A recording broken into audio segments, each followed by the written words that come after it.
Chapter 1. Immersion in the Spirit Hall. Vibrant green vines sprawled across the verdant ground, towering into the clouds like a celestial pillar, their height unfathomable. The vines were exceptionally thick, requiring at least 3 or 4 adults to encircle them with outstretched arms. Sparse green leaves adorned their surfaces. Beneath each leaf dangled a soil-colored fruit, exuding a faint honeyed fragrance reminiscent of ripe pears, tantalizingly enticing. As Ling Bai placed his hand upon the vine, a nearly transparent panel materialized in his mind. Player, Ling Bai. World cleared, none. Game skills, none. Game items, none. Stamina, 5 initial gift. In-app purchases ineffective. Entering world, Doluwa continent. Completion tasks. 1. Participate in the elite competition of the Advanced Soul Master Academy across the continent and secure the championship. 2. Cultivate to the title Doluwa and acquire at least 1 soul ring of over 100,000 years. 3. Obtain more than 5 soul bones. Note: completing any of the above tasks allows exit from the current world. Overall evaluation, pending evaluation. Task rewards, pending calculation. Enter? No. Yes. Ling Bai had been trapped in this match 3 game interface for 5 days. He realized that remaining here would deplete the stamina displayed on the game panel 1 point per day, sufficient to sustain his existence. Initially gifted with 10 stamina points, he had already consumed half. Players familiar with similar games understood that insufficient stamina would halt progress, meaning Ling Bai risked being trapped indefinitely. Thus, he could no longer delay, he must enter the game. The first fruit, illuminated, blinding golden light cascading from above enveloped Ling Bai entirely. Only upon closing his eyes did the sharpness fade, and when he reopened them, his soul found itself in an entirely different world. In the southeastern region of the Tiando Empire, within the royal city of Element City, Ling Bai strode confidently out of the spirit hall. Standing at a height of 1.70 meters, he was neither an exaggerated muscle-bound figure nor a frail, scrawny individual. Broad-shouldered and well-built, his waist tapered, and clad in a sleek black outfit that accentuated his perfect physique, he exuded an air of strength. His short black hair appeared neat and tidy. With a healthy wheat-colored complexion, a straight nose, and well-defined features, his extraordinarily bright eyes, paired with the emerald-hued ringed blade strapped to his back, bestowed upon him a wild and untamed aura of a formidable warrior. In his hands, he toyed with a badge and a ring. The badge, circular in shape, bore Ling Bai's name engraved on the back, while the front displayed 4 interwoven thorns, symbolizing his rank as a soul master. With this soul master badge, he was entitled to receive 100 gold soul coins monthly from the Spirit Hall. The ring, known as the 10,000 Spirits Ring, was a personal gift from Lord Xie Yue, the head of the hall. It was a high-quality soul guide device, remarkable for its ability to contain living beings. Though its space was not vast, this attribute alone rendered the 10,000 Spirits Ring exceptionally valuable, a considerable gift. Ling Bai pondered how Xie Yue had acquired such a treasure. In addition to the 10,000 Spirits Ring, the Element City Spirit Hall also awarded Ling Bai 3,000 gold soul coins as a reward and promised assistance in obtaining the soul rings he would require in the future. Observing the grandeur of the Spirit Hall, Ling Bai couldn't help but compare it to the Shrek Academy, which seemed utterly lacking in comparison. Regrettably, he had not established a rapport with Lord Xie Yue and had not even had the chance to meet him, a slight disappointment. This title, Doluwa, head of the hall, was indeed a person of considerable significance. The Doluwa continent boasted 16 major cities, each presided over by a Spirit Hall leader who was a titled Doluwa, possessing not only formidable strength, but also high standing within the Spirit Hall. These 16 leaders, along with the 4 platinum bishops, constituted the Papal Council. With the new Pope, Donna, consolidating her power by rallying numerous elders from the Elder Hall, her position had become increasingly secure. She began to suppress the Elder Hall and formed the Papal Council to diminish their authority and influence, bypassing the Elder Hall for various administrative matters and directly convening the council members for discussions. The head of the Element City Spirit Hall was among them. He could participate in discussions of significant administrative matters. Although he lacked decision-making authority, he frequently met with Pope Donna, making him a prominent figure in the Spirit Hall. Though not entirely satisfactory, Ling Bai felt elated to have successfully joined the Spirit Hall and received generous rewards. He strode back to his residence with a spring in his step. The residential area lay to the west of Element City. Bolin Road was a renowned upscale neighborhood, where exquisite standalone villas were nestled among lush trees and sparkling lakes. At number 7 Bolin Road stood a castle-like gray-topped villa, 2 stories high, flanked by 2 cylindrical spires. This was Ling Bai's home. Two individuals stood outside the ornate iron gate, a man and a woman. The man, around 30 years of age, donned a magnificent blue robe, a pale gold belt cinched at his waist, adorned with a diamond-sized blue gemstone that shimmered in the sunlight. His light blue hair glistened with a crystalline sheen, and his face was chiseled as if sculpted from the finest white jade, strikingly handsome. Were it not for the presence of an Adam's apple, one might easily mistake him for a woman. His name was Shui Wuhan, a teacher at the Xie Academy and a soul king of level 58. Ling Bai referred to him as Uncle, as he was one of Ling Bai's most significant supports in this world. From a distance, Ling Bai spotted them, though more attention was drawn to the young woman beside Shui Wuhan. Clad in a blue school uniform, she stood approximately 1.60 meters tall, with a figure neither too thin nor too plump, strikingly balanced. Her long, water blue hair cascaded down her back, her skin fair and her features exquisite. It seemed as if she were enveloped in a delicate mist, presenting an ethereal beauty. Uncle Shui Binger, what brings you here? Isn't Xie Academy on break? Ling Bai hastened his steps toward them. Shui Wuhan replied tersely. Today marks your initiation into the Spirit Hall. How could I possibly miss it? Where's your mother? Didn't she accompany you to the Spirit Hall? She went to Hanhai City. What? Shui Wuhan gasped, incredulously asking. Hanhai City is located on the western outskirts of the empire, over a month's journey from Element City. What could your mother possibly want there? When did she leave? Ling Bai explained. I stepped out just as she was leaving. She won't return from Hanhai City for quite some time. If you wish to see her, it's not too late to chase after her otherwise. You'll have a long journey ahead. Binger, you should return to the academy on your own, or have Xiao Bai escort you back. I have matters to attend to, Shui Wuhan said, his body glowing with a soft light as he swiftly departed. Ling Bai quipped loudly, what a hasty fellow. He lacks any composure. How can he serve as a mentor? He didn't even ask if I successfully joined the Spirit Hall. Better not to have joined, Shui Wuhan replied before vanishing from Ling Bai and Shui Binger's sight. A faint smile graced Shui Binger's lips as she pondered. Teacher Shui isn't usually like this. He seems to care a lot about your mother. You're hinting at that, aren't you? Ling Bai regarded the calm and wise young woman before him, affirming her speculation. It's exactly as you think. Although I call him uncle, he shares no blood relation with my father. They have never even met. What about Uncle Ling? He has been missing for 11 years, Ling Bai stated calmly as he retrieved the key from his soul guide device to unlock the ornate iron gate, inviting Shui Binger inside. Shui Binger gently shook her head. I won't go in. But you are my savior. How can you stand at my doorstep without entering? It would be a great embarrassment for me. Besides, Xie Academy is on break. If you return, you'll find no one there. Why not stay at my place instead? Shui Binger's cheeks flushed slightly as she maintained a serious demeanor. You're quite the schemer at such a young age. Judging by your expression, you must have successfully joined the Spirit Hall. Congratulations. Thank you. Shui Binger inquired. Where have they arranged for you to go? Ling Bai smiled wryly. The Advanced Soul Master Academy in Wuhuan City. Wuhuan City, huh? A glimmer of longing appeared on Shui Binger's face. This city was regarded as a holy land by soul masters, and she wondered if she would ever have the opportunity to visit Wuhuan City. I still don't understand, since you aim to join an Advanced Soul Master Academy. Why not join Xie Academy? Although Xie Academy only enrolls female students, they wouldn't reject a true genius. At 11 years old, with a soul power of 33 levels, the principal would surely regret it upon learning. Shui Binger gazed at Ling Bai, perplexed. Chapter 2. Ling Bai's Martial Soul and Soul Skills. Ling Bai jested. As long as one is male, the principal Shui Xiener can hardly tolerate them. I fear that joining Xie Academy would mean enduring her petty vendettas daily. Surely, the head of an Advanced Soul Master Academy could not possess such a narrow-minded temperament. This was merely Ling Bai's excuse. Though they had not known each other long, Shui Binger recognized that Ling Bai was far from an ordinary 11-year-old boy. He held strong opinions, and once he made a decision, it was challenging for others to alter it.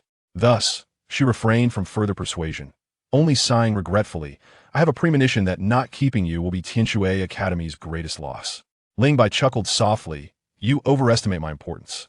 Xie Academy is one of the finest Advanced Soul Master Academies in the Tiando Empire. Standing strong for many years, it is not solely the achievement of any one individual. It is the continuous influx of genius that has brought Xie Academy to its current stature.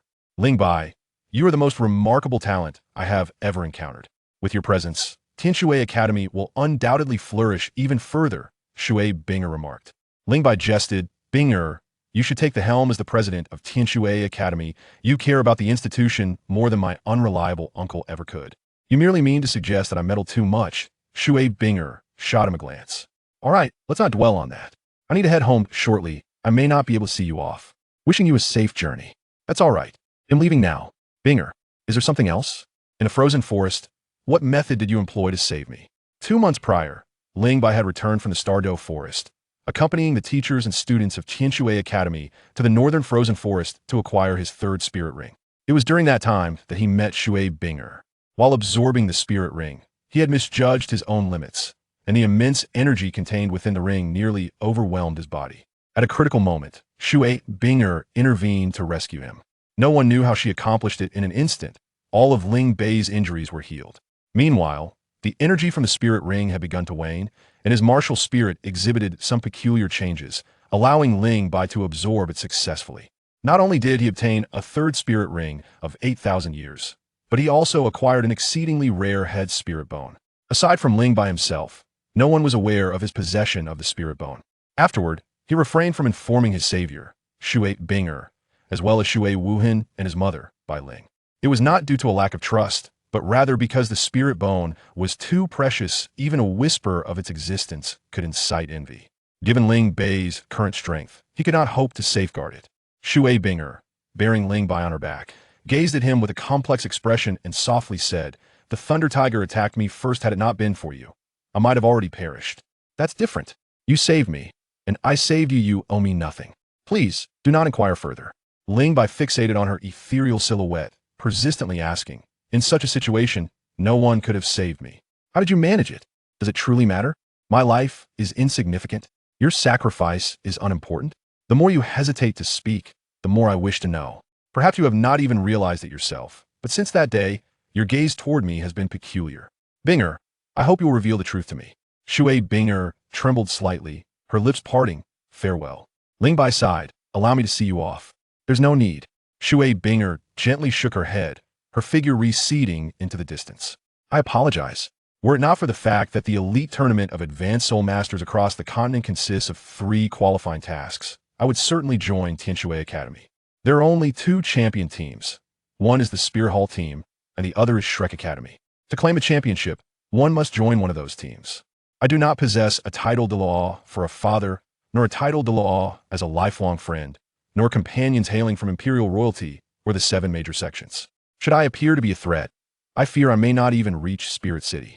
Ling Bai pushed open the door, revealing a spacious garden with a cobblestone path leading directly to the villa's entrance. On either side of the path, 2 rows of evergreen shrubs were neatly trimmed, presenting a tidy appearance. The dense grass beneath the shrubs was as soft as a carpet, glistening in vibrant green hues. As he contemplated leaving the home he had inhabited for 5 years, a twinge of melancholy stirred within Ling Bai. However, he had grown accustomed to a life of constant travel. Since awakening his martial spirit at the age of 6, his mother, Bai Ling, had enlisted him in her soul-hunting team, traversing the various soul-hunting forests of the Tiando Empire to battle against soul beasts. For years, he had been required to venture out for 3 to 4 months annually. Though merely 11 years old, Ling Bai had already cultivated a resilience forged through over 20 years of life experience prior to his transmigration, coupled with 5 years of trials following his arrival in this world. Moreover, he was not inherently a sentimental individual. His fleeting sadness quickly dissipated. A night passed. As the sun rose, its warm rays poured unabashedly onto the earth, draping Ling Bai, who was meditating and cultivating his soul power upon the grass, in a golden cloak. Behind him stood a 3-meter-high pear tree, its canopy resembling a luxurious awning, its trunk as sturdy as black iron. This was Ling Bai's martial spirit. Indeed, on the surface, Ling Bai's martial spirit appeared to be an utterly ordinary pear tree. He had neither inherited his mother's Fury Lion martial spirit nor his father's Power Tree martial spirit. Instead, he possessed a unique variant of the pear tree martial spirit. His innate soul power stood at level 8. 3 dazzling rings of yellow, and purple encircled his body, rhythmically pulsing in harmony. The first spirit ring originated from a 700-year-old vine akin to the vine's offensive capabilities. When this first spirit ability was activated, it would manifest as a silver beam, ensnaring enemies, aptly named Column Prison. Additionally, the Column Prison could suppress martial spirits and disrupt soul abilities.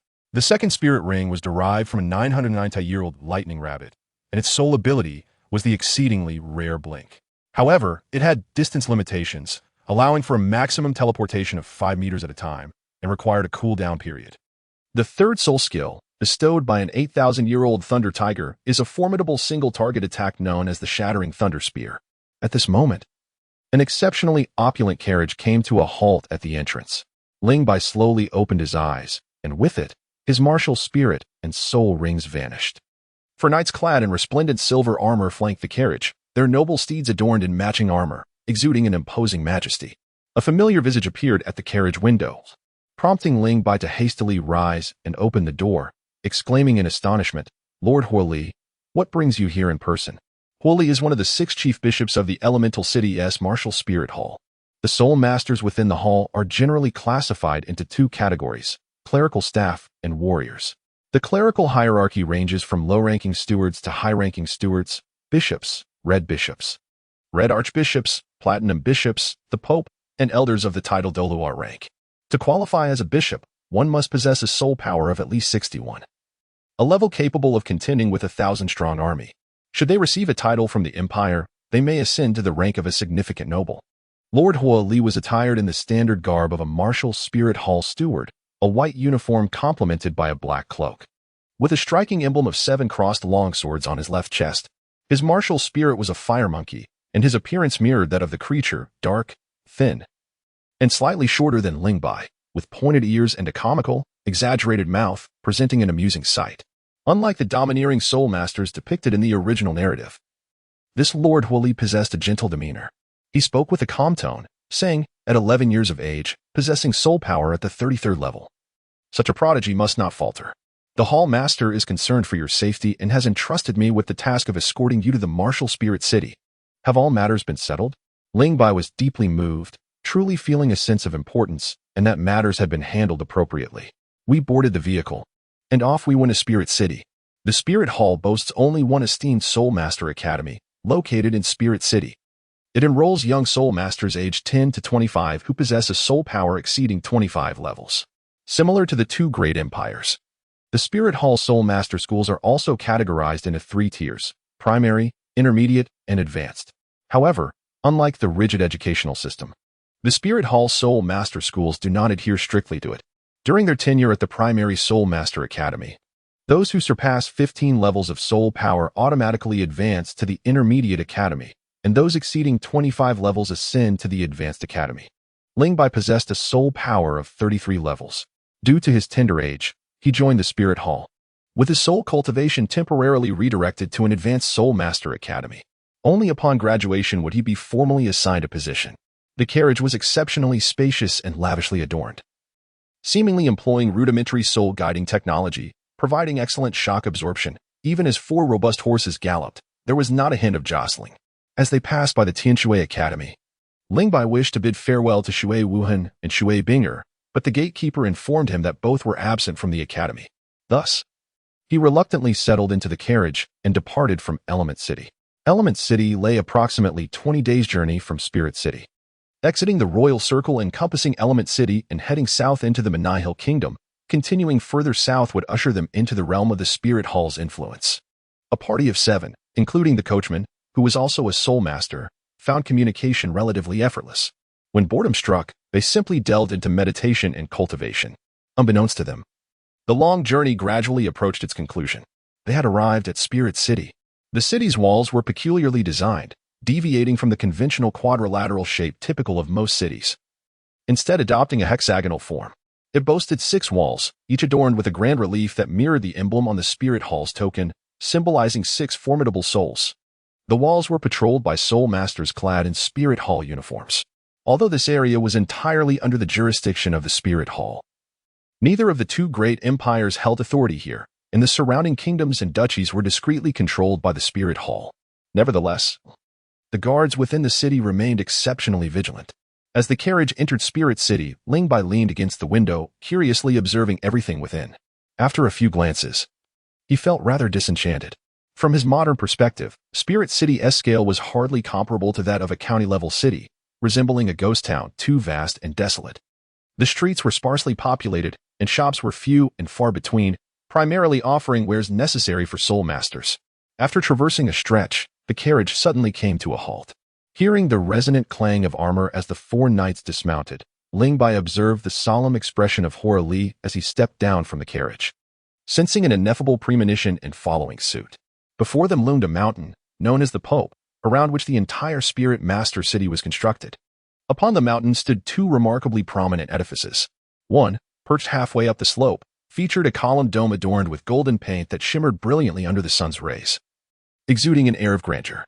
Hu Liena placed his right hand over his heart and bowed respectfully towards this magnificent structure, his face adorned with a look of deep reverence. The other 5 spirit masters mirrored his actions, their expressions almost indistinguishable from one another. Hu Liena's voice was as delicate as a whispering cloud. Ling Bai. That is the Hall of the Pope, the most magnificent edifice on the Dolua continent, and the residence of His Holiness the Pope. Ling Bai offered a disingenuous compliment, remarking on the grandeur and magnificence of the scene. What about that structure atop the mountain? The edifice perched on the summit was merely 1/3 the size of the papal palace, resembling a dome supported by columns. Its exterior gleamed with a pearly white, far less ostentatious than that of the papal palace. Yet, the expressions on the faces of the 6 individuals were imbued with an even greater fervor and reverence than when they beheld the papal palace. It was the Dolua Hall. The Dolua Hall, Hu Liena proclaimed with utmost seriousness, represents the highest echelon of the Spirit Hall, a sanctum revered by soul masters.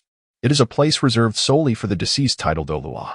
The 6 displayed solemnity and devotion, their eyes brimming with profound yearning, influenced by their fervor. Ling Bai felt a weight in his heart, as if he had awakened to a peculiar sensation, a sense of belonging. Something was amiss. Ling Bai's heart jolted, and upon glancing back, he suddenly understood. In a city with countless paths, Hu Liena and the others had deliberately chosen this route, intending to impart a lesson on the esteemed Spirit Hall to him. Ling Bai found himself in a rather amusing predicament. He was not an 11-year-old child. As a mentally mature adult, his worldview, values, and perspectives on life had long been firmly established. He possessed his own discernments and judgments regarding the affairs of the world, and he would not be easily swayed by the opinions of others. Otherwise, he would not have chosen to join the Spirit Hall. The Advanced Soul Master Academy of Spirit City is located at the rear of the Pope Mountain, easily accessible via the circular road encircling the mountain. In fact, taking the first road to the right after entering the city would have been a more direct route. However, Hu Liena had deliberately instructed the carriage driver to take a longer path, aiming to deepen Ling Bai's sense of identification and belonging to the Spirit Hall. One must not underestimate such seemingly trivial actions, as they can subtly influence a soul master's mindset. In the original narrative, Tang San experienced a profound sense of reverence upon his first visit to Spirit City. After circling around Pope Mountain, Ling Bai assumed they had arrived at the Advanced Soul Master Academy. However, that was not the case. The carriage exited through another city gate and traveled several hundred meters before revealing a cluster of dense buildings nestled amidst verdant hills and clear waters. It turned out that the academy was situated outside the Spirit City. This was understandable, as the Advanced Soul Master Academy required extensive facilities, with the spirit mimicry training grounds alone occupying vast expanses of land, something that could not be found within the confines of the city. Outside, however, there were ample rolling hills and mountainous terrains. The carriage came to a halt at the entrance of the Advanced Soul Master Academy, and Hu Liena smiled at Ling Bai, saying, "We've arrived. You may disembark." Finally, they had reached their destination. Chapter 3. The exclusive female instructor. The entrance to the Advanced Soul Master Academy of Spirit City was marked by a grand archway made of white marble, measuring 10 meters in width and reaching 20 meters in height. At the apex, golden characters spelled out the name of the academy, exuding an impressive aura. Behind the gate, a broad tree-lined avenue stretched straight into the depths of the academy, with tall buildings peeking through the foliage like shy maidens veiled in modesty. The two emerged from a pavilion beside the gate, clad in the standard attire of Spirit Hall attendants, sleek white uniforms complemented by black capes, adorned with a fist-sized character for soul on their chests. Most striking were the emblems on their left chests, each showcasing 5 long swords, unmistakably indicating their status as soul masters of the soul sect level. Ling Bai felt little. The Soul Master City is a sacred ground for soul masters, teeming with a vast number of them. Soul emperors abound and soul kings are as common as dogs. The more one witnesses, the more one becomes accustomed to it. Moreover, this is merely the beginning. As one's strength ascends, even titled duelos will become a familiar sight. Upon noticing the attire and insignia adorning Hu Liena, the 2 guards promptly stepped forth to pay their respects, acknowledging the presence of the esteemed bishop. Hu Liena, with a gentle demeanor, introduced himself, stating, "I am Hu Liena, the bishop from the element city of the Tiando Empire's Spirit Hall, dispatched by the Hall Master to enroll this child in the Advanced Soul Master Academy of Soul Master City. Kindly inform Lord Ferric." As he spoke, he extended a sealed letter to the guards. One guard accepted the letter and hurriedly made his way deeper into the academy. The other guard, displaying an apologetic expression, remarked, "The academy has regulations. Individuals who are neither faculty nor students are not permitted to enter. I kindly ask the bishop to wait outside for a moment." "Not a problem," Hu Liena replied with indifference. Here in the Soul Master City, beneath the feet of the Pope, one would expect even a Soul Emperor-level bishop to exercise restraint. Thus, even though the guards showed no deference to Hu Liena, he was compelled to swallow his pride. If outsiders are barred from entry, would even a platinum bishop be denied? And should the Pope arrive, dare you obstruct him? Ling Bai and Hu Liena patiently awaited outside the door. Before long, two figures appeared along the tree-lined avenue. Approaching the entrance, Hu Liena's spirit lifted as he quietly remarked to Ling Bai, "Lord Ferric, the esteemed principal of the Advanced Soul Master Academy in Soul Master City, is one of the 4 platinum cardinals. His status surpasses that of the Hall Master, second only to that of His Holiness the Pope. His strength is nearly equivalent to that of a titled Olua. When we meet Lord Ferric, it is imperative that we show utmost respect. Heed my actions and mirror them accordingly." Ling Bai nodded attentively. The 4 platinum Grand Masters ranked beneath the Pope and above the 16 city masters, representing significant members of the Papal Council. Their esteemed positions and formidable powers rendered them pivotal figures. Ferric, the Academy Dean, had a direct interest in Ling Bai and thus required careful navigation. At that moment, Ling Bai and Hu Liena furrowed their brows in unison, exchanging glances that revealed mutual perplexity. Clearly, the approaching figure was not Master Ferric. Accompanying the guards was a woman, seemingly in her mid-20s, with an alluring figure that appeared barely contained by her white attire. Her movements stirred the air, and the character emblazoned on her chest was nearly askew. Cascading waves of chestnut hair framed her figure, while her half-closed eyes suggested a state of drowsiness, exuding an air of languor. What astonished Ling Bai and Hu Liena was not merely her stunning beauty, but the emblem adorning her chest, which bore 7 long swords, signifying her status as a Soul Emperor with a soul power exceeding level 60. A Soul Emperor at such a young age? Ling Bai, familiar with the original text, was momentarily taken aback, but quickly deduced that the woman's youthful appearance could be deceiving. Some women who appeared to be in their 20s might, in reality, be in their 30s, simply well-preserved. Prior to the emergence of the Shrek's 7 monsters and the revelation of Xie Yue, Soul Emperors under the age of 30 were exceedingly rare. Tang Hao is one such example, achieving level 71 by that age. Others like Bibi Dong and Tang Chen also qualified, while few managed to break through to Soul Emperor status before the age of 33. The original text suggested that Qin Ming, hailing from Shrek Academy, was the second youngest Soul Emperor recorded by the Spirit Hall, having attained that rank at 33. Thus, Ling Bai boldly surmised that the woman's true age likely exceeded 33 but remained under 40. Even so, she was undeniably a prodigy. The guard stationed at the entrance glanced at the languid woman and inquired curiously, "Teacher Donna, why are you here? Where's the dean?" Donna replied lazily, "The dean is occupied. I was sent to escort someone." "Who is Ling Bai?" "I am Ling Bai." He stepped forward. Donna attempted to open her eyes as wide as possible, but it proved challenging. The gap between her eyelids widened only slightly. Through this minuscule opening, Ling Bai caught a glimpse of her unusual orange eyes, imbued with curiosity, fixated upon him. "Come with me." After confirming their connection through eye contact, Donna turned and departed. Ling Bai found her abruptness somewhat surprising, offering a faint smile before bowing to Hu Liena. "Thank you, Lord Hu Liena, for accompanying me to Spirit City." Hu Liena, known for his pleasant demeanor, was now visibly irked by the guards and Donna's repeated rudeness. He patted Ling Bai's shoulder, saying, "Focus on your training at the academy. If you find Spirit City unsatisfactory, come to Element City after graduation. The gates of Element City shall always be open for you." "Indeed," Hu Liena added brusquely, "hurry inside. Do not keep that esteemed individual waiting." There was no retort to that.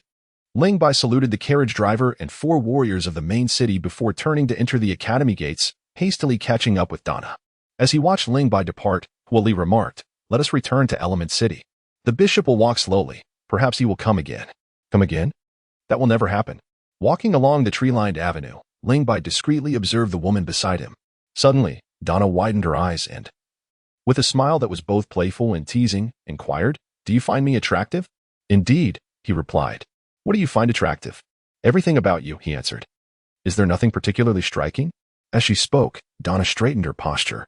Ling Bai was immediately defeated, shifting the topic by asking, were you pretending just now? Donna looked puzzled and replied, pretending at what? Ignoring Master Hu Liena, she continued, not at all. In an instant. It seemed as though Donna's spirit had vanished into thin air. Her beautiful orange eyes became distant and unfocused. As her eyelids fluttered shut, she returned to her previous state of having just awakened, yawning as she said, it's easy to feel drowsy during the day, and when I'm sleepy, I prefer to say little. However, with you, I cannot remain silent. Why? Allow me to introduce myself. I am Donna, a spirit master of the Orange Cat. A level 61 agility-focused battle spirit emperor. From this day forth, I shall be your dedicated instructor, responsible for guiding your cultivation. Ling Bai suddenly realized that it was a cat girl. Chapter 4, The Soul Manifestation Training Ground. A cat girl? Donna paused for a moment, casting a peculiar glance at Ling Bai. She mused, children these days are remarkably precocious. One wonders what thoughts occupy their minds. However, she added, if you meet my expectations, I shall transform into a cat girl for you. But until then, I suggest you suppress those sordid thoughts lurking in your mind. An inadvertently revealed aura of immense strength caused Ling Bai's complexion to pale slightly, though he quickly regained his rosy hue and chuckled, Teacher Donna, you possess a captivating charm. Donna flashed a bewitching smile, replying, you are quite intriguing as well. Most 30-level soul sovereigns would falter under my pressure, yet not only did you remain steadfast, but you also managed to dissipate a significant portion of my aura in a rather unique manner. Is that a soul technique? Ling Bai smiled silently. Donna did not inquire further and took a step forward. Are you tired? She asked. Huh. Ling Bai struggled to keep pace with Donna's leaps of thought, pausing for a moment before replying. After 20 days of travel, to say I am not tired would be disingenuous. However, as a soul master, this little hardship is hardly significant. Donna nodded. I will take you to a place and show you the way. Just ahead is the playground. As they exited the tree-lined avenue, a vast playground came into view, its diameter an impressive 500 meters, encircled by a ring of buildings. That is the administrative building. My workplace is the first office on the right at the foot of the stairs on the first floor. If you need anything, just find me there. Donna pointed towards the building opposite. The administrative building faced the entrance of the academy, situated at the northern end of the playground, gleaming in a brilliant golden hue. On either side of the playground stood 8 teaching buildings. 2 were designated for soul masters of level 25 and above, 4 for soul sovereigns of level 30 and above, and the remaining 2 were allocated to soul emperors of level 40 and above. Ling Bai observed the height of the floors and the number of classrooms on each level, and curiously inquired, Teacher Donna, how many students are currently enrolled in the academy? With you included, there are a total of 1,607. The Tiando Royal Academy has just over 500 students, and the Lamba Academy has a little over 200. 1,600 is already a considerable number. Yet when compared to the Advanced Soul Master Academy of Wuhuan City, the only one of its kind under the Wuhuan Hall, it appears relatively modest in light of the Tiando Empire and the Xinglua Empire. The academy is designed in an elliptical shape, divided into 5 levels. The central area features a playground, surrounded by administrative and teaching buildings on the second floor, followed by student and teacher dormitories, with the outermost layer comprising indoor and outdoor Wuhuan simulation training grounds. By the way, the cafeteria is adjacent to the student dormitory. I will show you shortly, added Teacher Donna. Though prone to drowsiness, she diligently guided Ling Bai through the registration process and introduced each building within the academy, providing him with a clear understanding of his future residence. Beyond the 4th floor's indoor Wuhuan simulation training complex lies an expanse of dense woodland. To Ling Bai's astonishment, the forest is divided into numerous distinct areas. These sections vary in size, ranging from around 100 square meters to 300, each enclosed by wooden fences, effectively isolating them from one another. Upon closer inspection, Ling Bai noted the diverse vegetation within each area. Some were entirely grassy, while others were populated solely by trees, indicating they were artificially cultivated rather than naturally occurring. This vast forest serves as the exclusive Wuhuan simulation training ground for the Advanced Soul Master Academy of Wuhuan City. Reputed to be the largest of its kind on the Dolua continent, it is said to cater to the training needs of hundreds of different Wuhuans. The concept of a simulation training ground is to provide soul masters with the opportunity to cultivate their Wuhuan in the most suitable environment, utilizing external conditions to enhance their soul power training. For instance, Ling Bai's Wuhuan is a pear tree, although it has mutated. It fundamentally remains within the realm of plant Wuhans. Therefore, training in a forest or a place abundant with flora is particularly conducive for Ling Bai's plant-based Wuhuan cultivation. However, the Wuhuan simulation training ground is not infallible. Generally speaking, the stronger the Wuhuan, the more beneficial the effects of the simulation training ground, resulting in accelerated training speed. As Ling Bai stepped into this verdant ocean, he felt as if the soul power within him was subtly pulsating to an extraordinary rhythm, leaving him quietly astonished. This was no ordinary Wuhuan simulation training ground. Do you feel it? Teacher Donna asked, tilting her head. Ling Bai nodded. Noting that the spirit manifestation training grounds at this academy differed markedly from those at the Xie Academy, with the auxiliary effects appearing to be significantly enhanced here. Xie Academy? Donna's interest was piqued. I've heard that Xie Academy only admits female students. How is it that you, a male, managed to gain entry? And to utilize their spirit manifestation training grounds, that seems rather dubious. My uncle is a teacher at Xie Academy. Oh, are the girls there all exceptionally beautiful? Well, I haven't encountered anyone who could be deemed unattractive. Let us not digress. Does Teacher Donna know the reason behind this? You're referring to the spirit manifestation training grounds at the academy? A hint of intrigue danced across Donna's delicate features. That is indeed a closely guarded secret of the academy. However, sharing it with you poses no issue, for without understanding the underlying principles, one would be incapable of replicating the same effects in a spirit manifestation training ground. Take a closer look at the plants thriving in this spirit manifestation training area beside you. Ling Bai bent down to observe and gradually discerned a clue. I realized it was the transplantation and arrangement of plants. Some plants, typically unsuitable for the climate of Wuhuan City, should not be able to survive, yet. They thrived before my eyes. It must be that the academy's professors employed some special techniques for their transplantation. Donna expressed her admiration, remarking on their cleverness. These plants were meticulously cultivated and transplanted by the academy, distinctly different from ordinary specimens. Furthermore, the diverse plant arrangements within each Wuhuan simulated training ground significantly enhanced the efficacy of Wuhuan cultivation. Ling Bai estimated that the supportive effects of the Wuhuan simulated training grounds here were twice as potent as those at Xie Academy. What a splendid place! Ling Bai marveled once more at the profound heritage of the Spirit Hall, realizing that Bibi Dong had truly gone mad, recklessly squandering such a splendid hand. Noticing the yearning gleam in Ling Bai's eyes, Tang Na's lips curled into a slight smile as she boldly proclaimed, "The Academy has specially crafted a unique spirit mimicry training ground just for you, one that only you may utilize. Would you desire it?" Ling Bai felt a tumult of emotions within. A training ground designed exclusively for me? A spirit manifestation cultivation area solely for my use? Donna nodded. Her half-closed orange eyes revealing a hint of jealousy. Within the academy, having a personal instructor and a dedicated spirit manifestation training ground is a privilege that even many soul masters above level 40 do not possess. She had endured considerable hardship to attain such privileges. Yet, this fellow, Ling Bai, with a mere 33rd level of soul power, had received everything upon his arrival at the academy. Ling Bai, the academy has extended to you the finest cultivation conditions. I sincerely hope you continue to excel as a prodigy and do not falter along the way, Donna remarked with profound significance. Ling Bai calmly remarked, Teacher Donna, please lead the way. Chapter 5, The Spirit Ranking. Upon arriving at the training ground designated for my unique spirit manifestation, all that I beheld affirmed Donna's assertions. Indeed, the Spirit Hall held me in high regard. This expanse, merely over 100 square meters, was meticulously designed and arranged. Towering pear trees, robust and flourishing, formed the upper tier of this botanical field. Slightly shorter were plants reminiscent of pines, their leaves slender and needle-like, yet adorned in a silvery hue, aptly named silver pines. Beneath the silver pines lay another species of tree, whose name eluded me, followed by lush, verdant shrubs, with an assortment of peculiar grasses carpeting the ground. Thriving amidst the tall trees and shrubs, the harmonious interplay of varying plant heights created a striking sense of depth and dimension. Ling Bai sensed the surroundings for a moment and discovered that the auxiliary effects here were even more favorable than those of the Wuhuan mimicry training ground he had previously passed. In truth, the effects were quite similar. The difference in perception arose from the fact that the location was specifically designed for his pear tree Wuhuan.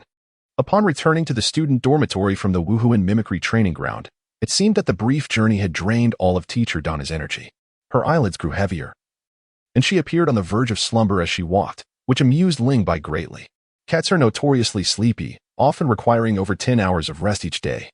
And it was not surprising that teacher Donna's Wu Huan was an orange cat, embodying the characteristics of feline beings. What was truly peculiar, however, was the significant influence the Wu Huan had on teacher Donna's daily habits. After arranging the dormitory, Ling Bai, displaying his thoughtfulness, urged teacher Donna to return and rest. With repeated yawns, she offered a few parting words before opening the window and leaping down, swiftly disappearing from sight. Ling Bai didn't cast even a glance. Such a modest height was hardly lethal. He stood in the dormitory for a while, a surge of boundless ambition and fervor swelling within him. With a sole emperor-level mentor and a dedicated training ground for his martial spirit, the conditions provided by the martial soul hall were truly exceptional. To not exert oneself in cultivation would almost be a disservice to the attention bestowed upon him. The following day, at the break of dawn, his biological clock, maintained for 5 years, roused Ling Bai promptly. Ling Bai rose from his bed, and after a brief freshening up, he stepped out of the dormitory.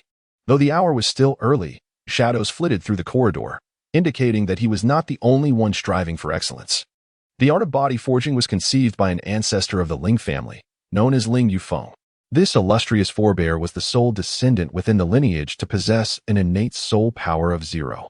Despite numerous endeavors, he remained unable to cultivate as a soul master and thus chose an unconventional path, proclaiming the astonishing notion that non-soul masters can contend with soul masters. He resolutely abandoned the pursuit of soul power cultivation.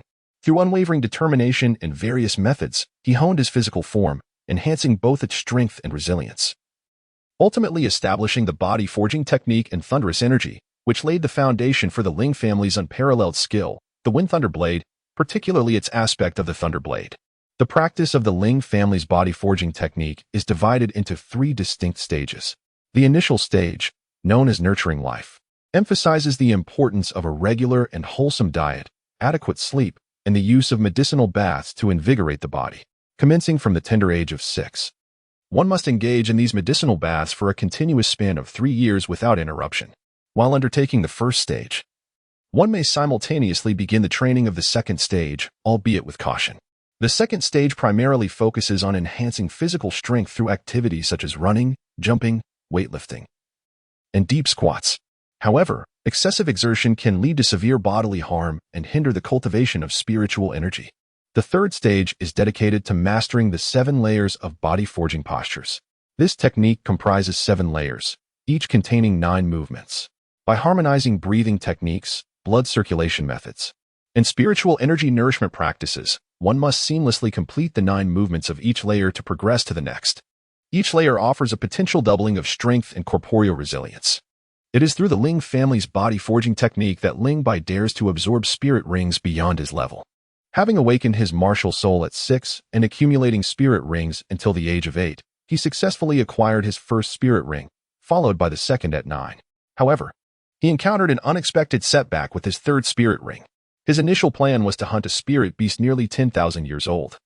Yet he found himself unable to absorb even the spirit ring of an 8,000-year-old beast. This situation underscores that, under normal circumstances, the third layer of body forging does not suffice to withstand the pressure exerted by a 10,000-year spirit ring. Even with the enhancements gained from breaking the limits of his first and second spirit rings, the maximum capacity for his third spirit ring only reached 4,000 to 5,000 years. Yet, he attempted to absorb the spirit ring of an 8,000-year-old thunder tiger, exceeding the limit by 3,000 to 4,000 years. Surviving this ordeal was truly a blessing. According to the master's elaboration on the 10 core competencies regarding spirit ring age limits, the maximum spiritual energy a spirit master can absorb from a third spirit ring is approximately 1,760 years. Ling Bai's third spirit ring age, exceeding this limit by over 4.5 times, signifies a terrifying enhancement in attributes. The difficulty of training in the fourth layer of body forging escalates geometrically. Ling Bai assumes an extraordinarily challenging posture, his limbs contorted like willow branches, eliciting a sense of unease in onlookers. This marks the first posture of the fourth layer, however. As he performs it, his breathing becomes erratic, his skin reddens and heats up rapidly, and his internal energy spirals into chaos, causing excruciating pain as if every fiber of his being is on the verge of tearing apart. Despite Ling Bai's resilience and fortitude, he cannot suppress a primal roar of agony. After enduring for 6 or 7 seconds, he releases his contorted body, collapsing onto the training ground like a puddle of mud.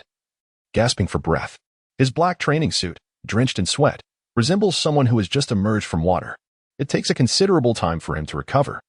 The amplification provided by the 8,000-year spirit ring is indeed formidable, significantly enhancing his physical strength beyond measure, albeit the difficulty of mastering body forging intensifies. Nevertheless, all of this is worthwhile. The attribute enhancement from the 8,000-year spirit ring, combined with a head spirit bone, should be sufficient to counteract the soul shock contained within a 10,000-year spirit ring. Absorbing the power of a 10,000-year spirit beast for his fourth spirit ring should pose no issue. Regrettably, the toxic formation established by poison Doluan near the yin-yang eyes is too formidable for him to breach at present. He must urgently devise a method to counter it. Once he consumes the celestial herbs found there and successfully cultivates the fourth layer of body forging, the prospect of absorbing spirit rings exceeding 10,000, perhaps even 20 or 30,000 years, becomes a tangible reality. As he enters the third stage of body forging, the effects of the first and second stages have become marginal. From the early days when his mother urged him to practice with a whip to the present, where he trains of his own volition, the 5 years of steadfast dedication have ingrained the practice into his very bones, becoming a habit. He feels discomfort if he fails to train for even an hour each day.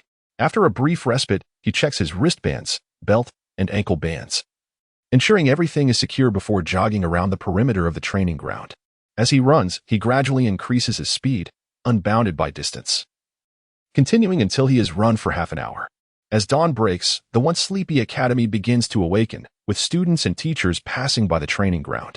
They cannot help but point and whisper in astonishment at the figure running tirelessly upon the field.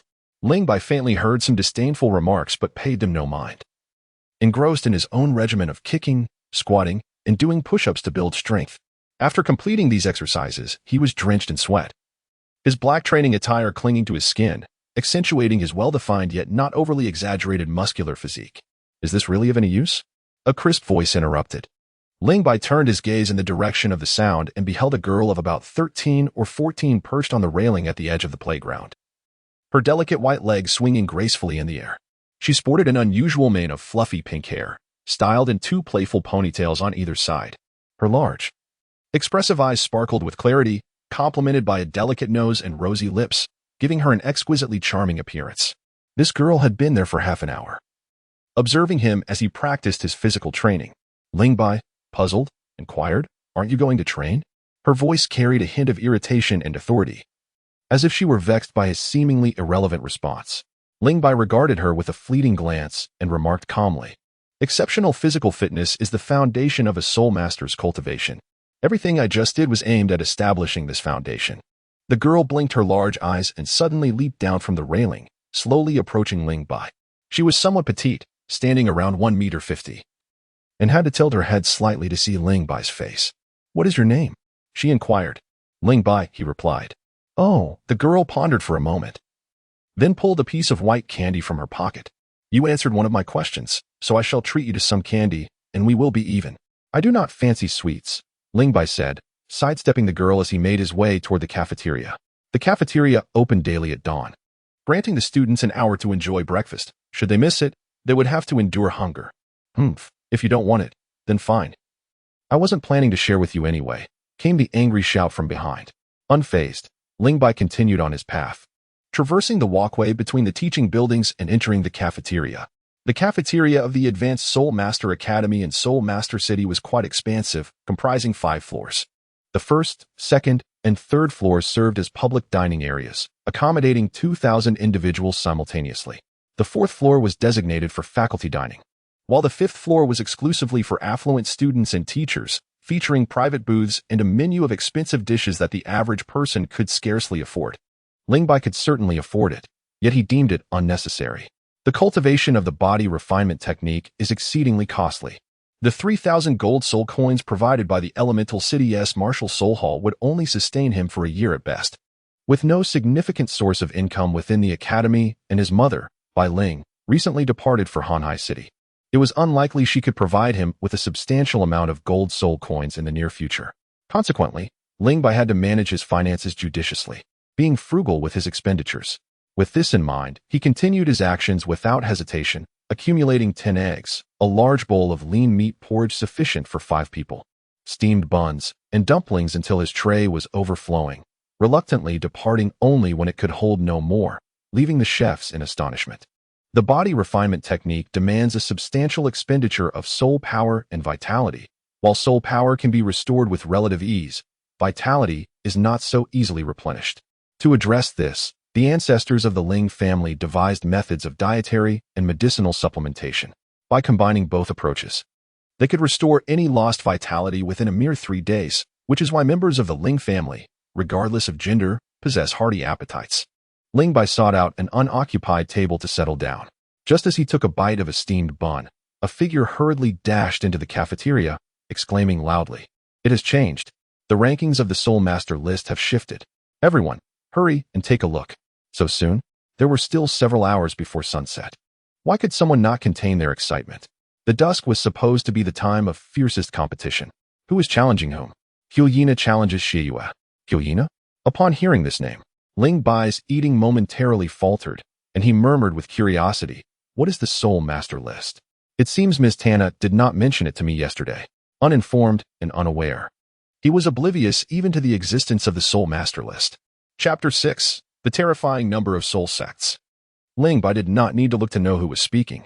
The girl he had just encountered on the playground was seated across from him, holding a tray. Upon seeing the mountain of food piled before Ling Bai, her expression turned peculiar as she remarked, "Are you a pig? Eating so much?" Ling Bai did not spare her a glance, casually remarking, "If you cannot articulate your thoughts, it is best to remain silent. We have only met once. We are hardly acquainted. Do you not fear inciting my ire with such words? Angering me can have dire consequences. I shall not show mercy simply because you are a woman, nor will others." A flicker of anger flashed in the girl's eyes as she abruptly rose to her feet, her large eyes glaring fiercely at Ling Bai. Ling Bai paid no heed, wholly engrossed in the food upon his plate. He consumed his meal at a leisurely pace, savoring each bite, yet the food diminished at an alarming rate. After staring for a while, her eyes growing weary, the young girl realized that Ling Bai had not even spared her a glance. Disappointed, she retreated, pondering whether he wished to discuss the spirit ranking. "If you wish to speak, then do so," she remarked. With a mischievous glint in her eye, she added, "I have no intention of telling you now." As she ate, the girl took a deep breath and, somewhat petulantly, bit into a large bun. Instantly, her cheeks puffed out like a little squirrel indulging in a feast, rendering her utterly adorable. The mountain of food quickly dwindled, and as Ling Bai returned his empty plate to the kitchen, he exited the dining hall. Not long after, he heard footsteps approaching from behind. The young girl had decided to pursue him once more. Ling Bai furrowed his brow, poised to utter a word, when the pink-haired girl suddenly quickened her pace, her short legs carrying her past Ling Bai as she made her way towards the administrative building. Ling Bai was momentarily taken aback, only to break into a silent laugh shortly thereafter. Groups of 3 or 5 academy students hurriedly made their way, heading in the exact direction as the pink-haired girl. Ling Bai's gaze flickered as he strode briskly behind the crowd. "It is said that Hu Liena has once again challenged Xie Yue. How many times has this been?" "The 10th time this month." Ling Bai listened to the murmurs of the surrounding students and unconsciously found himself in the square behind the administrative building. The square was elongated, connecting the 3rd and 4th tiers of the complex. To describe it as a square would be an understatement. It resembled more of a narrow passageway. In the center stood 3 platforms, elevated over a meter above the ground, with a diameter of 20 meters. At that moment, hundreds of students had gathered around the central platform to witness the ongoing duel of souls. Suddenly, a figure leaped down from the platform, crashing into a crowd of unsuspecting students. An elder clad in a crimson robe strode to the center of the platform and proclaimed in a resonant voice, "In this match, Hu Liena emerges victorious." There was no suspense whatsoever. Hu Liena's enchanting soul technique was exceedingly formidable, rendering defense nearly impossible. "Silence," the elder bellowed, inquiring, "Is there anyone willing to challenge?" No one responded. The elder chuckled mischievously, "You little monkeys are becoming increasingly slippery, waiting for the sunset, I see. Since no one dares to challenge Hu Liena, you may descend to rest." "Yes, teacher Lian." As the goddess Hu Liena stepped down, the students hurried to clear her path. She descended the platform with a stoic expression. At 17, she still bore a hint of youthful innocence. At first glance, she did not seem particularly dazzling. But upon closer inspection, one would discern a unique allure emanating from her, a gentle breeze that subtly stirred the hearts of those around her. Countless ardent gazes fell upon her, causing Hu Liena to furrow her brow slightly. Her already perfectly developed figure swayed gracefully, and with a charming smile directed at the nearby students. A chorus of suppressed gasps erupted. Clearly, some had fallen under her spell. A cold snicker pierced the air as two young men approached Hu Liena. One stood about 6 feet tall, bearing a resemblance to her, with neatly groomed black hair, standing upright like steel needles. He leaned in to whisper to Hu Liena, "Are you all right?" "I'm fine. Yen, let us go." The other man, named Yen, was tall and of ordinary appearance, boasting fiery red long hair and dark red irises. He radiated an eerie, intense crimson light, deterring others from approaching him, as he surveyed the other students with a chilling smile. That earlier snicker had escaped his lips. The trio strode forward with heads held high, their demeanor exuding an air of disdain. The surrounding students merely parted to make way, unperturbed, as if accustomed to such encounters. Indeed, they were the future golden generation, exuding an extraordinary presence. Ling Bai, standing among the crowd, smiled knowingly, keenly observing them, with particular attention focused on Hu Liena. "Vixen," he thought, "what is so remarkable about ensnaring men? Such women are the least trustworthy, yet an abundance of admirers still flock to her." Ling Bai tilted his head and was the first to notice a fluffy pink little head, followed by a delicate face framed by voluminous pink hair. The young girl sensed Ling Bai's gaze and looked up fiercely, demanding, "What are you staring at? Have you never seen such a beautiful and adorable girl before? Are you envious of her?" "What did you say?" The girl's eyes turned cold. "Are you envious of her? Would I ever feel envy towards that vixen? Am I supposed to be jealous of her ability to entice men? Huh, that's truly amusing." Ling Bai chuckled. It was indeed quite amusing. Ling Bai turned away, following the crowd to a towering stone monument standing 3 meters high. The surface of the stone resembled a blue computer screen, upon which rows of golden characters appeared. At that moment, the 7th row of characters suddenly vanished, swiftly replaced by a new line of text. 7th place, Hu Liena, level 44 Soul Master. Could it be that she only ranks 7th? Ling Bai exhibited a look of astonishment as he gazed upward. The 6th place, Fu Mei, was level 45, the 5th. Fang Yuxiao, level 46, the 4th. Yin, level 46, the 3rd. Xie Yue, level 47, the 2nd. Chang Wei, level 48, and the 1st, Jin Yu, level 49. At the top, the words Spirit Soul Rankings gleamed in large golden letters. All of the top 30 were Soul Masters of level 41 and above. Ling Bai was genuinely astonished. The students at the Advanced Soul Master Academy of the Wuhuan City are all under the age of 25, with over 30 of them having reached the Soul Sovereign level. Yet, in the elite competition of the Advanced Soul Master Academies across the continent, which will take place in 3 to 4 years, some teams have no Soul Sovereigns at all. Even formidable institutions such as the 5 Elements Academy, the Tiando Royal Academy, and the Xinglua Royal Academy have teams with no more than 6 Soul Sovereigns. It is no wonder that the Wuhuan Palace can assemble a team entirely composed of Soul Sovereigns above level 45, as the foundational number of Soul Sovereign students they possess is exceedingly vast. Ling Bai felt a surge of warmth in his heart. This place seemed to be where he truly belonged. Shrek Academy was utterly unsuitable for a child who had been raised under the strict guidance of his mother. He craved pressure, for it served as a catalyst for the cultivation of Soul Masters. It was indeed remarkable that our academy boasted more than 30 Soul Master students. "Follow me, and allow your eyes to be opened," said the girl with pink hair as she squeezed next to Ling Bai, tugging at his clothing and leading him toward another stone tablet. The Soul Power Rankings. Unlike the Martial Soul Rankings, the former tallies the soul power levels of auxiliary and food-type Soul Masters as the basis for its rankings, listing only the top 10. The latter ranks based on actual combat victories and defeats, as Ling Bai had witnessed in the arena challenges moments ago. The auxiliary category featured 10 individuals, all of whom were Soul Masters. Incredible! Ling Bai could not help but exclaim, and when combined with the 30 individuals on the Martial Soul Rankings, the total number of Soul Masters reached 40. The pink-haired girl prompted him. "You haven't checked the food-type rankings yet?" The first ranked had a level of 41, while the second ranked possessed a level of 35. The scarcity of food-type Soul Masters, coupled with a generally slower progression in soul power cultivation, naturally led to significant disparities in levels among the rankings.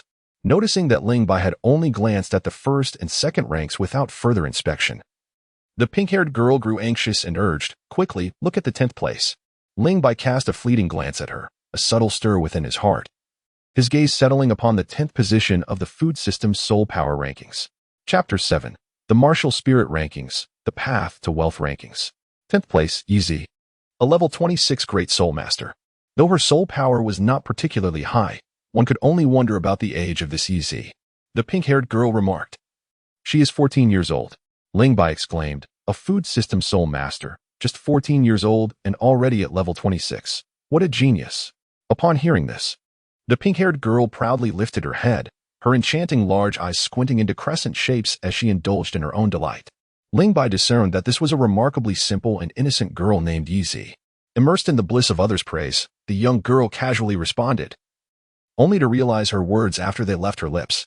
Her expression shifted abruptly, and she glared fiercely at Ling Bai. Are you trying to trick me? Yizhi is a prodigy, Ling Bai remarked.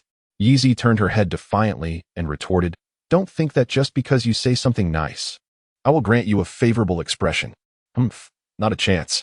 The cultivation of food system soul masters is notably gradual at the age of 14. Her soul power reached level 26. At this rate, becoming a soul emperor in the future is undoubtedly achievable, and there is hope for becoming a soul sage as well. As for attaining the rank of soul de law, that depends solely on one's own efforts. Who cares about being a soul de law? My ambition is to become a food system title Dolua, Yizhi declared dreamily. I've even thought of a title for you, Candy Dolua. Yizhi's rosy lips stretched into a wide grin, nearly reaching her ears. She cast Ling Bai a sidelong glance and said, I'm in a good mood right now, so feel free to ask me anything.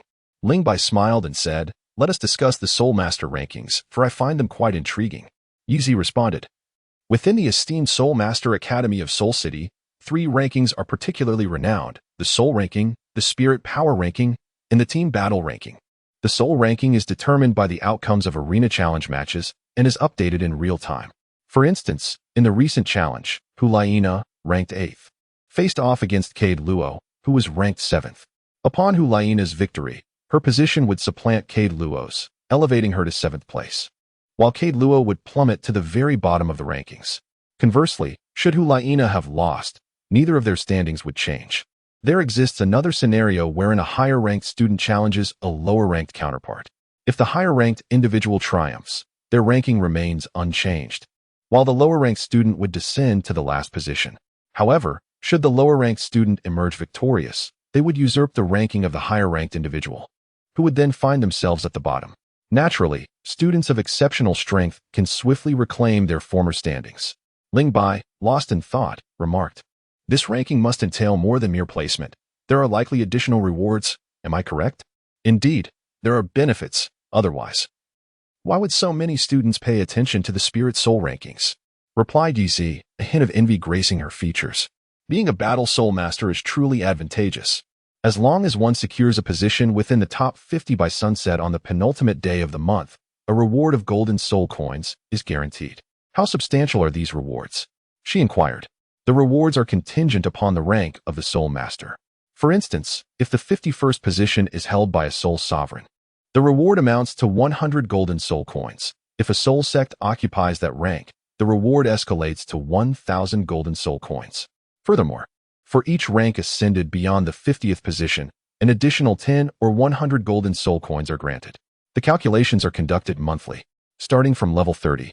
The rewards diverge. The 30th position begins with 5,000 golden soul coins, with an increment of 1,000 golden soul coins for each rank gained.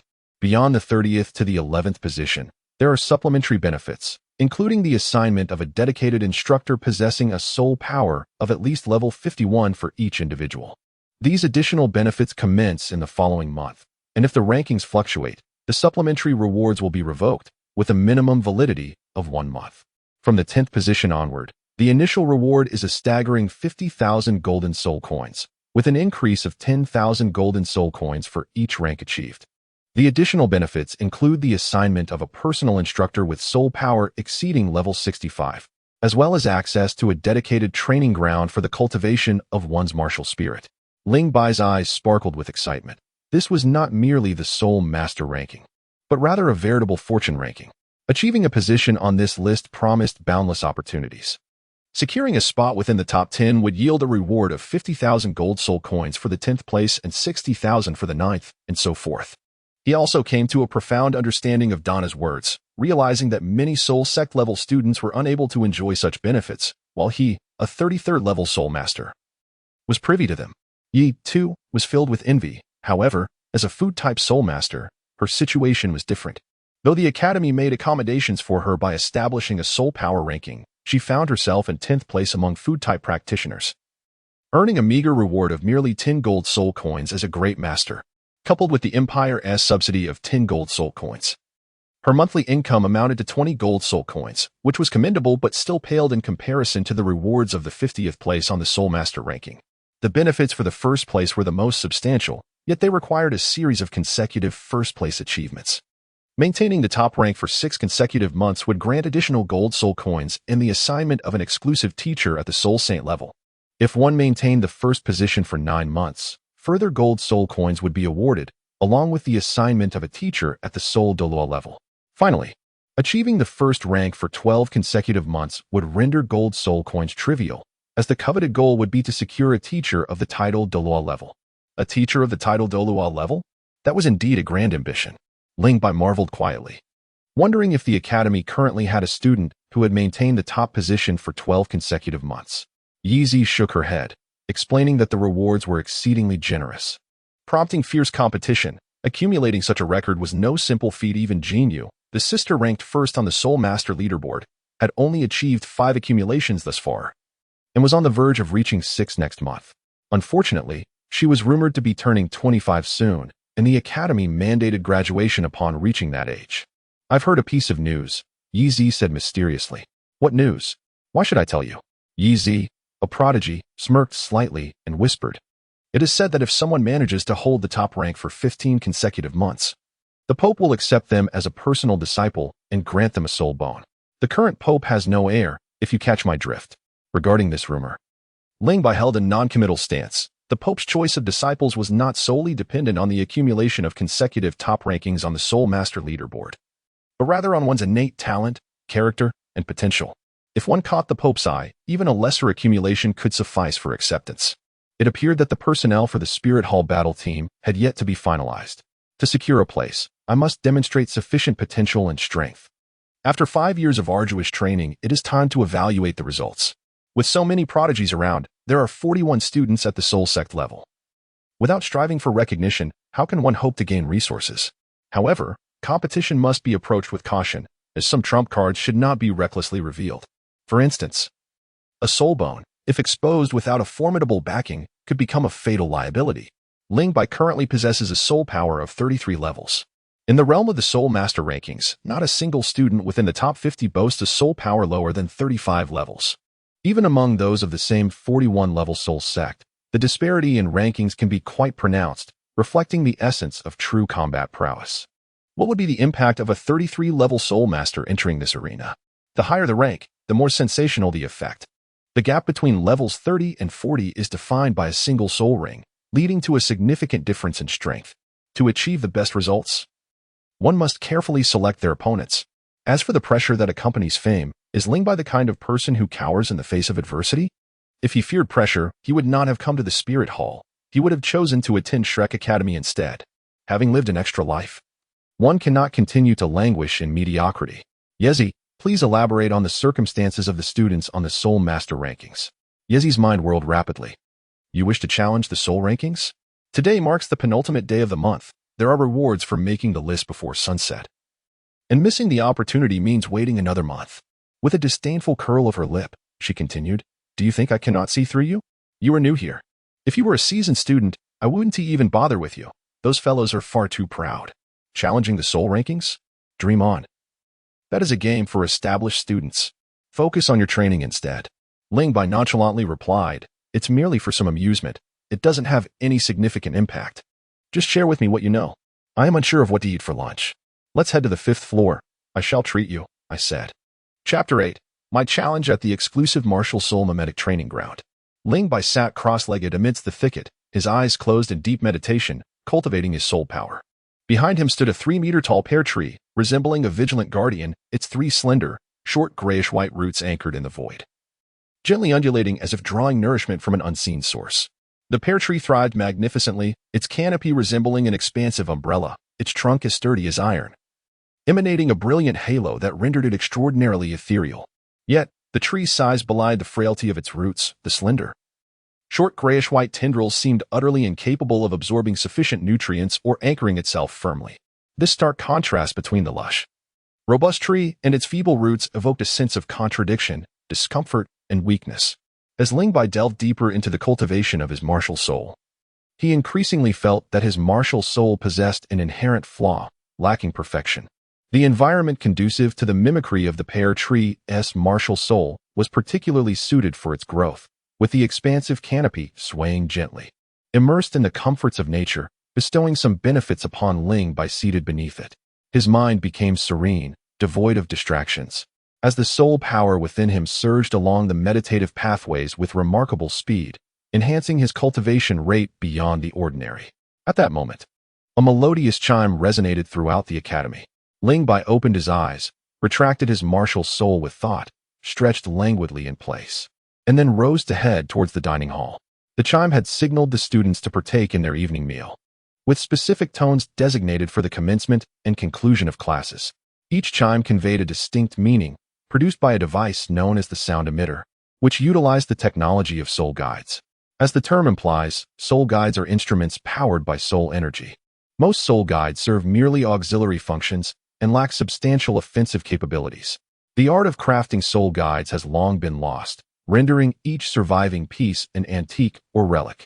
The Spirit Hall, with its ancient lineage and profound heritage, has preserved only a fraction of the soul guide technology, effectively integrating it into daily life. Examples include the anti-vibration carriages used to travel to Soul City, the stone bearing the martial soul rankings, and the sound emitters. The scene of over 1,600 individuals surging into the dining hall was nothing short of terrifying. The throngs of people were beyond mere description. Ling Bai was surrounded by a throng of people who effortlessly propelled his body into the cafeteria without him having to walk. As the crowd dispersed at the staircase, the number of individuals on the first floor was suddenly reduced by more than half. Ling Bai followed the crowd with a tray in hand, navigating through the bustling dining hall. The communal cafeterias on the first, second, and third floors resembled a buffet, with an array of dishes laid out for patrons to choose from at their leisure. Guests could serve themselves as much as they desired, free from the worry of incurring additional charges, as the cost of accommodation and meals had already been factored into the tuition fees upon registration. Ling Bai, over here.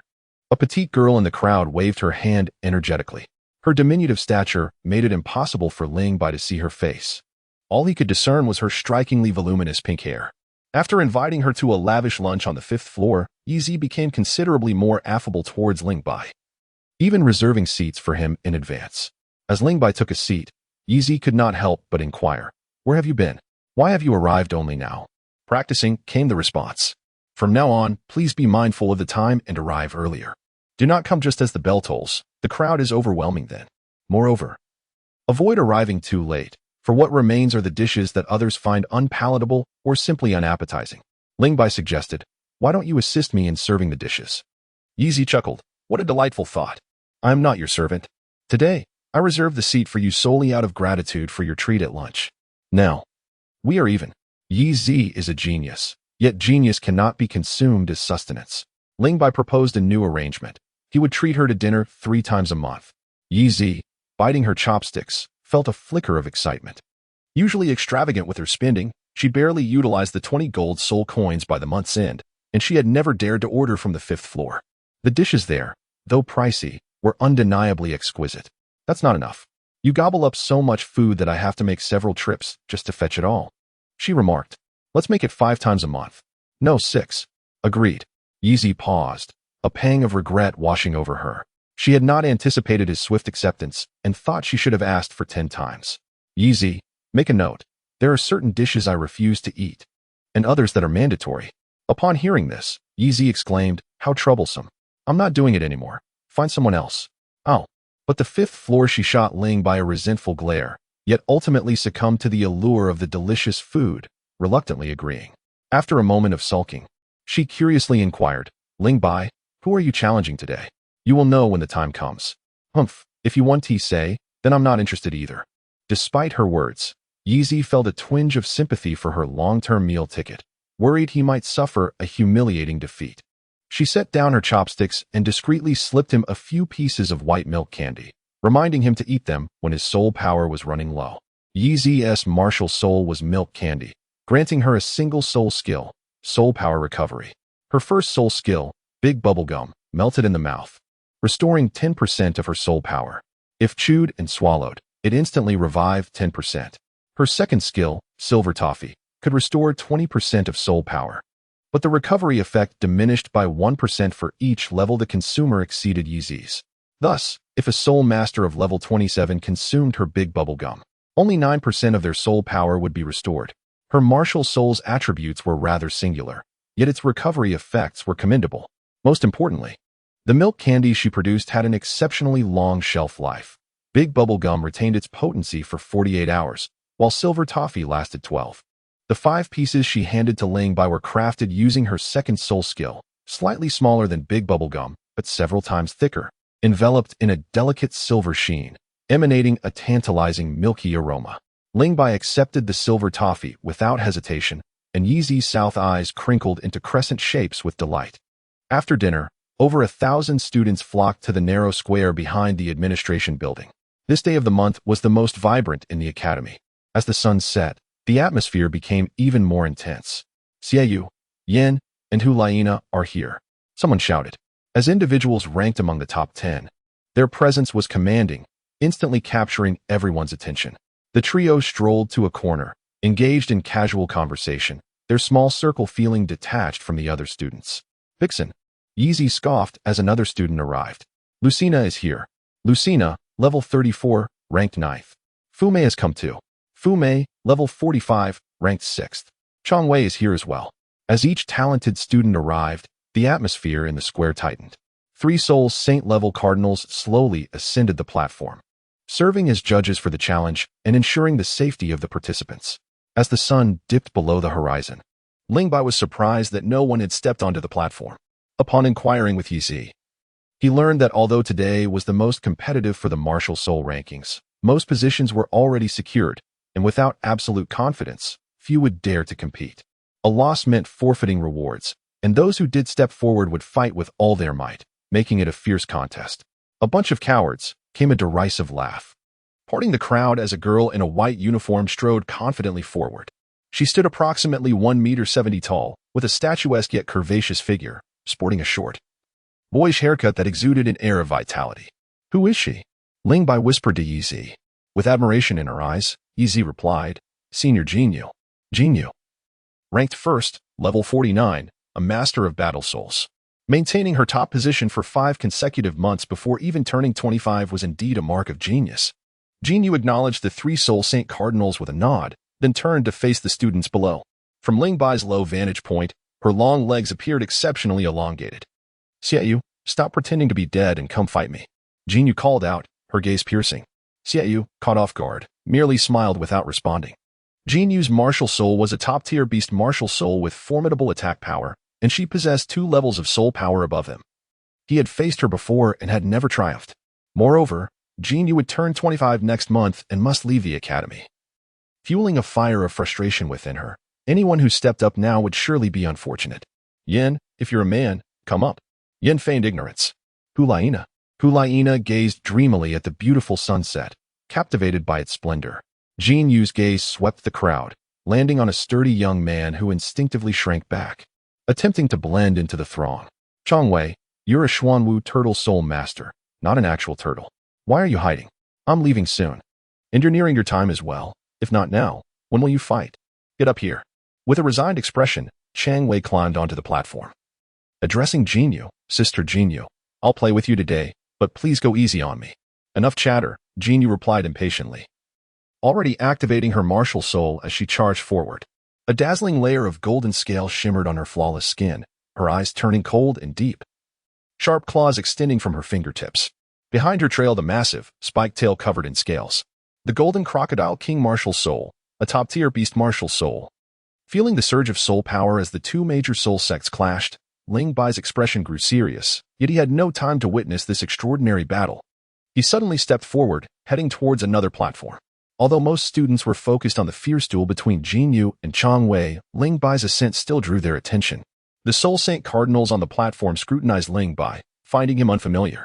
One spoke, Little fellow, who do you wish to challenge? I wish to challenge Hu Liena. Below the platform, upon hearing the name of Ling Bai's intended opponent, Yeezy covered her face in dismay, murmuring, This big fool Ling Bai. Instead of challenging someone below rank 30, he dares to confront someone in the top 10. Is he seeking a truly humiliating defeat? Hu Liena is not to be trifled with. He must have fallen under her spell and lost his wits. Should I wake him up? No. Perhaps losing once will help him see reality more clearly. Who is this guy?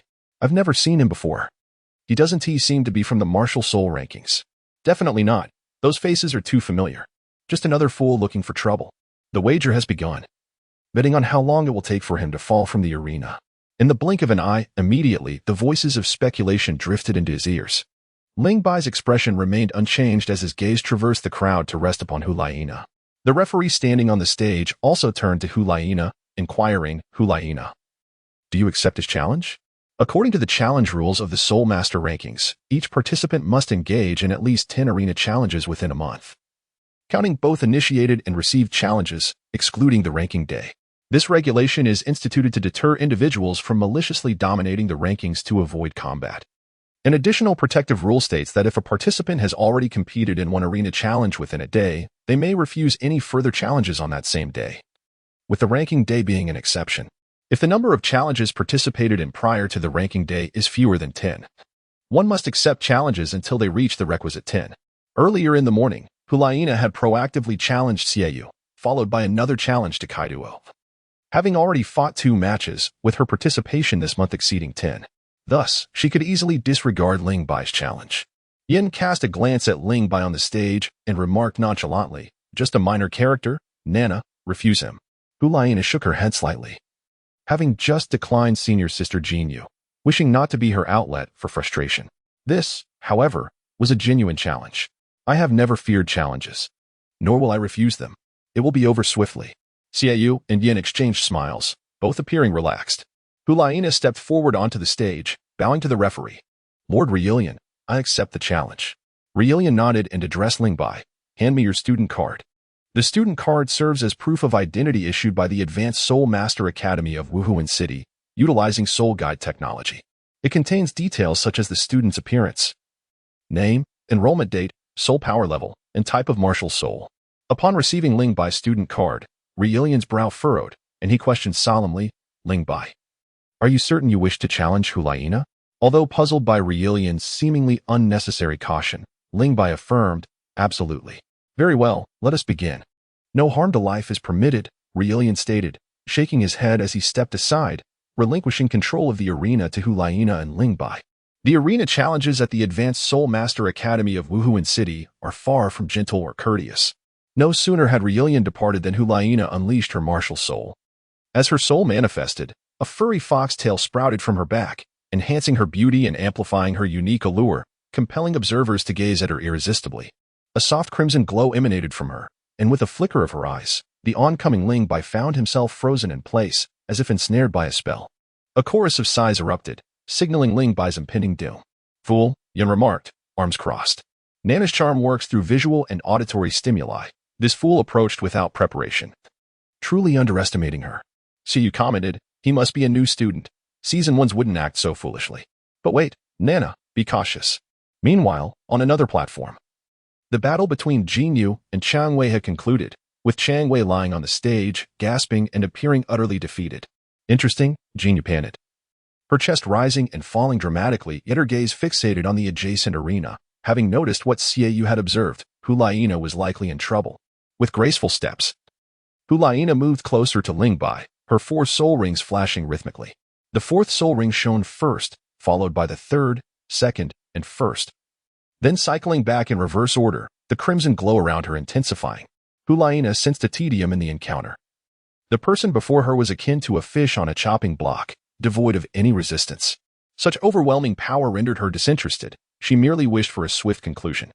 Just 6 meters away from Ling Bai, Xie Yue's warning jolted her into alertness. A short sword appeared in her hand, and she lunged fiercely toward Ling Bai. Rather than retreating, she chose to press her attack, her speed explosive and startling, rivaling that of any equivalent agile attacker. At that moment, Ling Bai vanished. Taken aback, Hu Liena reacted swiftly, thrusting her short sword backward.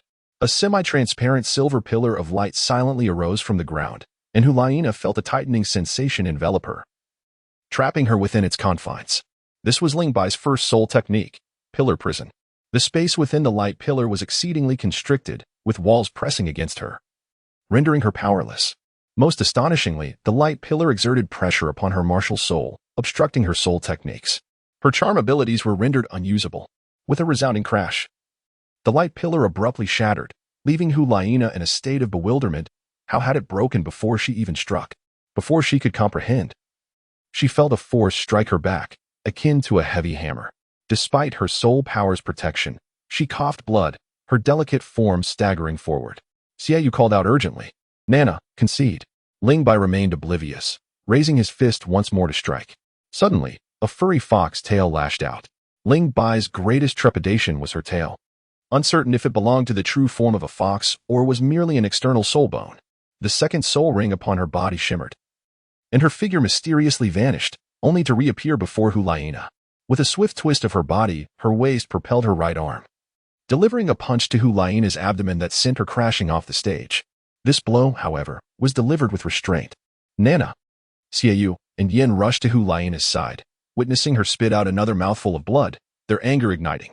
Yin bellowed at Ling Bai, "You scoundrel, I challenge you." His shout shattered the eerie silence, causing an uproar among the crowd. What did I miss? Hu Liena actually lost. How swift. Who on earth is this person? So ruthless. To strike a woman with such ferocity. It seems she only utilized 2 soul techniques. Yin was beside himself with rage, anticipating a thrilling spectacle. As he charged up to the stage, the returning Bishop Rielian exclaimed, "Yin, what do you intend to do?" "Get down. Lord Rielian, I must challenge him." Ling Bai regarded him with a gaze that suggested disbelief, reminding him, "The sun has set." Yin's momentum faltered momentarily as he coldly fixed his stare upon Ling Bai, asserting, "What you have taken from Nana, I shall reclaim for her. Be prepared to tumble down the rankings and suffer grievous wounds by the first day of next month. There is no need for your assistance. I will retrieve it myself." Hu Liena wiped the blood from her lips and, gazing intently at Ling Bai, inquired, "Why does my charm soul skill have no effect on you?" Chapter 10, The Dean's Attention. Ling Bai responded with a question that missed the mark, chastising. "You have been negligent, failing to regard me from the very beginning. Even a lion exerts its full strength when hunting a mere rabbit. Had this not been a contest of skill but a fight to the death, you would have perished long ago." As he spoke, Ling Bai turned to Xie Yue, inquiring, "How did you see through my disguise? Did I reveal a flaw?" Xie Yue's eyes glimmered with a malevolent light. Merely meeting his gaze felt akin to being sliced by a sharp blade, with hostility evident, as if he yearned to beat Ling Bai until he bled. He had no intention of divulging any weaknesses. "It is your shoulder. When you gathered strength, your shoulder tilted slightly, and once ensnared by Hu Liena's charm ability, your body became immobile." The statuesque yet curvaceous Xie Yue approached, casting a sidelong glance at Xie Yue, and coldly remarked, "Hu Liena has merely sustained a minor injury. She is not dead. Why show such disdain towards her? If you possessed any courage, why did you hesitate earlier? You did not even dare to step onto the arena." A glint of coldness flashed in Xie Yue's eyes as he exchanged a meaningful look with Ling Bai and stated, "Nana, Yin, let us depart." Cardinal Lelian strode to the center of the arena and proclaimed, "The final match of this month's challenge has concluded, with Ling Bai emerging victorious." As his voice resonated, the rankings on the Soul Master leaderboard shifted. Originally ranked 7th, Hu Liena vanished from the list, plummeting to the 1600th position, the very bottom of the rankings. The name Ling Bai appeared on the 7th line. 7th place, Ling Bai, 33rd level Soul Master? He is merely at the 33rd level? What? A Soul Master? The assembled students erupted in a frenzy. The spirit ranking only includes the top 50, with no student listed possessing a spirit power below 35. And the rankings were established after numerous challenges, reflecting true strength. Now, a mere 33rd level individual not only made it onto the spirit ranking, but surged into the top 10, securing 7th place. This left both those who had not made the list and those who had with a tumult of emotions. A Soul Master? Xie Yue, Hu Liena. And Yin exchanged glances of disbelief. Hu Liena could not help but gaze at Ling Bai, her eyes betraying a mix of resentment, anger, and shame. A 44th level soul scholar like herself was defeated by a 33rd level soul master. It is worth noting that there was a clear disparity of 11 levels in spirit power between them, a gap equivalent to a millennium soul ring. And yet, she had lost. What was most unbearable for Hu Liena was that she could not even comprehend how she had been defeated. Was it carelessness? Ling Bai, next time. I shall not fall to you again. Beside Ling Bai, Xie Yue wore a look of astonishment, incredulously inquiring, Junior, Are you truly just a soul master? Indeed, Ling Bai affirmed. Suppressing her shock, Xie Yue regarded Ling Bai with curiosity and remarked, the individuals in the academy are becoming increasingly intriguing. It is a pity that I must take my leave. Watching you all flaunt your prowess in the academy leaves me feeling quite discontented, honestly, very discontented. Junior, how about a duel with your senior? Gazing at Xie Yue, who appeared eager, Ling Bai's lips twitched slightly as he deftly shifted the conversation. Thank you for the reminder. Senior Xie Yue, I hadn't noticed my own bad habits until you mentioned it. Coward, Xie Yue rolled her eyes, adopting a commanding demeanor as she patted Ling Bai's shoulder. You have injured Hu Liena. Neither Xie Yue nor Yan will let you off easily, and the other students on the leaderboard will be watching you closely. With your current strength, you cannot maintain 7th place. Do not concern yourself with rankings. Focus on your cultivation and strive to elevate your soul power as swiftly as possible. Ling Bai nodded, affirming her determination. The river's waves surged forward, leaving the previous waves to perish upon the shore. Before meeting her end, she aims to shine brilliantly and accomplish something significant, intending to topple all those ranked above her. Upon hearing this, the students on the leaderboard were immediately dismayed, for Xie Yue had always been one to follow through on her words, making the upcoming month a trying one. However, the one who would likely endure the greatest hardship was Ling Bai, having bested and injured Hu Liena. How could she expect to escape the wrath of the formidable Xie Yue and Yan, who ranked 3rd and 4th respectively? For a mere spirit master to breach the top 10 of the spirit ranking would certainly be a source of embarrassment for the spirit hall students. Even those spirit masters who had not made the list were beginning to stir restlessly. Ling Bai has become the target of everyone's scrutiny. Unfazed, he takes a step forward, and the students gathered around the arena instinctively part to create a path. As soon as Lilian announced Ling Bai's victory, Yizhi fell into a state of shock. Her mind consumed by a single thought: Ling Bai, the utter fool, has triumphed over the vixen. How could he possibly win? Could it be that he cheated? After a few steps, Yizhi suddenly leaps up, exclaiming with excitement, Ling Bai, you did it. You are ranked 7th. Ling Bai was taken aback, reaching out to gently ruffle her fluffy little head, reminding himself to remain calm and composed, avoiding any startled reactions. Yizhi swatted his hand away and began counting on her fingers. The reward for the 10th place is 50,000 gold soul coins. The 9th place receives 60,000. The 8th place 70,000, and the 7th place 80,000. 80,000 gold soul coins, that's a considerable sum. Ling Bai, you are set for life. Her beautiful eyes sparkled with excitement. Ling Bai could not help but smile slightly. The prospect of 80,000 gold soul coins would alleviate his financial woes, allowing him to focus on cultivating his body refinement technique without monetary worries. When will the rewards be distributed? He inquired. Tomorrow, you can collect it from the finance office. Oh, in high spirits, Ling Bai strode forward, only to suddenly notice Yizhi lagging behind. He turned to find her standing in place, her expression one of conflict and hesitation. Curiously, he asked, "What's wrong?" Gathering her courage, Yizhi asked, "Ling Bai, can we consider ourselves friends?" "Of course. Will we still be friends in the future?" "Indeed. That's wonderful." Yizhi sighed in relief, her expression brightening instantly.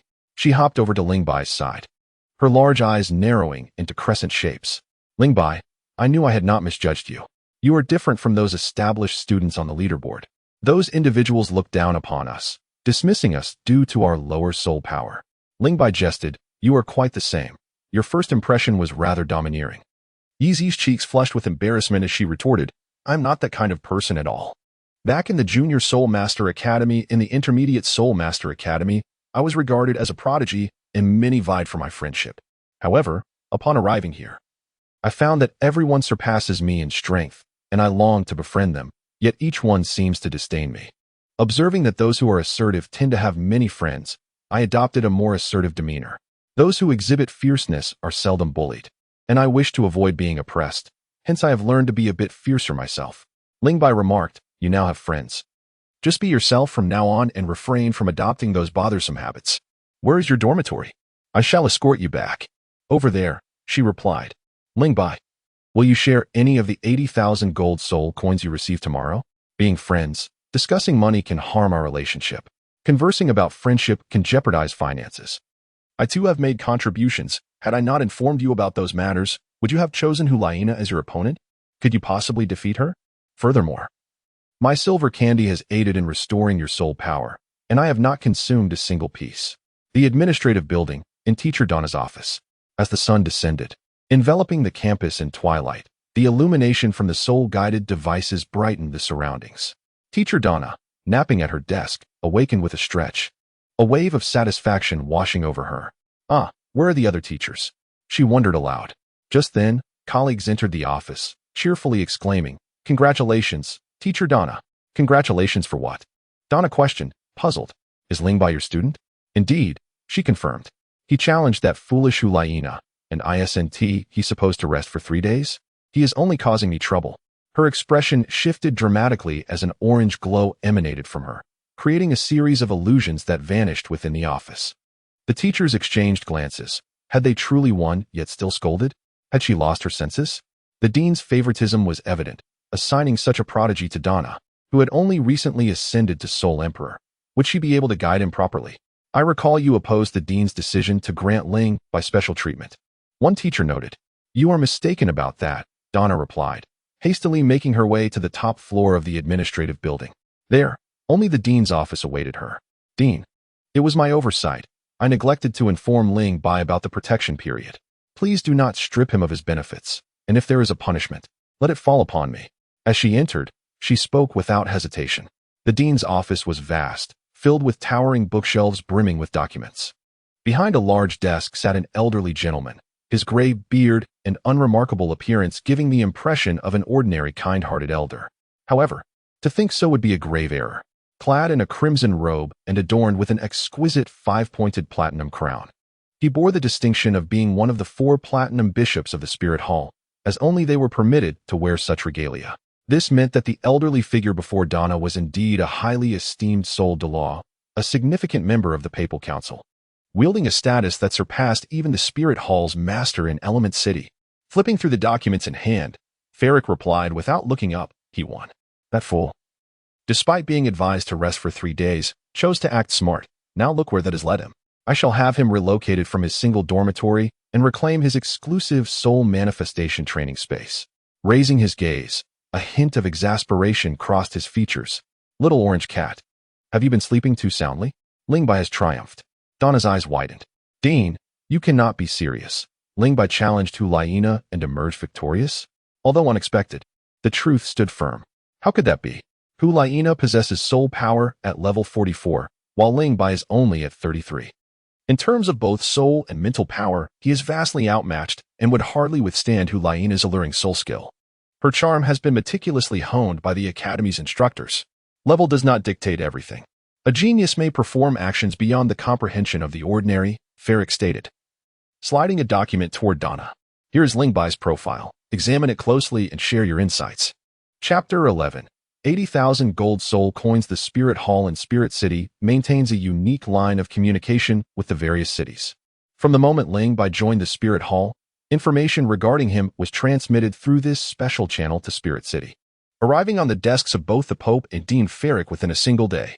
As Ling Bai's dedicated instructor, Donna had perused his profile countless times. Yet this version contained even more intricate details about his life experiences, meticulously gathered by the Spirit Hall. If Ling Bai were present, he would be astonished to see such a comprehensive account. Indeed, astonishment would not be limited to Ling Bai alone, but would also extend to Teacher Donna. He became a soul hunter at 6 years of age, traversing the hunting forests of the Tiendo Empire and even slaying a soul master dean at that tender age. Is that not a tad exaggerated? What can a 6-year-old accomplish? Ferric chuckled. The information gleaned by the Spirit Hall is entirely accurate. Now you understand why I hold him in such high regard. He is a remarkably unique talent. Donna sighed. His experiences surpass even mine. Environment shapes character. His past reveals much. Ferric continued, probing further. Beyond experiences, what else do you discern? That one should sleep less and study more. Daytime fatigue is understandable. Yet I have not seen you exert yourself at night either, Ferric advised. Look at his soul skills. Donna lowered her gaze, quietly reading aloud. The first soul ring is from a vine, the second from a lightning rabbit, and the third from a thunder tiger.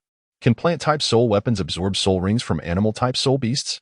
Ferric explained, on the Dolua continent. It is widely accepted that plant-type soul weapons absorb rings from plant soul beasts, and animal-type soul weapons from animal soul beasts. This consensus holds even among us at the Spirit Hall, until an individual emerged who proposed the 10 core competencies of soul weapons. Master? Donna inquired. Ferric nodded. Indeed, him. Among the 10 core competencies he proposed is the theory of soul manifestation, suggesting that plant-type soul weapons can indeed absorb rings from animal soul beasts, and vice versa. Many dismissed it as a fallacy due to a lack of evidence. Now, 2 individuals have validated this theory. One of them is Ling Bai. Curious, Donna asked. And who is the other? A child from Nodding City, Ferric replied, unconcerned. Continuing, the vine is a plant-type soul beast that attaches itself to trees. Its most formidable attack involves ensnaring foes within a cylindrical cage formed by its tendrils. Ling Bai employed a similar first soul skill during his battle with Hu Liena. It is a control-type technique. The second soul skill stems from the lightning rabbit, a rare soul beast whose capture is exceedingly difficult. However, should one succeed, the absorbed soul ring is likely to grant the ability of teleportation. Teleportation? Donna gasped, realizing the significance of such a skill among soul techniques. Ling Bai possesses a second soul skill that allows for teleportation. He has utilized a similar technique in battle. It cannot be mistaken. The third soul ring derives from the Thunder Tiger, known for its powerful lightning strikes, suggesting that Ling Bai's third soul skill is akin to this. 3 soul skills, 1 for control, 1 for evasion and agility, and 1 for direct assault. Each serves a distinct purpose.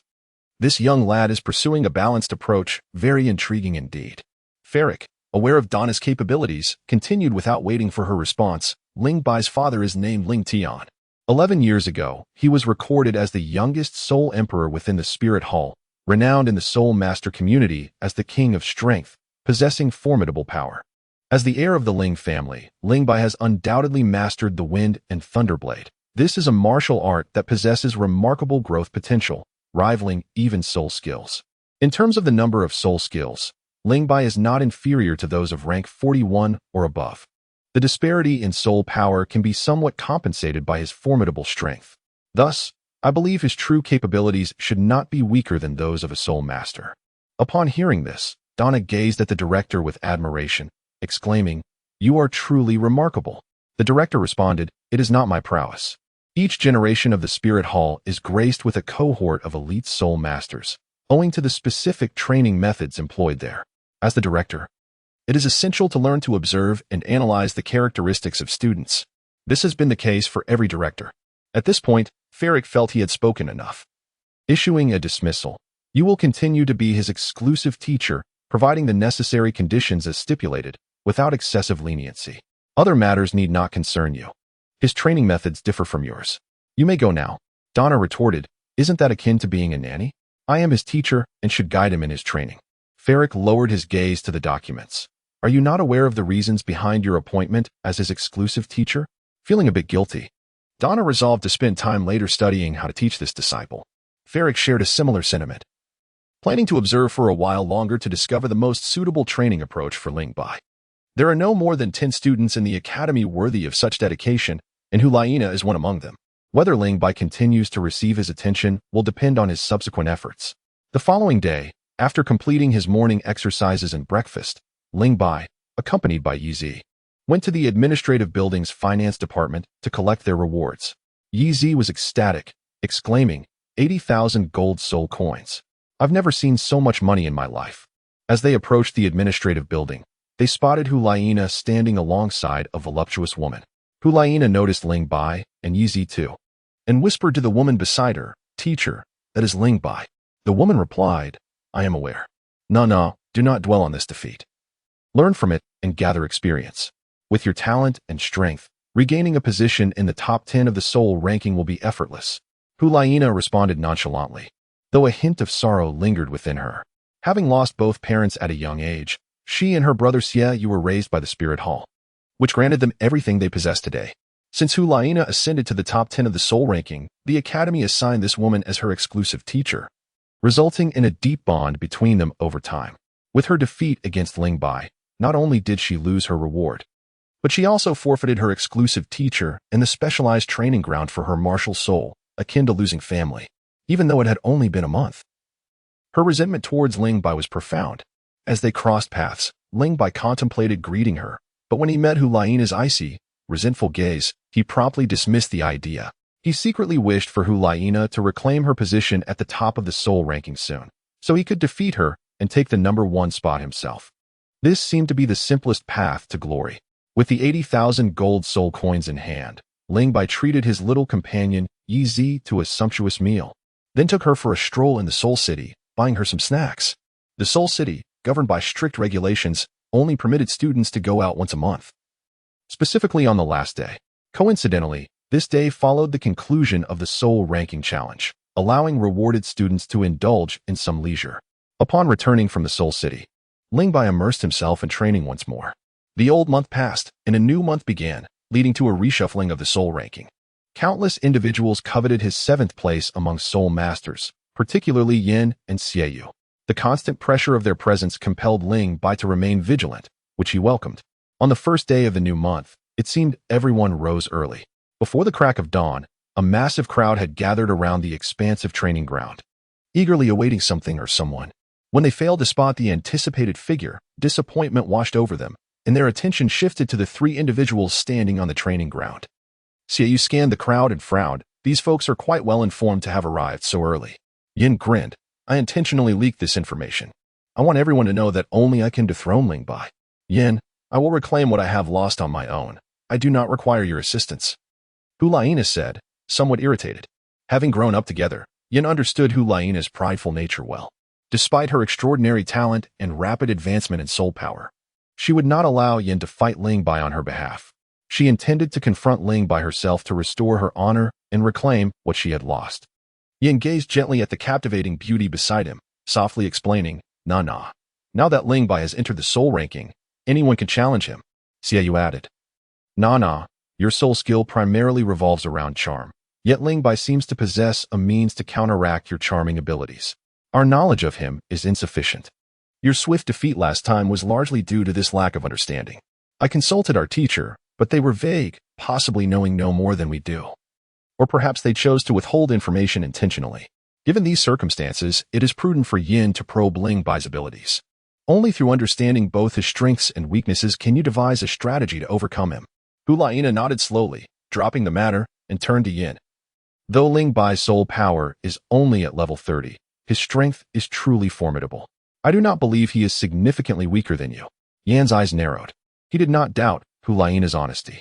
Among the 3, she was the only one who had fought Ling Bai and thus held the most authority on the matter. He remained silent, attentively listening to Hu Liena's account. His first soul skill manifests as a silver beam of light. When I was ensnared by it, a peculiar force suppressed my martial soul, and if I was not cautious, my martial soul could have been forced back into my body, interrupting my charm skill. Therefore, I surmise that breaking through the silver beam requires sheer strength and soul power. Suppressing the martial soul and interrupting the soul skill, Xie Yue remarked solemnly. Ling Bai's first soul skill is indeed troublesome. Yin, you must be cautious. I have some thoughts on his second soul skill. If I am not mistaken, it should involve teleportation. Yin praised. That lucky fellow has even acquired such a superior soul skill as teleportation. However, our teacher has stated that the more powerful a soul skill is, the greater the restrictions placed upon it. Most teleportation skills come with distance limitations, so exercise caution. It is not a significant concern. Acknowledging Yan's clear-headedness, Xie Yue nodded in agreement. What remains uncertain is Ling Bai's third soul skill. Even the mightiest of soul skills are rendered ineffective if he is not granted the opportunity to unleash them. Yin, once you step onto the stage, you must leverage your advantage and soul power to swiftly overwhelm Ling Bai, leaving him no chance to breathe.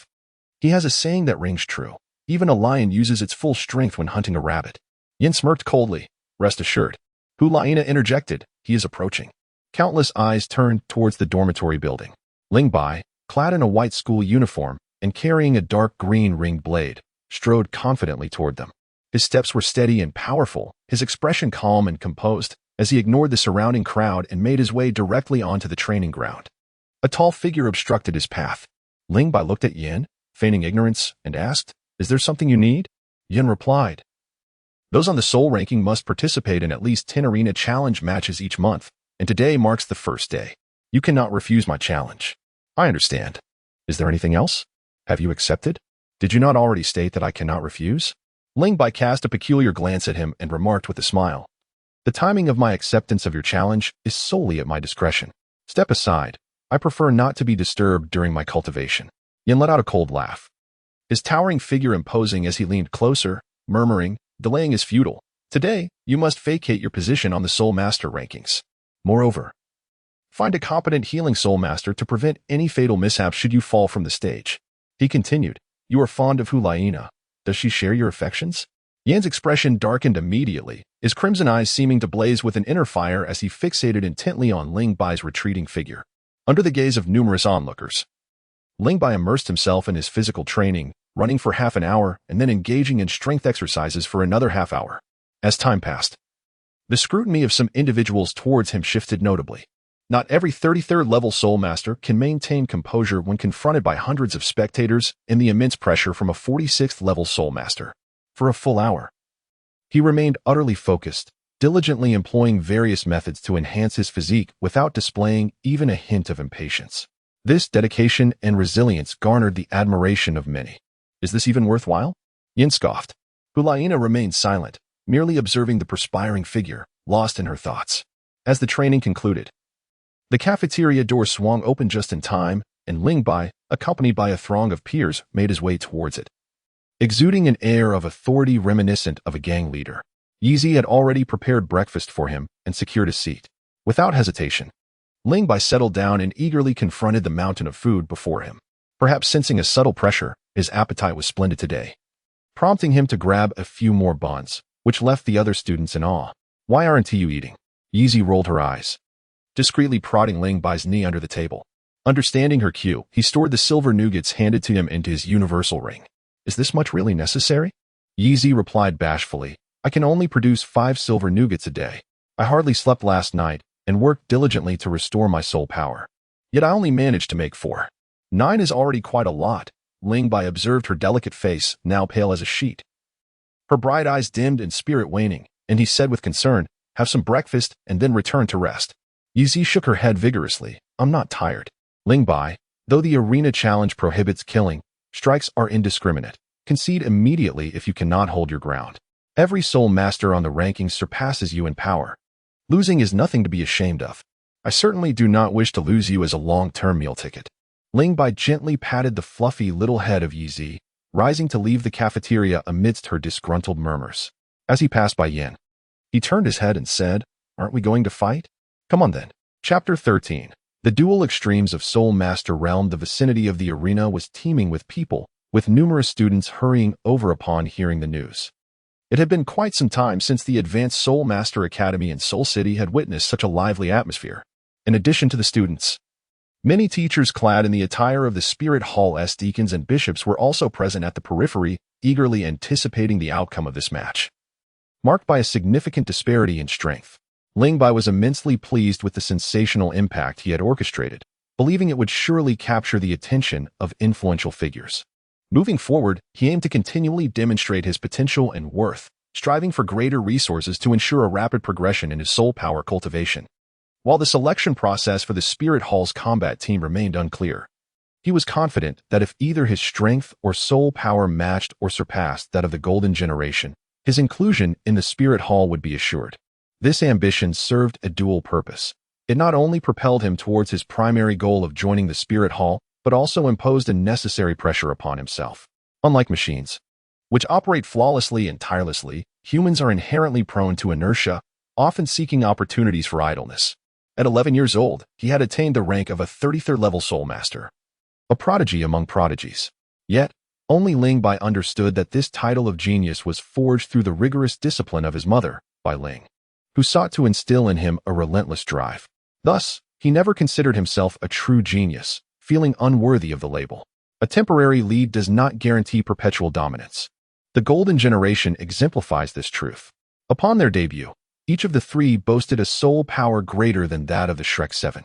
A decade later, the Shrek 7 would either ascend to godhood or attain the rank of title de law, while the 3 from the Golden Generation would hover around the 60s or 70s in level, fading into obscurity.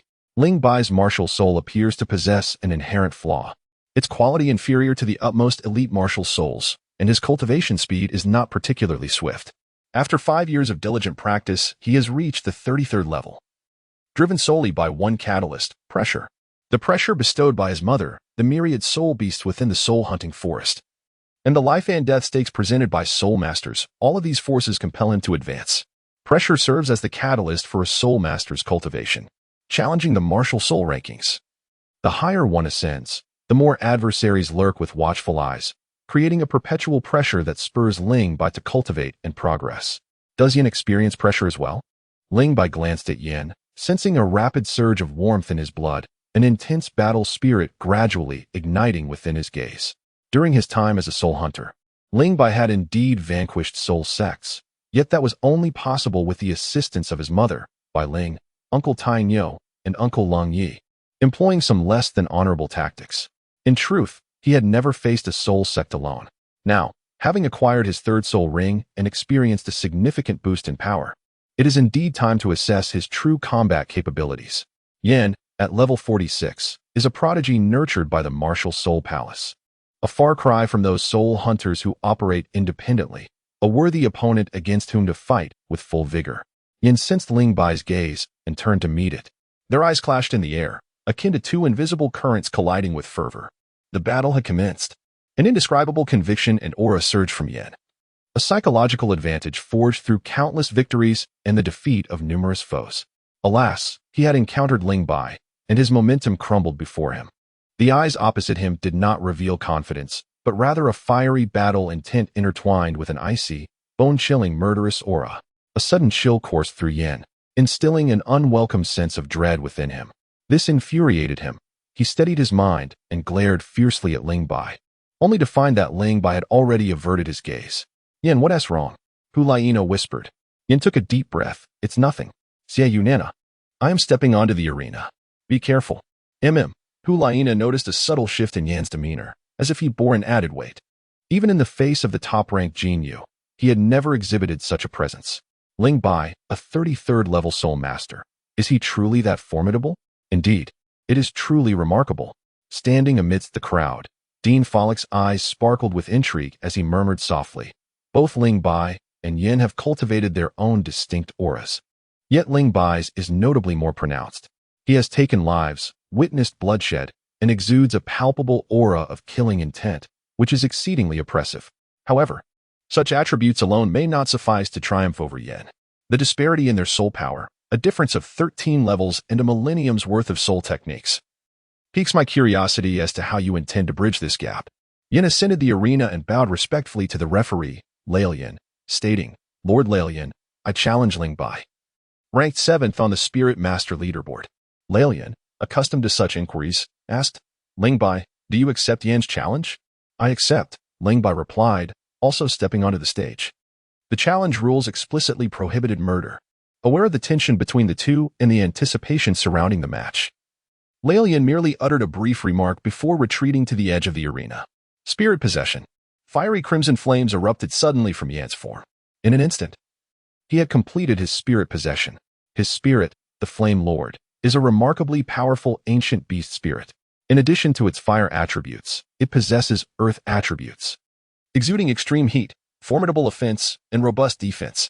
Four resplendent soul rings, yellow and purple, ascended from beneath Yan's feet, followed closely by the brilliance of the first and second rings. Under the influence of these two rings, Yan's physique rapidly expanded. His garments shredded instantly, muscles bulging like granite. And in a mere moment, he grew to over 3 meters in height. This was the enhancement effect of his first soul skill, Lava Body, and his second soul skill, Granite Rock.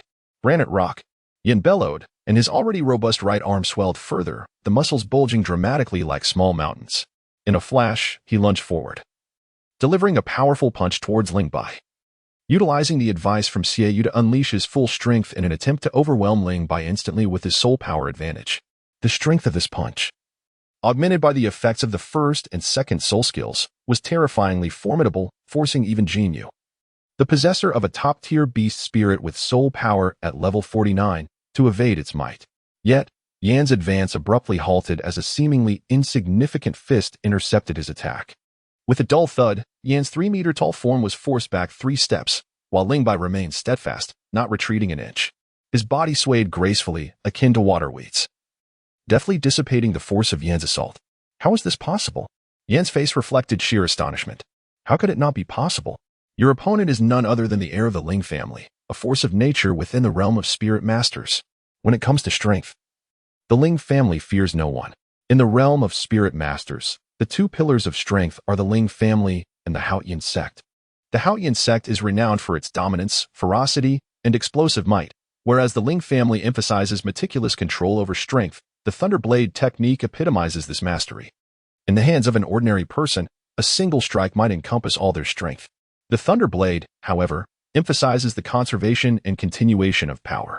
A strike delivered with merely 60% of one's strength retains 40% to generate new force, unleashing another wave of thunderous energy with the same 60%. The cumulative effect results in a total of 120% strength. In the second stage, 2 additional waves of thunder can be released, yielding an astonishing 180% power. Theoretically, as the mastery of the Thunderblade progresses, a member of the Ling family could exert 1,000 pounds of force from a mere 100 pounds. The ancestral saying of the Ling family, even those who are not spirit masters can possess the strength to contend with them, is no mere boast. Although Ling Bai has only mastered a single technique for unleashing thunderous energy, he has cultivated his body refinement technique to the 3rd level. Coupled with the enhancements from his 3 soul rings, he can effectively wield 960 pounds of force from 800 pounds. In terms of raw strength, Ling Bai surpasses Yan.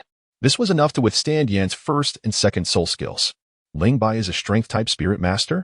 Such formidable power. The extreme heat accompanying the Flame Lord is indeed formidable. On the arena, Ling Bai glanced down at his fists. The joints of his fingers were scorched by the intense heat, flesh seeming to melt away, leaving behind charred patches and waves of pain. After all, he is but flesh and blood, struggling to withstand the energy-based assault of soul techniques. Ling Bai swiftly drew the circular blade from his back, gripping the hilt with both hands. With a decisive step forward, he aimed a downward strike at Yan, confident in the formidable defense of the Flame Lord. Yan stood his ground, unleashing a powerful blow with his robust right arm.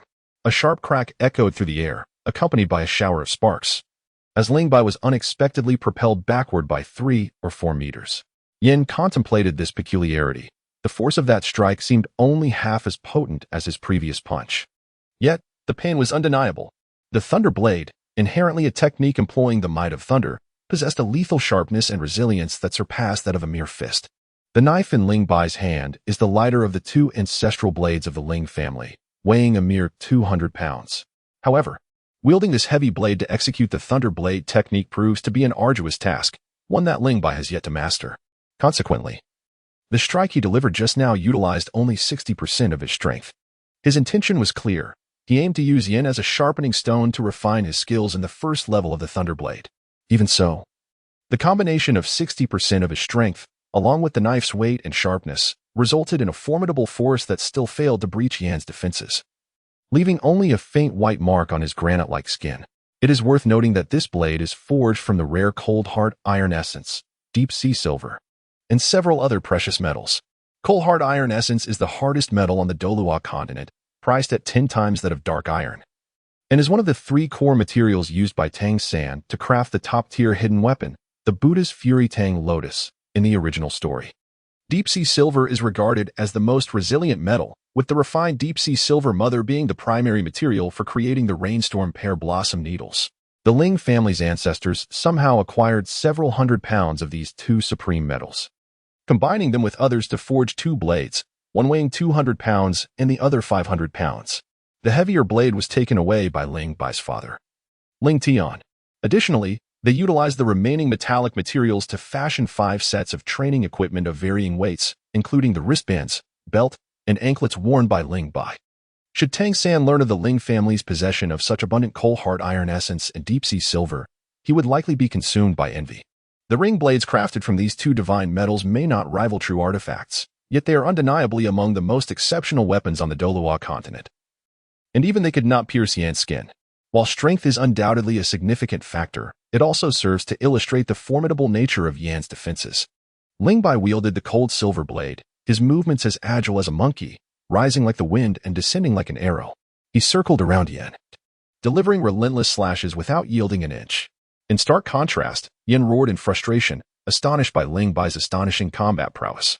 He was not alone in his astonishment. Many spectators were left speechless, having witnessed Ling Bai engage Yin without employing a single soul skill, relying solely on strength and technique. A battle of attrition. Hu Liena and Xie Yue exchanged knowing glances, gradually discerning Ling Bai's strategy. Unable to restrain herself, Hu Liena cautioned, "Yin, he is depleting your soul power. Do not allow him to lead you by the nose, lest this arena challenge devolve into a war of attrition." Ling Bai cast a glance at the audience below. This pair of siblings was truly exasperating. Last time it was Xie Yue who interjected, and now it was Hu Liena. Lord Reunion, someone is cheating. It would not devolve into a war of attrition. Yan's gaze remained composed. Since ascending to the Soul Master ranking, he had endured countless battles, accumulating extensive experience, and would not easily fall into the trap set by Ling Bai. He simply felt unwilling, discontented that despite unleashing 2 soul skills, he had barely grazed the hem of Ling Bai's attire. This fellow was exceedingly slippery, always managing to find ingenious ways to swiftly create distance using his own abilities. It was time to put an end to this. Third soul skill, Blazing Fireball. Yan's third soul ring shimmered brightly, a purple light radiating forth. As a layer of dark red brilliance emerged from him, rapidly coalescing into a massive fireball before his chest. "Do you think you can unleash your third soul skill without consulting me?" A smile danced on Ling Bai's lips as he declared, "First soul skill, Pillar of Confinement." A translucent silver beam shot up from the ground, activating instantaneously. It offered Yin no chance to react, trapping him within the luminous column. In that moment, the Flame Lord's martial soul was nearly forced back into his body, and the partially formed third soul skill was abruptly interrupted. Ling Bai exhibited remarkable precision in seizing the moment, deftly exhausting Yan's soul power while preventing him from unleashing his fireball. Such a despicable soul skill. Yin, infuriated, felt his teeth grind as his body trembled, attempting to shatter the light pillar. To his astonishment, despite his 4 soul rings and the augmentation from his Flame Lord martial spirit, he was unable to break through the light pillar instantly. Was this truly the first soul skill? Indeed, it was Ling Bai's inaugural soul skill. Yet the attribute enhancements of soul rings derived from soul beasts of varying ages differ significantly. The disparity between a 100-year soul ring and a 900-year soul ring of the same beast is monumental. Ling Bai's first soul ring originated from a 700-year-old vine. To maximize the age of his soul ring, Ling Bai diligently trained for 2 years, advancing his body refinement technique to the 2nd level and accumulating his soul power to nearly the 20th level before hunting a soul beast for his soul ring. In terms of attribute enhancement, his first soul ring surpassed the 2nd soul rings of the vast majority of soul masters, and the pillar's confinement extended beyond what Yin could perceive. Yin, with a soul power level of 46 and being a formidable assault-type soul master, was not significantly hindered by the pillar. However, that was sufficient. As soon as Yin shattered the light pillar, he beheld the 3rd soul ring surrounding Ling Bai emit a brilliant purple glow, enveloping his entire right arm in a deep violet radiance. Azure electric serpents erupted from his fingertips, coalescing into a long spear resembling a crystalline azure lance. From the onset of battle, this 8,000-year third soul skill had been primed, and now, the Breaking Void Thunder Spear was poised for action. Chapter 15. Despicable and shameless. The spear spanned approximately 1.5 meters, entirely azure, seemingly crafted from crystal, translucent and gleaming. Most strikingly, the spear's end was seamlessly integrated with Ling Bai's arm, indistinguishable from one another.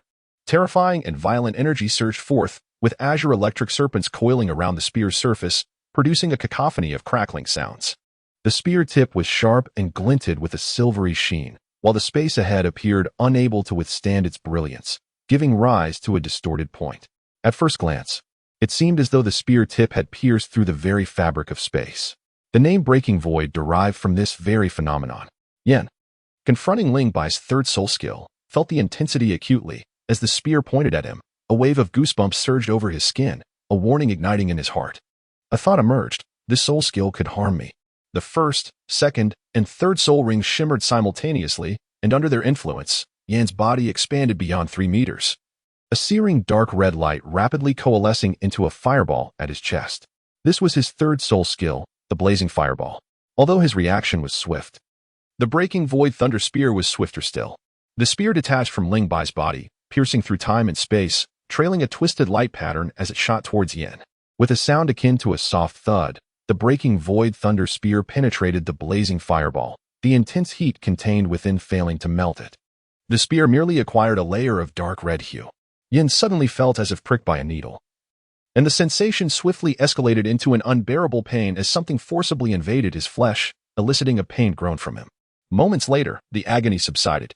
Looking down, Yan's eyes widened in shock as he beheld a crystalline spear embedded in his chest, his granite-like skin utterly powerless to resist, allowing it to breach his defenses with ease. Vivid crimson blood oozed from the wound, dripping onto the arena floor. This soul skill left Yin in a state of terror, and before he could catch his breath, the spear embedded in him suddenly detonated, transforming into countless tiny electric serpents that surged towards him, sending waves of intoxicating tingling sensations throughout his body, compelling him to emit a soft moan. How could the breaking void thunder spear lack lightning attribute attacks? Yin was indeed injured. Hu Liena murmured in a daze. Xie Yue's expression tightened, recognizing the formidable attack power. The soul skill had pierced through Yan's blazing fireball, its power seemingly diminished. Yet it still managed to breach Yan's defenses, a testament to its might. Ling Bai's soul skill was on par with the fourth attack soul skills unleashed by soul masters above level 41. Yet, his soul power was only 33. How could he execute such a fearsome strike? Xie Yue, ranked first on the martial soul leaderboard, expressed her astonishment. Beside her, the stocky Chong Wei sighed. What a pity. If only Ling Bai's soul power reached 40, Yin would not only be wounded but might even face dire consequences. Xie Yue remarked, Yin relies on that layer of skin. Had it been another soul master of lower defense, they would undoubtedly have succumbed to Ling Bai's third soul skill. Among the crowd, Dean Ferrick nodded slightly. Aligning with his earlier conjectures, indeed, Ling Bai's third soul skill was an offensive one. What surprised him, however, was the skill's terrifying potency. Far from that of a millennium soul skill, seemingly approaching the realm of a 10,000-year soul skill. As the tingling sensation dissipated, Yin regained his mobility and fixed his gaze on Ling Bai, to unleash an attack of such dreadful might with only 33 levels of soul power. I am curious how you achieve this. However, this skill did not incapacitate me. I still possess the strength to fight. The first, second, and third soul skills have not drained me excessively. And you? Your soul power must be running low, right? Ling Bai, I am determined to win this challenge. Ling Bai momentarily found himself at a loss for words. Yin was indeed correct. He had expended 50% of his soul power while unleashing his third soul skill. At present, the remaining soul power within him had dwindled to below 50%, rendering him incapable of continuing to wield the Destruction Thunder Spear. Although the potency of the third soul skill was formidable, far surpassing Ling Bai's initial expectations, the feeble state of his soul power prevented it from manifesting the full effect of an 8,000-year soul skill. Moreover, Yin, being a soul master adept in defense, possessed a formidable soul power level of 46. The failure to shatter his defenses led to Ling Bai's defeat. Lacking sufficient soul power, he could not endure the relentless bombardment of soul skills through mere physical strength and close combat techniques. However, the sight of Yan's smug expression was particularly irksome. Winning was not as simple as it seemed. A faint smile graced Ling Bai's lips as he took out a piece of silver-glimmering toffee and tossed it into his mouth. A wave of warmth rapidly coursed through his body, and in an instant, his soul power was restored by 13%.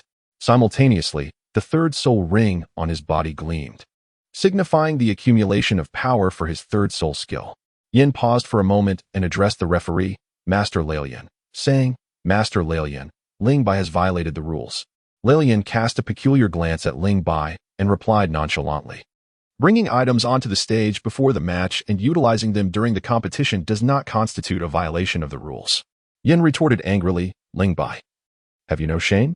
Can't you fight with honor instead of resorting to such despicable and shameless tricks? Did I break any rules? If everyone behaved like you, what would be the point of the Soul Master rankings? Did I break any rules? As the challenge match began to shift in an unforeseen direction, the onlooking students were left blushing, caught between laughter and restraint. Dean Ferrick shook his head with a smile, choosing not to continue watching. Although Ling Bai did not violate any rules, it was undeniably shameless of him to restore his soul power using items crafted by food-type soul masters during the challenge. Were the others fools incapable of such tactics? Everyone was aware of it. It was merely a matter of pride as soul masters. An unspoken agreement that led to its disuse. Ling Bai unleashed his third soul skill, the Phantom Thunder Gun. A piercing scream echoed, and Yin, in a fit of rage, bellowed, Ling Bai, you scoundrel, I will kill you. He then activated his fourth soul skill, Lava Surge, followed by his first soul skill, Pillar Prison. 9 pieces of silvery toffee, each capable of restoring 13% of soul power, consumed all at once, would yield a total recovery of 117%. With the remaining soul power, 2 more phantom thunder guns would pose no challenge. The question remained, could Yin withstand it? Listening to Yan's cries of agony, the observing students found it hard to bear. Ling Bai was indeed ruthless. Hu Liena, both amused and exasperated, urged Yin, yield, Yin. Yet, he stubbornly refused to concede, even in the face of death. With her back turned to the arena, Easy squinted her large eyes into crescent shapes and chimed in with a clear voice. Ling Bai just consumed my handmade milk candy, which restores 20% of soul power. It maintains vitality in the air for 12 hours. Fellow students in need may place orders with me. Pricing is negotiable, with bulk orders receiving favorable terms. Chapter 16, The Balance Flow and the Extreme Flow I Concede. After releasing 3 phantom thunder guns and exhausting his soul power, Ling Bai decisively surrendered. He still cared for his dignity. Otherwise, with 9 pieces of silvery toffee, he could have slowly drained Yan's power, eventually leading to his demise. Upon hearing Ling Bai's concession, Yan felt no joy. His crimson eyes burned with fury, and he gasped for breath, struggling to suppress the seething anger within. He repeatedly told himself to remain calm, yet he could not help but utter, "Ling Bai, you wait for me. I shall await your command." With that, Ling Bai strode off the arena. Yan announced, "In this challenge match, Yan is the victor." Hu Liena and Xie Yue rushed onto the stage to support the somewhat unsteady Yan. At that moment, Yan was a pitiful sight, for bloody gashes adorning his body, blood spilling profusely, leaving crimson stains on the ground. It was a disgrace for a level 46 soul master to be so thoroughly humiliated by a 33-level soul master. The indignation within him was palpable. What irked him most was that Ling Bai, after recovering his soul power, chose to surrender, rendering his previous attacks nothing more than a mockery. "You shameless wretch." Yin spat indignantly at Ling Bai while receiving treatment from the healing soul master, his anger only growing with each passing moment. Hu Liena reassured him, "Focus on your recovery. Once you heal, you can seek your revenge." From the events of the challenge match, it was evident that Ling Bai's strength was not inferior to that of a soul master. His formidable close combat skills, combined with his first and second soul skills, placed him in an inherently advantageous position, and the terrifying power of his third soul skill made him a formidable adversary. Xie Yue inquired, "Yin, just how powerful is his third soul skill?" As the healing light enveloped Yan's body, his wounds visibly healed at an astonishing pace. Though the blood loss would take time to recover, his complexion remained somewhat pale. It is comparable to the power of a level 42 soul master's 4th attack soul skill. In truth, it is not as formidable as you might think, as long as one's soul power exceeds level 42. Employing a defensive or offensive 4th soul skill can easily counter it. My 4th soul skill, Lava Surge, is a control-type skill with minimal offensive power. Otherwise, it would not have been so easily injured by his 3rd soul skill. Pausing momentarily, Yin seemed to recall something and continued, "Moreover, Ling Bai's 3rd soul skill possesses an additional lightning attribute attack, rendering the victim's body numb and temporarily incapacitating them." After a moment of silence, Hu Liena could not help but marvel. To possess such strength at level 33, I cannot fathom how he is cultivated. Xie Yue replied coldly, "As long as we discern his true capabilities, it suffices. Regardless of his prowess, he is merely a 33-level soul master. While my soul power stands at an impressive 47. Brother, you must." Xie Yue's eyes gleamed with a sinister light. "Under the guidance of their teacher, my self-created soul skill has made significant progress, and I shall use it to test the might of the full moon against him." Upon returning to his exclusive spirit manifestation training ground, Ling Bai did not rush to recover his soul power, but instead reflected on his recent battle with Yin. There was no doubt that his strength was now capable of contending with soul master-level students. Yet he must remain acutely aware of the substantial gap that still existed between him and the soul masters, the disparity in soul power and the number of soul skills. Of course, Ling Bai also possessed his own advantages. The 3rd level of body tempering and a single layer of thunder energy endowed him with formidable strength and close combat capabilities, allowing him to rival powerful attack-type soul masters like Yin. Furthermore, there were the soul rings. The first soul ring was 700 years. The second soul ring was 990 years, approaching the 1,000-year mark, and the third soul ring was 8,000 years, similarly near the 10,000-year threshold. Each soul ring shattered the limits of age, thus amplifying the potency of his soul skills. Lastly, the soul bones, treasures so precious that even titled duelos coveted them. They were not to be used lightly unless in dire circumstances. For the time being, they could be disregarded. To some extent, advantages could transform into disadvantages. Ling Bai excels in close combat. However, should his adversaries deny him the opportunity to engage at close quarters and resort to long-range soul techniques. Even the mightiest of strengths would be rendered futile. The potency of soul techniques is directly proportional to the consumption of soul power. For instance, his third soul technique, the Phantom Thunder Spear, can be employed only twice when his soul power is at its peak. The second soul technique, instantaneous movement, is also a considerable drain on his soul power. Ling Bai remains unaware of how Xie Yue performs her instantaneous movements. Yet his own technique consumes 1/5 of his soul power with each use, and the distance covered does not exceed 5 meters, necessitating a cool-down period before subsequent applications. In contrast, his first soul technique is relatively economical in terms of soul power while yielding commendable results. Ultimately, the root of the issue lies in his insufficient soul power level. Having recently acquired the third soul technique, he has yet to fully master it. And his own combat style remains a matter of exploration and refinement. The path to becoming a formidable soul master is still a long journey ahead. With a gentle sigh, Ling Bai commenced meditation to restore his soul power. As for attending classes, that was simply not feasible. The curriculum at the Advanced Soul Master Academy in Soul Master City is quite flexible, with 2 classes in the morning and no afternoon sessions, allowing for personal arrangement of time. Ling Bai perused the curriculum of his class, which was replete with a diverse array of subjects, including cultivation classes, martial soul studies, soul beast identification, team combat, soul technique training, and specialized combat skills for various types of soul masters. The Academy places great emphasis on collaborative education, encouraging students to form teams and engage in the competition for the team battle rankings. This initiative places them ahead of both the Tiando Empire and the Xinglua Empire, embodying a relatively advanced integrated educational model within the context of Dolua continent. It represents a fusion of extreme training and balanced approaches, with the ideal state being the individual's peak performance alongside collective equilibrium, a concept highly esteemed by the master. Ling Bai adheres to a balanced approach. His variant pear tree martial soul bears a striking resemblance to Tang San's blue-silver grass, characterized by its equilibrium and attributes. When combined with the Ling family's wind and thunder blade, he seamlessly embodies a formidable offensive spirit master. His first soul skill demonstrates that the path of control is also viable. However, upon reflection, he ultimately opts for the balanced style. The essence of the balanced approach lies in cultivating a spirit master whose attributes are as evenly distributed as possible, achieving a harmonious equilibrium between offense and defense. This strategy minimizes vulnerabilities and enhances overall capabilities. The master advocates for a more extreme personal strength, suggesting that any deficiencies should be compensated by team members. Nevertheless, the disciples he has trained have not pursued an extreme path. In later stages, Tang San's soul skills predominantly gravitate towards offensive types, effectively amalgamating control, brute force, and agility, thereby blurring the lines between various categories. Moreover, as a twin martial soul wielder, he possesses a broader array of options when selecting soul skills compared to other spirit masters. Given the disparities in martial soul quality, cultivation talent, and individual circumstances, it is inevitable that the strength among team members will vary significantly. Tang San alone is capable of defeating 6 others, with the exception of support and food-type spirit masters, whose assistance proves to be rather limited.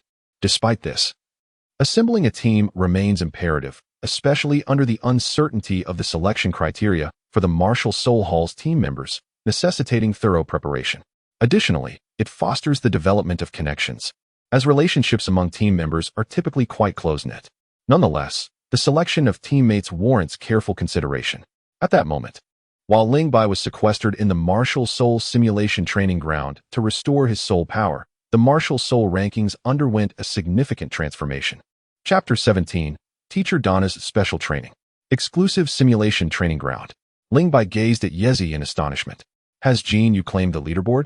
Indeed. Yezi nodded vigorously, her large eyes brimming with admiration. Senior Xie Yue first challenged the 50th ranked contender, defeating him with just 2 soul skills.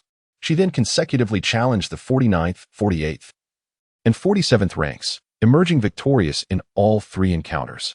2 students attempted to contest for the 50th spot, but one was challenged by Senior Xie Yue almost immediately after making the list, remaining on it for even less time than Yue. Now, no one dares to vie for the Soul Master rankings. Impressive, Ling Bai marveled in silence. His intent in participating in the arena challenges was to draw the attention of other students, yet Xie Yue's approach was one of outright domination. They used to speak of the mother Tyrannosaurus. Now, it seems even the mother crocodile has become equally formidable. Will Senior Jean you be able to sustain her soul power through 5 matches in one afternoon? Ling Bai inquired. Yezi replied, somewhat despondently. She sought assistance from a support-type soul master to help her recover her soul power. Initially, she approached me, but her soul power is simply too high. The silver candy couldn't affect her. Yezi harbored biases and malice towards most of the female students in the academy, with Jean Yu being the sole exception. Her admiration for Jean Yu was profound, and not being able to assist her idol left Yezi feeling quite unhappy. Keep practicing. Once your soul power level increases, you will be able to help, Ling Bai said, reaching out to tousle Yezi's soft, fluffy pink hair, which felt delightfully smooth to the touch. Stop that. Yezi swatted Ling Bai's hand away, frowning. You mustn't touch my head. If you do, I won't grow taller. At 14 years old and standing at 150 centimeters, Yezi was perhaps a bit late in her development compared to her peers. Many aspects of her growth had yet to fully manifest, which made her envious of girls who excelled. She also loathed anyone mentioning her shortcomings, as they were a sensitive topic for her. Ling Bai, are you going to watch Senior Jean Yu's matches? No, I will continue to train. With 5 consecutive challenges. It is evident that Jean Yu has become overly zealous. Attending the matches now would be akin to walking into a trap. To engage with such a prodigy, one must be in peak condition. After the morning battle, my soul power has yet to fully recover. It would be unwise to confront Jean Yu directly. Yezi displayed a look of disdain but refrained from voicing her thoughts, sparing Ling by the embarrassment of being labeled a coward.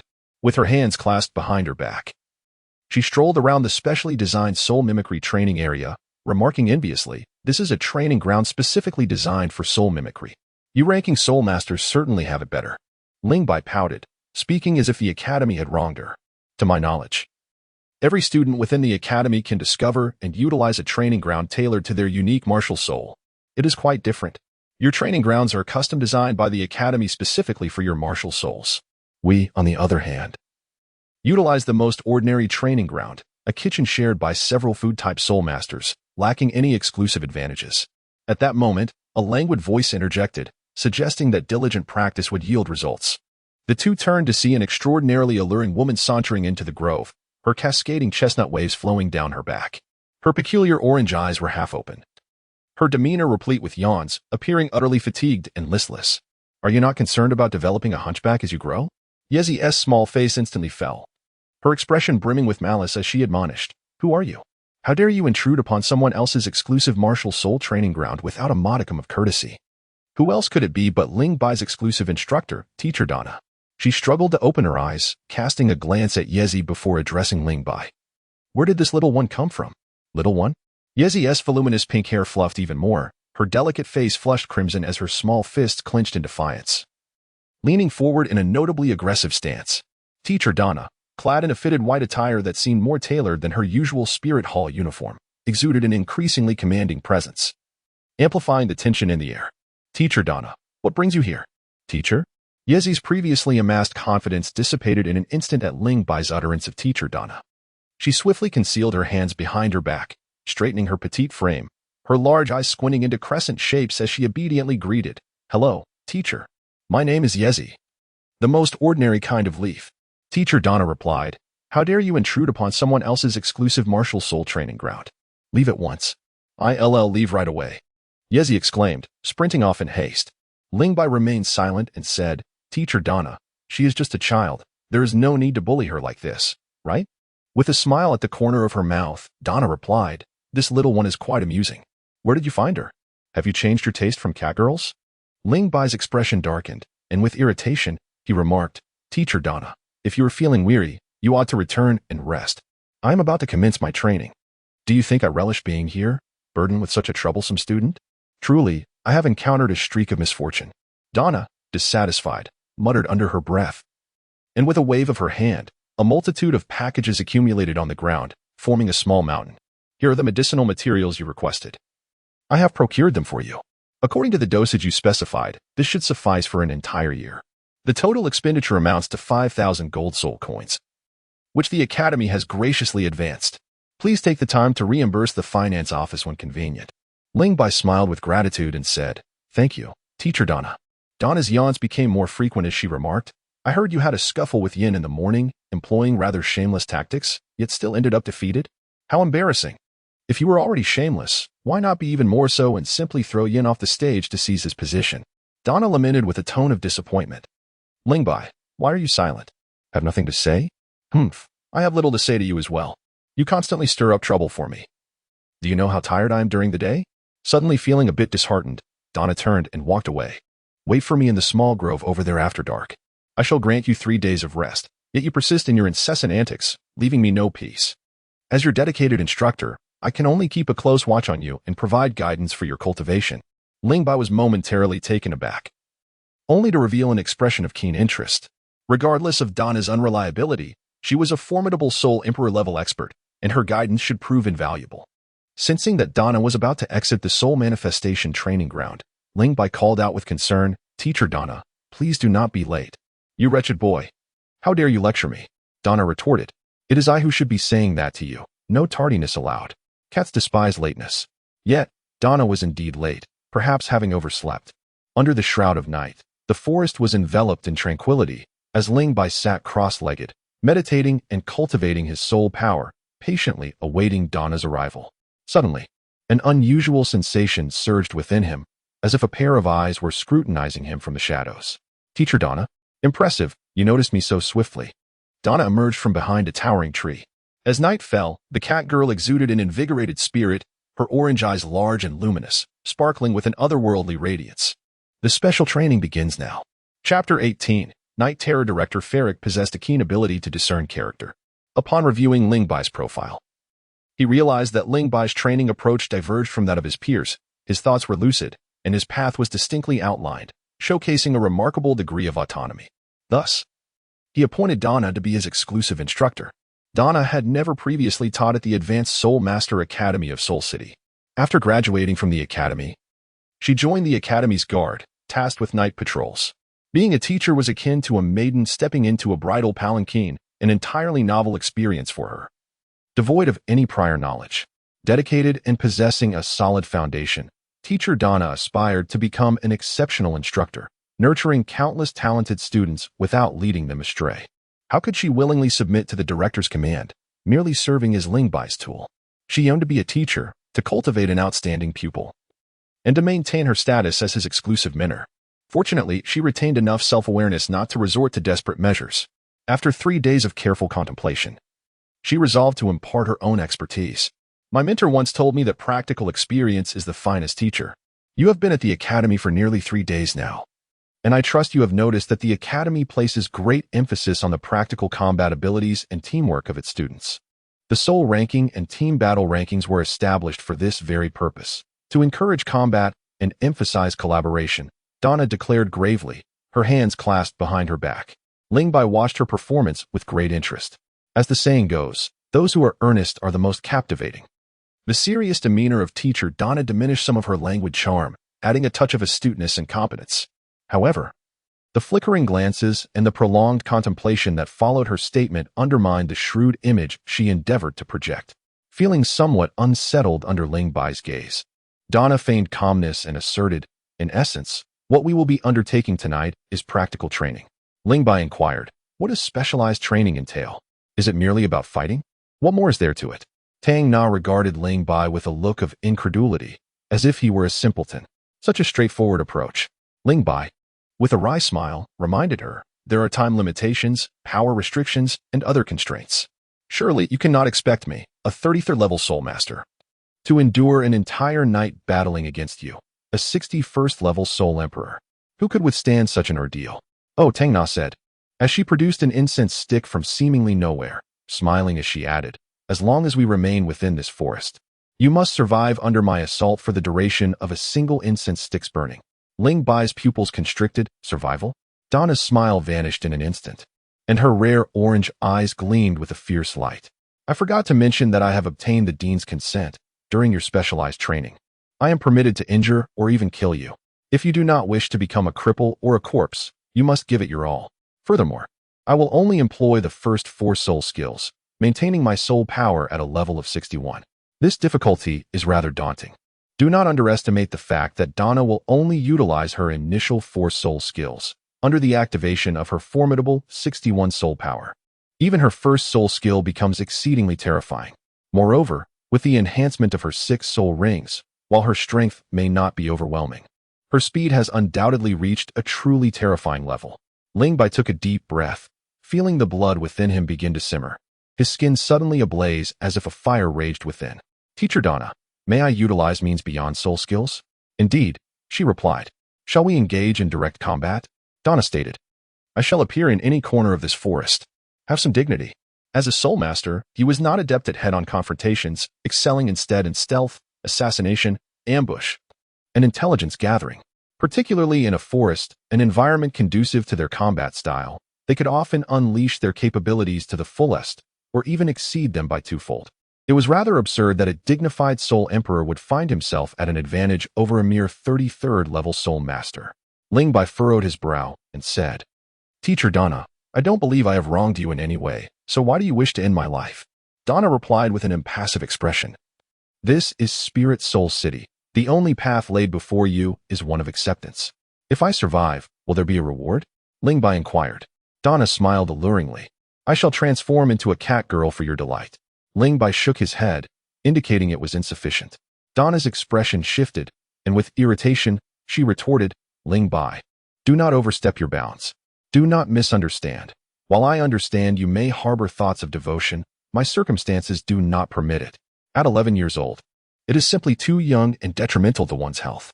Suddenly, Donna changed her tone. Ling Bai rolled his eyes and said, just answer me a few questions. No more than 5, preferably regarding the spirit hall and the secrets of the academy. It's better not to ask, as I might not be able to answer. Even if I know the answers, I won't disclose them. I understand my limits. Let us begin.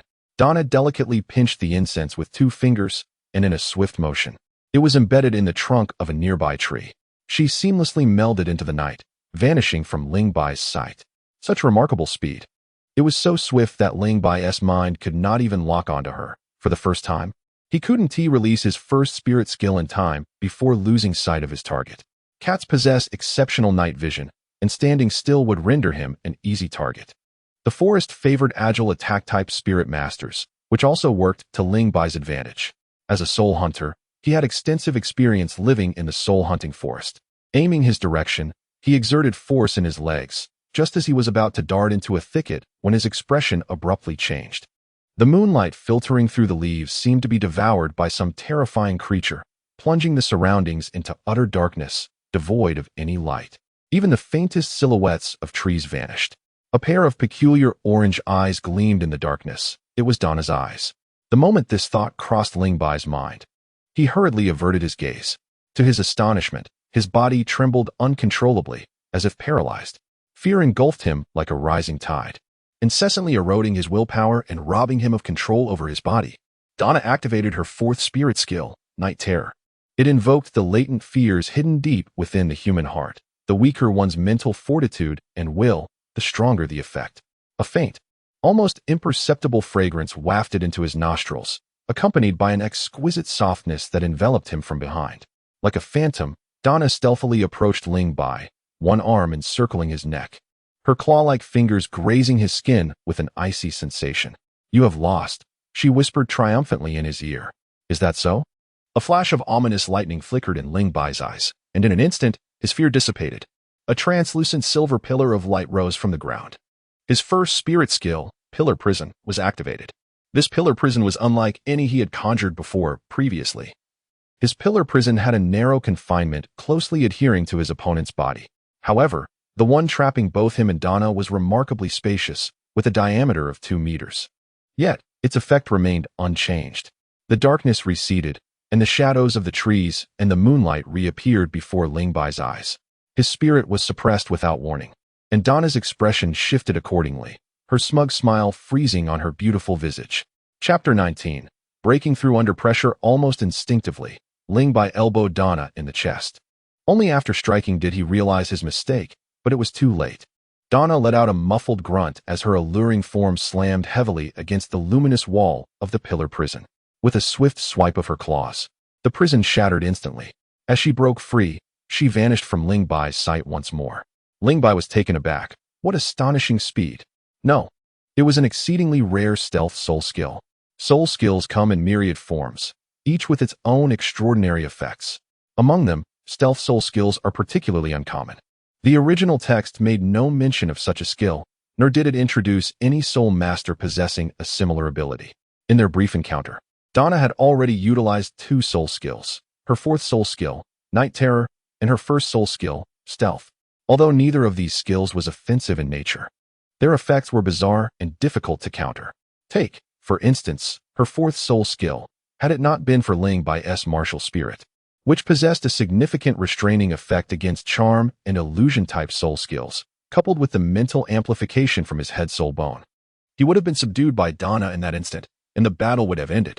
At that moment, the 1st soul skill, Stealth, was even more astonishing. Donna's body was enveloped in an invisible state, rendering her breath, scent, and heartbeat nearly imperceptible. She seemed to vanish entirely. Yet Ling Bai was acutely aware that she was nearby, poised to deliver a fatal blow. The 1st soul skill, Pillar of Restraint, was unleashed instantaneously. A silver, translucent beam of light erupted from the ground. In an instant, the beam space rapidly constricted, ensnaring Donna within its confines. The effects of the stealth skill were forcibly interrupted, and Donna's nearly transparent form slowly reverted to its visible state, her distinctive orange eyes staring at Ling Bai in astonishment. "How did you detect me?" "Once my stealth skill is activated, all traces of my presence vanish, and I remain silent," Donna inquired. Ling Bai pondered the enigma. Has the scent truly vanished? Donna, perplexed, suddenly detected a faint odor, seemingly emanating from her own being. Raising her arm to her nose, she was nearly overwhelmed by the pungent stench that assailed her senses. Instantly, her fair complexion shifted from pale to green, then to a deep shade of black, as she exclaimed in fury, "Scoundrel, what have you placed upon me?" Ling Bai chuckled. "Do not be alarmed. It is not poison, merely the excrement of a soul beast." "Excrement merely?" Donna's rosy lips twitched violently. As a woman who cherished cleanliness above all, was it so trivial to have dung placed upon her? Suppressing her impulse to strike Ling Bai, she inquired, "When did this happen?" "Just now, when I bumped into you." A dull ache emerged in her chest as Donna instinctively rubbed it. Meeting Ling Bai's awkward, evasive gaze, her cheeks flushed slightly, and she hastily asked, "How can I rid myself of this odor?" "It will naturally dissipate in 3 days," he replied. Since it could not be eradicated immediately, he felt it was acceptable to inform her. With this stench lingering on her, she could no longer conceal her whereabouts. "Very well. Truly, you are a genius favored by the principal." Donna smiled charmingly, her expression one of astonishment. Yet, despite her mirth, her tone gradually turned frosty. "I have a penchant for extinguishing brilliance." A layer of orange light erupted from her, instantly shattering the pillars. In a fleeting moment, Donna vanished from sight. Simultaneously, a chill surged within Ling Bai, prompting him to execute a movement that visually dislocated his upper and lower body. A sharp claw grazed his form, leaving several gruesome gashes upon his neck. By mere inches, that claw had nearly severed his throat. The frigid sensation, the pain of torn skin, and the dread of impending death enveloped Ling Bai in a shroud of terror. Although Donna spoke with grave seriousness, he did not truly believe she would go as far as to kill him. Rather, he thought she was merely creating a tense atmosphere to frighten him. Now, he realized he had misjudged her. Donna truly intended to end his life. A feeling long absent resurfaced in his heart. It harkened back to when he was 9 years old, having cultivated his soul power to over level 20 alongside his mother, Bai Ling, Uncle Tao, and Uncle Long Yi. They had accepted a commission to escort and assist the son of a nobleman into the Star Doe forest to hunt soul beasts and acquire a 3rd soul ring. Upon completing their task, the soul hunting team dispersed at the forest's edge, while the 4 of them returned to Element City from another direction. On their journey home, they encountered another soul hunting team engaged in the pursuit of a soul beast, having ensnared a 990-year-old lightning rabbit. The lightning rabbit was exceedingly rare among soul beasts. Absorbing its soul ring could potentially grant one the ability to teleport. Ling Bai, who could have already obtained his 2nd soul ring, had restrained himself, striving to extend its age as much as possible. Upon seeing the lightning rabbit, he abruptly changed his mind. The battle erupted with startling suddenness. Ling Bai's prowess was not inferior to that of his adversary, and his chances of victory were substantial. Little did he anticipate that among the opposing spirit masters, there existed one capable of harnessing the formidable martial soul fusion technique. In that moment, Ling Bai truly confronted the specter of death. Realizing how perilously close the Grim Elder was, He was uncertain whether his demise in the game would lead to a resurrection within its confines. Fearful of the unknown and unwilling to embrace death, the instinct for survival awakened a power long ensnared by trepidation, enabling him to narrowly evade the lethal strike of the fusion technique. The present circumstances bore a striking resemblance to that fateful encounter, as death once again brushed against him, only to return and tighten its grip around his throat. Life is singular and precious. To shun death, one must resist. The blossom of life flourishes through effort, never wilting in the face of failure. Stripped of fear, he found himself enveloped in an extraordinary calm. In an ephemeral moment, the mutated pear tree martial soul manifested behind Ling Bai, adorned with 3 resplendent soul rings of yellow, and purple, encircling him in a stillness that felt almost frozen in time. Time seemed to decelerate. Donna's movements appeared less swift in his perception, and the once cumbersome cold silver blade felt lighter in his grasp. All his strength coalesced into one singular force, converging entirely upon the cold silver blade. With a simple yet formidable stroke, he unleashed 12-fold might. This strike obstructed Donna's path, leaving her with no avenue to evade amidst her rapid advance, compelling her to confront it head-on. Claws danced in the air, and the sound of clashing metal resonated sharply, while the blade successfully parried the attack. The accompanying terrifying force left her claws numb. Second soul skill, teleportation. The second soul ring around Ling Bai shimmered, enveloping his form and the cold silver blade in a layer of silvery light, which suddenly vanished from sight. To Tang Na's left, Ling Bai's figure materialized once more, executing another extraordinary strike. Tang Na, feeling helpless, was about to unleash her soul skill in retaliation when a pillar of silver light surged upward, abruptly interrupting her technique. The cold silver blade, undeterred, continued its assault after shattering the light column. Tang Na's expression shifted, her delicate form leaning back just in time to evade Ling Bai's relentless combination of strikes. With a twist of her waist, she lunged towards him, nearly skimming the ground. "Hey, are you really going to go all out just for a bit of fun? You're forcing my hand here." Second soul skill, 9 lives. 9 orange-hued phantoms appeared around Ling Bai, instantly manifesting 9 plump orange cats on the ground. They crouched low and then pounced fiercely, swirling around Ling Bai like 9 flickering beams of light, their sharp claws leaving a series of deep scratches upon his body. Chapter 20. The Spirit Hall Battle Team. The name of Tang Na's second soul skill, 9 lives, is derived from the notion that cats possess 9 lives. Upon activation, it instantly conjured 9 orange cat avatars, each embodying 100% of Tang Na's speed and 50% of her physical attack power, albeit lacking the ability to employ soul skills. The speed of a soul emperor is formidable, as Tang Na had previously demonstrated. One moment of inattention and Ling Bai's perception would fail to lock onto her. Thus, the orange cat avatars, possessing Tang Na's full speed, proved to be exceedingly challenging. After just one exchange, Ling Bai's white school uniform became tattered, with 9 claw marks etched across his front and back, rendering him a pitiful sight. Ling Bai had practiced the body forging technique, rendering his physique remarkably supple. He executed a series of intricate poses with seamless fluidity, leaving Donna in a state of bewilderment. What astonished her most was how these movements seemed to be intricately designed for the cold silver blade in Ling Bai's grasp, forging a connection between man and weapon. Each strike he delivered appeared so natural, so fluid, so effortless, and yet imbued with a palpable sense of power. It was through these motions that he evaded a portion of the onslaught. As the cool-down of his teleportation concluded, the radiance of his second soul ring erupted forth, enveloping Ling Bai in a shimmering silver light before vanishing entirely. The onslaught of the 9 orange cats faltered momentarily, only to pivot in another direction. The first soul skill, Pillar Prison, was unleashed. This time, not 1 but 3 beams of light emerged. Concealed in the shadows, Donna nearly gasped, recognizing the collective control of a soul skill. Collective control skills are designed to leave opponents with no opportunity to evade, instantly locking down all adversaries. Typically, only control-type soul masters above level 50 possess such abilities.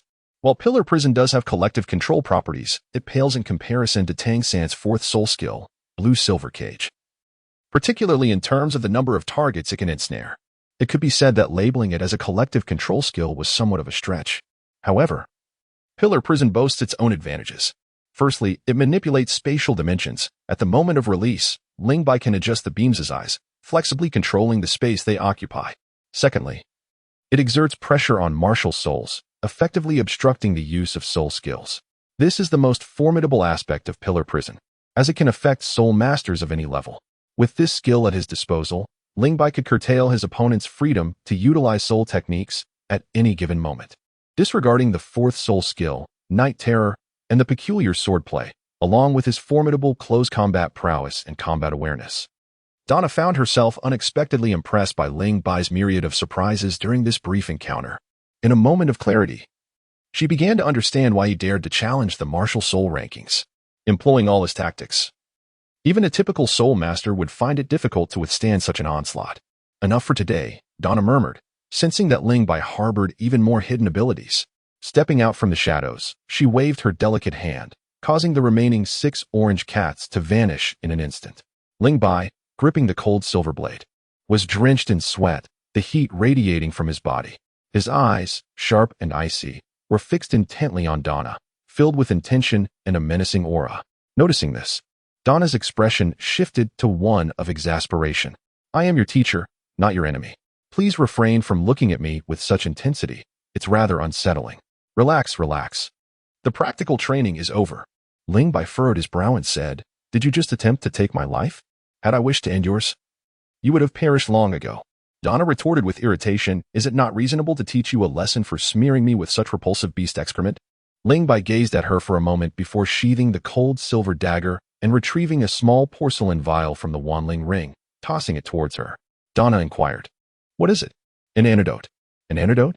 Ling Bai elucidated. "The powder derived from the excrement of soul beasts cast upon you serves 2 purposes. Firstly, to ascertain your whereabouts. Secondly, to mask the scent of the poison. Should you harbor intentions to take my life, rest assured, I shall not remain passive." Donna, both astonished and enraged, remained oblivious to Ling Bai's toxic intentions and was entirely unaware of her own poisoning. "You are indeed formidable. Transforming practical training into a life and death struggle is an endeavor only you could accomplish." Ling Bai reminded, "Teacher Donna, it was you who proposed the practical training. I'm only doing this for your benefit. Alas, good intentions often go unappreciated." Why does the foul odor seem to intensify? It will become increasingly unbearable over the next 3 days." Donna retorted angrily, "You are the one who inflicted this upon me. You must take responsibility." Ling Bai forced a bitter smile, feeling helpless. Before this troublesome matter attached itself to him, there were ways to avoid it. However, once it clung to him, the stench would only intensify, lingering for 3 days before dissipating. Just how foul was it? Comparable to being in close proximity to a latrine. Donna, on the verge of tears, exclaimed, "Ling Bai, you scoundrel. I should have ended you just now. Is this how you treat a teacher? Spreading filth and releasing toxins. I refuse to accept this. You must find a way to rid yourself of it." With a tone laced with disdain, Donna added, "Then I shall follow you." Making your life unbearable and utterly revolting. Ling Bai sighed, "Why bother? One's own misdeeds lead to their demise." Donna's complexion turned pale. Anyone would feel discomfort from a foul odor, especially a woman who valued cleanliness. The stench became increasingly nauseating, and her anger swelled. "Ling Bai, this is not over between us. Do not expect my guidance in your cultivation henceforth. Our teacher-student bond has been irrevocably severed." "Donna, I assure you, I mean no offense. I merely wish to alert you to the overwhelming odor that may disturb your roommates, colleagues, and neighbors." Donna collapsed onto the ground, her eyes devoid of life. "What am I to do? Perhaps it is best to remain in the woods for now until the smell dissipates. That seems to be the only option." Donna's eyes regained their luster as she beckoned Ling Bai with a finger. "Come here, sit beside me." The teacher-student bond may have been severed, but the tension lingered. "Will you come or not?" Ling Bai sincerely approached and sat beside her. Donna wrapped her arms around Ling Bai's neck, only to discover that he appeared remarkably composed amidst her influence. Curiously, she inquired, "Isn't it stinky?" "Indeed, it is," he replied. "Yet, why do you show no reaction?"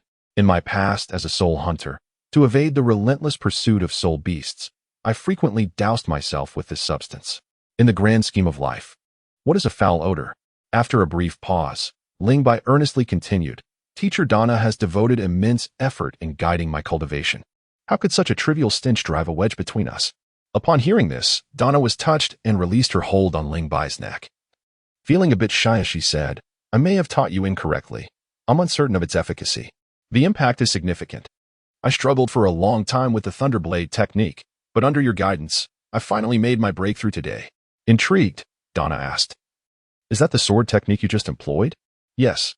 Quite impressive, indeed. Just a beginner, though." "Teacher Donna, I wish to seek your advice on something. Is it a question? Yes. Go ahead. In previous elite competitions of the Continental Advanced Soul Master Academy, how were the members of the Spirit Hall team selected? Chapter 21. The Two Great Trials. Donna glanced at Ling Bai thoughtfully and said, Are you hoping to join the Spirit Hall team and represent it in the upcoming Continental Advanced Soul Master Academy elite competition? Exactly. The next competition is only a few years away. Given your age, you will certainly be able to participate, but Ling Baixin felt a tightening in her heart.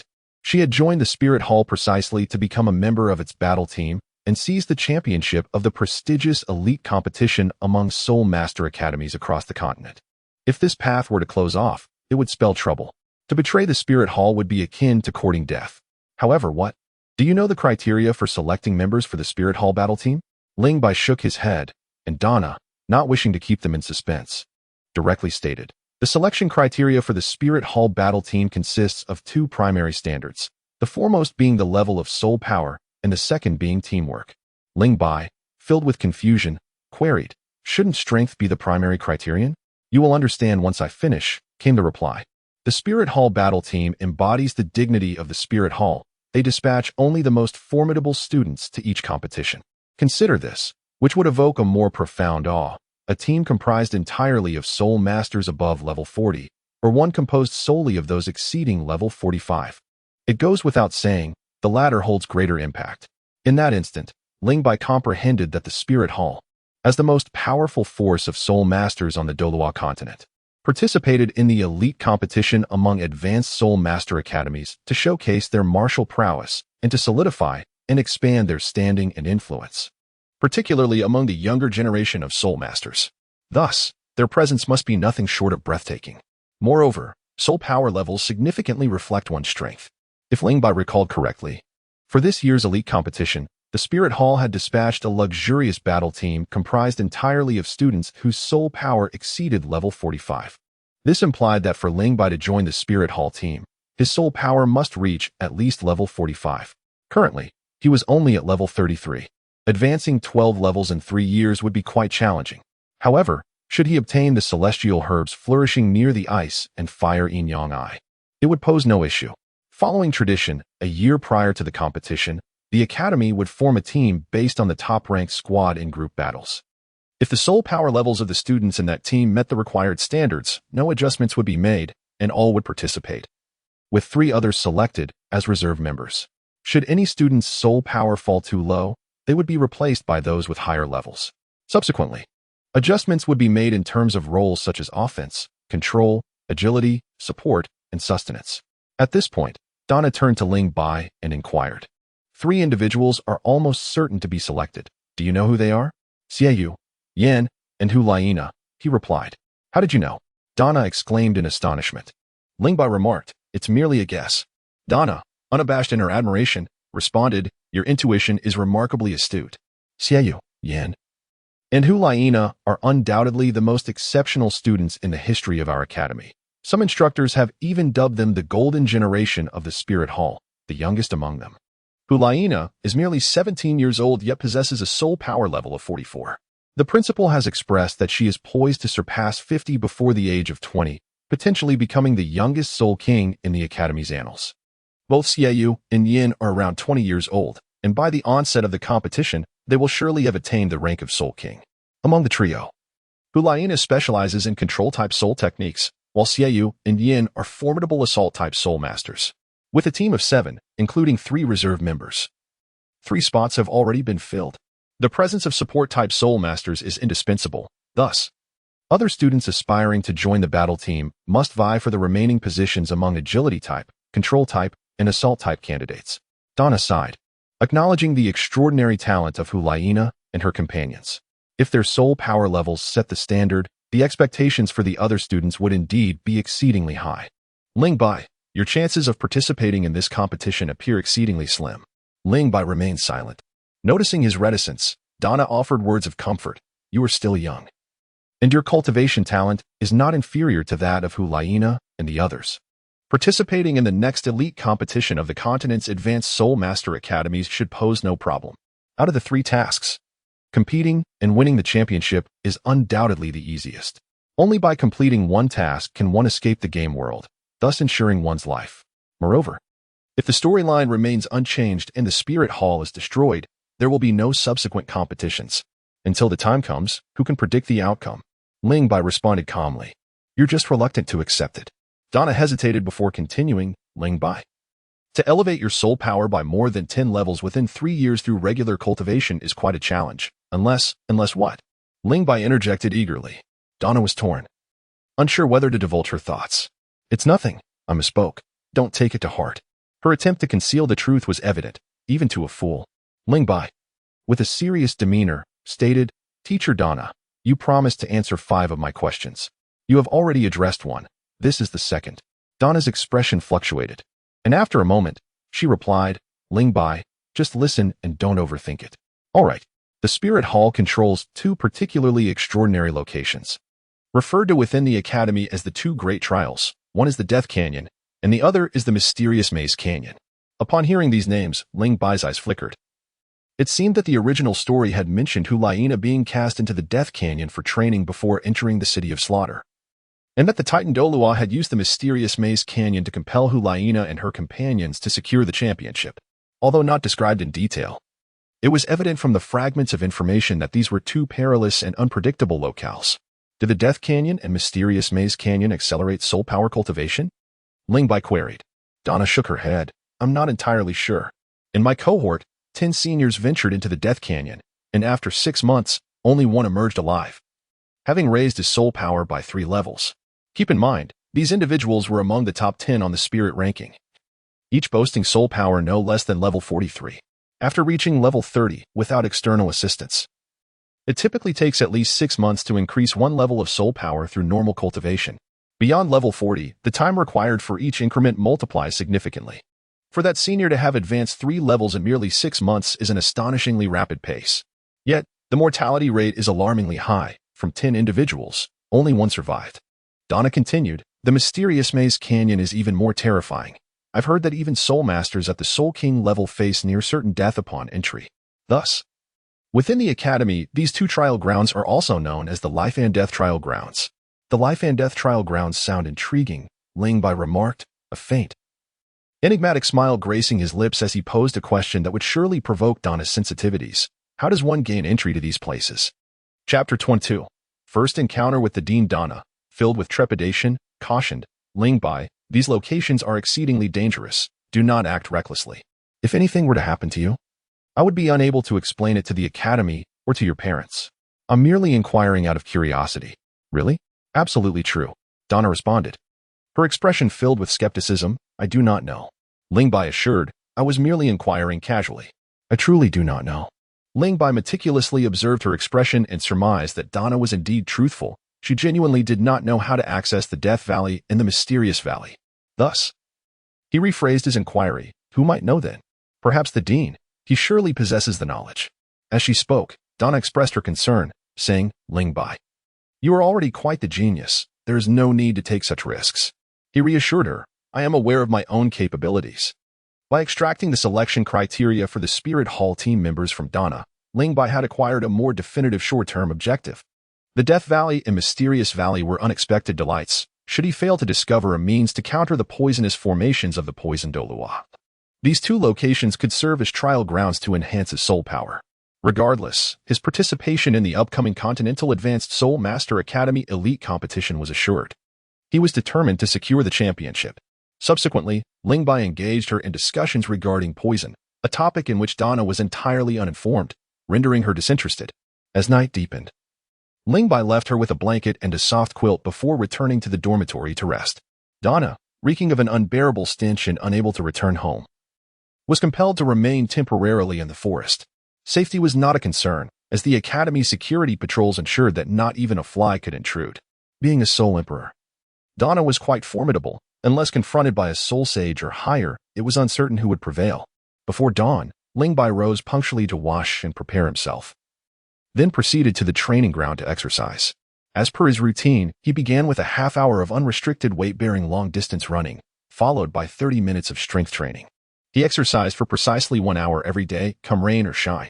Following his battle with Yin, Ling Bai had garnered a more formidable reputation within the Academy.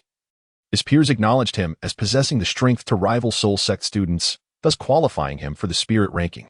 On his way to the dining hall, a strikingly beautiful girl sweetly called out to him, "Senior." To his surprise, this girl was a classmate of Yezi, 3 years his senior. The ever-considerate Yezi had prepared breakfast for him, consisting of all the dishes he had specifically requested. Alongside the food, there was a bowl of pungent medicinal soup, which he had commissioned Donna to have the cafeteria chefs concoct.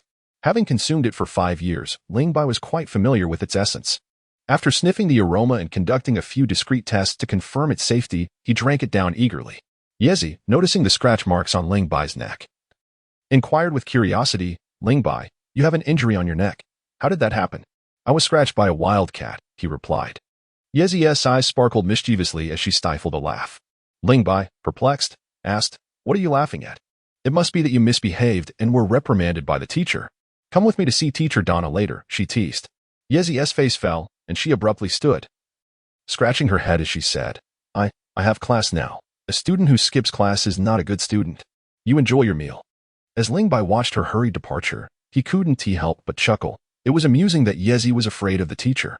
After finishing breakfast, instead of heading to the spirit manifestation training, Ling Bai made his way to the administrative building.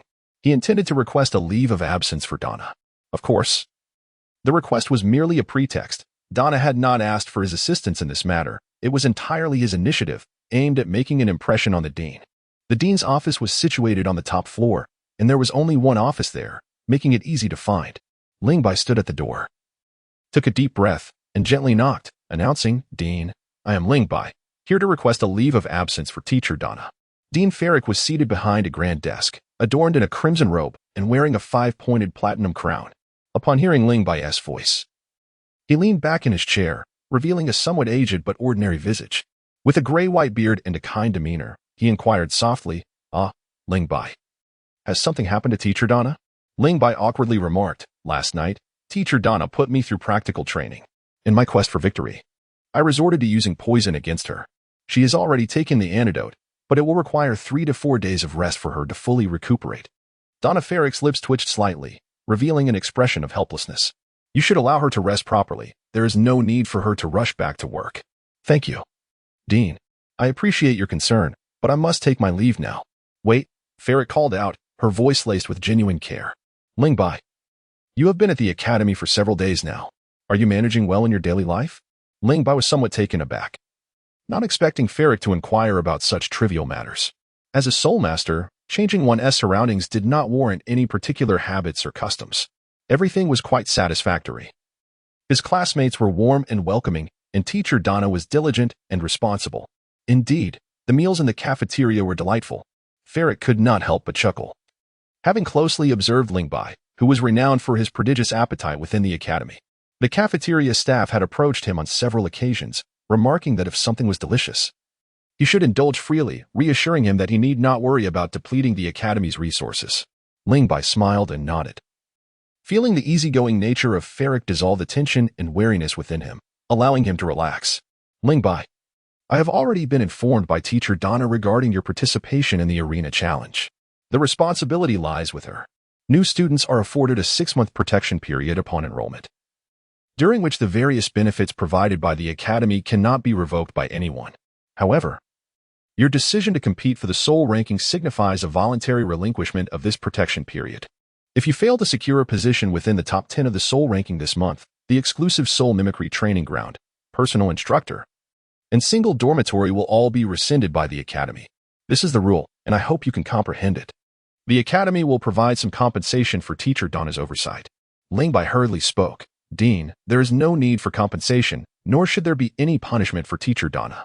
Even if she had informed me, I would still choose to compete for a ranking on the Soul Master list. For pressure serves as a catalyst in the cultivation of a Soul Master." Fallick's eyes brightened, and he praised, "Well said. Ling Bai, have the students in the academy exerted pressure upon you?" "Some pressure," came the reply.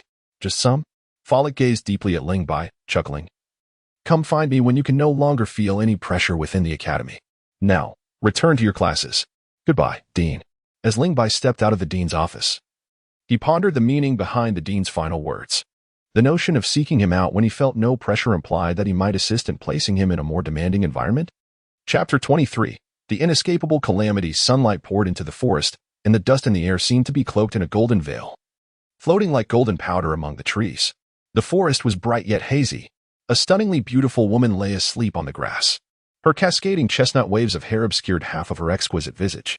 Her slender, graceful form was elegantly sprawled upon a blanket, exuding an aura of languid tranquility. Under the dappled sunlight, the golden dust swirled, enhancing the woman's unparalleled beauty.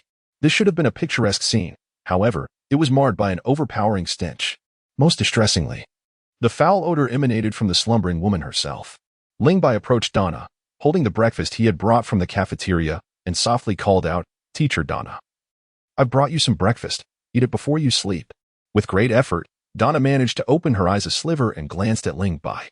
Weakly, she replied, "Ling Bai, you're here. I've already spoken to the dean on your behalf. He said you need not rush back to work. I'll leave the breakfast here. Don't forget to eat."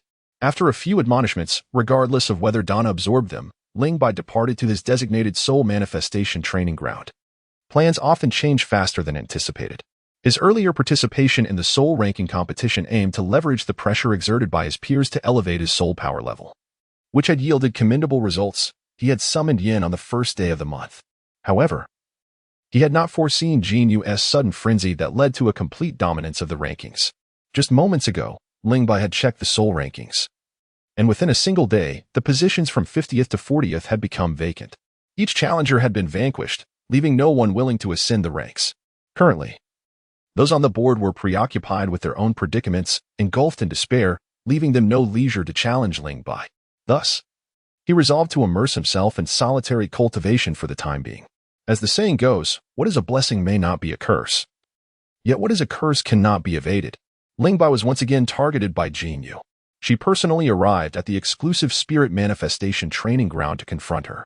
"What brings you here, Senior Xie Yue?"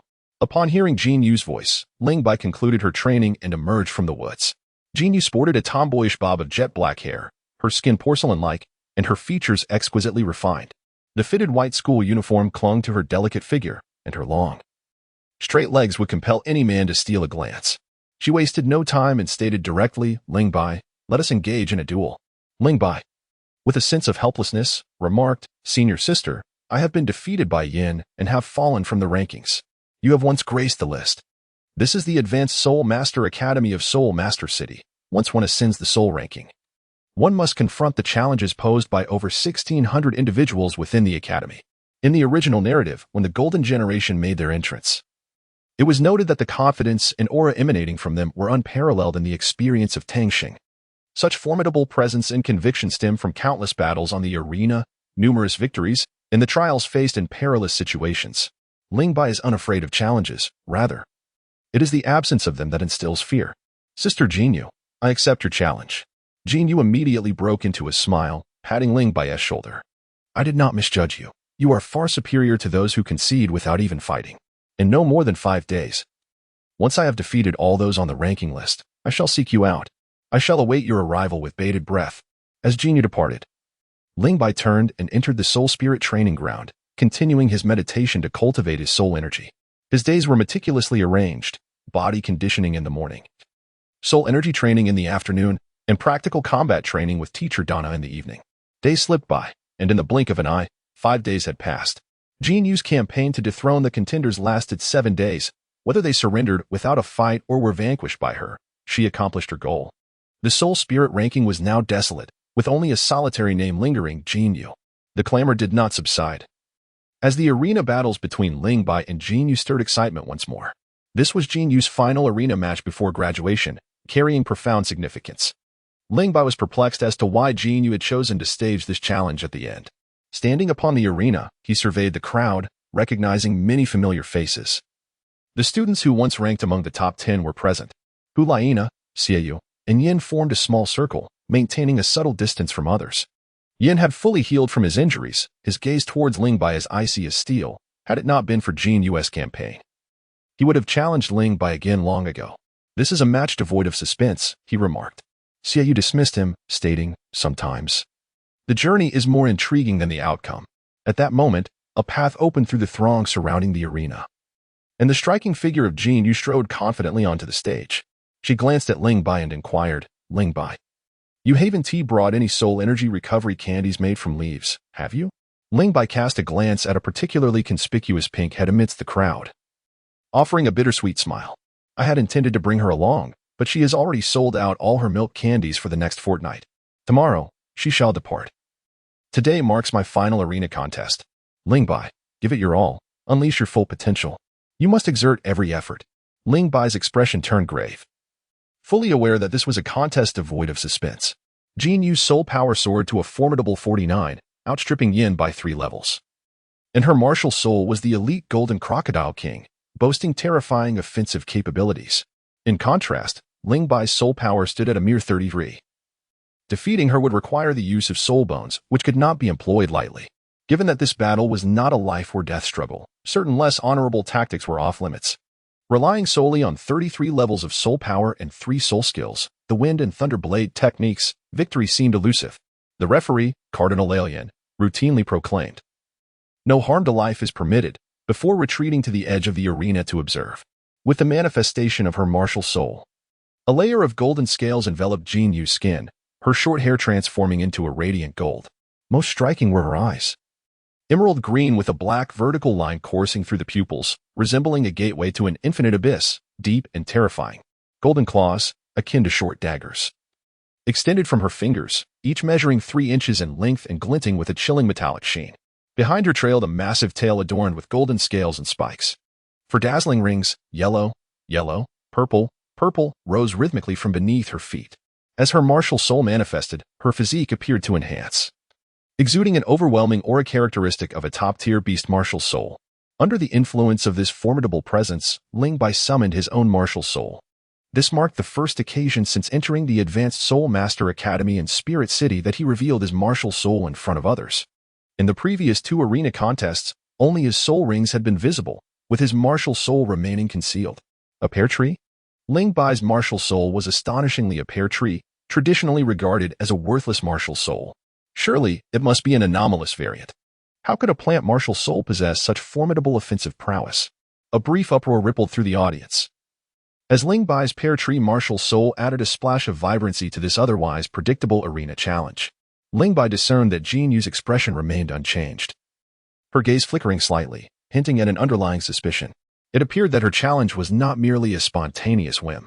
The first soul skill, flotation, emanated a brilliant glow from Xie Yue's first soul ring, signifying the official commencement of the arena challenge. Chapter 24, The Golden Crocodile Dragon Drill. Xie Yue's inaugural soul skill, flotation, was remarkably peculiar. As she unleashed this ability, a distorted ripple of water-like waves manifested within a 2-meter radius around her. At first glance, it seemed devoid of offensive capability. However, as Xie Yue propelled herself off the ground with her long legs, she unleashed a terrifying force. She shot toward Ling Bai like a swift arrow. The speed was astonishing. In the face of Xie Yue's initial assault, Ling Bai refrained from employing his first soul skill for control. The arena, spanning 20 meters in diameter, allowed the pillar prison to manifest anywhere. It was not that he could not utilize it, but rather that it would prove ineffective. After all, the pillar prison was merely a 700-year-old soul skill, incapable of restraining Xie Yue, whose soul power reached an impressive level 49. Even though the soul power required to activate the pillar prison was minimal, his own soul power was too low to withstand the expenditure. Therefore, each use of the pillar prison had to be executed with utmost precision. A fierce wind rushed towards him, the oppressive force akin to a mountain. Ling Bai deftly withdrew the cold silver blade and unleashed a swift strike. It appeared light and insipid, yet it concealed the true ferocity of a thunderous blade, wielding 12-fold strength. Its might was not diminished in the slightest compared to withstanding Yan's formidable punch. Coupled with the weight and sharpness of the cold silver knife, the attack was undeniably formidable. However, as the blade sliced through the rippling waves surrounding Xie Yue, it seemed to lose its heft, akin to plunging into water, with its force significantly diminished. The ethereal flow was not merely a technique to amplify speed. The water-like ripples generated by this soul skill possessed an effect reminiscent of water itself. Xie Yue, in essence, was the crocodile king dwelling within this aqueous realm. Ling Bai had witnessed several arena challenge matches featuring Xie Yue. However, her opponents were either too feeble or surrendered before the contest began, preventing her from fully mastering all her soul skills and techniques, nor did she make any deliberate inquiries. In the future, she would encounter adversaries who might not afford her adequate understanding, thus it is imperative to engage in spontaneous adaptability training. Moreover, the might of the Thunder Blade is not easily countered. The floating wave is not a formidable offensive soul skill, but merely a supportive one. With a sharp clang, the icy silver blade struck against Xie Yue's razor-sharp claws, igniting sparks. Not only was the defensive capability astonishing, but the force was also immense, causing Ling Bai's body to sway slightly from the recoil. Most critically, Ling Bai found herself enveloped by the rippling waves. The water-like characteristics of these waves bestowed a formidable buoyancy. Ling Bai's feet lifted off the ground, suspended in midair. As the saying goes, without touching the earth, one finds it impossible to exert oneself. In that instant, he felt an overwhelming sense of helplessness. "Aha, Ling Bai, you have lost." Xie Yue elegantly twirled her graceful and delicate figure amidst the shimmering water, resembling a mermaid. Her magnificent long tail, adorned with shimmering golden scales and sharp spikes, swept towards Ling Bai, casting a trail of light. Second soul skill, instantaneous movement. The second soul ring on Ling Bai's body radiated brilliantly, enveloped in a layer of silver light as he vanished into the rippling water. 5 meters away, as Ling Bai materialized, his first soul ring illuminated, and a translucent silver beam ascended from the ground. The confinement created by the beam was vast, encompassing nearly the entirety of the shimmering water. Naturally, Xie Yue was no exception. The two primary effects of the confinement, suppressing the martial soul and obstructing soul skills, came into play. Instantly, the rippling water surrounding Xie Yue dissipated, and the manifestation of her martial soul entered a state of instability, the radiance of the scales dimming significantly, as if on the verge of being retracted into her body. This soul skill was truly vexatious. A moment's inattention could render both the martial soul and soul skills unusable. Xie Yue marveled inwardly, her soul power surging within, stabilizing the manifestation of her martial soul once more. Observing this scene, Ling Bai maintained his composure. For a soul master whose soul power surpassed his, the suppression of the martial soul by the confinement was not absolute. If the opponent was caught off guard, their martial soul might be instantly retracted. However, if they were prepared, they could summon their soul power to counteract the suppressive force. The other effect, the obstruction of soul skills, exerted absolute control over the soul skills of any level of soul master. "Xie Yue, defeating me will not be so simple," Ling Bai declared. Xie Yue concurred. "Indeed. Relying solely on teleportation, I cannot defeat you in a short span of time. But how many times can you use teleportation? And can this silver beam truly confine me? Since it cannot, I shall assist you in breaking free from it." Ling Bai executed a move that left Xie Yue and the students beneath the arena utterly astonished. He cleaved through the column prison he had conjured. At the moment of its collapse, another column prison was summoned, enveloping both Xie Yue and Ling Bai. Hu Liena's eyes sparkled with admiration as she exclaimed, "What a clever tactic." Within the luminous column, Xie Yue was unable to employ her soul skills, and her martial spirit struggled against the oppressive force emanating from the light, forcing her to rely solely on her physical strength and soul power to contend with Ling Bai. Ling Bai, renowned for his prowess in close combat, had indeed concealed his true capabilities. Yin muttered a curse, then voiced his confusion. "Why didn't he use this tactic against me? Is it a newly developed strategy?" "Unlikely," Xie Yue countered, shaking his head. "The reason he didn't employ this tactic when fighting you likely stems from the extreme heat attribute of the Flame Lord. Engaging in hand-to-hand combat would place him at a disadvantage." "He wields a blade," Yin interjected. "Did you not notice? The power of Ling Bai's sword has significantly intensified. Just moments ago, Xie Yue unleashed her second soul skill, the Golden Scale Claw. You should be well aware of the formidable attack and defense this skill possesses. Yet it barely made an impact against Ling Bai's blade. If he had not intentionally concealed his strength that day, he must have experienced a breakthrough in his swordsmanship over the past few days." Yin inhaled sharply, realizing the implications.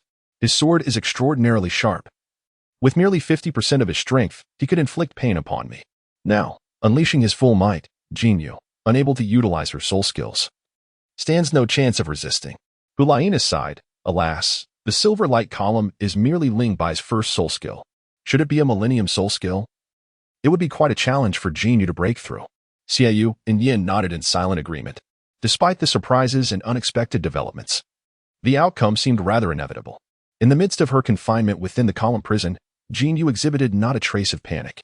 Suddenly, a dazzling golden light erupted from her, and with a swift turn of her form, her enormous long tail lashed out once more. Ling Bai wielded her blade with ferocity, unleashing a terrifying force that severed the spikes from Xie Yue's long tail, causing scales to shatter and blood to spill profusely. Yet, she appeared impervious to pain. The black vertical lines in her pupils contracted as if the gates of the abyss were about to close, emanating a formidable aura from her being. With a fierce stride forward, she pivoted on her right foot, spinning abruptly, her long tail sweeping across and shattering the pillars in an instant. The explosive power unleashed in that moment caused a subtle change in Ling Bai's expression as the surrounding air thickened abruptly. What astonished Ling Bai further was yet to come. Xie Yue ascended like a whirlwind, her fourth soul ring radiating an intense purple light, saturating her golden scales with a hint of violet. Fourth soul skill, Golden Crocodile Dragon Drill. As the words echoed, Xie Yue's rotational velocity surged 2 to 3-fold. The purple glow converging into a golden cone resembling a spinning top. The sharpest tip of the golden cone redirected towards Ling Bai, hurtling through the air. What kind of soul skill is this? The golden cone advanced directly, yet the surrounding space appeared distorted by an unseen force, forming a tangible, transparent cone enveloping its outer layer. Gazing at the golden cone materializing above the arena, the expressions of Xie Yue, Yin, Hu Liena, Chang Wei, and Kaiduo, those who had previously engaged with Xie Yue, were a tapestry of emotions tinged with apprehension, resignation, and a sliver of reverence. Her consistent ranking as number 1 for 5 consecutive months attested to the sheer strength of Xie Yue. This fourth soul skill, the Golden Crocodile Dragon Drill, imposed immense pressure on Ling Bai, even evoking a familiar scent, the scent of death. What an extraordinarily powerful soul skill. Before the attack even arrived, I could already sense fluctuations in the surrounding space, the sharp aura emanating from the tip of the golden cone causing a prickling sensation against my skin. Ling Bai's expression grew grave, aware that he might not be able to withstand the fourth soul skill of Xie Yue, yet he still wished to make an attempt. Retreating rather than advancing, he activated his teleportation skill, instantly distancing himself by 5 meters from the golden spear. With his right arm raised, he prepared to unleash the third soul skill he had already charged. The third soul ring on Ling Bai's body radiated a resplendent purple light, although his soul power was a staggering 16 levels lower than Xie Yue's. The depth of the purple glow emanating from his third soul ring surpassed even that of Xie Yue's fourth soul ring, appearing almost black. A cerulean electric serpent surged forth from the soul ring, extending along his right arm, swiftly coalescing into a crystalline spear of azure. Third soul skill, Shattering Void Thunder Spear. Under the gaze of countless onlookers, the golden and azure lights collided. The golden spike abruptly halted in midair, its momentum thwarted by the Shattering Void Thunder Spear. Blocked? Is it truly blocked? An incredulous student murmured. Yan's pupils constricted. He had experienced the formidable might of the Shattering Void Thunder Spear before, while its offensive power was considerable. To withstand a fourth soul skill unleashed by a rank 49 soul master seemed somewhat implausible. Had it truly been thwarted? Ling Bai quietly exhaled in relief.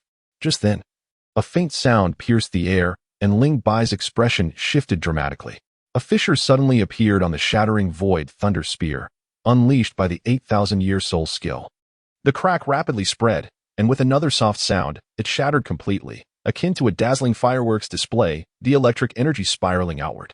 Meanwhile, the golden spike remained unscathed, shooting forth from the electric serpent with incredible speed. In an instant, it overwhelmed Ling Bai. His eyes widened in shock, yet he reacted swiftly, retreating while attempting to unleash a wide-range pillar of imprisonment, hoping to disrupt Xie Yue's fourth soul skill. It was futile, under the guidance of a senior. Once my fourth soul skill is activated, it retains its state even without further incantation. Your silver pillars are ineffective against me. You cannot evade, concede your defeat. Xie Yue's voice resonated from the golden spike, which now was a mere 4 to 5 meters from Ling Bai, effortlessly dismantling each of the pillars he conjured. Ling Bai felt a heavy weight in her heart. Xie Yue spoke the truth. The restraining effect of the pillar prison on the golden spike was indeed exceedingly limited. One must concede that the elder she referenced was truly remarkable. From the moment she learned that Xie Yue's martial soul was the Golden Crocodile King, Ling Bai had contemplated deeper implications. In the original narrative, only one soul master possessed the supreme beast martial soul, the Golden Crocodile King. And that was the second worshipper of the Spirit Hall, the Golden Crocodile Duel, a pinnacle duel with an extraordinary soul power of 98. Martial soul inheritance possesses both commonality and variance. The commonality refers to the typical scenario in which a soul master inherits their martial soul from either parent or potentially both. For instance, Tang San's dual martial souls are inherited from Tang Hao's Haotian hammer and a Yin's blue silver grass. Xie Yue's possession of the Golden Crocodile King martial soul undoubtedly signifies a profound connection to that Golden Crocodile Duel. Only such formidable beings could alter the activation method of a millennium-old soul skill. Since evasion was no longer an option, Ling Bai resolved to confront the situation head-on. A fierce glint ignited in her eyes as her first soul ring flickered wildly, consuming her soul power without reservation. The pillar prison, while not entirely ineffective, yielded only a feeble result. If a single pillar prison was insufficient, then she would unleash dozens, or even hundreds. This was, of course, an exaggeration, even at her peak. Ling Bai could not accomplish such a feat. The release of the void-shocking thunder spear had already consumed half of her soul power, and the prior use of the pillar prison had drained a bit more, leaving her with less than 50% of her soul power. She spared not a fragment of her energy, dedicating it all to the activation of her first soul skill. With soul power depleted, strength remained. Thunderblade of Fatality. Windblade of Severance. A fatal strike. Ling Bai gripped the dagger tightly, raising it high above his head, as an immense force surged within him, empowered by 12-fold strength. The cold silver blade quivered incessantly. With a deep, resonant roar, the silver dagger descended abruptly. The golden cone once again came to a halt. Open for me.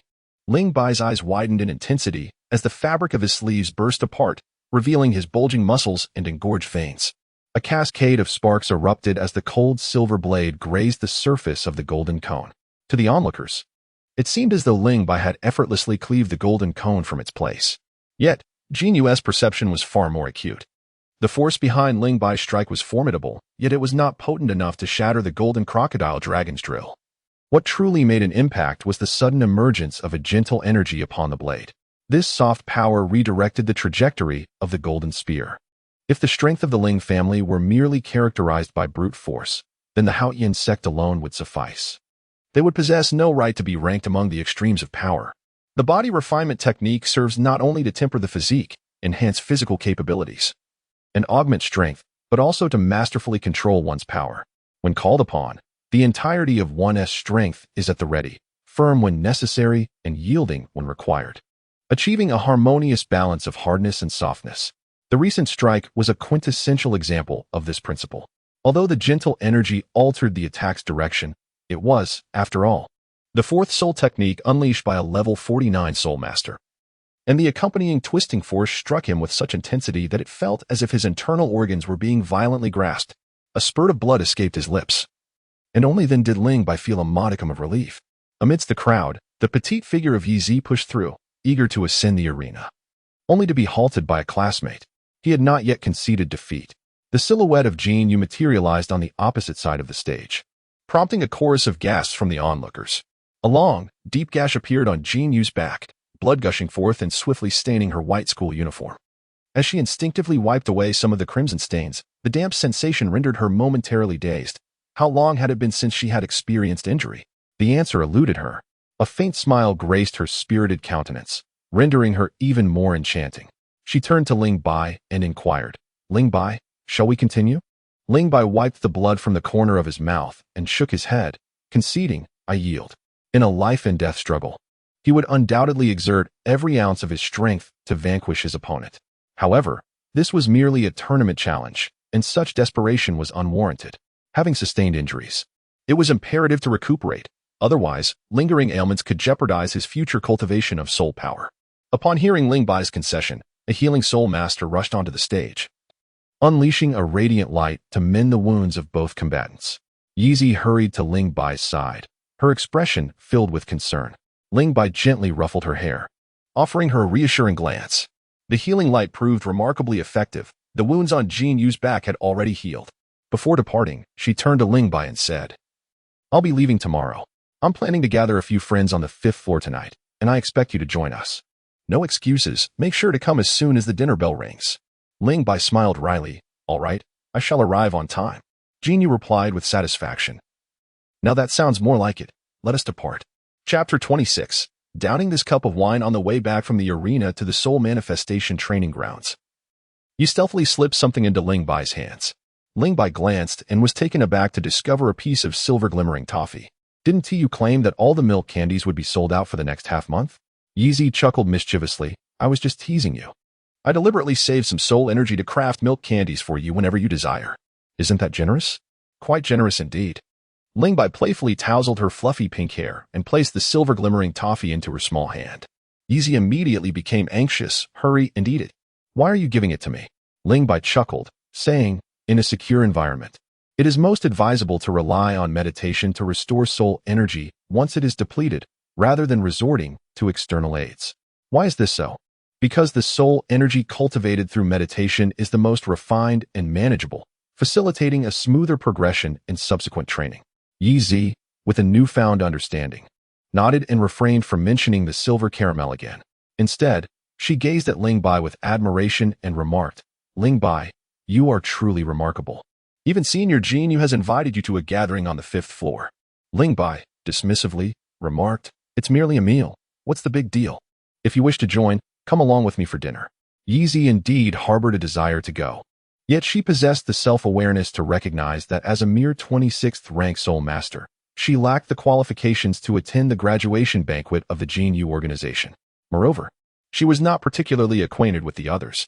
Never mind, you go on your own, she resignedly replied. Suddenly feeling dejected, she casually inquired, are you heading back to the soul manifestation training grounds? She tentatively probed, is teacher Donna also there? She hasn't tea left at all. Oh. You can return by yourself. I shall not see you off. Just a little send-off. Ling Bai extended his hand to grasp Yi's arm. Like a startled rabbit, Yi deftly evaded his touch, her petite form retreating with a flustered expression as she exclaimed, Ling Bai, do not touch me, or I shall scream. Teacher Donna is not a fearsome beast. What are you afraid of? Yi puffed out her small chest, retorting, who is afraid? I merely respect Teacher Donna and do not wish to disturb her while she guides your training. Having said this, the little girl hurriedly dashed back to her dormitory. Ling Bai chuckled softly, shaking his head as he made his way directly to the spirit manifestation training grounds. The sin of Donna had long dissipated. Yet she obstinately refrained from returning to her dormitory or visiting the office during her free time, choosing instead to linger in Ling Bai's training area, seemingly intent on making it her home. Upon hearing footsteps, Donna, who had been peacefully slumbering on the grass, stirred her delicate, translucent ears slightly without opening her eyes, and inquired, you're back? Teacher Donna, do you have nothing to attend to today? No, not at all. I haven't had anything for the past few days. As your dedicated instructor, my sole responsibility is to guide you in your training. Ling Bai let out a sigh. The ground felt cold. Let's return to the dormitory and get some sleep. Donna rolled on the grass, declaring, I won't go back. In the dorm, I often miss meal times. But here it's different. Someone will bring me food. How delightful it is to have meals served to me. Suit yourself. You'll have to fend for yourself for dinner tonight. Donna struggled to open her eyes slightly and inquired, what's wrong? Ling Bai explained that Xie Yue would be departing from the academy tomorrow and had invited the students to a farewell dinner tonight, requesting her presence. Oh, Donna replied nonchalantly, but then seemed to recall something and inquired, did you just have a fight with Xie Yue? Did you suffer a devastating defeat? Ling Bai, why the silence? Be good and rest. He nestled into the thicket, settling cross-legged beneath a pear tree to meditate and restore his spiritual energy. As Ling Bai entered a deep state of meditation, a faint silver light emanated from within him, gently flickering and appearing quite extraordinary. Tang Na squinted at him for a while, yawning in boredom, as an orange-hued glow enveloped her before she swiftly vanished into the grass. When the dinner bell chimed, Ling Bai took a moment before heading to the dining hall. The fluffy pink hair of Yi was unmistakably distinctive. A glance was enough to spot her. The little girl was eagerly gazing at Ling Bai. Ling Bai waved at her, and Yi shook her little head like a rattle drum, her two fluffy ponytails flying wildly. She certainly had no intention of embarrassing herself. Upon reaching the 5th floor, Ling Bai realized the unusual nature of this gathering. Xie Yue had only invited a little over 10 individuals, all of whom were previously ranked among the top 30 on the Soul Master leaderboard. The 2nd-ranked Chang Wei, 3rd-ranked Xie Yue, 4th-ranked Yan, 5th-ranked Feng Yunxiao, 6th-ranked Fu Mei, 7th-ranked Hu Liena, 8th-ranked Kai Duo, 9th-ranked Luxina, along with Sun Chuantao, Li Kai, and Zhang Ping. Aside from Ling Bai, none possessed a soul power lower than level 40. It was no wonder Yi was reluctant to come. Being a soul master among a group of soul lords would indeed be an awkward situation. Ling Bai initially perceived this gathering as a rather ordinary dinner. Yet he found himself in a predicament. At that moment, Xie Yue abruptly stood up and called out, Ling Bai, come over quickly. We've been waiting for you. A dozen people were seated at 2 tables in the 5th floor communal dining area, closely arranged. Embracing a mindset of acceptance, Ling Bai strode over with purpose. He performed a slight magic trick, producing a small booklet to present to Xie Yue. The college had strict regulations, preventing outings for purchases. He had hastily assembled a trivial gift, hoping she would appreciate it. Xie Yue paused momentarily, then retorted, "As long as you've arrived, that's sufficient. No need for gifts." "What is it, anyway?" "Open it and see for yourself," he replied. Xie Yue flipped open the booklet, and her expression turned to one of astonishment. Lucina snatched the booklet away, prompting Xie Yue to exclaim, "Lucina, give it back. I want to see what it is." "Oh, it contains a message." "I'll read it aloud for everyone," Lucina declared, evading Xie Yue's attempts to reclaim the booklet. "Do not read it." Xie Yue protested, but Lucina continued. "Mountains and seas may separate us, yet they cannot sever my blessings. Distance may stretch between us, yet it cannot diminish our friendship. Time may blur memories, yet it cannot erase camaraderie." "Ling Bai, are you confessing your feelings to Senior Xie Yue?" inquired Lucina. Xie Yue reclaimed the graduation keepsake booklet, and the typically cheerful and generous girl suddenly became bashful, her gaze toward Ling Bai becoming somewhat evasive. Ling Bai sensed the impending awkwardness and promptly clarified. "This is a graduation keepsake book. Everyone can inscribe their well wishes, share humorous anecdotes, or even draw. Let us create a memorable tribute for Senior Xie Yue." Xie Yue exclaimed with delight, "This is wonderful. Let us all pin something meaningful in it shortly. Ling Bai, I truly cherish the gift you have presented. Do find a place to sit down. Please, take a seat here," a melodious voice chimed in. Ling Bai glanced to the side and noticed Hu Liena shifting her chair towards Fu Mei, creating a space for him. "Thank you." Once everyone had arrived, he called out, "Waiter, please serve the dishes." True to its reputation, the upscale restaurant within the Advanced Soul Master Academy of Soul City boasted waitresses who were all at least soul respect level. The service was remarkably swift. Xie Yue uncorked a bottle of wine, and under the astonished gazes of the group, poured a glass for both Ling Bai and his tablemate, Yan. "Before we commence the feast, you two must drink a toast." He continued, "After this toast, any challenges that arise must be met head-on, and once the dust settles, there shall be no lingering grudges. The academy is our home, and our classmates are akin to siblings. It is entirely natural for siblings to have minor disputes, but they must never escalate into enmity." Chapter 27. "Nana, let us form a team." Xie Yue's unexpected gesture left everyone taken aback, their eyes darting between Ling Bai and Yin in curiosity. Many wore expressions of contemplation. Both Xie Yue and Hu Liena had intended to speak up for Yin. But Xie Yue's proclamation, "The academy is our home, and our classmates are akin to siblings," promptly quelled their intentions. Ling Bai glanced at Xie Yue, then at the sullen-faced Yin, and with a light chuckle, raised his glass to clink with Yan's. Before Yin could utter a word, Ling Bai tilted his head back and downed the drink in one gulp. Xie Yue smiled with satisfaction and turned to Yin, saying, as a dignified 46th level soul master, "Don't you think your temperament is lacking compared to a mere 33rd level soul sovereign?" Yin snorted coldly and replied to Ling Bai, "Do not presume that this drink will grant you my mercy. Once on the arena, you had best tread carefully. That is precisely what I wish to convey." Ling Bai thought. A flicker of lightning seemed to flash between their exchanged glances. After a brief moment, they both averted their gazes, and Yin finished the contents of his cup. "Excellent." Xie Yue surveyed the assembly and proclaimed, "Those seated here today are all prodigies meticulously cultivated by the academy, destined to occupy esteemed positions and become the backbone of the Spirit Hall in the future. The talents nurtured by the academy must not only possess extraordinary gifts, but also embody broad-mindedness and a profound sense of responsibility. We must elevate our perspectives. Our adversaries should be those of the Spirit Hall, not our fellow students. The individuals we strive to protect encompass all of the Spirit Hall, not just those with whom we enjoy camaraderie. Forming exclusive circles is an excessively narrow-minded approach, failing to acknowledge the academy and the Spirit Hall as our true home." Ling Bai unconsciously glanced at Hu Liena beside him, believing that Xie Yue's final words were directed at her, as well as Xie Yue and Yin. Enough of the trivialities. "My dear friends, tomorrow I shall depart, and tonight we gather to revel until inebriation." Xie Yue raised her wine glass to intoxication. "What are your plans after graduation?" "Xie Yue, will you pursue a career in academia or as a warrior?" "Most likely as a warrior. I intend to join the Spirit Hall in Star Luo City." Talented graduates from the Advanced Soul Master Academy in Spirit City generally find themselves in respectable positions, typically following two paths. One option is to become faculty members, assigned to various Spirit Hall branches and roles commensurate with their soul power. The most common choices are to remain at the academy or stay in Spirit City.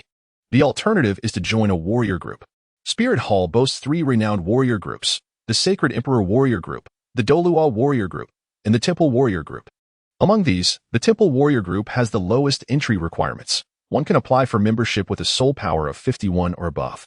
Although Xie Yue's soul power is slightly lacking, given her innate talent, it is a certainty that she will break through to the Soul King level.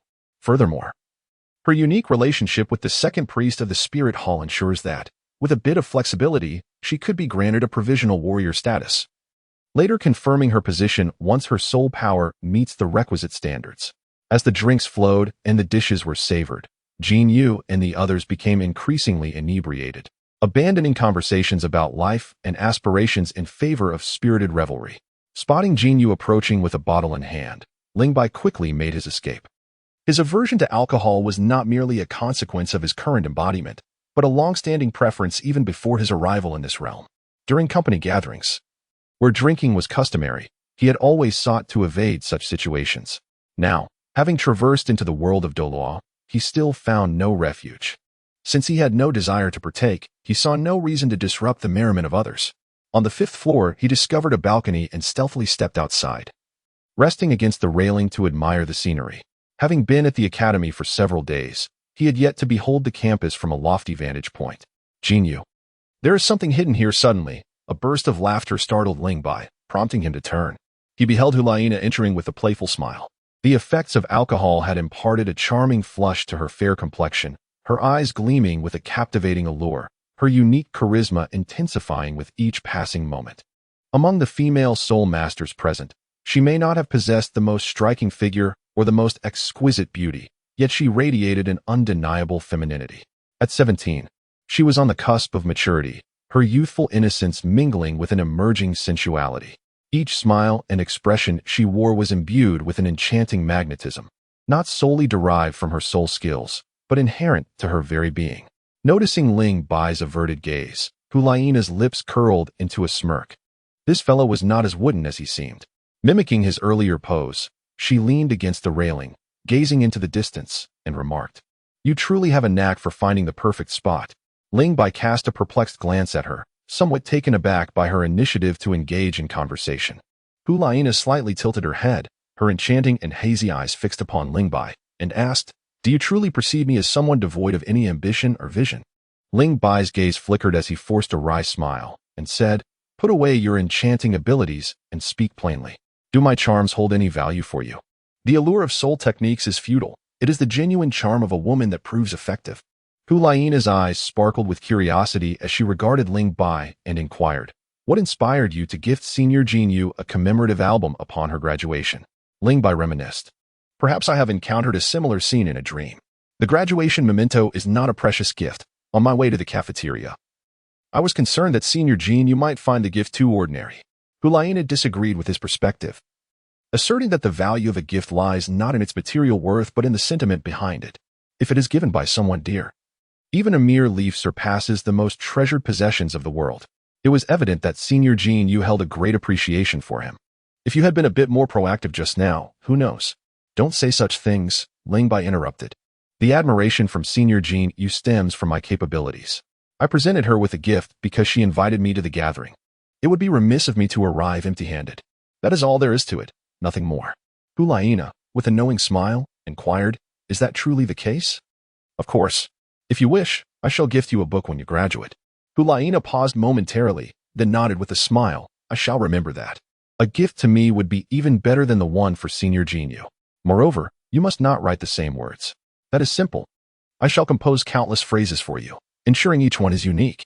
With that, Ling Bai shifted the conversation. "What are your thoughts on the Academy's team battle rankings?"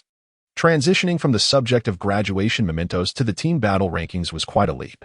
Hu Liena furrowed her brow in contemplation for a moment, then her confusion dissipated. "You wish to form a team to compete for the rankings?" Ling Bai nodded, contemplating the thought. "Would you be interested in joining, Hu Liena?" "Me?" Hu Liena chuckled in disbelief. "You are quite the character.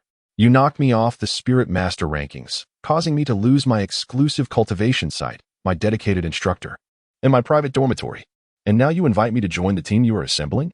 I truly wonder what goes through your mind." Hu Liena, with her broad perspective, seemed unfazed by such trivial grievances. "You are mistaken. I do care," she said, casting a sidelong glance at Ling Bai. "At present, I have no intention of joining a team. That's perfectly fine. When you do consider it in the future, just remember to prioritize me. Understood. Ling Bai glanced towards the restaurant and said to Hu Liena, they have nearly finished their drinks. Let us depart. Chapter 28. The challenge to Hu Liena in the Steadfast Academy. Students come and go like the ebbing tides. Whether it be due to age or insufficient soul power, students depart each month. Thus, the Academy refrains from ostentatiously celebrating graduation ceremonies. They arrive quietly and leave in silence. However, the departure of Xie Yue stirred quite a commotion, as many gathered at the school gate to bid her farewell, including Ling Bai. With Xie Yue's exit from the academy, her reign of dominance on the leaderboard came to an end, and the once-emptied Soul Master rankings began to fill once more. According to the rules of the Soul Master rankings, those previously ousted by her now reclaimed their standings, with Xie Yue, who ranked second, ascending to the first position. In addition to Xie Yue, another student among the top 30 also departed, and their vacant spot was filled by the next contender. The remaining positions were subsequently filled in succession. If the 49th and 50th ranks remained unoccupied, it would trigger the challenge mechanism for those outside the rankings. 2 students from outside the leaderboard would initiate a challenge match against other non-ranked contenders. The victor would ascend to the rankings, filling the vacant position and then facing further challenges from others. After recuperating for 2 days, Ling Bai finally healed the wounds sustained during the fierce battle with Xie Yue. Feeling restless in the tranquility, he set out for the arena square. At this moment, the rankings on the Soul Master leaderboard had shifted significantly, with each student ascending 1 position. The first place was occupied by Xie Yue, a level 48 Soul Master. The second was Xie Yue, a level 47 Soul Master. The third was Yan, a level 46 Soul Master. The fourth was Fang Yunxiao, also a level 46 Soul Master. The fifth was Fu Mei, a level 45 Soul Master. The sixth was Hu Liena, a level 44 Soul Master.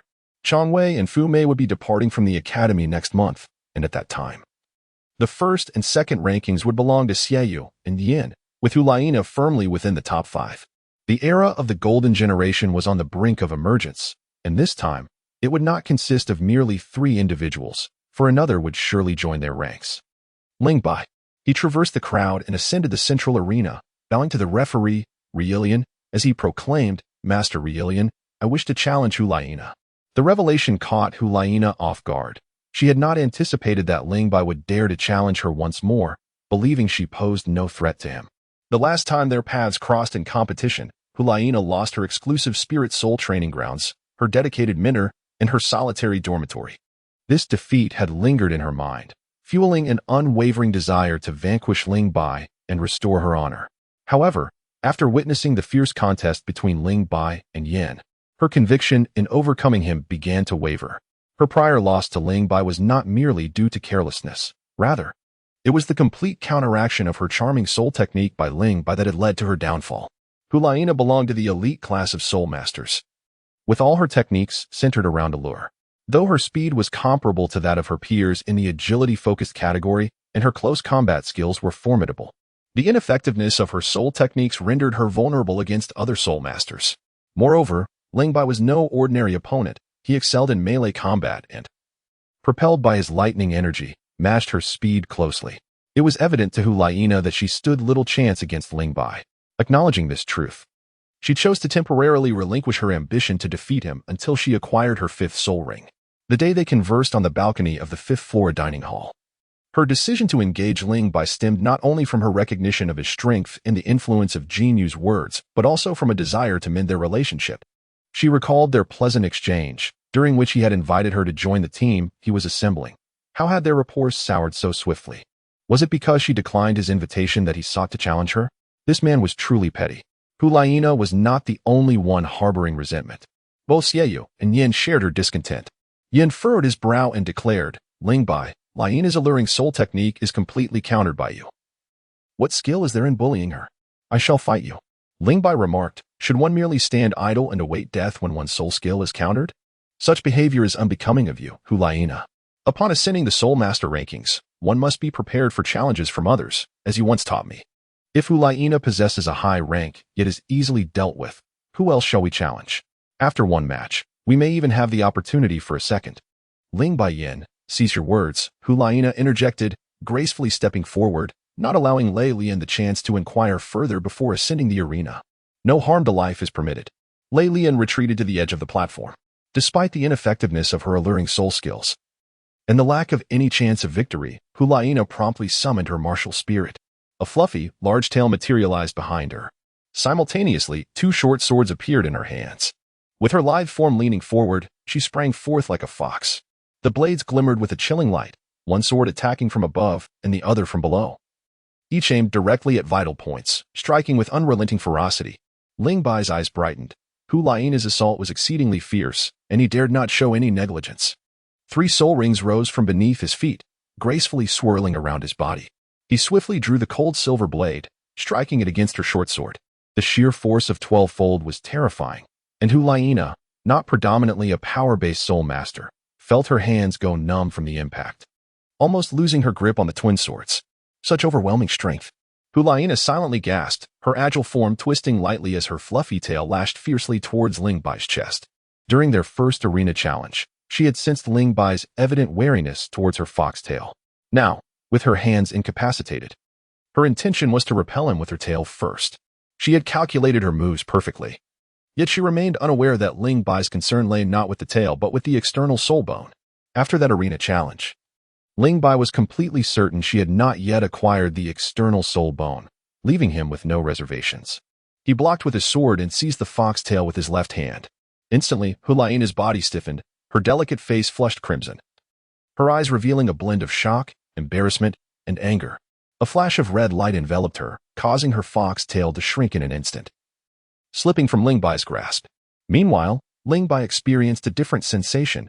Her tail was as supple as if devoid of bone, the fur soft and smooth, akin to silk, threatening to slip through his fingers if he was not careful. Hu Liena, consumed by shame and fury, refrained from withdrawing. With her soul power surging, her third soul ring began to shine brightly. This third soul skill, named Shadow Charm, once activated, could summon a shadow that enhanced her alluring abilities through her gaze. This skill possessed a certain degree of offensive capability, being the only one among her 4 soul skills that could be employed for attack. With shadowy claws, swift as a ghost, it indeed held the potential to harm Ling Bai. However, how could Ling Bai allow her such an opportunity? Although he did not comprehend the significance of Hu Liena activating her soul skill at that moment, he reacted immediately. The pillar prison was unleashed. Hu Liena's third soul skill, Shadow Charm, was abruptly thwarted. She glared at Ling Bai with resentment, her soul power radiating as she attempted to break free from the pillar prison. Ling Bai spoke. I merely require a ranking. Then challenge someone else. It's not beyond your capability. Why fixate on me? Hu Liena replied, her tone laced with indignation. You're the easiest target. You scoundrel, just wait. Hu Liena vehemently shattered the pillar and turned to leave the arena, declaring her surrender.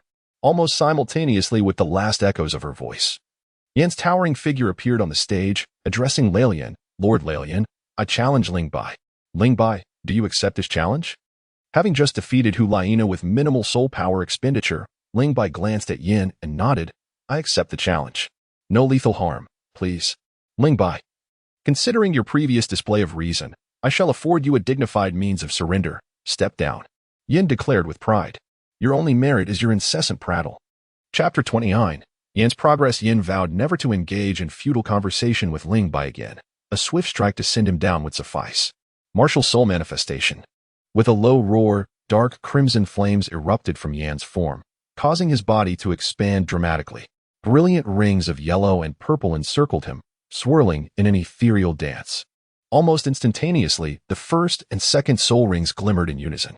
Under the influence of the first soul skill, Lava Body, and the second, Granite Rock, Yan's upper garment shattered, and his already inflated physique swelled to over 3 meters in height, resembling a colossal fire giant. Having faced each other before, both were well acquainted with each other's techniques. Ling Bai displayed 3 soul rings and unsheathed his cold silver blade, charging towards Yin. His strength lay in close combat, utilizing the column's pressure on their martial souls and obstructing soul skills to force Yin into melee range. With the power of thunder and the sharpness of his blade, Ling Bai believed he could gain the upper hand. However, this time, the adept close combatant found himself at a disadvantage. As he entered Yan's 2-meter radius, the dark crimson flames surging from Yin flared violently. Distorted waves and searing heat radiated outward, forming an area akin to a domain. The intense heat assailed Ling Bai, causing his skin to burn painfully under the relentless temperatures. and he caught the acrid scent of his singed hair. Second soul skill, teleportation. A silvery light enveloped Ling Bai, whisking him away from the oppressive heat zone to reappear 5 meters away. Noting the astonishment on Ling Bai's face, Yin felt a surge of triumph and declared, Ling Bai, to counter your melee prowess, I have spent days in contemplation, ultimately devising a strategy. My flame sovereign possesses formidable offense, robust defense, and extreme heat properties. Without the augmentation of soul rings or soul bones, enhancing attack and defense becomes arduous, but extreme heat is different. With the stimulation of my soul power, the intense heat emanates from my martial soul, effectively creating a wide-ranging domain of searing temperatures.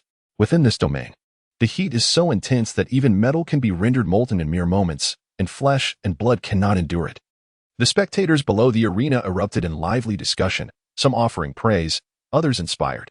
Xie Yue remarked, no wonder Yin has been so elusive lately. He has been researching the extreme heat domain. Observing Ling Bai's predicament, Hu Liena felt a sense of vindication, her spirits lifted. While the extreme heat domain might drain a portion of Yan's soul power, it would effectively neutralize Ling Bai's close combat abilities, paving the way for a swift victory. The results were undeniably effective. Yan's efforts bore fruit. Not merely effective, but a source of considerable frustration for Ling Bai, devoid of his close combat advantage. With only 33rd level soul power and 3 soul rings, he was no match for Yin. Truly, the future golden generation demonstrated remarkable ingenuity in such a short span of time. It was indeed impressive. As Ling Bai makes progress, others are advancing as well. Moreover, Yan's improvement is far from trivial. He has even mastered Ling Bai's shamelessness. In front of everyone, Yin nonchalantly produced a piece of candy from seemingly nowhere and brazenly tossed it into his mouth, savoring its sweetness. It was excessively sweet.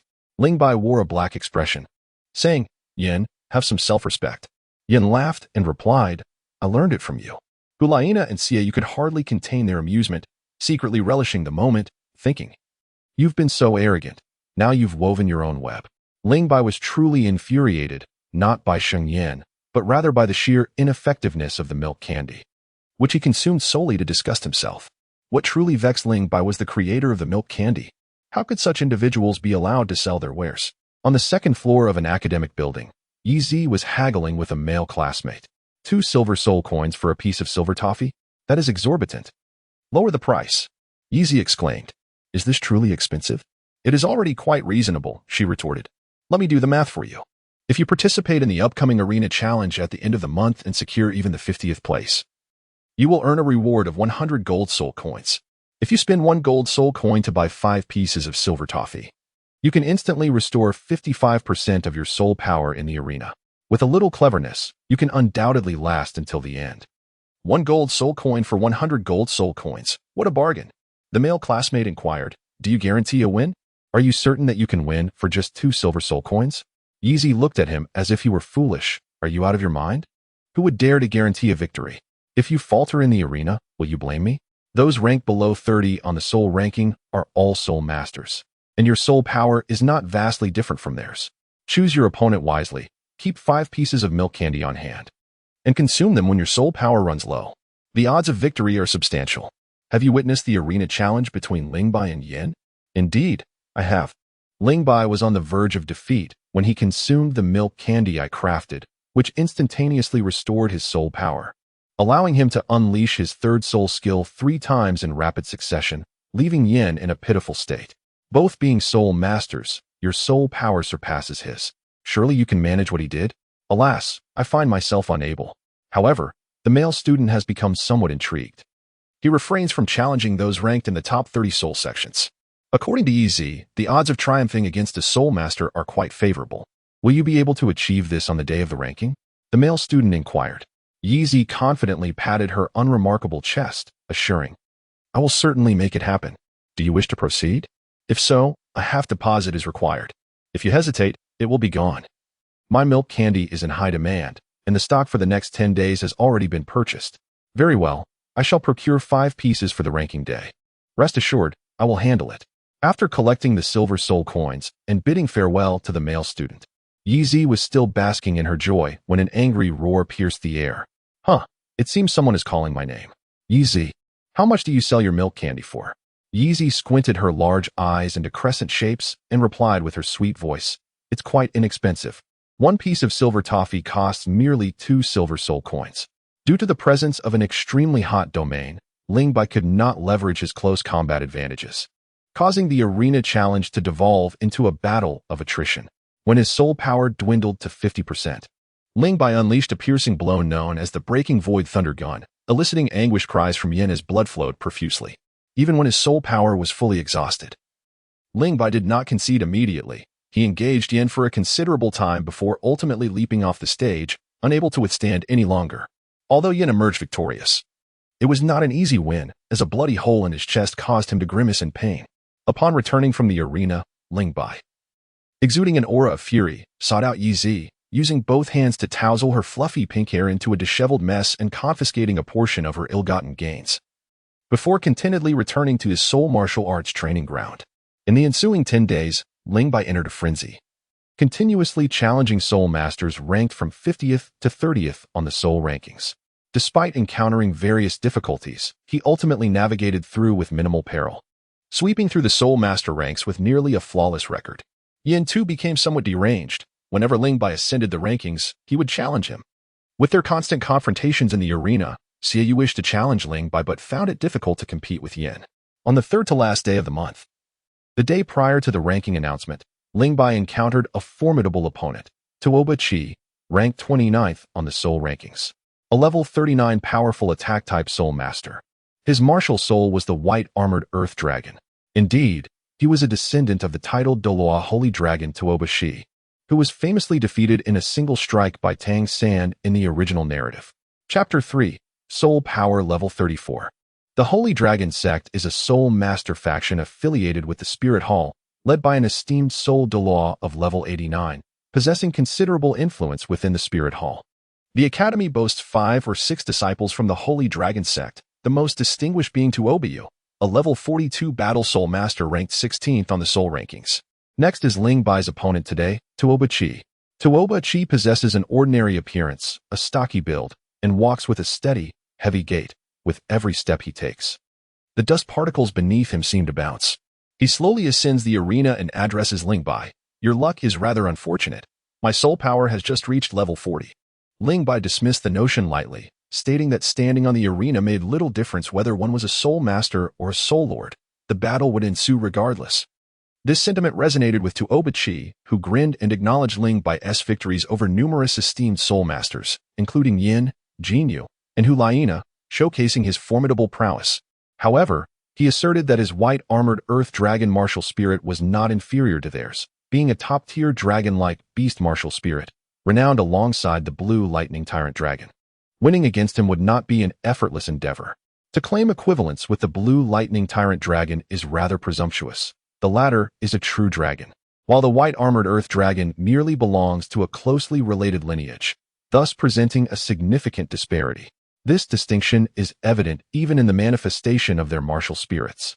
When the blue lightning tyrant dragon manifests, the soul master undergoes minimal transformation, revealing draconic features only upon acquiring the third soul ring. Each subsequent soul ring bestows further draconic attributes. In contrast, the white armored earth dragon undergoes an immediate full transformation upon manifestation, enveloping the entire body in a draconic guise. As the bones of Tuoba Chi resounded with a series of cracking sounds, his physique rapidly expanded.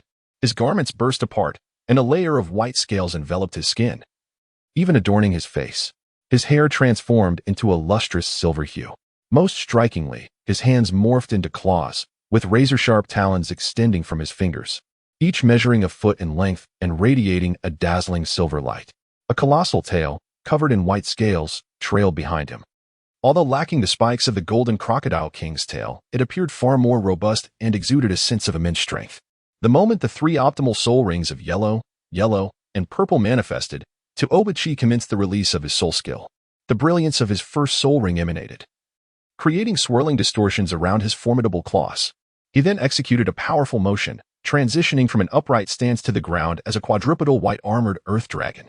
The distortions from his massive claws penetrated the earth, unveiling a remarkable spectacle. The arena's surface rippled as if it were water, spreading outward from Tuoba Chi's center with rapidity.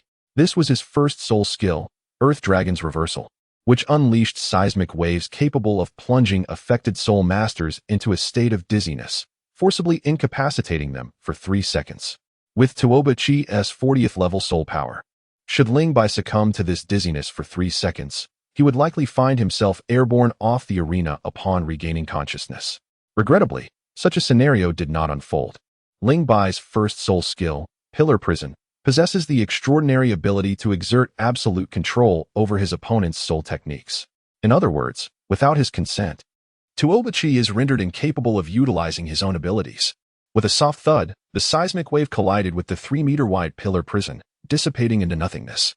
The Pillar Prison, however, stood defiantly. A formidable pressure emanated from all directions, forcing Tuoba Chi to the ground, while his soul power surged wildly within him, barely allowing him to maintain the state of his martial soul. This soul skill is exceedingly formidable. Even the level 46 Yin was affected by the oppressive force. How much more so for Tuoba Chi, who is at level 40, experiencing an even greater impact. Ling Bai swiftly drew the cold silver blade with a reverse grip, channeling thunderous energy through his legs, propelling himself forward with the agility of a spring, reaching the prison column in the blink of an eye. How infuriating! Shatter for me.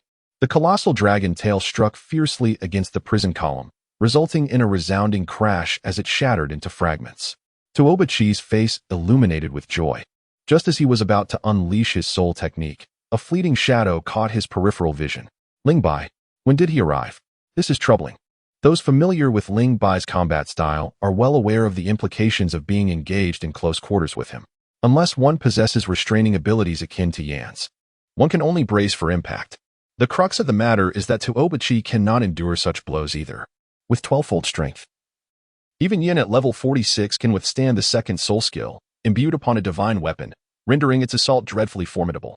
With a crack, the wide scales on Tuoba Chi's back fractured, and the cold silver blade plunged into his flesh, blood gushing forth instantly. Tuoba Chi let out a furious roar, abruptly rising upright and spinning like a whirlwind upon his legs as the dragon tail swept across. The pillar cage collapsed only to rise once more, firmly restraining Tuoba Chi's ability to employ his soul skills. In the face of Jin Yu's assault, Ling Bai remained undaunted. The cold silver blade shifted in his grasp, meeting the oncoming strike of the dragon tail. In an instant, the dragon tail was wounded as well.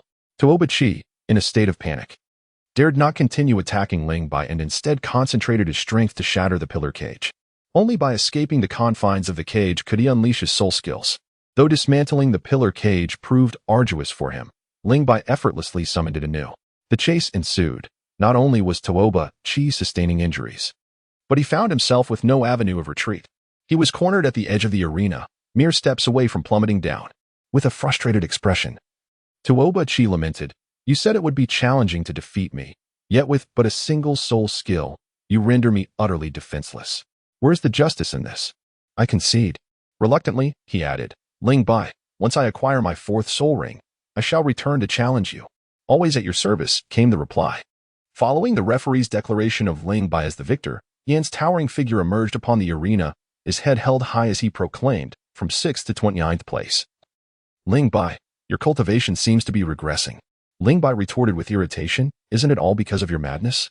"Nonsense, you are the one who is insane." Yan exclaimed with scorn, "Over the past 10 days, how many battles have you fought? You've challenged every opponent ranked below the 29th position on the Soul Master rankings. How dare you call me insane? A fight? Not today," Ling Bai replied, shaking his head. Ling Bai has already exceeded the stipulated number of matches in the arena challenge this month, and he declined to participate further. Yin had no means to compel him. Ling Bai descended from the arena and made his way directly towards Xie Yue and Hu Liena. Due to Yin frequently challenging Ling Bai and the fact that they were classmates, there were no unresolved tensions among them.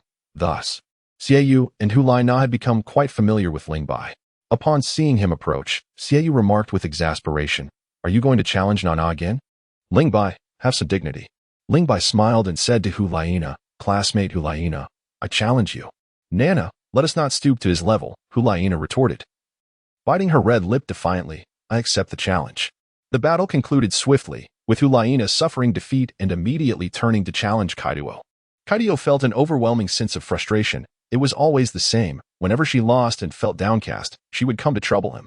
Returning to the Soul Master training ground, Ling Bai seated himself cross-legged, engaging in meditation to cultivate his soul power. After more than 2 months of arduous training, particularly the frenzied battles of the past 10 days, his soul power finally ascended by 1 level, reaching 34. Chapter 31. 1,000 miles to deliver gold. The day of the rankings had arrived once more. This time, Ling Bai felt quite at ease. Having secured a spot in the top 10 early yesterday, he currently ranked 6th.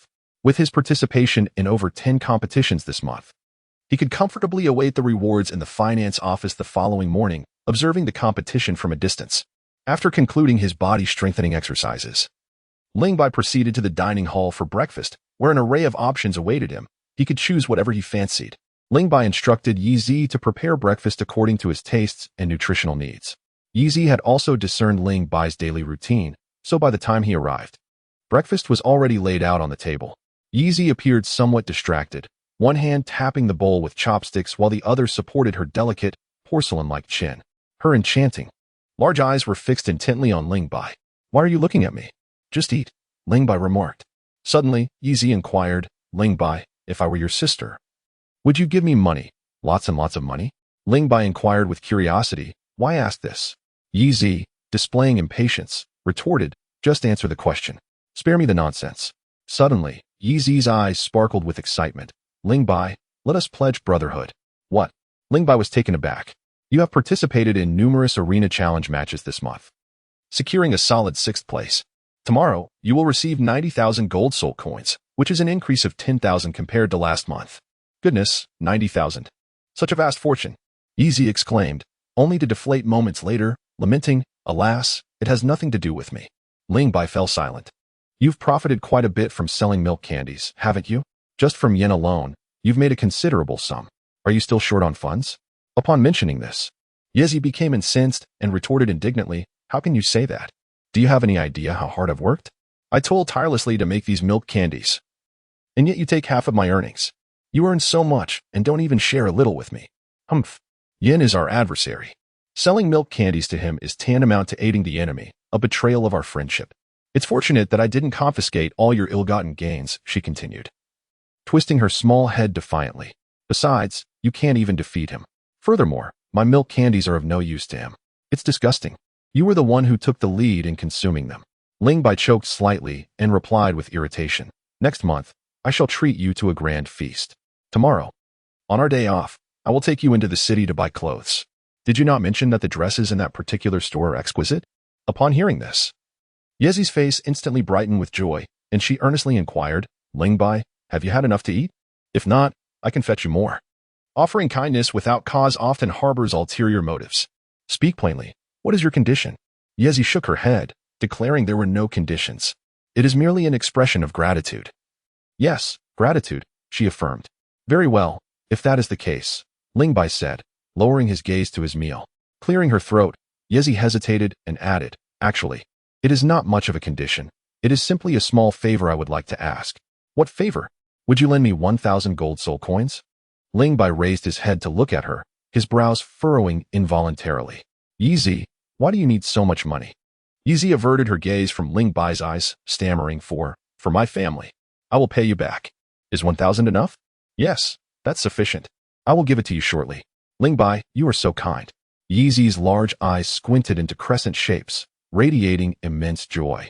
Yet, in a fleeting moment unnoticed by anyone, a hint of guilt flickered in the depths of her eyes. On the day of the ranking announcement, the Academy suspended classes for a day, allowing students to fully immerse themselves in the competition for the Soul Ring rankings. The atmosphere in the Academy was particularly lively. The most intense moment occurred at sunset, for after the sun dipped below the horizon, the rankings for the monthly Soul Ring list would be finalized, and rewards would be distributed accordingly. It must be said that Ling Bai set a rather unfortunate precedent. A level 35 Soul Master, armed with the milk candies crafted by Yi, challenged a student ranked 50th on the Soul Ring list, depleting his soul power entirely and securing victory. It was evident that Yi's milk candies would soon experience a surge in demand. Given that food-type Soul Masters were already scarce, a product like Yi's milk candies, which restored soul power and had an extended shelf life, was truly one of a kind within the Academy. What puzzled Ling Bai was the Academy's apparent tacit approval of such behavior.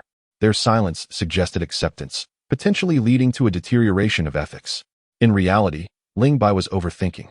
On one hand, Yezi's soul power level was too low, rendering her milk candies of limited efficacy for soul masters above the spirit master rank. The impact on the top 30 rankings of the soul ring list was minimal. On the other hand, there was the pride of the soul masters. Even Ling Bai, who was tainted by this negative trend, did not relish the idea of consuming milk candies to restore soul power during arena challenges. Yin was no different. Aside from irritating Ling Bai, he never resorted to milk candies when challenging others. Regardless of the means employed, the monthly rankings had been solidified, and the time for reaping the rewards was at hand. Early the next morning, Ling Bai hastened to the finance office without pausing for breakfast. He found that someone had arrived even earlier than he. Next, the female teacher looked up at Ling Bai and smiled. Among the top 10 on the soul ring list, you are the earliest to arrive. If you are not enthusiastic about claiming your funds, it raises concerns about your mindset. The teacher chuckled, taking Ling Bai's student card to verify his identity and complete the registration. Teacher, can I transfer the money to someone else? The teacher inquired. Who do you wish to transfer it to? My mother. Where is your mother located? In Hanhai City. The teacher nodded. The transfer is possible. However, Hanhai City is quite far from Seoul City, and a 1% handling fee will be charged. 90,000 soul coins would incur a fee of 900 soul coins, equivalent to 9 months' worth of subsidies for a spirit master. That was quite a substantial amount. Ling Bai inquired with concern. Can you ensure it will be delivered into my mother's hands? As long as the information you provide is accurate, the college guarantees delivery. Should no recipient be found, the funds will be returned to you intact. Furthermore, there is no need to worry about loss. If it were to occur, the college will compensate you double. Ling Bai nodded quietly. The academy's reputation should still hold some weight. How long will it take for the funds to reach my mother? If urgency arises, the academy could utilize the special channels of the Spirit Hall to send a message to the Spirit Master Hall in Hanhai City, allowing them to facilitate the payment of this sum of gold soul coins. The message can be delivered within a day. However, the service fee is exorbitant, and it requires the direct involvement of the dean, making the entire process exceedingly cumbersome. Thus, it is not advisable to pursue this method. Alternatively, the academy could dispatch someone to deliver it, which would take approximately 2 months for a round trip, and upon their return, they would bring back a receipt signed by your mother. Additionally, if there are other small items, they could also be included in the delivery. Ling Bai contemplated for a moment and opted for the second choice. How many gold soul coins do you wish to transfer? 150,000. The female teacher inquired in astonishment. Such a large sum. Won't you keep some for yourself? The remainder will suffice, he replied. My mother, Bai Ling, has gone to Hanhai City, a place unfamiliar to her, and she will surely be in need of funds. My expenses at the academy are minimal. I shall reserve a little for contingencies, while sending the rest to Hanhai City. Please proceed to fill out the form over there. Ensure that your mother's address in Hanhai City is detailed and accurate. Do not obstruct the students behind you. Ling Bai turned around and was taken aback to discover that an extensive queue had formed outside the finance office. Those there were all gathered to receive their rewards and subsidies. Prominent figures from the top 10 of the Soul Master rankings, including Chong Wei, Xie Yue, Hu Liena, Yan, Fume, Lucina, and Kai Duo, were gazing at him intently, as if they had been waiting for quite some time. To obstruct one's path to wealth is akin to committing a grievous offense against one's kin. Ling Bai felt a sense of trepidation and hastily set aside the form. After diligently completing the paperwork and confirming the amount of gold soul coins, he did not exit the administrative building but instead ascended to the second floor to the academic affairs office, intending to inquire about Yezi's circumstances. Although he had readily lent the young girl 1,000 gold soul coins, he harbored doubts regarding the true purpose of this sum. Chapter 32. Yezi's origins. Following numerous arena challenges, Ling Bai had become a well-known figure within the academy, recognized by both students and teachers alike. Although this was his second visit to the academic affairs office, the instructors were not unfamiliar with him. After exchanging polite greetings, Ling Bai articulated his intent. Teachers, I would like to inquire about Yezi's family background. Yezi, that name sounds quite familiar, murmured one of the instructors. A female teacher interjected. The little girl from the food department, her martial soul is Candy, and she is Ling Bai's little follower. My little follower? Ling Bai was drenched in sweat. Perplexed by the sudden notion that Yezi had become his little follower, how had he remained oblivious to this? Oh, it was her. The male teacher responsible for the new student registration suddenly realized, yet he hesitated. According to regulations, outsiders were prohibited from accessing student records. But was Ling Bai truly an outsider? He was a prodigy esteemed by the dean. Having ascended into the top 10 of the martial soul rankings with a formidable 30-level soul power, his strength comparable to that of a typical soul sect master. A genius among geniuses, his future was boundless. Was it unreasonable to peruse the records of his little follower?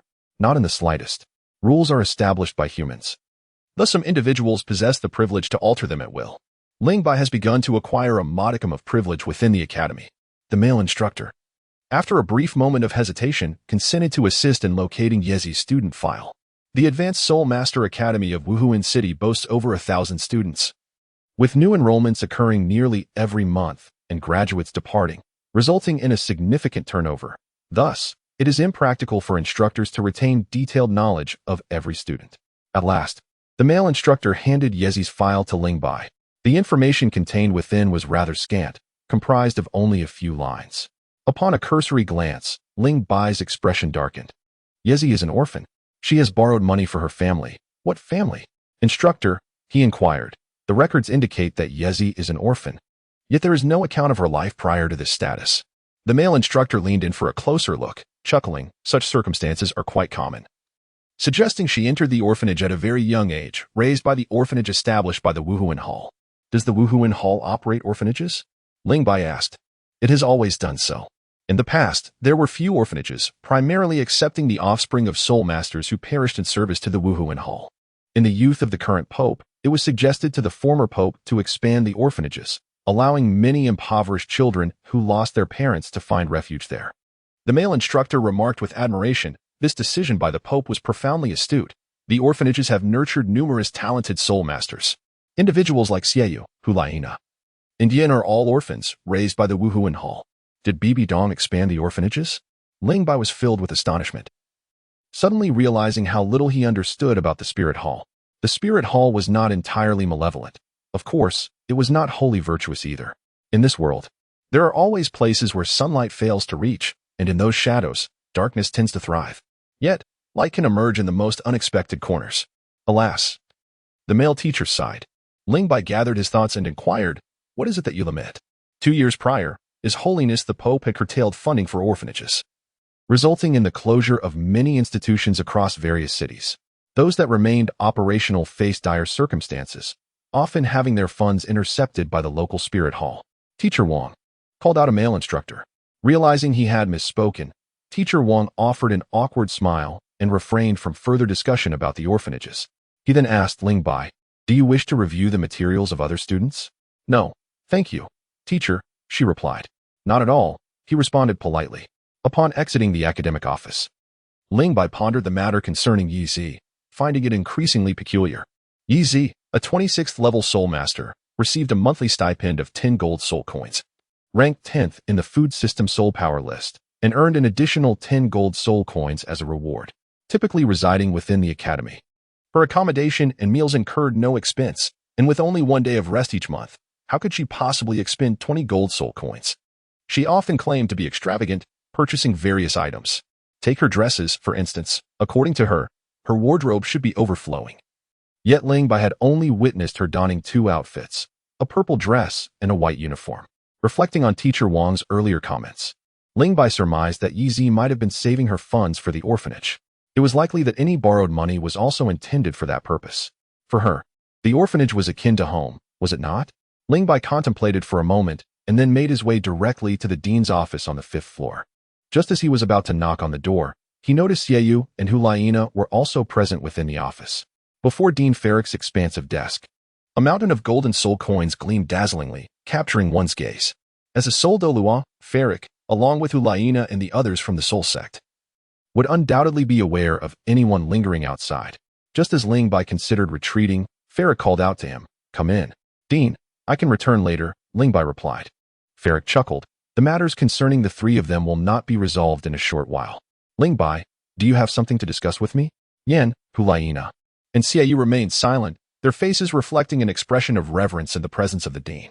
Ling Bai cast a glance at them and said, Dean, I wish to donate funds to the orphanage established by the Spirit Hall. Upon hearing this, Hu Liena, Xie Yue, and Yen exchanged bewildered looks, their expressions reflecting a peculiar awkwardness as if they wished to voice something but found themselves at a loss for words. Ferrick raised an eyebrow and inquired, how much do you intend to donate? 10,000 gold soul coins, to be given to the orphanage where Yezi resides, Ling Bai replied. Ferric interjected. I am familiar with her. Rest assured, I shall ensure the donation is made in your name. Ling Bai shook his head and said, Do not act in my name, but in the name of the academy. I have a request. I hope that the 10,000 gold soul coins I donated can be delivered in full to the orphanage. I promise you, replied the dean. Thank you, dean. I shall take my leave now. As he was about to depart, Ling Bai turned to Hu Liena and the others, saying, Will none of you see me off? Go away, Yen retorted. A light chuckle escaped Ferric, who was not at all offended. As the dean of the academy, he exhibited a sense of tolerance and affability that surpassed the other 3 platinum bishops. On the path to the cafeteria, Ling Bai felt a wave of relief wash over him. Donating to the orphanage was not an endeavor to embellish his character with the labels of goodness or kindness. It was merely a modest contribution in response to an encounter. In the future, he would still have to take lives.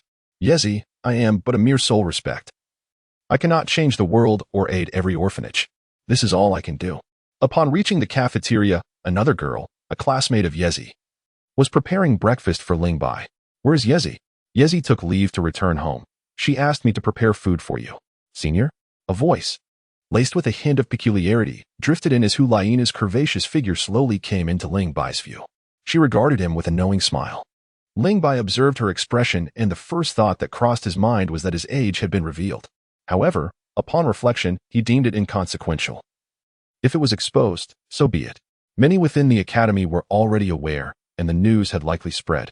Chapter 33.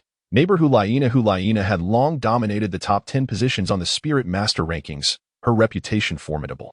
Apart from her close associates, Xie Yue and Yan, she seldom mingled with other students.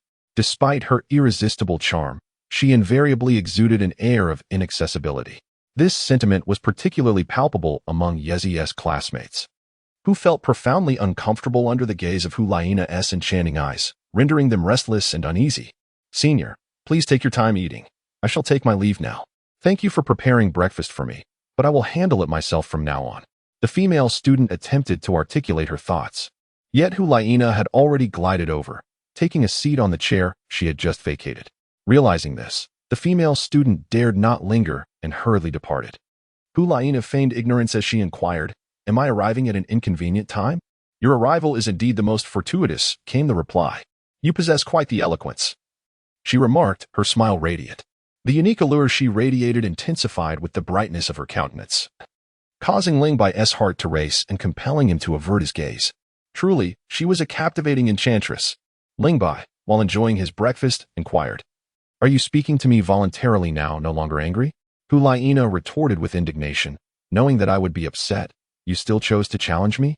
Do you perceive me merely as a stepping stone to ascend the Spirit Master rankings, coming to tread upon me only when it suits your needs? Ling Bai, would you remain so composed in my position? Ling Bai expressed his apologies, saying, I harbor no such intentions. Given your high ranking and the fact that my martial soul abilities are countered by yours, if I were to challenge anyone, it would have to be you. If the roles were reversed, would you dare to challenge me? Hu Liena fell momentarily silent, then retorted with a cold huff, Considering your actions just now, I shall overlook the past. Should you wish to challenge me in the future, feel free to do so at any time. But refrain from doing so on the day of the ranking. Should I fall in the list, it may prove difficult to find a suitable opponent to reclaim my position. I will remember that, he replied. The two fell into an unexpected silence. After a while, unable to withstand her gaze any longer, Ling Bai broke the quietude, saying, Why are you looking at me like that? Your stare makes it impossible for me to concentrate on my meal. Hu Liena, displaying a look of intrigue, remarked, You conceal yourself too well. I wish to see through your facade. What have I concealed? He inquired. In a lowered voice, Hu Liena responded, Your formidable close combat prowess, your astonishing physical strength, and your soul power at level 33, capable of unleashing attacks rivaling the fourth soul skill of a soul ancestor. Moreover, your age is astonishingly only 11. Ling Bai raised an eyebrow slightly, questioning the significance of his age. Many within the academy were already aware. It should have circulated widely by now. Hu Liena shook her head, explaining that those who gained admission to the academy were all prodigies from their previous institutions.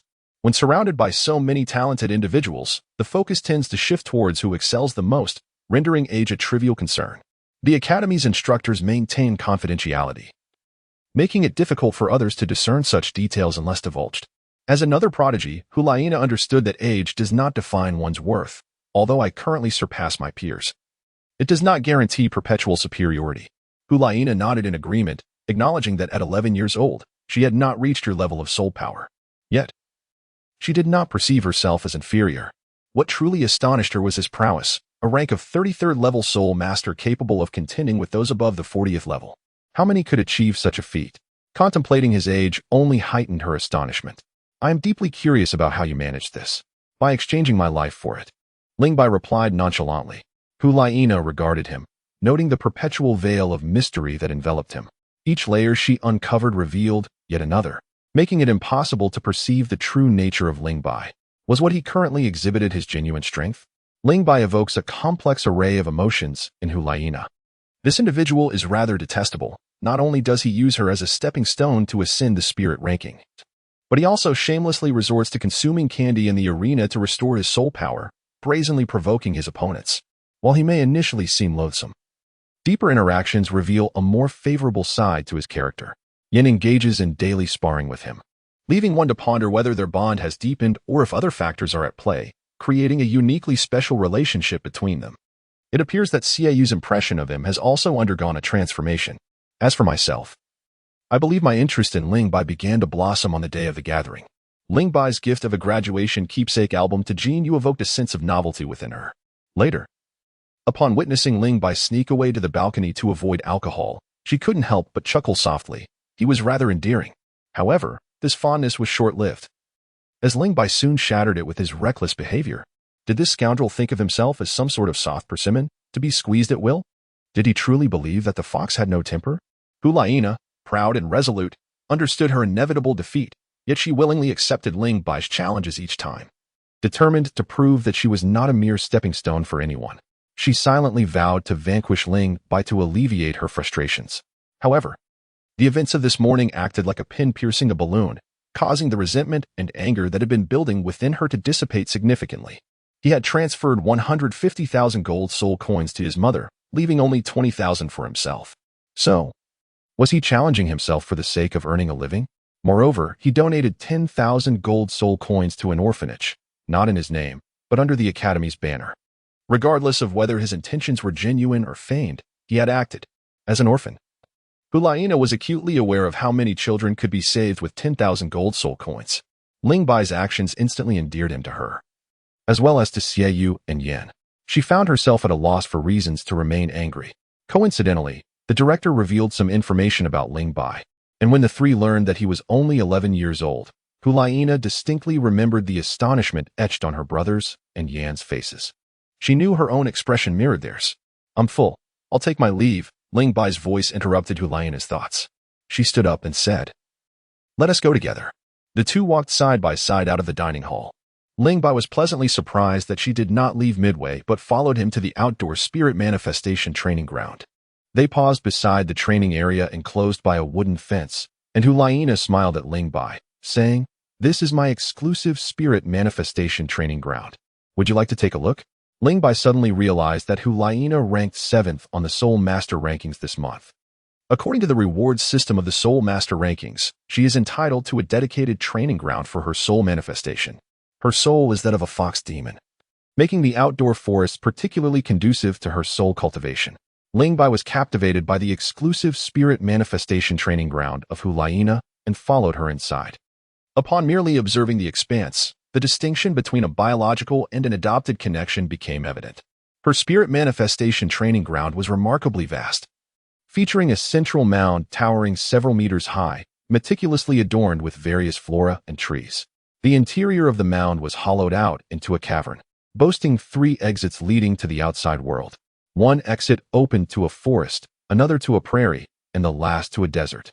Strikingly, the vegetation thriving on both the prairie and the desert was composed of plants commonly associated with foxes, and even each grain of sand bore its own peculiarities. As Ling Bai stepped into the cavern, 6 or 7 small foxes scampered out, joyfully encircling Hu Liena's feet and chattering incessantly. They were red, yellow, white, black, blue, and brown, each emanating a faint aura of spirit power. Ling Bai exclaimed in surprise, "A soul beast?" Surely not a soul beast. Hu Liena gently cradled the pure white little fox and explained, soul beasts cannot be tamed. They merely possess a trace of soul beast lineage, lacking in formidable strength and characterized by their gentle nature. You may hold them if you wish. She sighed. Nevertheless, these little creatures seem less than welcoming towards me. Perhaps it is best I take my leave. I shan't invite you to my abode. With a wistful tone, she lamented, Ah, the comparison of people can be disheartening. Hu Liena paused for a moment before bursting into laughter. The more you say that, the more I am inclined to visit.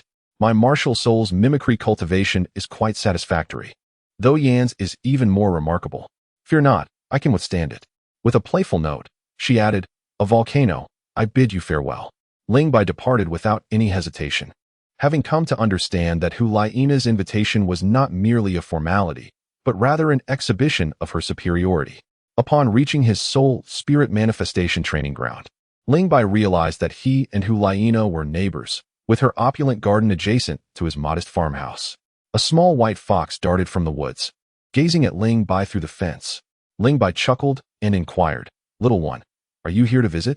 The fox peeked curiously but then swiftly retreated. Chapter 34. The method to enter the ice and fire duality eyes as the lunch bell rang.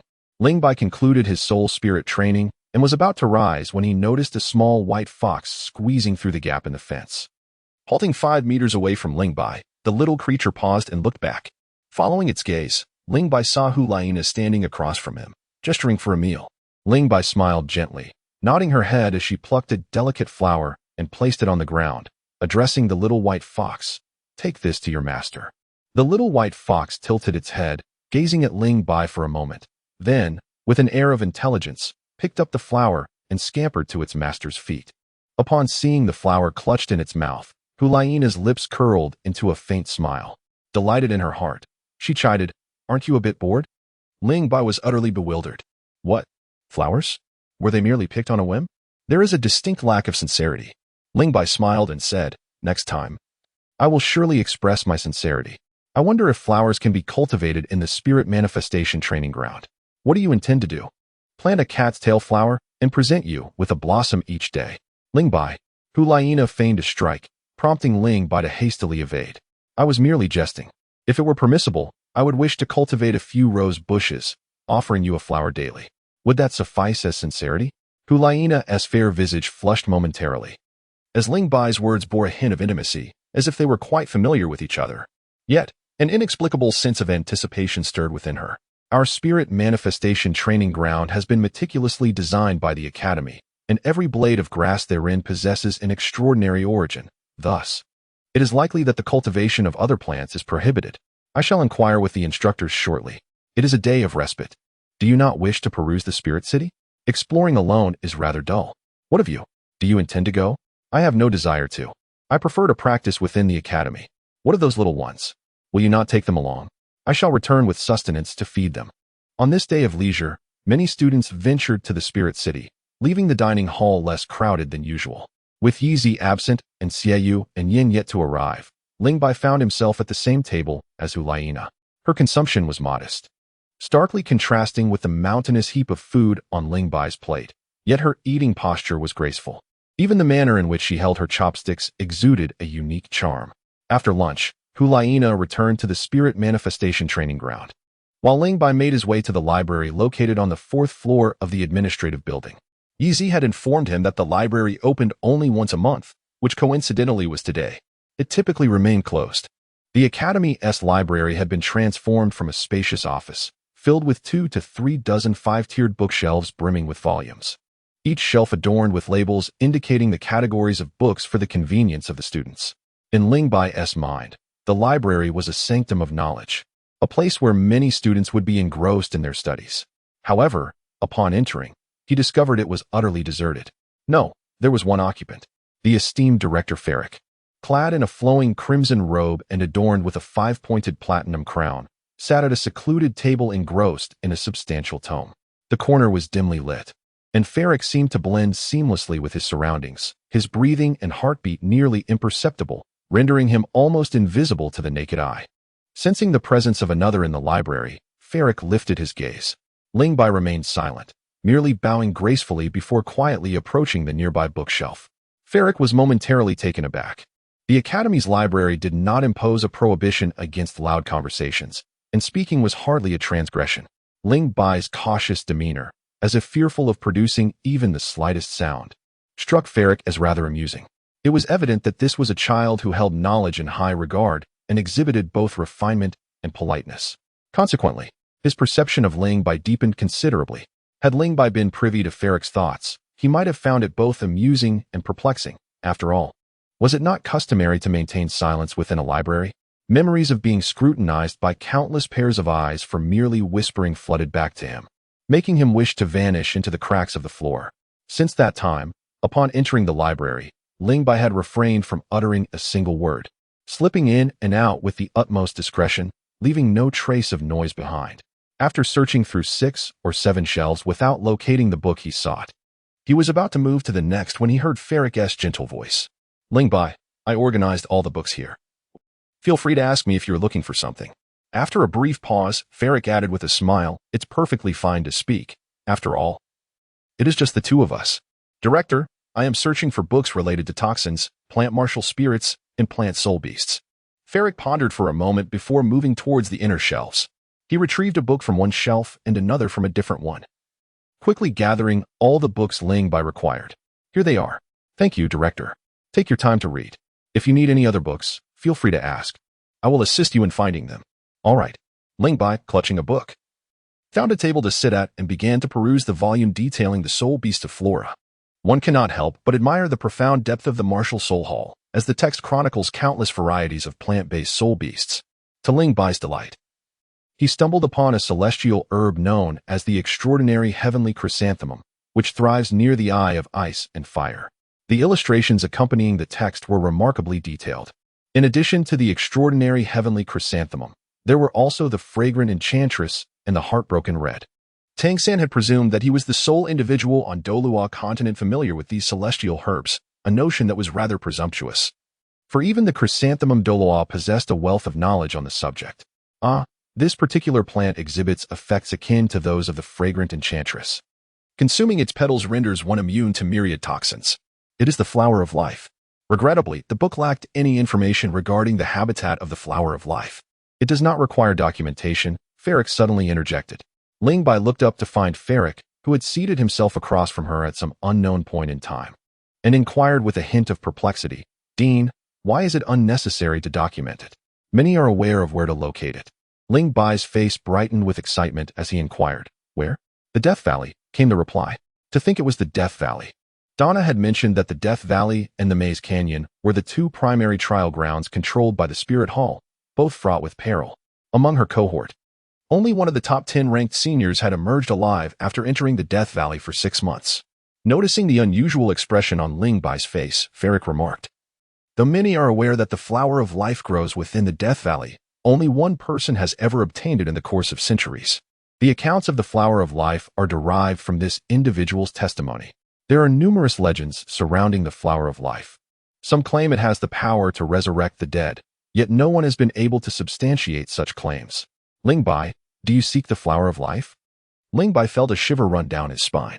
With the intention of testing, he forced a wry smile and said, to be honest, Director, I once had a senior soul hunter who inadvertently stumbled into the poisonous array set by the poison de law in the Sunset Forest.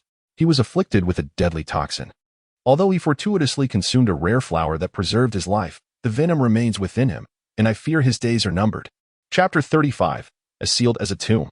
His words, a blend of truth and fabrication, could withstand scrutiny. Ling Bai, a seasoned soul hunter, frequently traverses the soul hunting forest, which naturally involves a few elder soul hunters in his life. Among them is one who shares a close bond with his mother, having unfortunately succumbed to poison. However, this affliction was not due to inadvertently entering the poison array of the poison de law, but rather occurred during a hunt for soul beasts in the Sunset Forest, where he accidentally fell victim to a toxic soul beast.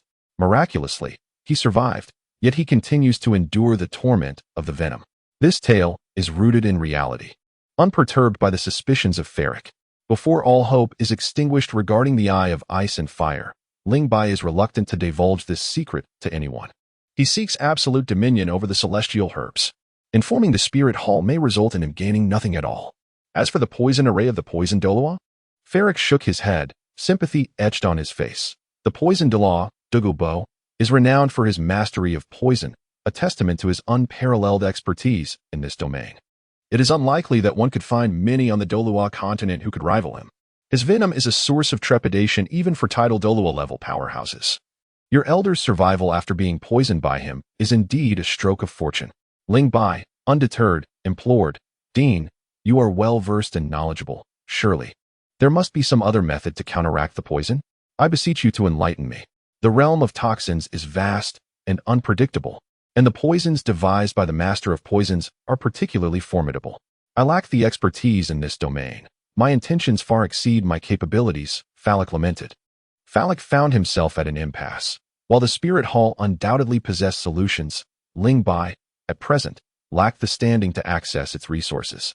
Ling Bai is merely a 34th level Soul Master, an ordinary student at the Advanced Soul Master Academy of the Spirit Hall. Even the so-called Golden Generation member, Hu Liena, possessed little authority within the Spirit Hall prior to becoming a disciple of Bibi Dong and taking on the role of Saintess. Ferric would not expend significant resources to rescue someone of little worth, especially a soul hunter who has yet to join the Spirit Hall, simply because he holds Ling Bai in high regard. In the short term, the path through the Spirit Hall seems unfeasible. One must rely on oneself. Ling Bai's expression was intricate as he sighed. Perhaps this is the fate of my esteemed elder. The conversation on the ominous topic ceased, and Ling Bai seized the opportunity to inquire with Ferric about various aspects of cultivation and other matters. After an hour of enlightening discourse, he found himself greatly enriched. Upon returning from the library to the Spirit Manifestation Training Ground, he specifically approached the administrator to ask whether he could plant flowers in his designated area. Given that Ling Bai's spirit was of the botanical variety, the institution's cultivated plants posed no conflict with his spirit. The administrator consented to Ling Bai's request, not only providing him with 30 flower seedlings, but also imparting valuable insights on horticulture. Unbeknownst to Hu Liena, Ling Bai passed by her as she was engrossed in her training, opting not to disturb her. He diligently transplanted the seedlings into his plant field. After dining alone in the cafeteria, Ling Bai returned to the Spirit Manifestation Training Ground, as his cultivation was far from complete. As night fell, Donna appeared punctually before Ling Bai, ready for their daily practical training session. That evening, Ms. Donna was brimming with energy, delighted to have someone to engage with and play. In the pitch-black woods, her unusual orange eyes seemed to glow, standing out remarkably. How shall we proceed today? Shall we continue as before? Ling Bai pondered for a moment before responding. No time limit. Utilize your second and third soul skills to unleash your attacks upon me. Donna, brimming with excitement, inquired. Is it permissible to inflict harm? Even murder is allowed. Donna interjected. But you must refrain from dousing me with any soul beast excrement. It is utterly revolting. Moreover, no poisons or sleeping drugs are permitted. Rest assured, he replied, though she was skeptical. Rolling her eyes at him, she declared, Here I come. As she activated her martial spirit, a radiant orange glow emanated from Donna, altering her appearance subtly, yet significantly less than other beast martial spirits. First, her eyes transformed from their peculiar orange hue to an even more unusual vertical slit, following a languid, feline yawn. A pair of fluffy orange cat ears sprouted atop her head. A slender tail of the same hue emerged from behind, its tip curling upward. Her figure appeared more slender, yet her curves became more pronounced and commanding. At that moment, Donna embodied a blend of 5 parts sensuality, 3 parts cuteness, and 2 parts inherent laziness. With a graceful twirl, her cascading chestnut waves danced around her, and she burst forth in a dazzling display of light, manifesting as 6 radiant rings: yellow, yellow, purple, purple, black, black, an impeccable arrangement surrounding her voluptuous form. Even though this was not the first time Ling Bai witnessed Donna's martial spirit activation, each occasion filled him with delight. The allure of the cat girl was unmistakable. As Donna unleashed her martial spirit, Ling Bai also revealed his mutated pear tree martial spirit, drawing forth the cold silver blade from his back. With his second soul skill, 9 lives, Donna's second soul ring shimmered, releasing 9 beams of yellow light that transformed into plump orange cats upon landing. Having spent over a month together, Ling Bai and Donna had developed a tacit understanding. He encouraged her to simulate a real battle without fear of injuring him. Consequently, Donna struck without mercy. The 9 orange cats surged forth simultaneously. attacking Ling Bai from all directions. These feline manifestations possessed Donna's full speed and half of her physical attack power, darting like streaks of light around him. The forest echoed with a series of crisp sounds as cat claws clashed against the cold silver blade, sparks flying like stars in the night sky. In an instant, Ling Bai's garments were shredded, resembling rags, with several vivid crimson claw marks adorning his chest and back. Yet, he paid no heed. His serpent-like body executing an array of astonishing acrobatic maneuvers, wielding the cold silver blade with calm precision and agility. Under the moonlight, the chilling glimmer of the blade coalesced into a singular brilliance, as if a cold moon had risen anew within the woods. The atmosphere was dense and impenetrable. Ling Bai bestowed a name upon his self-created sword technique. A month prior, Donna had conducted rigorous combat training with Ling Bai for the first time. Stimulated by the aura of death, Ling Bai entered a remarkably peculiar state, one he had experienced once before at the tender age of 9. All his strength coalesced within the cold silver blade, unleashing a thunderous energy that shattered the 5-year-long stagnation in his mastery of the Thunder Blade. In the midst of evading the attacks of the Orange Cat's avatars, he instinctively employed the body forging style. Discovering that certain postures harmoniously complemented the Thunder Blade in an unexpectedly synchronistic manner. After the battle, Ling Bai endeavored to recapture that ephemeral sensation, refining his technique through continuous engagement with Donna, ultimately giving rise to a nascent form reminiscent of a sealed enclosure. This form, adept at defense yet lacking in offensive capabilities, facilitated the rapid execution of the cold silver blade, allowing the blade's radiance to coalesce into a dense sphere that obstructed the opponent's attacks. The sphere, embodying perfect symmetry, bore no flaws. However, in Donna's discerning eyes, Ling Bai's radiant sphere was far from flawless. There existed gaps between the streaks of light, revealing the vulnerabilities within. This fellow has made tremendous progress. The flaws I discerned in him have diminished by 2. At this rate, his second soul skill may soon become obsolete. As time flowed on, the connections between the blade lights grew increasingly taut, rendering Ling Bai's defenses exceedingly formidable. While the pressure exerted by the 9 orange cats gradually diminished, Donna, keenly attuned to Ling Bai's evolution, muttered softly, her third soul ring radiating a brilliant violet light. The spiked claws extended 2 more inches, glimmering with a frosty sheen. She dashed forth at an angle, her body tracing an arc in motion, enveloped in orange luminescence. Her feet lifted from the ground, and her graceful form spiraled upward around Ling Bai, a vision of exquisite elegance. Yet, in the next instant, those claw-like extensions ferociously slashed, the layered shadows of the claws converging into a whirlwind that penetrated the gaps in Ling Bai's sealed defense. The claw shadows and the whirlwind dissipated simultaneously as Donna alighted gracefully, her expression a mix of apprehension and concern as she gazed at Ling Bai. A faint crimson hue coursed over her right claw. A damp warmth emanated from the left side of Ling Bai's face. He raised his hand to wipe it, only to find his fingers stained with bright red. His face had been clawed. Ling Bai let out a quiet sigh, realizing that even the most impenetrable defenses were still lacking in perfection. Vital areas such as the head and heart were the primary focus of his protection. Yet, even Donna's third soul skill, the claw blade whirlwind, could not be thwarted. What left him most helpless was that despite the ferocity of Donna's strike, it failed to evoke even a semblance of the sensation one might feel when confronting death. Ling Bai was exceedingly familiar with Donna. Thus, no matter how fierce she appeared, his subconscious continually reminded him that this was merely a rigorous training exercise. Training is training, and it can never truly replace the authenticity of real combat. Ling Bai regained his composure and apologized for momentarily losing focus. Please, do continue. No, let us not proceed further, Donna replied, shaking her head repeatedly. I must apologize. Your defense is so impenetrable that to break through, I was forced to seek fleeting openings. In that moment of distraction, I inadvertently caused a scratch upon your visage. I am truly sorry. It is of no consequence, he reassured her. Donna, with utmost caution, remarked, the wound appears to be somewhat deep. Ling Bai gently brushed his fingers over the wound, noticing that the flesh surrounding the claw marks had begun to curl slightly. The injury was indeed quite profound. If left untreated, it could potentially leave a scar. No worries, a few days of ointment will suffice. Tomorrow, I'll seek the assistance of a healing spirit master, Ling Bai remarked nonchalantly. Upon hearing this, Tang Na couldn't help but breathe a sigh of relief. Healing spirit masters possessed remarkable recovery abilities. allowing most injuries to heal swiftly without leaving significant scars on the skin.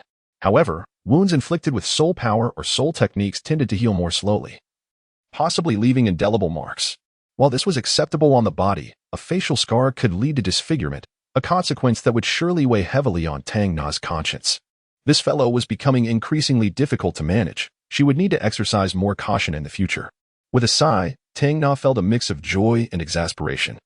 Subsequently, she resolutely refused to engage in further sparring with Ling Bai, applying the ointment before departing the small grove.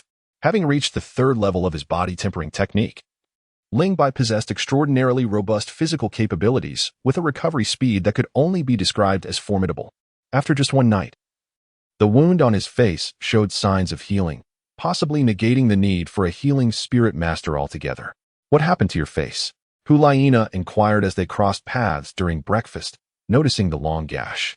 "I accidentally got injured during a practical training session with teacher Tang Na last night," Ling Bai replied.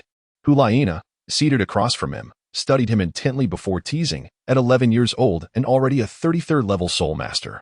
"You need not push yourself so hard." Ling Bai took a bite of the steamed bun and remarked, "You are all geniuses. I am not. If one does not strive and exert effort, they will soon be left behind by others. Is it really necessary to push so hard? You practiced all day yesterday." "Which was a day off," replied Hu Liena. "Aren't you?" Hu Liena chuckled, enjoying her breakfast. "Please, Teacher Xie, help him with his troubles." "Troubles? What troubles?" asked Xie Yue as Yen approached with a tray, boldly sitting beside Ling Bai and Hu Liena. Yen cast a sidelong glance at Ling Bai and inquired, "What happened to your face? Did you bully some senior and get caught?" "You are astute. A mere guess suffices. It was Senior Hu Liena who caught me," Ling Bai replied. Upon hearing this, both Yen and Xie Yue turned their attention to Hu Liena. She shot a glare at Ling Bai and declared, "Do not listen to his nonsense. I do not capture people, I only eliminate them." Such a fierce demeanor, Ling Bai praised with a smirk. Yen glanced between Hu Liena and Ling Bai, saying meaningfully, "Nana, when did you become so familiar with this fellow? Do not forget how he treated you." "No need for your reminders. Let us eat," she retorted. Ling Bai could not help but chuckle. Yen asked, "What is so amusing?" "You're meddling in others' affairs," Ling Bai replied. "Are you looking for a fight?" Yen challenged. "Afraid of you? Very well. If you are so eager to be ranked, I shall oblige. Hurry up and eat. Once you finish, it is time for the arena." Hu Liena and Xie Yue exchanged glances, both expressing a sense of exasperation. "Haven't we fought enough matches last month?" Ling Bai quickened her pace, as the mountain of food before her vanished at a remarkable speed, eliciting gasps of astonishment from Hu Liena and the others. Such an insatiable appetite. "Ling Bai," a melodious voice called from behind. Ling Bai turned to see Zhang Ping, ranked 20th on the Soul Master leaderboard. Zhang Ping stood approximately 168 centimeters tall, her neatly cut silver-gray hair framing her face elegantly. She exuded an air of confidence, her slender figure gracefully curvaceous, boasting a maturity that was undeniably alluring. The most captivating aspect was her delicate waist, which could be grasped with a single hand, rendering her silhouette nearly flawless. Her martial spirit, the golden-waisted swallow, seemed an apt descriptor for her essence. Having shared meals together, Ling Bai felt quite familiar with her. "Is there something you need, Junior?" she inquired. "How dare you take advantage of my kindness?" Zhang Ping retorted sharply, casting a fierce glare at Ling Bai. "What happened to your face?" she asked. "Just a minor injury. Can you still fight?" Ling Bai realized, "Are you challenging me? Is that not permissible?" As the 6th in the Soul Master rankings, "I too wish to ascend and experience that sensation," Zhang Ping said with a gentle smile. "Wait until I finish," Yen exclaimed. "Hey, Ling Bai. You have already accepted my challenge. It's not like we agreed on the arena, so it doesn't count. Besides, can you truly compare yourself to senior sister Zhang Ping?" "You scoundrel," Zhang Ping chuckled, covering her mouth. "Take your time eating, and when you're done, come find me at the arena." "Very well." Zhang Ping is a flying soul master, and the aerial abilities of flying soul masters have always been a coveted yet troublesome skill for other soul masters. From such heights, they possess a significant advantage. Ling Bai's prowess is divided equally between close combat and soul power techniques, making him vulnerable to flying soul masters. Previously, he faced considerable difficulties when challenging soul respect students, particularly from several flying soul masters. Zhang Ping, being a soul master, far surpasses the capabilities of a soul respect. This marks the first time Ling Bai has engaged with a flying soul master of this caliber, igniting his combative spirit. This was also the primary reason behind Ling Bai's sudden change of heart. Chapter 37. The unique martial soul on the first day of the month. Being challenged is no novelty for Ling Bai. Yin set an unfavorable precedent. Although it was breakfast time, the vicinity of the arena was never short of spectators. By the time Ling Bai and Hu Liena arrived, a considerable number of students had already gathered to watch the match. Yin expressed his displeasure, saying, "How can a mere 33rd level soul respect attract so many viewers? Don't they have training to attend to?" Before Ling Bai could respond, Xie Yue chuckled. "Are you feeling envious?" "Envious? What a ridiculous notion," Yin retorted. Hu Liena interjected, "You are indeed envious." "Nana, why do you echo that sentiment?" Yin protested vehemently. "There's no need to deny it. Jealousy is a natural human emotion. I acknowledge my own excellence and the undue praise and admiration I receive at such a young age. Don't be disheartened. Strive harder, young man," Ling Bai said, patting Yin on the shoulder as he confidently ascended the arena. Yin stood there, flabbergasted, before finally muttering, "What a shameless person." A faint smile graced Hu Liena's lips as her enchanting gaze followed Ling Bai's retreating figure. For reasons unknown, being in his presence always felt remarkably liberating. However, that sense of ease was short-lived as she noticed Ling Bai's expression shift to one of hostility, her teeth gritting audibly. What is wrong with Ling Bai's face? Let me tell you a secret. Hu Liena grabbed it. Is that true? I was sitting right next to them during breakfast and heard it with my own ears. The goddess has laid her hands on Ling Bai's face. Something must be amiss. As Ling Bai stepped onto the arena, Zhang Ping could not help but inquire. "Ling Bai, you Haven Tea brought anything to restore your soul power, have you?"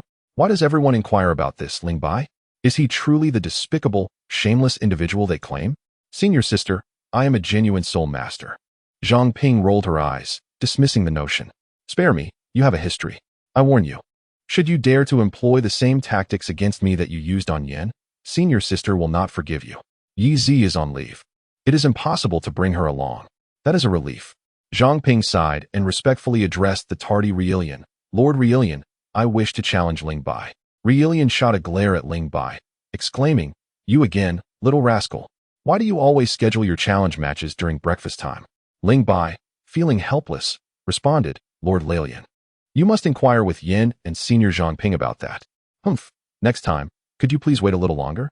At least allow me to finish my breakfast." Certainly, Ling Bai said, wiping the virtual sweat from his forehead. Lielian cleared his throat and asked, "Ling Bai, do you accept Zhang Ping's challenge?" "I accept." "No harm to life is permitted in the arena," Lielian stated, retreating to the edge of the platform as usual. "Be careful, Ling Bai." Zhang Ping reminded him with a smile, immediately activating her martial spirit. Her martial spirit, the golden waist swallow, belonged to the beast category. Typically, when a beast martial spirit manifests, the soul master's appearance undergoes some transformation.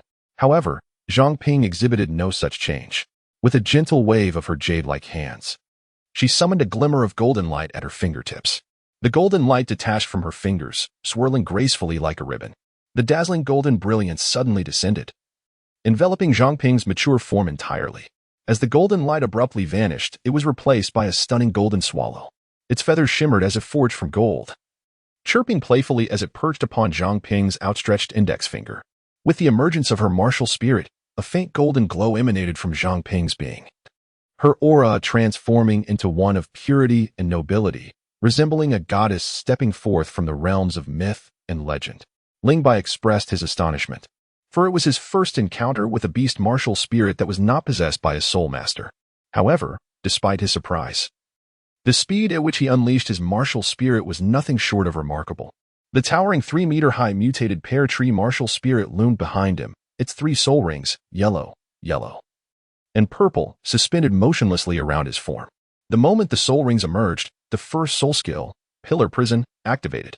Before Zhang Ping could even react, a silver beam of light erupted from the ground, rapidly constricting its space and ensnaring Zhang Ping within. An overwhelming force surged forth, causing her golden waist swallow martial spirit, perched on her index finger, to flutter in alarm, incessantly flapping its wings and chirping in distress. Zhang Ping's expression shifted, realizing how swiftly he had unleashed his soul skill. This silver beam, just as others had described, indeed had the power to suppress martial spirits and hinder her soul skills. His preemptive strike aimed to restrict her ability to utilize her own soul skills. Without the ability to employ her soul skills, defeat was inevitable. Yet, alas, she was a flying soul master.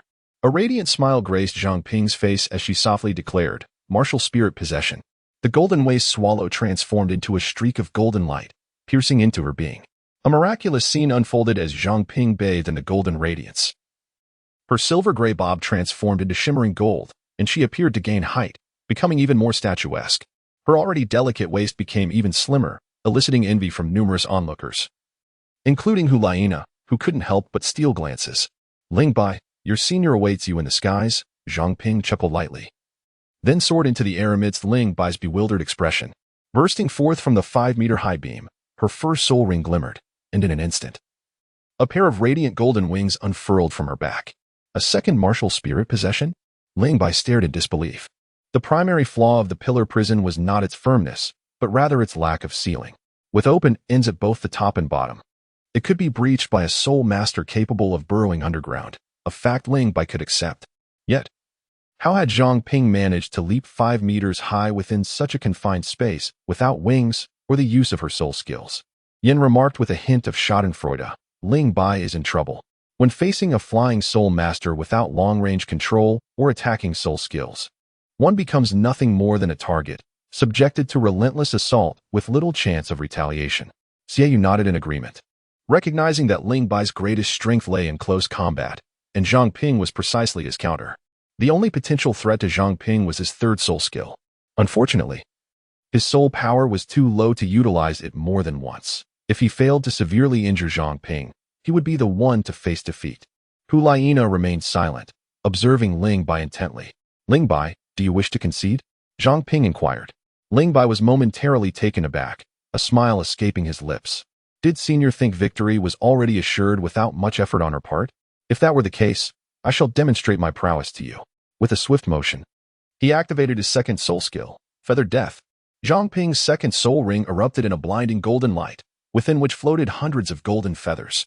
She thrust her hands forward, and in an instant, the multitude of golden feathers surged towards Ling Bai with lethal precision. The ferocity and density of the assault caused several onlookers to gasp in astonishment.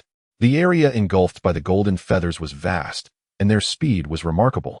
Evasion was futile, even for Ling Bai, who found himself unable to escape even with his teleportation ability.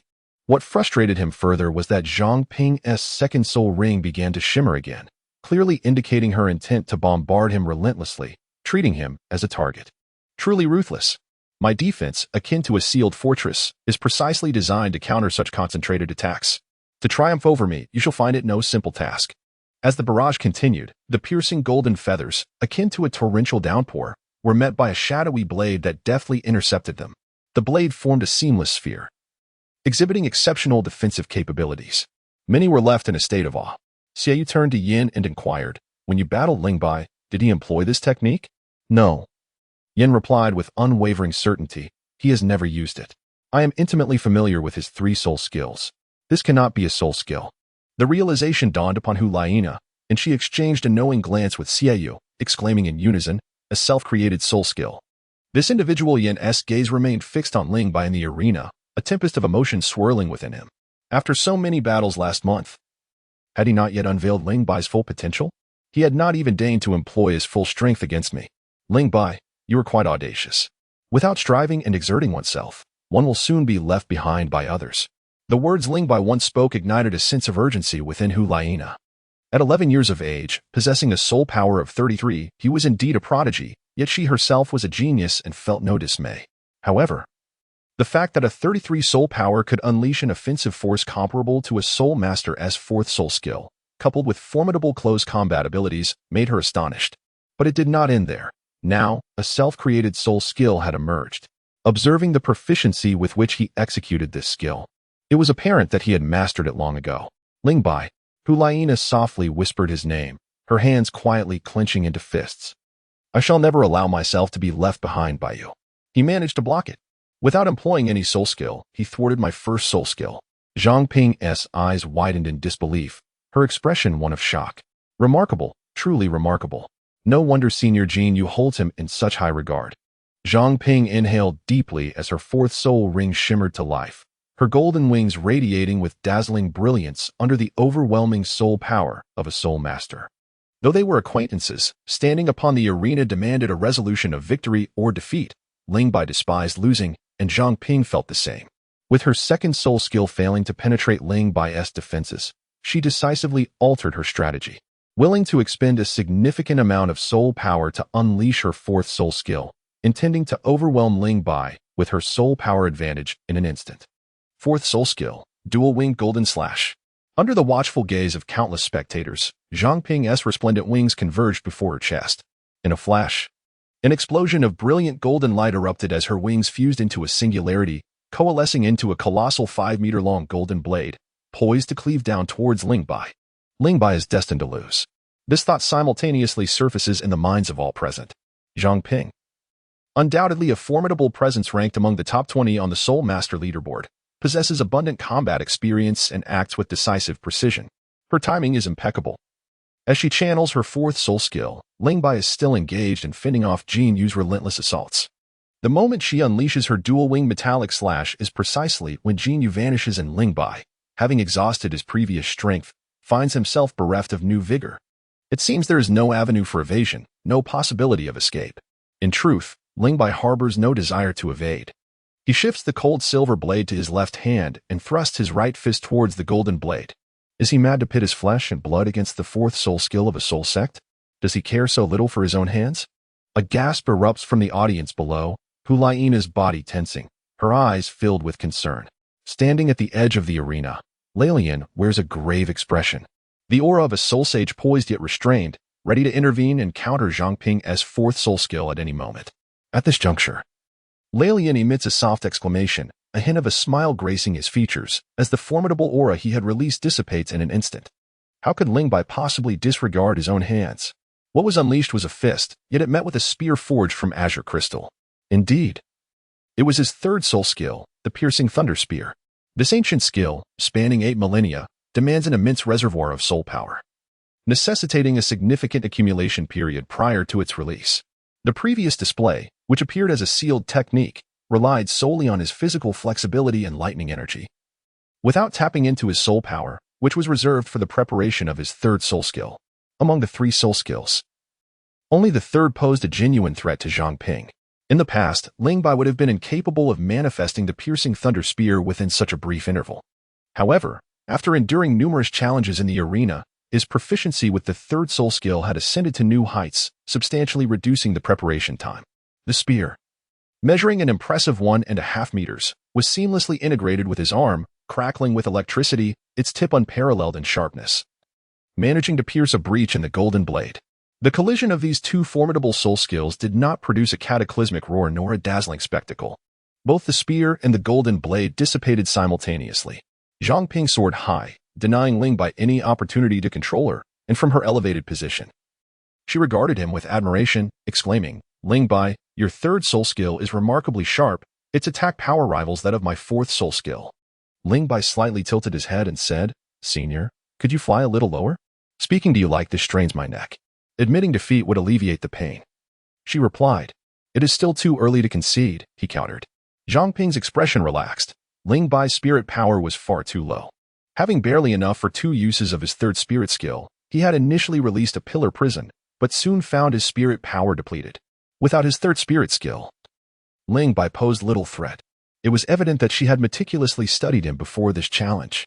"Junior Ling Bai, let me escort you off the ring," Zhang Ping announced. Her third spirit ring shimmering. The edges of her golden wings transformed into sharp blades, glinting with a chilling light, as she readied her third spirit skill. The crowd erupted in astonishment once more. Zhang Ping focused her gaze and could not suppress her exclamation. "Impossible! How can you still use your third spirit skill?" Xie Yue glanced at Yin, inquiring about the situation. Yin, somewhat annoyed, responded, "Why are you looking at me? I have no idea what is going on. To my knowledge, his spirit power was only sufficient for 2 uses of his third skill." Hu Liena interjected, "What if his spirit power has increased?" This rascal had concealed his true capabilities too well. His spirit power was undoubtedly beyond level 30. "I forgot to mention, Senior. My spirit power is no longer level 30, but level 34, Ling Bai smiled at the bewildered Zhang Ping. "Moreover, I inadvertently accumulated a bit more spirit power just now. So, be cautious, senior. With that, he unleashed his third spirit skill, the Shattering Thunder Lance. The second azure crystal spear detached from his arm, trailing a distorted light as it hurtled towards Zhang Ping. Startled and furious, Zhang Ping realized she had just utilized her third skill and could not immediately employ her fourth. The Shattering Thunder Lance was too swift, leaving her with no time to activate any other skills. Reluctantly, she enveloped herself with her wings, bracing for impact. The lance pierced through the golden feathers of her wings, its sharp tip embedding deeply into her delicate left shoulder. Had it not been for Lei Lian's timely intervention, the spear would have impaled her entirely. Though she managed to block the attack, the assault from the Shattering Thunder Lance was far from over. Its accompanying lightning attribute erupted, enveloping Zhang Ping in azure arcs. With her wings injured and her body numb, she could no longer sustain flight, crashing onto the ring. Her mature and graceful form convulsed slightly before she regained her composure. Teacher Xie, I need your assistance, Lei Lian called out. The healing teacher, Xie, rushed onto the stage, releasing restorative light while grumbling. Lei Lian, next time, do your part and block the spirit skills. If no students are injured, I could have an easier time. Lei Lian shook his head. That's simply one deal. The purpose of the Spirit Master rankings is to enhance the student's combat capabilities. What kind of real combat involves no injuries? Sustaining wounds in the arena is preferable to facing death outside. Indeed, Xia ceased her complaints and focused intently on healing Zhang Ping. In this arena challenge, Ling Bai emerged victorious. Should the referee intervene to assist a student, that student would be declared defeated. Zhang Ping bore no grievances. She had indeed lost and had nothing further to say. She would diligently train and seek to reclaim her honor in the future. After a while, as the wound on her left shoulder healed, she stood and addressed Ling Bai. Junior Ling Bai, I shall remember this lance. I will repay it next time. Ling Bai chuckled. Welcome to strike me. His amusing remark elicited a soft laugh from Zhang Ping, who then offered a graceful bow to Lei Lian and Teacher Xie before elegantly descending from the stage. Oh, Teacher Xie, please don't rush away. I too have sustained injuries. Ling Bai added. Teacher Xie, with a profound expression, replied, Ling Bai, if I were you, I would refrain from treating the scratches on your face. It would be best to leave a scar. What nonsense, he muttered. Ling Bai wore an expression of utter bewilderment, dismissing his ramblings. If his visage were to be marred, how could he rely on his looks for sustenance? Thank you, Teacher Xie. Farewell, Lord Lei Lian. Stepping down from the arena, he approached Hu Liena, Xie Yue, and Yin, only to notice their peculiar gazes directed at him. Hu Liena's face bore little expression. Yin regarded him with a cold smirk, while Xie Yue's eyes glinted with a sinister light, sharp and penetrating. What is the matter with you all? Ling Bai inquired. You are quite capable, Yin scoffed, clearly unwilling to endure even a moment's sight of Ling Bai's countenance. Was this scoundrel not excessively arrogant? Despite facing an opponent with a soul power level of 46, he had not exerted his full strength. What did this imply? Did he deem Ling Bai too feeble to merit his utmost effort? You've already fought once today. I suspect your soul power is nearly depleted. I shall spare you for now, but tomorrow we shall continue. Xie Yue, Nana, I shall take my leave, Ling Bai said. Wait, let us depart together, Xie Yue replied, casting a lingering glance at Ling Bai before leaving the square alongside Yin. This left Ling Bai in a state of confusion, accompanied only by the hesitant Hu Liena. Ling Bai asked, what is wrong with them? Just as Hu Liena was about to respond, she noticed nearby students observing them with ambiguous, gossip-laden glances, huddled together in whispered conversations. Her cheeks flushed slightly as she murmured, let us leave this place first. We can discuss it on the way. How strange. What could they possibly be staring at us for? Ling Bai pondered. Hu Liena retorted, what else could it be? They're gazing at your face. They certainly have discerning eyes, he remarked. How vain of you. You spoke nonsense in the cafeteria and someone overheard. Now everyone is saying that the injury on your face was inflicted by me. Ling Bai expressed his apologies, saying, I'm sorry for the trouble I've caused you. Hu Liena, unfazed, replied, I don't fear inconvenience. I merely wish to avoid bearing an unjust accusation. Should I take action? It would be my honor. Ling Bai leaned in closer, prompting Hu Liena to startle and hastily evade, playfully admonishing, is this not enough misunderstanding? Keep your distance. Having lightened the mood, Ling Bai seized the opportunity to inquire about the reasons behind the change in attitude of Xie Yue and Yin towards him. You have instilled a sense of pressure in them, Hu Liena remarked as they parted ways in the spirit manifestation training ground. This sentiment extended beyond Xie Yue and Yin to encompass Hu Liena herself and other students on the spirit ranking list. While it was common knowledge that Ling Bai possessed the strength to rival the soul sect, Prior to this, he had only faced Hu Liena and Yin, both of whom presented unique challenges, one being countered by his abilities, and the other possessing a soul power level too high to accurately showcase Ling Bai's true prowess. After defeating the level 42 Zhongping, Ling Bai's capabilities became more apparent, instilling greater apprehension in his opponents. In the span of just 1 month, his soul power ascended from 33 to 34 levels. Although this may have been rooted in his prior foundation, the focal point of attention lay not in the increment itself, but rather in the transformation of Ling Bai's strength following this elevation. The ability to utilize his third soul skill twice, as opposed to just once, marked a significant distinction. Moreover, Ling Bai's seemingly endless array of techniques appeared to evolve with each passing moment, showcasing remarkable progress. 3 days later, Ling Bai accepted challenges from 3 soul sect level students, one ranked 25th and the other 2 within the top 20 of the spirit ranking list. His record stood at 2 victories and 1 defeat. The student who triumphed over Ling Bai was a control-type soul master with a formidable soul power of 44. His spirit, a particularly vile insect, emitted a liquid with exceptional stickiness and resilience, akin to strong adhesive, effectively countering Ling Bai's close combat capabilities. The soul skills employed by this adversary were equally troublesome, systematically depleting Ling Bai's soul power. In contrast, Yin had refrained from seeking him out, having not appeared for 2 or 3 days. According to Hu Liena, he was sequestered with his dedicated instructor in the spirit manifestation training ground, working on enhancing his 4th soul skill. Yan's 4th soul skill, Lava Eruption, was a control-type skill with limited offensive power. Stimulated by Ling Bai's performance, he aimed to augment this skill to incorporate a degree of aggression. Students ranked within the top 30 were assigned dedicated instructors, while those in the top 10 were paired with soul emperors possessing soul power exceeding 65. Ling Bai had intervened on behalf of his underpowered feline companion, persuading the academy's dean to spare her from unemployment, with a dedicated instructor to guide him. Yan's prospects for improving his 4th soul skill appeared promising, a development that intrigued Ling Bai greatly. As per his routine, after completing his morning physical trainings, Ling Bai proceeded to the cafeteria for breakfast. Upon entering, he heard someone call his name, and as he turned towards the voice, a smile naturally graced his lips. Yu Zi had returned. Ling Bai strode over, where a sumptuous breakfast had already been prepared on the dining table, featuring an array of dishes that he adored and were essential components of his nutritional regimen. When did you return? Last night. Ling Bai took a sip of the lean meat porridge and casually inquired, "Are you happy to be home?" "Very happy," Yu Zi replied, her large eyes narrowing into crescent shapes, her tone brimming with excitement. "Ling Bai, let me tell you, my mother was overjoyed when she learned I was returning.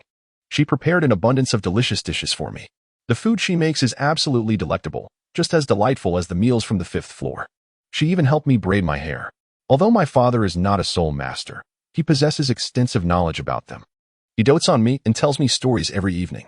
When I returned to the academy, he insisted on escorting me. I am a soul master, after all. And at 14, how could I possibly need him to accompany me?"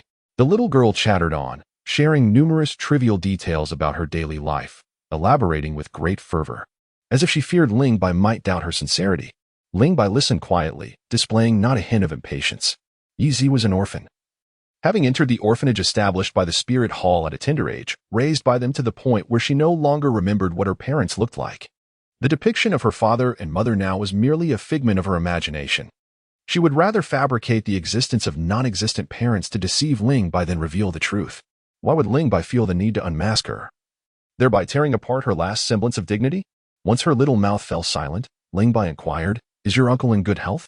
"Very well," Yu Zi eagerly nodded, a hint of shyness in her demeanor. "Father is upset with me for borrowing money from you, Ling Bai. I cannot repay the 1,000 gold spirit coins at the moment, but I will strive diligently in my cultivation. Once I break through to the spirit master level, with subsidies and rewards, I will earn 200 gold spirit coins monthly, along with the money from selling milk candies. I will be able to repay you soon." Ling Bai did not refuse her repayment. There was no need to rush, as sometimes it was better to return it later. "By the way, have the matters at home been resolved? Is 1,000 gold soul coins sufficient? If not, I have more." "That's more than enough," Yu Zi replied, her expression brightening. A relative had lent her 10,000 gold soul coins, which would last a considerable time. "That is wonderful. Don't just talk. Hurry and eat, or it will get cold. In the evening, I shall treat you to a grand feast on the 5th floor to welcome you back." Yu Zi exclaimed joyfully, "Ling Bai, you are truly kind. Prepare lunch and dinner as before." Yezi's smile faltered as she shot Ling Bai an annoyed glance, scooping a spoonful of lean meat porridge into her delicate mouth. Suddenly, she leaned closer to Ling Bai and whispered, "Ling Bai, the seductive fox is watching you." "Where is she?" "Right behind you." Ling Bai turned to greet Hu Liena and said to Yezi, "Please refrain from calling her a vixen. Hu Liena is quite a decent person." "What good is she?" "Am I not better?" Yezi retorted. "She is a vixen who delights in enticing men. Such women are the least trustworthy. Ling Bai, keep your distance from her." "Trust me." "You won't regret it," Yezi advised earnestly. After finishing breakfast, Yezi intended to seek out the dean, while Ling Bai pursued Hu Liena. And the two walked side by side toward the martial soul mimicry training grounds. Hu Liena cast him a sidelong glance and coolly remarked, "I am indeed a vixen who enjoys seducing men. It would be wise for you to maintain your distance." "You heard that, did you not? What do you think? She's just a child and knows little about you." "There are some misunderstandings," Ling Bai said. "Hu Liena, be magnanimous and do not stoop to her level." Hu Liena chuckled. "She is likely older than you. Calling her a child? Are you not a child yourself?" Ling Bai sighed. "I am 37 years old, yet I speak nonsense. However, you truly do not possess even a hint of what an 11-year-old should be like. You are far too mature. I have arrived." Hu Liena announced as she stood before her martial spirit manifestation training ground. "Shall we have lunch together? In the evening, I will treat Yezi to a grand dinner. Will you join us?" "Forget it," she concluded. "She does not harbor any fondness for me, and I am not well acquainted with her." Ling Bai did not insist further. After exchanging a few more words, they each entered the soul spirit mimicry training ground to meditate and cultivate their soul power. Chapter 40, Hands-on Instruction Before Dawn. Figures were already flitting across the spacious training field. Influenced by Ling Bai, numerous students emulated their idol, arriving at the field each morning to engage in physical exercise. Compared to just over a month ago, the training ground had become exponentially more vibrant. "Good morning, senior." "Good day, senior." As Ling Bai arrived, a chorus of greetings resonated all around him. Ling Bai felt somewhat out of place. Some of the students were considerably older, bold enough to be fathers. After engaging with the younger students, he turned his attention to his own training in body refinement techniques. Although today was meant for practicing these techniques, the bustling crowd on the playground rendered it inconvenient. After an hour, he departed from the field. Following a light breakfast, he made his way back to his designated training area for martial soul manifestation, passing through the territory of Hu Liena. The shortcut led through a lively grove, where Hu Liena was frolicking with 6 little foxes. Her graceful form darted through the trees, pursuing a startled little white fox. Upon suddenly spotting Ling Bai, Hu Liena exclaimed, "Oh," and quickly halted, nonchalantly asking, "You're here?" "You all carry on as if I were not here," Ling Bai replied with a smile. Hu Liena shot him a glance, and in that fleeting moment, her alluring demeanor made Ling Bai's heart skip a beat. As she bent down to scoop up the little white fox, the tension of her clothing accentuated her enticing curves, causing Ling Bai's cheeks to flush. "Would you like to come in?" Hu Liena inquired. "I hope I won't disturb your training." "Not at all," he assured her. Ling Bai followed her inside, while Hu Liena retrieved 2 small stools from the soul guide device, and they settled beneath the shade of a tree to engage in leisurely conversation. For the students ranked within the top 30 of the Spirit Master leaderboard, soul guide devices were hardly a rarity. Each one possessed their own, easily affordable given their financial means. 6 little foxes glanced at Ling Bai before settling at Hu Liena's feet, circling around her. The little white fox was the most spirited, leaping onto Hu Liena's lap and then onto her shoulder. Hu Liena, unperturbed, wore a faint smile upon her lips. Ling Bai observed that the Hu Liena before him was a stark contrast to the Hu Liena he once knew. The Hu Liena in front of him exuded no hint of allure. Instead, she radiated a serene elegance, embodying a youthful innocence that was quite endearing. At that moment, Hu Liena suddenly glanced over, her gaze colliding with Ling Bai's, causing both their expressions to become somewhat awkward. With her head bowed, Hu Liena quietly inquired, "I notice you run on the playground every day. Does this practice yield any benefit?" Ling Bai composed himself and replied, "Many have posed this question to me. In truth, my running is not merely an act of exercise. It serves as a means to enhance my physical condition." Hu Liena, perplexed, countered, "Soul power, soul rings, and soul skills all augment physical strength and potency, their effects surpassing mere physical training, do they not? Since your enrollment in the academy, you have run daily. What compels your persistence?" Her perspective echoed the sentiments of the majority of contemporary soul masters.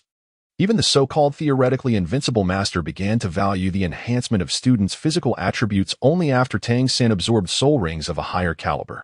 Indeed, soul power, soul rings, and soul skills can substantially bolster physical strength and effectiveness, rendering the pursuit of physical training seemingly superfluous. However, exceptional physical prowess forms the cornerstone of a soul master's cultivation. Ling Bai reiterated the analogy he once shared with Yezi. He likened the human body to a bucket. Should the bucket's material decay, the more water poured into it, the swifter its collapse. If the bucket is riddled with holes, no matter how much water is poured, none will remain. At all times, the body remains paramount. One must never underestimate the importance of a robust physique, nor overlook any opportunity to enhance physical strength. Beyond being the foundation of cultivation, physical fitness amplifies various attributes of a soul master. It enables swifter sprints, higher jumps, and quicker reflexes. Hu Liena stared blankly at Ling Bai. While her teacher had instructed her on the nuances of cultivation and devised the most suitable training regimen for her, he seldom emphasized physical conditioning. Her own disregard for it was evident, yet Ling Bai's words instilled in her a newfound appreciation for the necessity of physical training. Ling Bai cast a glance at her and divulged a significant secret. The physical constitution is indeed related to the age of the soul rings. According to my research, for soul rings below 10,000 years, the physical quality predominantly determines the upper limit of the years a soul master can endure with their soul rings, followed by mental strength and willpower. Have you heard of the master's 10 core competencies of martial souls? Hu Liena nodded, acknowledging her familiarity. Isn't that merely a fallacy? It is not a fallacy. One might say that no one considers him correct, nor can anyone prove him wrong, regardless of right or wrong. One of the 10 core competencies includes a discussion on the years of soul rings. The maximum limit that a soul master's first soul ring can bear is 423 years. I refer to this as the collective limit, a threshold that is exceedingly difficult for all soul masters to surpass. However, in reality, due to the variances in each soul master's physical constitution, the years they can endure differ. Some power-type soul masters, possessing higher physical strength, can absorb soul rings of 400 years, while others may struggle to manage even 300. I term this disparity as the individual limit. I understand now. Hu Liena abruptly stood up, her eyes sparkling with intensity as she gazed at Ling Bai. Ling Bai was inwardly perplexed. She had not finished her statement. So how could you comprehend anything? The formidable nature of your third soul skill primarily stems from the exceedingly high age of your third soul ring, which may have transcended the limits that a fourth soul ring can typically endure. What a remarkably astute girl. Observing the look of frustration that appeared on Ling Bai's face, Hu Liena realized her conjecture was correct and, somewhat astonished, inquired, as far as I know, absorbing a soul ring of excessively high age could lead to an explosion from the energy it harbors. How did you manage that? By sheer luck. Someone came to my rescue, replied Ling Bai. This secret is not daunting to unveil, for it is impossible to evade the discerning eyes of the observant. That soul saint-level individual, Lei Lian, has likely already discerned certain anomalies. During the absorption of a soul ring, assistance from others is futile. This is a widely acknowledged fact. Hu Liena, unconvinced by Ling Bai's assertion, fixed her gaze upon her and remarked, since your third soul ring has shattered the limits, it stands to reason that the first and second soul rings must be capable of the same. If I am not mistaken, the crux lies in your relentless daily physical training. Your formidable strength is derived from this as well. Ling Bai sighed and remarked, classmate Hu Liena, being excessively intelligent is not necessarily a virtue. However, have you not heard of the duality of power within the realm of soul masters? Duality of power? Hu Liena responded with a puzzled expression, indicating that she had indeed never heard of it. Ling Bai's lips twitched slightly as he elucidated. The so-called duality of strength refers to the Haotian sect and our Ling family. The members of the Ling family are either fervent practitioners or zealous warriors. When consumed by their passions, they disregard everything, only showing a modicum of concern for the continuation of their lineage. Consequently, our family is rather sparse in numbers, unable to rival the vastness of the Haotian sect, a fact known to few. 11 years ago, my father vanished. Had I not been born, the Ling family would likely have faced extinction. To you, it may seem that I merely run to cultivate strength, but in truth, I am practicing the Ling family's body tempering technique. I see, Hu Liena replied, her realization dawning upon her. Hesitantly, she inquired, is it possible for me to learn your family's body tempering technique? Ling Bai was taken aback for a moment. You wish to learn body cultivation techniques? Hu Liena, This is not a method that yields quick results. It may take a month, a year, or even 2 to 3 years before one sees any effects.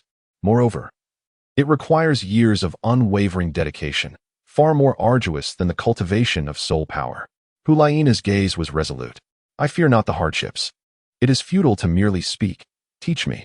Ling Bai shook his head, stating that you are not a member of the Ling family. Thus the core body refinement technique cannot be imparted to you. Furthermore, it cannot be taught, as the cultivation of this technique requires a foundational training begun in childhood. Without this foundation, forcing the circulation of vital energy equates to self-destruction. Other methods of strength training and energy manipulation do not carry such restrictions, but their efficacy pales in comparison to the body refinement technique. If you wish to learn, I can instruct you. I want to learn, Hu Liena hurriedly replied. Ling Bai spoke earnestly. Are you serious? The optical techniques merely enhance physical strength by a limited degree. The augmentation of other attributes is negligible and cannot possibly assist you in transcending the fifth soul ring's limitations. Hu Liena chuckled. Never overlook any opportunity to bolster your physical strength. After all, you said so. I, too, refuse to forfeit any chance to grow stronger. Very well. If you wish to seek hardship, I shall oblige. Would you prefer to begin now or tomorrow morning? If you are not preoccupied with your training, let us proceed now. Extend your hands. Ling Bai instructed. Hu Liena complied. Her curiosity piqued as she observed Ling Bai extracting a bracelet from the soul guide device and deftly fastening it around her wrist. It feels rather heavy, he explained. Crafted from cold-hearted iron essence and deep-sea silver, this bracelet weighs 5 pounds and is worth a fortune. Selling you would not cover its value. I lend it to you temporarily, so please do not misplace it, as I would be unable to face my ancestors. Ling Bai jested. Hu Liena examined the bracelet closely. Its silver-black hue shimmered like jade, cool and smooth to the touch, devoid of any harsh metallic sensation. Clearly a remarkable item. Are you not worried about lending me such a precious item? You wouldn't genuinely sell me if I lost it, would you? She inquired. Not at all. I would take you home as a wife, he replied with a playful tone. Hu Liena's heart raced, though she maintained her composure. Suddenly, her body stiffened as she felt Ling Bai's arms encircle her waist. Alarmed, she instinctively recoiled, only to realize something was constricting her midsection. Flustered and enraged, she confronted him. What are you hiding from? I am merely helping you fasten your belt. This set of training equipment comprised 2 bracelets, a belt, and 2 ankle rings, totaling 25 pounds. Hu Liena felt a slight blush rise to her cheeks. She ceased evading and stood still, allowing Ling Bai to secure the belt and place the ankle rings on her. In her mind, she repeated, he is merely 11 years old, still a child. Yet, for reasons unknown, she felt an overwhelming tension, her body taut as a drawn bowstring. When Ling Bai's hands reached behind her, her heart raced as if it might leap from her chest. How does it feel? Heavy? Ah. Oh, Hu Liena responded, as if awakening from a dream, hastily stepping back to create distance, murmuring, it is quite heavy. Heaviness is good. It indicates it still has an effect on you. Next, I shall teach you the Ling family running technique. The Ling family's body refinement method emphasizes the synchronization of movement, strength, and breath. Any misstep in one aspect could significantly diminish the overall effectiveness. Pay attention to your hand movements while running, he reiterated several key points. Hu Liena practiced diligently. Though her breathing rhythm was entirely off, this aspect proved difficult to articulate, leaving Ling Bai somewhat exasperated. May I initiate contact? I must clarify that this is not to take advantage of you. Breath coordination is crucial. Hu Liena bit her lip, her expression conflicted. Despite her proficiency in charm techniques, she upheld her integrity, having never allowed any man to hold her hand apart from her brother. The body refinement technique was something she was determined to learn, and relinquishing it over a minor inconvenience was simply not in her nature. Her expression shifted as she scrutinized Ling Bai for a moment before resolutely stating, you may proceed, but do not act recklessly. Chapter 41. The pinnacle duel. Ling Bai maintained a decorous demeanor, resting his hand upon Hu Liena's abdomen without any undue movement, earnestly guiding her and regulating her breathing rhythm. Only after Hu Liena had adeptly mastered the technique did he retract his hand. Is that correct? Hu Liena inquired calmly. There are no issues now. Maintain this rhythm while running, ensuring a harmonious coordination of movement, breath, and strength. I shall now impart to you other methods of cultivating your power. We shall conclude for today. You may take your leave. It is rather ungracious of you to sever ties so abruptly. Ling Bai glanced at Hu Liena's expression but refrained from voicing his thoughts. obediently departing from her spirit manifestation training area. As he watched Ling Bai's silhouette fade into the distance, Hu Liena's body, once taut like a drawn bowstring, relaxed to the point of unsteadiness, her delicate face flushed with a rosy hue as she softly muttered, "Scoundrel. A blockhead." The blockhead returned to his territory, where he devoted considerable time to suppressing the swirling thoughts in his mind, settling into a cross-legged position to continue meditating and nurturing his soul power. Maintaining a state akin to that of a competitive arena, Ling Bai's ranking on the spirit leaderboard remained steadfast between 15 and 20, which he deemed to be his true strength. Life appeared largely unchanged, yet subtle shifts were evident, since the day he began teaching Hu Liena body-strengthening techniques. A new companion had joined him for morning runs on the training grounds. In the bustling cafeteria on the first floor, Hu Liena, Xie Yue, and Yin shared a meal together. Hu Liena's movements retained their signature elegance and allure, perfectly embodying the essence of femininity with every gesture, captivating all who beheld her. Yin, stealing glances at Hu Liena, casually inquired, "Nana, I heard you've been running on the training grounds in the mornings lately. You never used to run. What prompted this sudden change?" With her kin, Hu Liena felt no need for concealment. Responding nonchalantly, "Ling Bai taught me some methods for physical training, and I've been practicing. At least he has some sense." Yin scoffed lightly, a hint of concern gracing her features. "Nana, Ling Bai is only 11. He's quite young. I worry he may not be able to guide you properly. How about this? Starting tomorrow morning, I will accompany you for your runs. As a strength-type soul master, I'm quite adept at physical training." Coughing abruptly, Xie Yue interjected. Hu Liena turned her head, asking, "Brother, what's wrong?" Xie Yue took a tissue to wipe his mouth, having choked on his soup. Yin shot him a glare, knowing full well that he had done it deliberately. It was absurd to suggest a soul master could choke on soup. Indeed, Xie Yue had acted on purpose. Aware of Yan's feelings for Hu Liena, he aimed to facilitate a connection between his sister and his friend. However, observing Hu Liena's indifference towards Yan and recognizing her strong-willed nature, he knew coercion was futile. Concerned for Yan's discomfort and the dynamics among the three, he often devised subtle schemes to alleviate tension.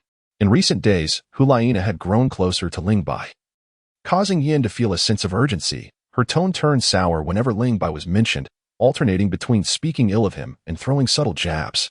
Truthfully, Xie Yue held Ling Bai in high regard. He was a remarkably gifted and formidable soul master, deserving of his sister's affection, albeit a tad younger than ideal. With Hu Liena being 6 years older than Ling Bai, when he turned 18, she would be 24, a difference not insurmountable, should his sister harbor genuine feelings. Xie Yue pondered.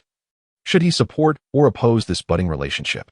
As he wrestled with these thoughts, Yin, devising another plan, glanced over at Ling Bai and whispered, "That girl beside Ling Bai, her name is Yi, right? They sit together for meals every day. Are they perhaps a couple? If so, that's quite impressive." Kids these days are remarkably precocious. Hu Liena frowned slightly, asserting, "That is their private matter. It is unwise to speculate. The cafeteria is crowded, and gossip could lead to misunderstandings. Just half a month ago, Ling Bai claimed my injury was inflicted by me, and now people are still talking about it. Nana is right. Forming romantic connections is Ling Bai's personal choice, and we should not meddle," Yin remarked with a smile. Hu Liena shot a glance at Yin, realizing she had never found him so bothersome before. Was it truly entertaining to dwell on Ling Bai's trivial matters? He was merely a blockhead. How could he possibly have a girlfriend? Recalling the intimate instruction they had shared that day, Hu Liena felt a blush creep upon her cheeks as she instinctively glanced at Ling Bai. Yin, noticing her subtle movement, felt a heightened sense of competition, silently resolving that enhancing soul skills was secondary to challenging Ling Bai. Was one match each day truly sufficient? Perhaps they should engage in several bouts to limit his time with Nana. "Here he comes," Xie Yue announced. At his words, Hu Liena and Yin simultaneously turned toward the cafeteria entrance, where a stout figure, Chong Wei, strode in confidently. Xie Yue rose to greet him, and the two, as renowned figures in the Advanced Soul Master Academy, had both secured the top 2 spots on the spirit leaderboard after graduation. Their meeting instantly captured the attention of many around them, who eagerly anticipated a confrontation between the two. "Ling Bai, look," Yi exclaimed, nudging Ling Bai with excitement. Ling Bai turned his head and happened to see Xie Yue blocking Chang Wei's path. He seemed to understand something and then looked towards Hu Liena. In perfect synchrony, Hu Liena also gazed at him. From her eyes, Ling Bai confirmed his thoughts. Xie Yue intended to challenge Chong Wei. With one possessing a soul power of 48 and the other 47, The clash of these two formidable talents, ranked first and second on the Soul Master leaderboard, would undoubtedly be spectacular. Chang Wei, with his honest demeanor, stood shorter than the over 1.8-meter tall Xie Yue, yet his broad shoulders conveyed strength. With a gentle smile, he nodded at Xie Yue and attempted to bypass her. A fight? Chang Wei halted, turning his back to Xie Yue, shaking his head. No fight. I merely wish to pass through quietly. This month marked Chang Wei's 25th birthday. According to the Academy's regulations, one must graduate upon reaching this age. The malevolent glint in Xie Yue's eyes fell upon Chang Wei, who felt as if his back were being sliced by a sharp blade. Do not misconstrue my intentions. I do not seek to challenge you as a parting gift. I simply refuse to accept charity. The title of the top of the leaderboard is one I intend to claim myself. Charity? Chang Wei abruptly turned, the smile fading from his face, replaced by a piercing intensity in his gaze. In a similarly domineering tone, he replied, I am not like Senior Jin Yu. I cannot perform her remarkable feats. But that does not mean I am easy to bully. Xie Yue, the title of first on the Soul Master leaderboard is mine. I will relinquish it only if I choose to. If I do not, it shall remain with me forever. That may soon change. Chang Wei stated plainly, time. Today is too sudden. To challenge an opponent of your caliber, I must be in peak condition. Let us do this after lunch tomorrow. Very well. Chang Wei agreed readily and stepped forward. Xie Yue turned to Yan, and Hu Liena nodded before striding out of the cafeteria. Their entrance and exit, in opposite directions, bore significant symbolism. A fierce battle awaits. Ling Bai could not help but exclaim on the way back to the Soul Manifestation training grounds. Hu Liena remarked, My brother wanted to challenge Senior Jin Yu last month, but she declined. She replaced him with you as her last challenger. This indicates how much she values you. Is that important? Hu Liena replied with a gleeful smirk. For days, my brother has been fixated on you. Had he not been delayed by other matters, and had Yan not intervened, he would have challenged you long ago. Ling Bai wore a look of relief, grateful to the heavens for narrowly escaping a calamity. Hu Liena gazed at him with gentle eyes. Despite Ling Bai's calm demeanor, she could sense the latent fighting spirit buried deep within him. To him, formidable opponents were not to be feared. Rather, the absence of any challengers was truly daunting. The following day, after lunch, the arena square was abuzz with anticipation. The first clash between Xie Yue and Chang Wei was heralded as the most sensational event of the month. A throng of spectators gathered around the arena, with the number of observing students surpassing even that of Ling Bai's previous appearance. Almost every student enrolled had come to witness the spectacle. Among the teachers, Ling Bai spotted his beloved cat girl, who appeared on the verge of dozing off, her eyes struggling to remain open. It was quite a feat for her to endure her drowsiness just to witness the match. To his surprise, Ling Bai also caught sight of the Academy's dean amidst the crowd, his striking red robe standing out prominently. Look at the crowd, Ling Bai. So many people have come. Yizi exclaimed in astonishment. Ling Bai remarked, it is only natural for everyone to pay attention to the battle for the top. Ling Bai, Yan, and Hu Liena approached. These two individuals ranked among the top 10 in the Soul Master rankings, while Yizi seemed to belong to a different echelon entirely. In their presence, the young girl appeared somewhat reserved and awkward, unable to express her usual vivacity. Ling Bai glanced behind the two and inquired, Where is Xie Yue? Yan replied, Chang Wei has yet to arrive, so how could he possibly come first? The protagonist must always make a grand entrance. How pretentious, Ling Bai remarked, casually asking. I heard you were refining your fourth soul skill. How is that progressing? Yan's face was clouded with worry, revealing a lack of progress. My teacher and I are attempting to alter the energy application of the fourth soul skill, transforming this control technique into an offensive one. We have tried numerous methods, yet none have yielded results, leaving us utterly perplexed. Ling Bai, perplexed, inquired, creation and improvement. The former is the most arduous, while the latter is relatively more manageable. Why do you choose the most challenging path? Yan, somewhat bewildered, replied, but we are indeed in the process of improvement, altering the application of the fourth soul skill's energy. Transforming a control-type skill into an offensive one, in my view, constitutes the creation of an entirely new soul skill. If creating soul skills were so effortless, what purpose would soul rings serve? Then what do you propose? Ling Bai questioned. Yan retorted, improvement, of course. It's easy for you to stand there and speak without experiencing the struggle. What you've said amounts to nothing. I expected you to offer some constructive suggestions. Ling Bai chuckled and said, You seem to have misunderstood my intention. The improvements I speak of are localized enhancements, rational modifications within the soul skills themselves. For instance, when I first acquired my primary soul skill, the spatial confinement was fixed. However, After extensive research and refinement, I finally gained the ability to manipulate the dimensions of that space at will. As for your fourth soul skill, Lava Surge, once unleashed, it generates a scalding mire of molten lava.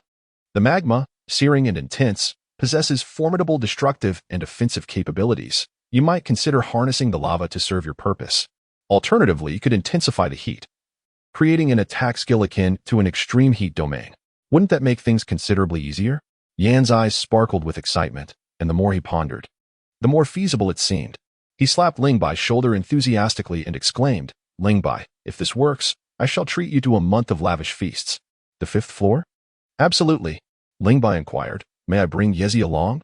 Yezi's eyes sparkled with joy, crescent-shaped with delight, as her small face tilted slightly upwards, filled with anticipation directed at Yin. It was at this moment that Hu Liena realized Yezi possessed an exquisite beauty. Her features and facial structure were even more refined than those of Hu Liena, with skin as fair and delicate as porcelain, exuding a remarkable elasticity. Yin pouted and replied, "Sure, bring her along." "Ling Bai, you are too kind," Yezi exclaimed, beaming brightly. Yin retorted with dissatisfaction, "Hey, I'm the one treating. Why are you thanking him?" Yezi countered, "Without Ling Bai, would you have invited me?" Yin was left speechless. Hu Liena cast a sidelong glance at Yezi and addressed Ling Bai. "While others may speak with clarity about their abilities, why not discuss my soul skill? I too desire to enhance the offensive power of my soul skill," Ling Bai remarked. "The alluring path designed for you by your instructor is indeed the most suitable for your talents. Continue to expand your enchanting prowess and soul skills, striving to master the six senses: sight, smell, hearing, taste, touch, and feeling. By harnessing these six senses to activate your enchanting soul skills, you will become invincible." As for the deficiency in attack power, there are two solutions. One is to rely on the other members of your team to compensate. The other is to acquire as many soul bones as possible. Hu Liena displayed a pensive expression, nodding lightly. His words had clarified her thoughts instantly. Yet, she still felt a tinge of regret. While her enchanting soul skills were formidable, her path was rather extreme. If she were to encounter a soul master like Ling Bai, who completely countered her enchanting abilities, she would find herself at a significant disadvantage without alternative means of combat. While soul bones were indeed a valuable remedy, they were exceedingly rare and precious. Aside from the certainty of obtaining soul bones from 10,000-year soul beasts, the chances of acquiring them from soul beasts of lower levels were disappointingly slim, relying heavily on luck. Many titled duels might not even possess soul bones. Just as Hu Liena was about to speak, a wave of cheers erupted around them. Chang Wei had arrived. So had Xie Yue. Chapter 42. Who prevails as the challenger? Xie Yue ascended the arena first. He bowed respectfully to the three judges clad in red robes, saying, "Lord Lalian, I wish to challenge Chang Wei." Among the trio of judges, Lalian presided over the central arena, likely due to his esteemed position, as many students sought him to oversee the arena battles. This fight was highly anticipated, yet the necessary protocols could not be overlooked. Lalian inquired in a resonant voice, "Chang Wei, do you accept Xie Yue's challenge?" "I accept." With his words, Chang Wei stepped onto the arena with a steady gait, standing opposite Xie Yue. In an instant, powerful auras emanated from both individuals, filling the air with palpable tension even before the battle commenced. The atmosphere was electric, and the spectators erupted in cheers, passionately supporting their favorite senior. The rules of the arena stipulated that no lethal harm was to be inflicted. After Lalian stated this, he gracefully retreated to the edge of the arena, allowing the two protagonists to take center stage. With a deep, resonant shout, Chang Wei unleashed his martial soul. His upper garments tore apart, and his shoulders slightly advanced as his back arched, gathering a luminous, earthy glow of soul power that coalesced into a protective shell resembling a turtle's carapace. A matching chest plate adorned his front, its pale yellow patterns shimmering mysteriously. As Chang Wei transformed, his limbs appeared to shorten by about a third, becoming considerably more robust. The addition of two extraordinary defensive shells rendered his physique notably bulky. The four soul rings spiraling around him seemed to subtly distort under the weight of his transformation. Demonstrating the unparalleled strength of the top-ranked martial soul, Chang Wei charged towards Xie Yue, his imposing figure akin to a towering mountain. The winds generated by his movement creating a low, howling sound. "This bothersome soul skill is about to manifest," Yin muttered quietly. As the distance between them diminished, Chang Wei's second soul ring radiated a brilliant earthy light, morphing into an expansive column of energy reminiscent of Ling Bai's first soul skill, Pillar Prison. However, This particular energy column was colossal, spanning 5 meters in diameter and continuously expanding outward. This was Chang Wei's second soul skill, turtle-style energy wave. The effects of turtle-style energy wave paralleled those of the original text Fire Dance's repelling fire ring and Shui Bing'er's repelling ice ring, both serving to push opponents away. However, turtle-style energy wave emphasized defense. The formidable energy wall formed by soul power was exceptionally resilient. With the augmentation of his martial soul, the attributes of his soul skills, and the support of his level 48 soul power, this ability left soul masters below level 40 in utter despair, with many students being pushed off the arena by Chang Wei's might. Chang Wei's martial soul was the Xuanwu turtle, a premier defensive beast martial soul, and all 4 of his soul skills provided defensive enhancements. Xie Yue understood that he could not breach Chang Wei as protective layer. He darted to the side, narrowly avoiding the earthy energy column. To Ling Bai's surprise, the cylindrical energy wall created by Chang Wei's turtle-style energy wave did not dissipate. Instead, it remained steadfast around him, occupying a 10-meter diameter. Given that the arena itself measured only 20 meters across, Chang Wei's soul skill effectively halved the available space for Xie Yue, placing him at a significant disadvantage. Ling Bai curiously inquired, "Why doesn't Xie Yue shatter the air wall?" Yin smiled mysteriously. It was Hu Liena who, with her considerate nature, elucidated. The 10-meter space centered around Chang Wei is his domain of advantage. To break the air wall would lead to facing his third soul skill, Frozen 3 feet, whose icy aura is truly terrifying. Even if one were to breach the ice, approaching Chang Wei would yield no advantage as his first soul skill. The amplified turtle shell defense, and his fourth soul skill, the rebound energy form, would pose formidable challenges. Truly, he embodies the essence of the Xuanwu turtle, having maximized the defensive capabilities of his martial soul. Ling Bai, intrigued, queried, "How did senior sister Xie Yue manage to defeat him?" Hu Liena retorted, "Have you ever battled against senior sister Xie Yue? How do you perceive the potency of her fourth soul skill?" "I understand her soul skill now," Xie Yue replied. Confronted with Chang Wei's relentless advance and his strategy of constricting space, Xie Yue did not merely evade. Instead, he summoned 2 crescent blades in his grasp. His martial soul, the moon blade, was not singular but dual, each blade of vivid crimson, reminiscent of a crescent moon, with his hands firmly gripping their centers. Under the influence of his second soul skill, the blades ascended into the sky, and to Ling Bai's astonishment, they fused into a full moon-shaped crimson blade. The most alarming aspect was that the edges of the moon blade sprouted serrated teeth, whirling down from the pinnacle of the cylindrical air wall with a thunderous rush. The air on either side was cleaved, creating a distorted ripple effect. Such a terrifying spectacle sent shivers through the onlooking students. Renowned for its formidable offensive power, Xie Yue's moon blade compelled Chang Wei to abandon his pushing strategy, unleashing the radiant yellow glow of his first soul ring, Xian Gui shield armor. Streams of earthy yellow energy materialized atop the turtle shell, illuminating the pale yellow patterns on its surface. In an instant, a potent aura of solemnity emanated from Chang Wei. A comical scene unfolded as Chang Wei retracted his head and limbs into the shell, leaving only the shell standing on the arena. Sizzling sounds echoed as Xie Yue's blood moon gears, formed by his second soul skill, began to slice through the turtle shell, akin to a cutting machine shearing through metal. Sparks flying, yet only leaving faint marks upon the shell's surface. Ling Bai was momentarily speechless. Senior Chang Wei's defense was truly formidable. Yin displayed a look of frustration. "Although my Flame Lord boasts both offensive and defensive prowess, I cannot contend with his level of defense. He possesses no offensive soul skills, having devoted all his soul rings to fortifying his defense and protection, even with the formidable power of the Moonblade from Xie Yue. Encountering a turtle hiding in its shell proves futile." Ling Bai ventured into the fray, employing Chang Wei as his adversary for a strategic simulation, only to shake his head in bitter amusement. The barrier was insurmountable, indeed. The audacious Xie Yue must have possessed unwavering confidence to challenge Chang Wei, relying on his self-developed soul skill, Round Moon. However, Xie Yue's subsequent actions puzzled Ling Bai, rather than immediately unleashing his unique soul skill. He expended considerable soul power to activate his fourth soul skill. The resplendent purple light of the Millennium Fourth Soul Ring flared, momentarily halting the blood moon gear that sliced through the tortoise shell, which then bifurcated into 2 moon blades, enveloped in a fierce crimson glow. They fused once more to form a colossal moon blade. At this moment, the moon blade transcended its role as a mere weapon, transforming into a crescent moon. The intense red light emanated, seemingly staining the bright sun with a hue of blood. As the assault from Yi Yu ceased, Chang Wei emerged from his shell. And upon witnessing the radiant crescent blade, his pupils constricted sharply, prompting him to decisively unleash his fourth soul skill.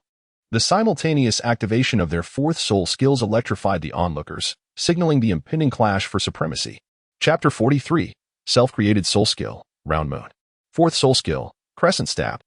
The enlarged moon blade's crimson light swiftly condensed, revealing its true form, a blood-red blade that lunged toward Chang Wei like a fallen moon. First soul skill, Xian Gui's Shield Armor. Fourth soul skill, Tortoiseshell Rebound. Both the first and fourth soul rings on Chang Wei shone brightly, the rich earthy glow nearly engulfing his massively inflated form.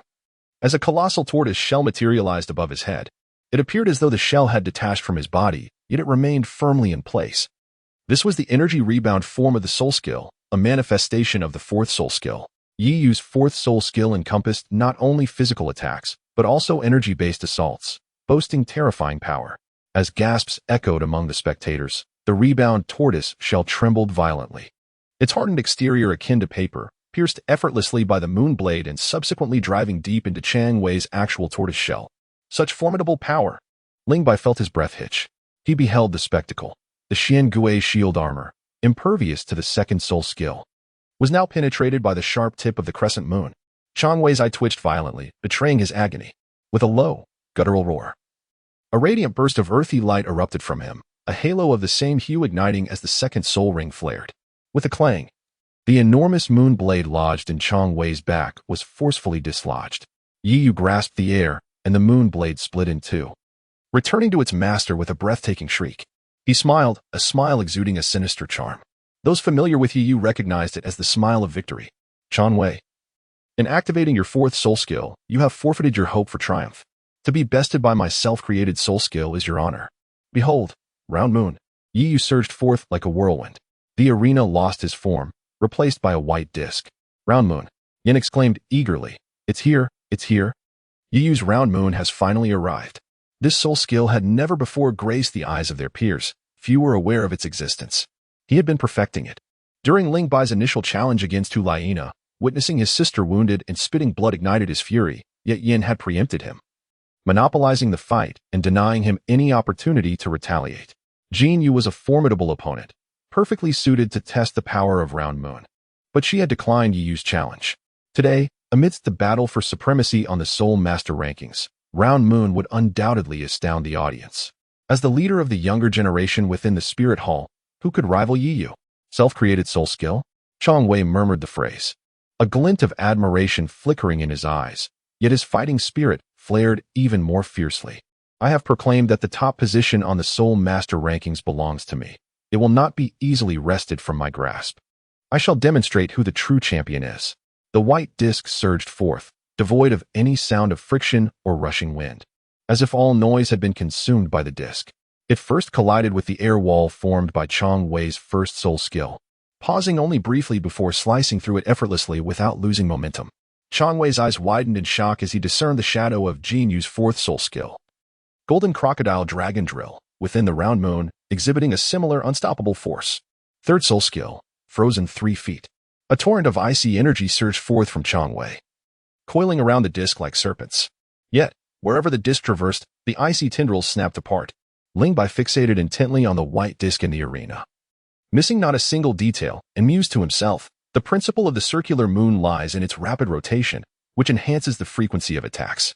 The disc appears motionless to our eyes, yet this is merely due to its incredible speed, rendering it imperceptible. It spins dozens of times per second, possesses a soul power level of 47, and with the inertia of movement and the enhancement of the moon blade, how could its attack power not be formidable? The wind blade of my faux lay knife operates on a similar principle to that of the circular moon, albeit with a greater emphasis on strength and explosive power. Its might should surpass that of the circular moon. Regrettably, one must reach level 40 to officially cultivate it. This time, a definitive victor will emerge. The white disc relentlessly shattered Chang Wei's second and third soul skills, now looming before him. There was no escape. Earlier, he had deliberately forced me to activate my fourth soul skill, aiming to impede my ability to use the turtle shell rebound within a short span, thereby diminishing my defense. He truly offers no opportunity whatsoever. Evil Moon, allow me to witness the strength of your self-created soul skill. First soul skill, Turtleback Shield. Chang Wei retracted his head and limbs into his shell, his soul power surging within, fully activating his first soul skill. A sharp clang, akin to the clash of blades, resounded as the white disc sliced cleanly into the shell, penetrating a full inch. Blood gushed forth from the incision like a burst dam. The white disc vanished, and the pale-faced evil moon stood tall before Chang Wei, gripping the moon blade in both hands. A profound silence enveloped the arena, so still that one could hear a pin drop. "Teacher Xia, come quickly," came the calm voice of Lei Lian. "Wow, such strength. What a terrifying self-created soul skill. Evil Moon has triumphed. The first place in the Wuhuan rankings."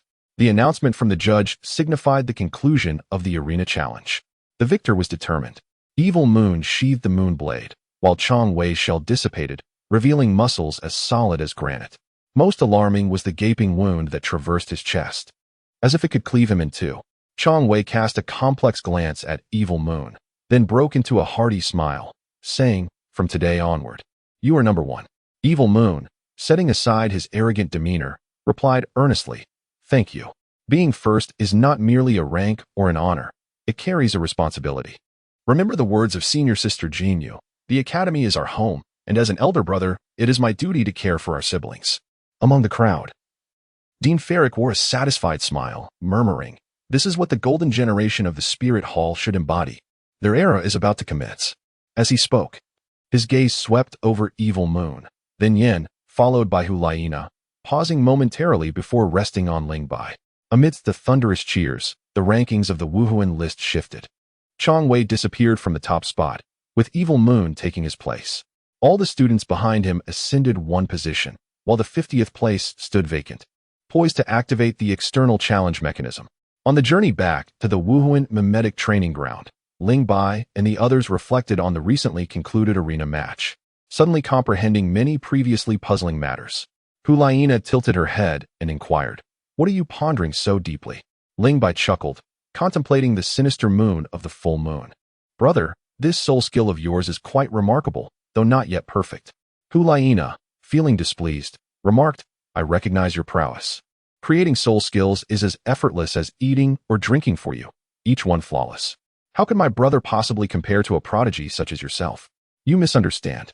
Regardless of misunderstanding, please show my brother some respect from now on." "Do you understand?"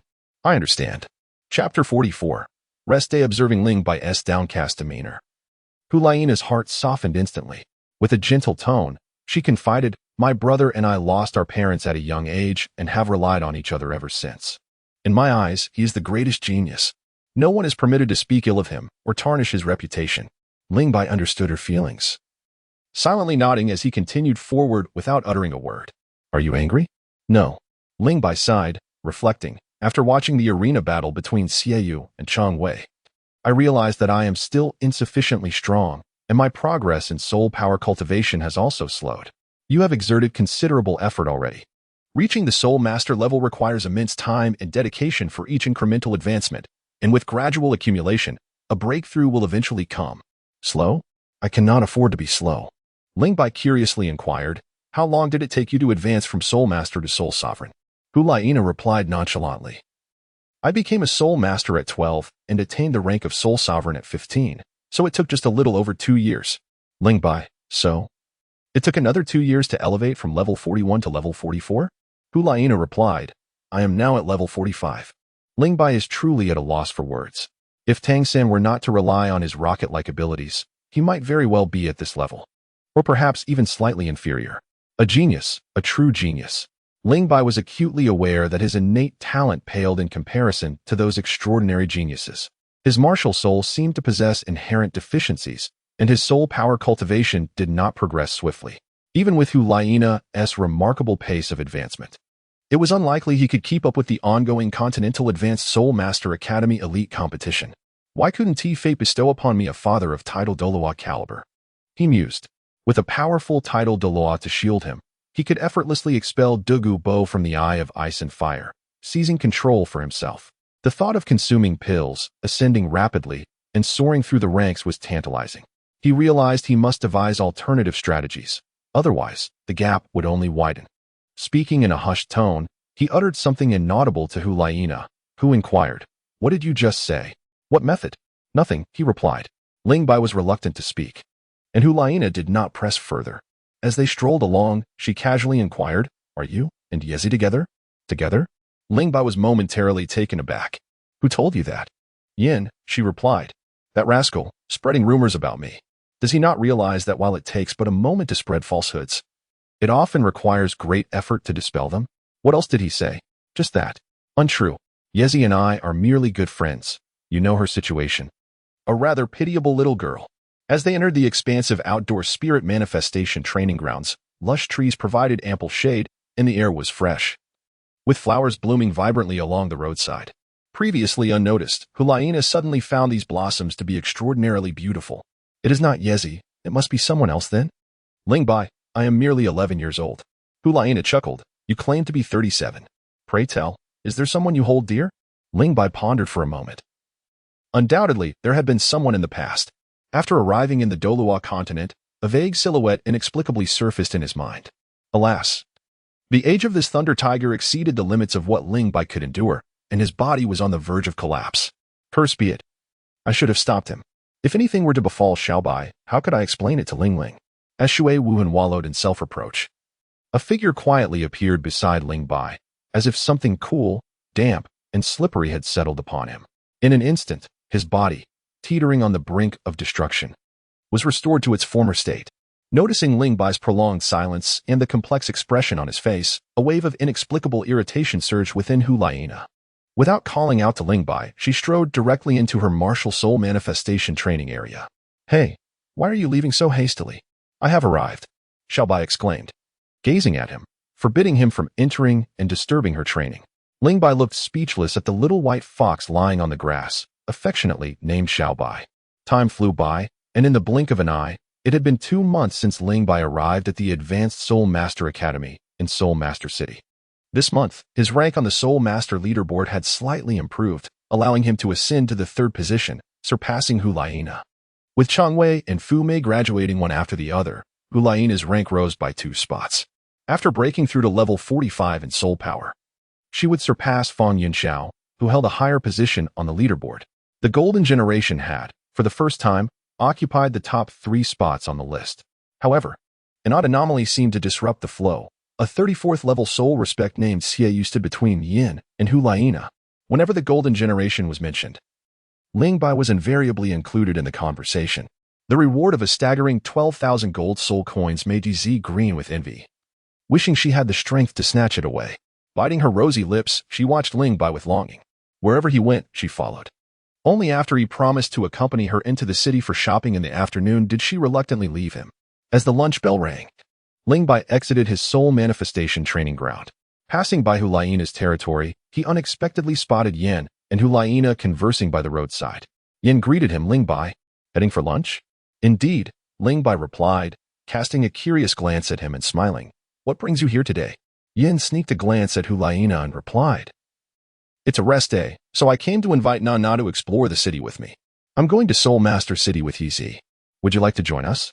Yin suddenly tensed up as Hu Liena, with an expressionless face, interjected, "You two go ahead. We won't disturb you." "All right. You enjoy your conversation. I'll take my leave." As Ling Bai walked away, Yin said, Nah, let us head out too.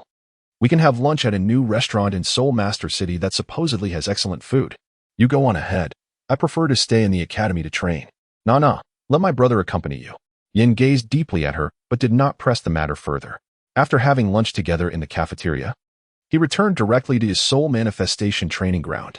Alone, he saw little reason to venture into Soul Master City. For someone like Ling Bai, accustomed to the bustling grandeur of skyscrapers, there was little to explore in Soul Master City. The streets were sparsely populated, and most shops catered to the needs of soul masters. He glanced at the Pope's Mountain, the Pope's Hall, and the Dolua Hall. He bought a roasted chicken leg and some snacks to appease Yizi's cravings. Later, he led her into a clothing store where she squealed in delight, exclaiming how beautiful each piece was, yet after an hour of deliberation, she purchased nothing. Ultimately, Ling Bai had to insist on paying for a white dress, which she reluctantly accepted. On the way back to the academy, the little girl was in low spirits, lamenting the expense. Hu Liena was not training in the cave. Instead, she lay gracefully on the grassy ground amidst the trees. 6 little foxes surrounded her, their figures elegant and their demeanor enchanting. resembling a queen of fox spirits, exuding an astonishing charm. Upon seeing Ling Bai return, she casually cast a glance his way, and in that fleeting moment, her allure was irresistible to any man. Ling Bai silently referred to her as a vixen, gesturing with the item in his hand and smiling. "I bought this for you. I have placed it here." With that, Ling Bai took his leave. Hu Liena rose gracefully and sauntered over, picking up the paper bag from the ground and opening it to reveal an assortment of exquisite and delectable treats. A slight smile crept onto her lips, acknowledging his thoughtfulness. Life at the Advanced Soul Master Academy in Spirit City was tranquil yet fulfilling. As the rest day came to an end, the competition for rankings on the Soul Master list resumed. The student challenging Ling Bai was rather peculiar, particularly in regard to his martial spirit. Chapter 45, Martial Spirit. When the challenger, named Tianfeng, held the 10th rank on the Soul Master list, a level 43 battle Soul Master, with a martial spirit embodying the essence of wind. Indeed, his martial spirit was extraordinary, being an omnipresent breeze, a rare natural elemental martial spirit.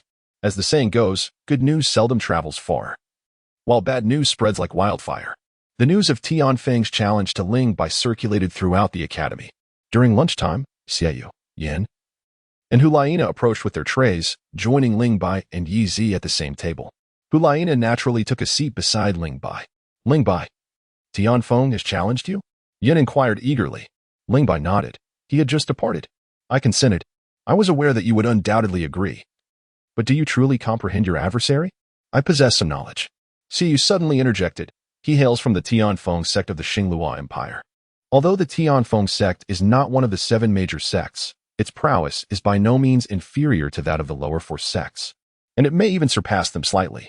It is said that the leader of the Tianfeng sect is a titled Dolua. Ling Bai regarded the three with a peculiar gaze, expressing astonishment. "I have never seen you show such interest in any student before. Is there something extraordinary about Tianfeng?" Hu Liena interjected. "Do not underestimate Tianfeng. While his strength may not be formidable, his martial soul is rather peculiar. My brother, Yin, has previously been defeated by his sister." "Oh?" Upon seeing Xie Yue, Yin's expression darkened, prompting Ling Bai's curiosity to heighten as he inquired, "Who is his sister?" "I have never heard of her before," Yin responded. "His sister is named Tian Huang, known alongside Tianfeng as the Phoenix. She is a standout among the younger generation of the Tianfeng sect. She graduated before you arrived at the academy." Xie Yue scoffed. "Her victories over us were due to her bizarre and enigmatic martial soul. Her soul power is not necessarily superior to ours. Once we understand the characteristics of her martial soul, defeating her will not be a challenge." Ling Bai interrupted Hu Liena, urging her not to speak further, expressing a desire to personally experience the unique qualities of the wind martial soul. Upon hearing this, Xie Yue's eyes shimmered with intrigue as he casually inquired, "Ling Bai, do you wish to experience the power of the full moon?" Ling Bai was momentarily taken aback, a surge of fighting spirit igniting within him. The experience of being an audience member at the arena left him somewhat unsatisfied. The opportunity to appreciate the magnificence of the full moon on the stage was one he could not desire more. "You can discuss it after your match with Tianfeng," he replied. "All right." Though Xie Yue did not mention it, Ling Bai was eager to challenge him, curious to discern the extent of the gap between himself and the top-ranked spirit master on the martial soul leaderboard. After lunch, Ling Bai, Yi Zi, Hu Liena, Xie Yue, and Yin made their way to the arena square together. Before long, Tianfeng arrived. She was strikingly beautiful, a subtle smile gracing her features. The ethereal aura surrounding her bore some resemblance to Shui Binger, yet unlike Shui Binger, who seemed enveloped in mist. Tianfeng was shrouded in a delicate veil of fog that rendered her somewhat indistinct. The airy quality of Tianfeng was strikingly pronounced, akin to a leaf dancing in the wind, giving Ling Bai the impression that she bore no weight at all. Although she ascended the stage, it felt as if she were floating. Truly extraordinary, Ling Bai silently praised, feeling a thrill akin to that of a hunter spotting its prey. Tianfeng's voice, perfectly harmonizing with her captivating appearance, was magnetic and melodious. "Lord Lalian, I wish to challenge Ling Bai, who ranks 3rd on the martial soul leaderboard." They were all familiar faces, yet formalities had to be observed. Lalian inquired, "Ling Bai, do you accept Tianfeng's challenge?" "I accept." The arena challenge forbade the taking of life. As Lalian stepped aside, Ling Bai and Tianfeng simultaneously unleashed their martial souls, though Ling Bai was swifter. Having traversed the soul-hunting forest for years, constantly facing attacks from soul beasts and remaining vigilant against ambushes from other soul hunters, Ling Bai's speed in releasing his martial soul and soul skills had become alarmingly formidable through countless life and death trials. Before the 3 dazzling rings of light had fully manifested, the first soul ring shone brightly, and the first soul skills pillar was instantaneously activated.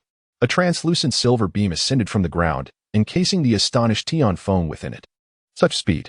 Such a marvelous soul skill! Tianfeng exclaimed with a smile, as an enchanting azure aura suddenly erupted from her, leading to a surprising scene where her figure gradually faded within the pillar of confinement. Ling Bai was taken aback, yet remained composed. Gripping his cold silver blade with unwavering vigilance, his mental acuity alert to his surroundings, his gaze fixed intently upon the pillar prison, hoping to catch a glimpse of Tianfeng's presence. Tianfeng was no longer within the confines of the pillar. Had he, like Zhang Ping, employed some unknown means to escape? The wind, this martial spirit, was truly fascinating, capable of possessing a body like beast martial spirits, yet in a manner even more profound, transforming Tianfeng into an elusive, formless wind, leaving no trace behind. However, as the wind leaves its mark, perfection in disguise is an illusion. I shall surely uncover your whereabouts. With Tianfeng's disappearance, the arena was left with only Ling Bai and the referee, Lei Lian, standing at the edge. A remarkable stillness enveloped the challenge match.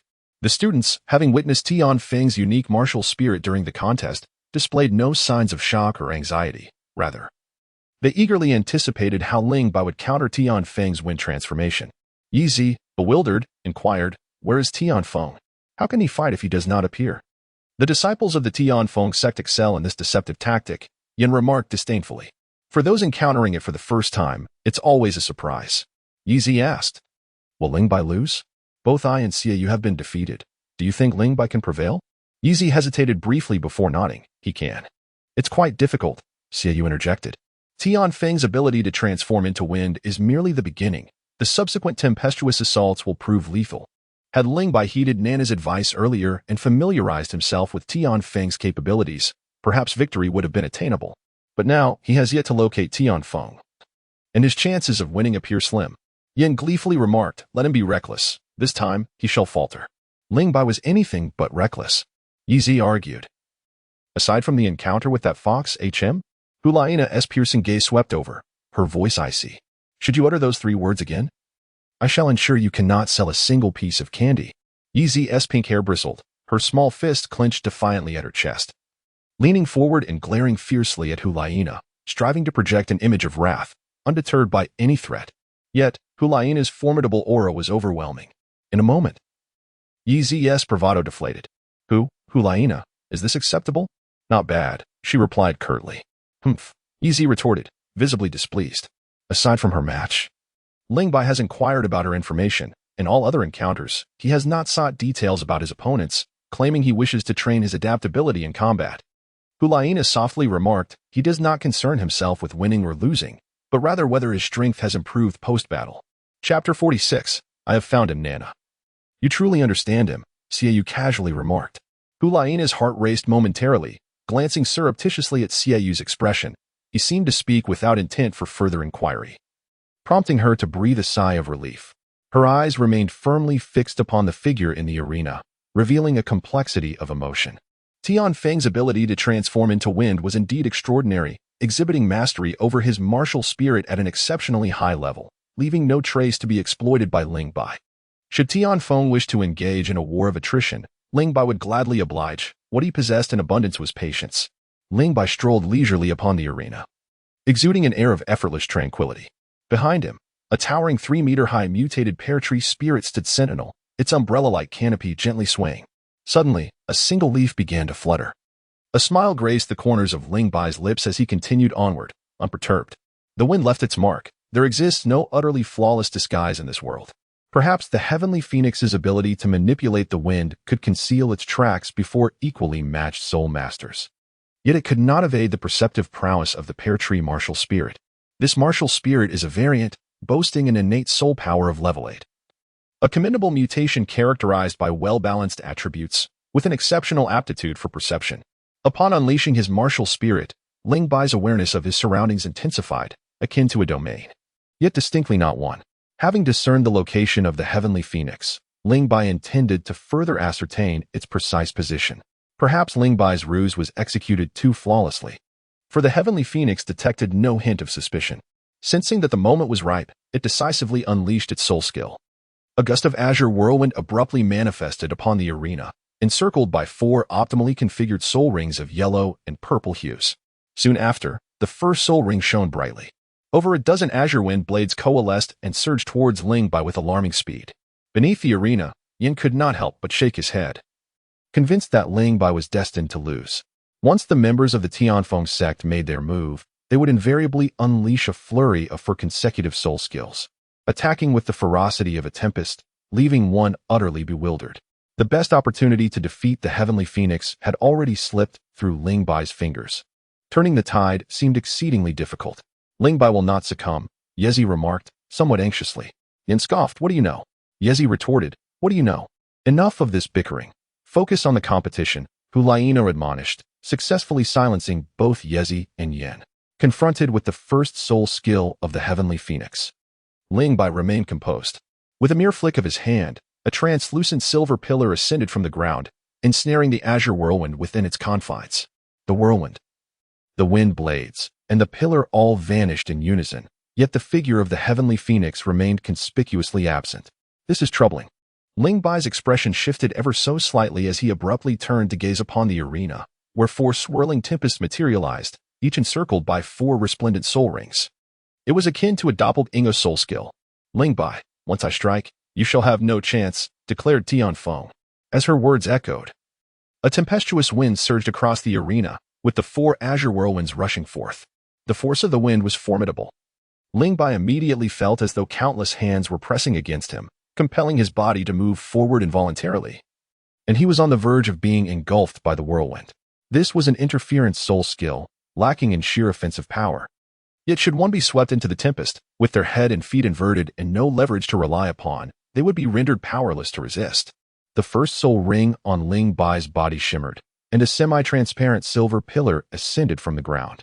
This time, the target of the pillar's confinement was not the heavenly phoenix, but Ling Bai himself. The whirlwind collided with the pillar, producing a deep, muffled sound. Yet it failed to shatter the pillar. However, before Ling Bai could breathe a sigh of relief, the third soul ring on the 4 whirlwinds simultaneously illuminated, and a mechanical clanking noise echoed as countless wind blades suddenly erupted from the whirlwinds, slicing through the pillar as if they were 4-gear columns. He was able to consecutively unleash his first, second, and third soul skills. Ling Bai was secretly astonished, suddenly gripped by an ominous premonition. Surely he would not unleash his 4th soul skill next? Ling Bai had no confidence in withstanding the 4th soul skill of a soul master at level 43. If this dragged on, he would most likely lose. With a crack, the pillar shattered, and the assault of the 4-gear columns slightly diminished, yet they continued to compress from 4 directions. If he did not evade, he would surely be ground into mincemeat. Ling Bai, if you cannot withstand it, just admit defeat. I can retract my soul skill. The heavenly phoenix's voice echoed from all directions. It is not time to concede yet, Ling Bai retorted while summoning another pillar. How could your first soul skill possibly withstand my 3rd soul skill? Is this a crowd control soul skill? 3 pillars simultaneously appeared on the arena, trapping the 3 wind blade whirlwinds within, while Ling Bai easily dodged the 4th wind blade whirlwind. Xie Yue and Hu Liena simultaneously cast glances at Yin, who, feeling speechless, replied, "Stop looking at me every time. I am not a mind reader." In a one-on-one contest on the arena, it was sufficient to deploy 1 pillar at a time. How could I have known that his first soul skill was actually a crowd control skill? Nana? Upon noticing Xie Yue, Yin turned to himself, and Hu Liena remarked, "I only learned of this today as well. He has concealed it too deeply." This fellow truly impressed Yin, who mused, he always manages to bring us little surprises. Easy, uninterested in their discussion, inquired, will Ling Bai still lose? Yin, unwilling to contradict himself, confidently declared, he will lose. It will be a dismal defeat. Easy scoffed, a stubborn duck. After evading the heavenly phoenix's attack range, Ling Bai had already pinpointed the heavenly phoenix's exact location. When utilizing his soul skill, his body would partially shift into a wind state, taking on the form of a semi-transparent azure silhouette, hidden behind the whirlwind created by his soul skill. It was nearly undetectable at a casual glance. Casually summoning another pillar, Ling Bai exerted his legs and charged towards the heavenly phoenix. The smile on the heavenly phoenix's face turned slightly bitter. His true form had been discovered by Ling Bai, his soul skill forcibly interrupted. and his once effective sneak attack was now futile. One must admit, Ling Bai's first soul skill was exceedingly annoying. He reacted with remarkable speed, almost instantaneously entering the wind state again the moment Ling Bai released the pillar, escaping from the top of the pillar. I possessed the ability to merge with the wind. Ling Bai cannot lock onto me. Meanwhile, I can conceal myself and await the opportune moment to strike. The Heavenly Phoenix's thoughts were rather optimistic. But since Ling Bai had already identified him, he would not allow an escape. Utilizing the perception ability of the pear tree martial spirit, he closely followed the Heavenly Phoenix, firmly locking onto his position. First soul skill, pillar. Once again trapped by the pillar, the Heavenly Phoenix was taken aback, especially upon seeing the breaking void thunder gun already amassed on Ling Bai's right arm. His expression darkened considerably, and he quickly transformed into a gust to escape the pillar. Only by fleeing the pillar could he utilize his soul skill. Unfortunately, he was still a step too slow. The breaking void thunder gun, trailing a distorted light, shot forth and reached him in an instant. Chapter 47. Visitors from the vast sea. A small black shield intercepted the breaking void thunder gun. The shield trembled slightly, emitting ripples of black waves, and in an instant, Ling Bai's formidable third soul skill was shattered into fragments. The shattered breaking void thunder gun sent the black shield flying towards the edge of the arena. The referee, Lie Lian, intervened. According to the Martial Spirit Association's challenge rules, once the referee intervened, the student he assisted would be deemed defeated. The outcome was decided. The Heavenly Phoenix disengaged from the wind state, his handsome face marred by a look of frustration. It was indeed a vexing experience in this arena challenge. As a level 43 Soul Master, to be bested by a 34th level Soul Venerable without even having the opportunity to employ his 4th soul skill was utterly humiliating. Although he had previously suffered defeats at Ling Bai's hands, those opponents had at least fought with all their might. In his case, he had entered the battle with an overwhelming advantage, only to end up in utter ruin. Ling Bai, I have a question that perplexes me. How did you discover my true position? Approaching Ling Bai, the Heavenly Phoenix could not help but inquire. Ling Bai did not conceal the truth, stating, "My martial soul is a plant-based one, granting me a keen sensitivity to the forces of nature." "Ah, I see." Tian Feng replied with a subtle nod. "The wind leaves traces, and that is indeed a mark. My ability to manipulate the wind is still rather unrefined. I had never considered the acute perception of natural forces that accompanies a plant martial soul. Thank you, Ling Bai, for enlightening me. I look forward to our next encounter. I am always at your service. Your first soul skill is quite troublesome. I must devise a proper strategy to counter it. It gives me quite a headache," Tian Feng remarked before gracefully departing. In this arena challenge, Ling Bai emerged victorious. "Lord Lie Lian, farewell," he said, offering a parting greeting to Lie Lian before descending from the platform. As he approached Yezi and the others, Xie Yue initiated a challenge. "Ling Bai, shall we have a duel? We had previously agreed upon this in the cafeteria." Ling Bai pondered for a moment before responding, "Let us complete this month's series of challenge matches first, and we shall battle at the end of the month." Xie Yue replied, "Once you finish, you can challenge me directly." Ling Bai readily agreed and turned to ask Hu Liena, "Shall we head to the Soul Manifestation Training Ground together?" Hu Liena replied, "You may go ahead. I need to challenge Zhang Ping shortly." The appeal of Hu Liena's arena challenge is rather limited, as it concludes swiftly with either a victory or a defeat. Ling Bai invited Yi to his Soul Manifestation Training Ground, but she declined. Recently, the young girl had become increasingly diligent, wholly focused on breaking through to the Soul Master rank to repay Ling Bai's debt. On another front, Yin, Hu Liena, and Xie Yue, individuals of great prominence on the Spirit Master ranking, were closely associated with Ling Bai. Being a mere great Soul Master amid such illustrious company was undeniably awkward for her.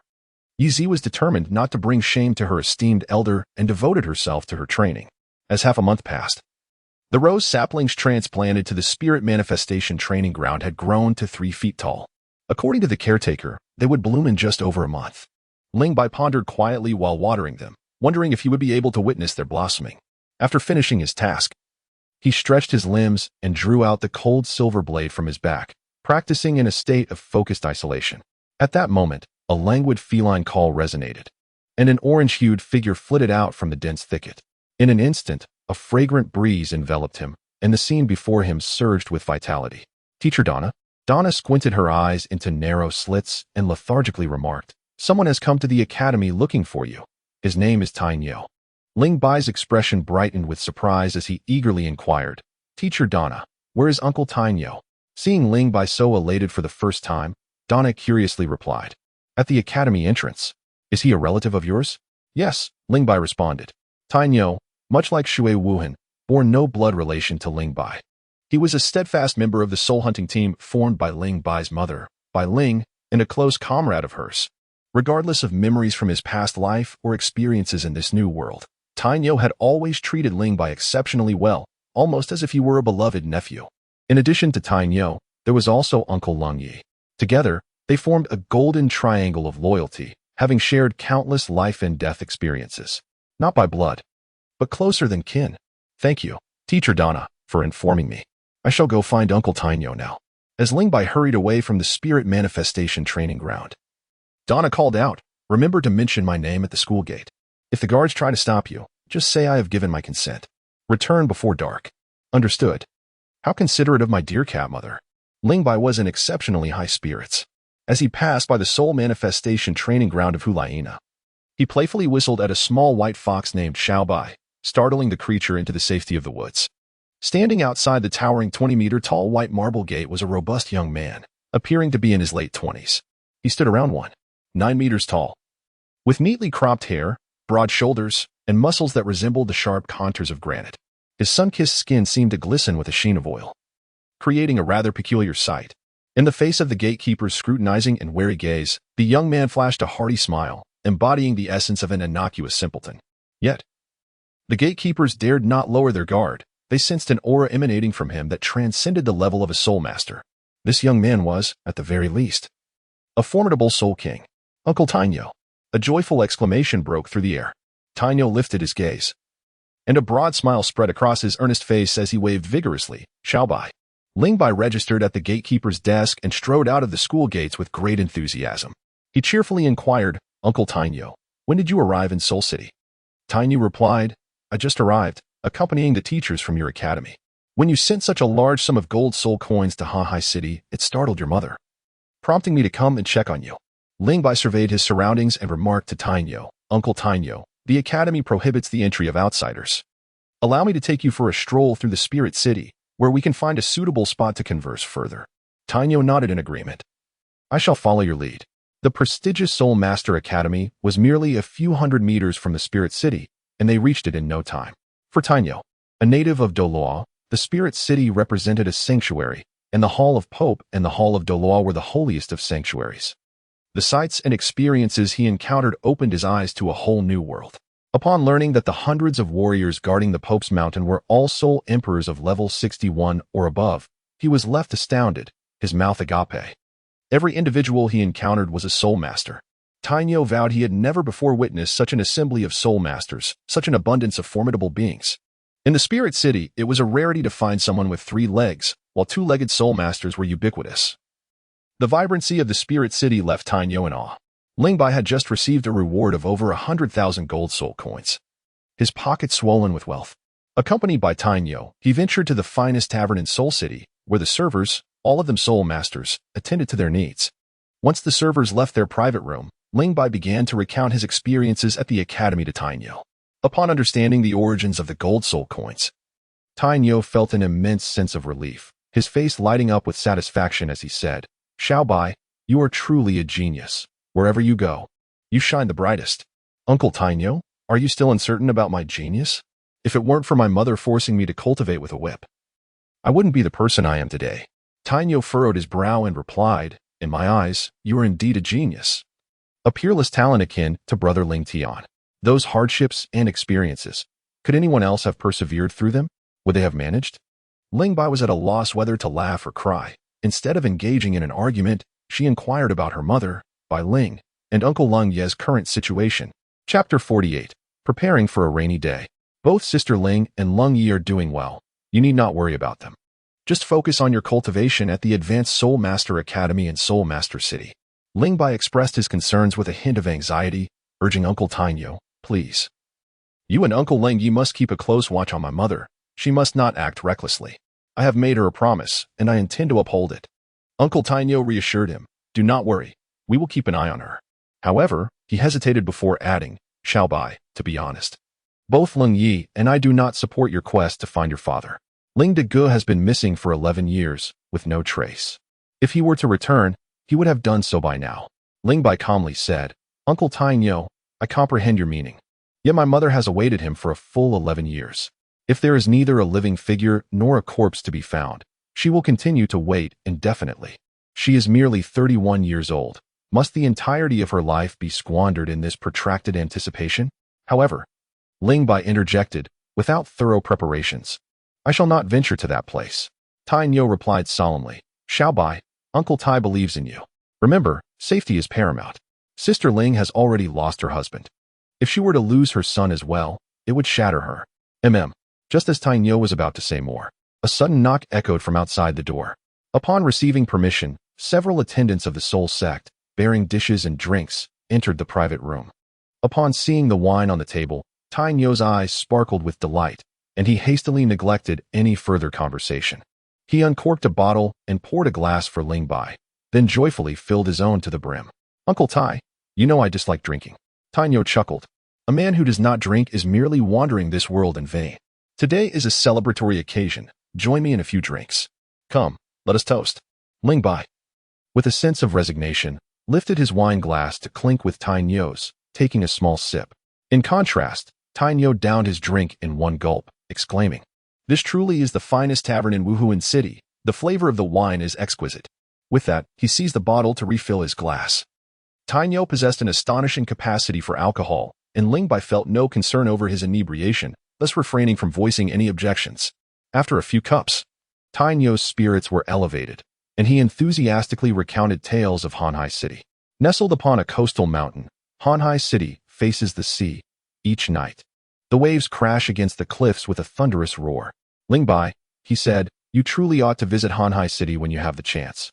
The vast ocean stretches endlessly, a clear, deep blue that is simply magnificent.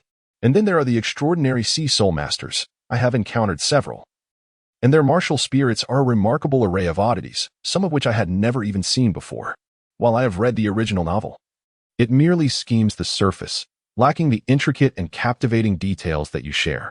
Ling Bai listened, utterly engrossed. The waters surrounding Hanhai City are rife with pirates. I have heard of at least 60 to 70 pirate crews, with the larger ones numbering in the hundreds and the smaller ones comprising a mere 20 or so, all dedicated to plundering the treasures of outbound merchant fleets. Most pirate crews are relatively restrained, seeking only wealth without harming others. However, a minority are brutal and merciless, engaging in rampant destruction and pillage, committing unspeakable atrocities. Ling Bai inquired, is there any news regarding the Purple Pearl pirate crew? Tao, lowering his voice, replied. The Purple Pearl pirate crew is a medium-sized band operating in the waters near Hanhai City, led by a female spirit master. It is rumored that their stronghold lies on an island within the vast ocean. I have inquired with many, yet none can reveal the location of that island. We must find a way to ascertain this information. If possible, we should endeavor to recruit some of the pirates for our own purposes. Tao chuckled. Sister Ling has already begun this endeavor. We have utilized the gold spirit coins you provided to establish a small trading house, through which we have enlisted several sea spirit master guards. In truth, my visit to Hanhai City is not solely for your sake. I also intend to seek a buyer in Tiando City. The local specialties from Hanhai City should fetch a good price in the mainland. As he spoke, Tao listened intently to the sounds outside their private room, then whispered, during our time in Hanhai City, we encountered a fleet that exchanged various deep-sea products for daily necessities. Although they did not explicitly state it, Sister Ling suspects that these individuals hail from Sea God Island. Upon mentioning Sea God Island, a unique glimmer appeared in Tao's eyes. A few months prior, Ling Bai had persuaded Bai Ling, Tao, and Lung Yi to journey to Hanhai City, a decision that left them somewhat perplexed. Although Hanhai City is a major city, its remote location on the western edge of the Tiando Empire rendered it a backward place in the eyes of Bai Ling and the others. They questioned what prospects could possibly exist there. However, upon arrival and following Ling Bai's instructions to inquire further, they discovered that legends of the sea god circulated throughout the ocean.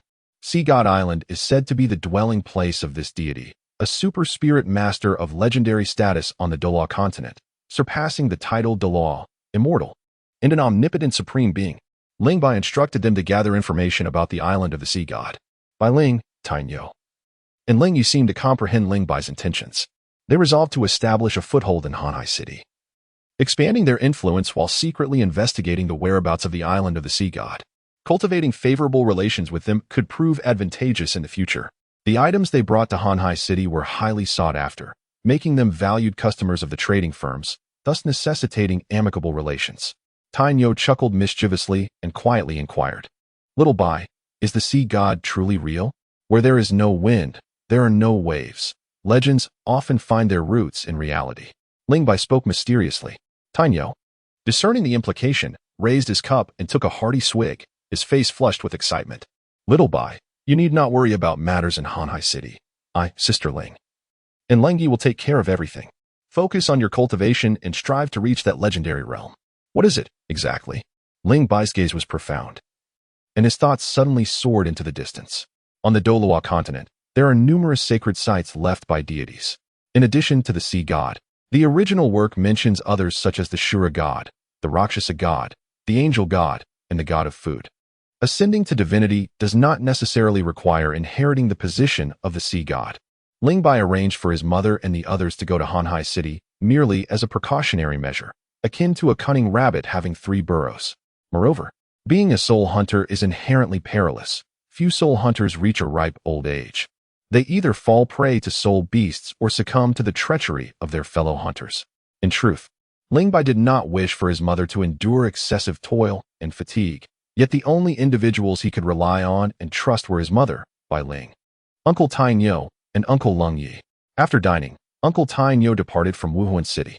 Both Ling Bai and Tainyo had grown accustomed to the latter's frequent comings and goings. When Tainyo insisted on leaving, Ling Bai escorted him out of the city before returning to the Advanced Soul Master Academy in Wuhuan City. Upon arriving at his designated soul manifestation training ground, he discovered that Tang Na had not left. Instead, she lay sprawled on the grass, soundly asleep. Hearing footsteps, Tang Na struggled to open her eyes slightly and remarked, "It's not dark yet. You're back so soon?" "Uncle Tainyo has left," Ling Bai replied, observing Tang Na closely. "Have you been sleeping here the whole time? Did you eat lunch?" Tang Na weakly responded, "I overslept." Ling Bai remained silent. "Yet you are fortunate, for I have procured delicacies for you. The dim sum at the restaurant is quite exquisite." Ling Bai purchased extra with the intention of sharing with Yezi and the neighboring resident, completely disregarding Donna. He was adept at conversing with both people and spirits alike. Regardless, having procured in abundance, it would not be amiss to offer a few morsels to the cat girl. "Ling Bai, your teacher's kindness has not gone unappreciated. You are truly wonderful." Donna lay slightly on her side upon the grass, her eyes closed, delicately savoring the treats in small bites, reminiscent of a kitten relishing a salted fish. Her demeanor was utterly endearing. Ling Bai felt his heart nearly melt. After observing her for a while, Ling Bai reluctantly remarked, "Please, continue eating. I shall seek out the dean." Having received news of his loved one's well-being, Ling Bai was liberated from his worries and resolved to expedite his cultivation of spiritual energy. Chapter 49. Ling Bai's decision on the top floor of the administrative building. The dean's office. Ling Bai stood at the doorway, gently knocking before calling out, "Dean." Dean Ferrick was seated in the chair behind an enormous desk, engrossed in his book. He shifted his gaze from the pages to Ling Bai and replied kindly, "Please, come in." Ling Bai entered the office and candidly stated, "Dean, I wish to train in the Death Canyon. Could you assist me?" "Death Canyon?" Ferrick placed his book upon the desk, leaning back slightly in his chair, his fingers interlaced. With a serious expression, he inquired, "Who informed you that students of the academy are permitted to venture into the Death Canyon for training?" "I heard some upperclassmen mention it." "All right, there's no need to provide cover for that little orange cat. It must have been her who conveyed this to you. Am I correct?" Ferrick revealed a look of exasperation.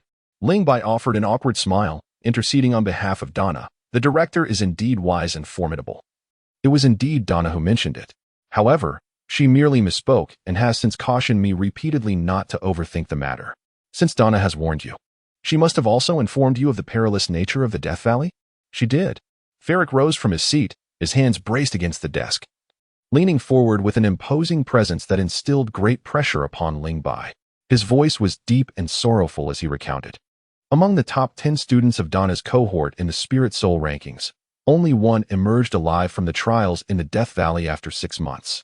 This has been the most catastrophic loss since the establishment of the Advanced Soul Master Academy in Spirit City. From that point onward, the Death Valley has been closed to the Academy's students. Each of them possessed a soul power exceeding level 40 and had endured countless battles, yet within the Death Valley. Half of them perished within a single day. Ling Bai was struck with shock, his face a mask of horror as he gazed at Ferric. Ferric fixed his intense gaze on Ling Bai and continued, "This is merely the latest tragedy. Prior to this, 325 students applied to enter the Death Valley for training, and only 32 returned alive. They were all distinguished figures among the Academy's ranks, each possessing strength superior to yours. Do you truly believe you have any hope of surviving?" Ling Bai's expression fluctuated, and he hesitated momentarily. In the original narrative, Hu Liena was cast into the Death Canyon by Bibi Dong on the eve of her journey to the City of Slaughter, ultimately emerging alive. At that time, she had already become a disciple of Bibi Dong, who had secretly dispatched the formidable Zhu Dela and Ghost Dela to safeguard her. In truth, she faced no peril during her ordeal. As for himself, would Ferric assign someone to protect him? If so, many lives would not have been lost in Donna's cohort. Was it worth risking one's life for a mere trial? Ferric gazed intently at the wavering Ling Bai and asked in a solemn tone, "Now answer me. Do you still wish to apply for entry into the Death Canyon?" Ling Bai suddenly awoke, taking a deep breath as her wavering heart solidified once more like steel. Fearlessly meeting Ferric's gaze, she responded with resolute conviction, "Director, I must go to the Valley of Death. You will die." Ling Bai smiled broadly and remarked, "My journey to this day has been solely reliant on the pressures brought forth by survival and death. Pressure serves as the catalyst for a soul master's cultivation. If the Death Canyon is indeed as perilous as the Dean claims, then it is the training ground I have long yearned for. What I fear, however, is that the Death Canyon may not live up to its reputation and fail to provide the necessary trials." "You, my friend," Ferric said, standing tall and gesturing towards Ling Bai with an air of admiration, "maintain this momentum. It will aid you in surviving the Death Canyon." Ling Bai joyfully said, "Director, does this mean you agree?" Ferric replied with irritation, "The Death Canyon is a crucial stronghold of the Spirit Hall. My consent holds no weight. We must await the Pope's approval. You may return for now, and I shall have Donna inform you once there is news." Upon hearing that the Pope's nod was necessary, Ling Bai felt a twinge of embarrassment. "I apologize for troubling you, Director."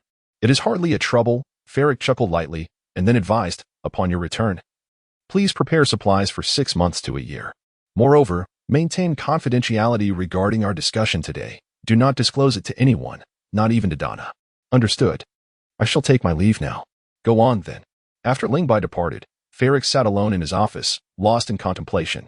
Suddenly, he murmured to himself, "It has come too swiftly, faster than anticipated." He meticulously examined Ling Bai's records and discovered the latter's distinctive approach to cultivation. This method could be succinctly encapsulated by Ling Bai's oft-repeated adage, "Pressure is the catalyst for cultivation." Ling Bai must cultivate in a high-pressure environment to maintain an exceptionally rapid ascent in soul power. Ferric had presumed that the Academy's prodigies would be able to exert sufficient pressure on Ling Bai for a period of time to satisfy his training requirements. To his astonishment, Ling Bai adapted to this pressure with remarkable swiftness.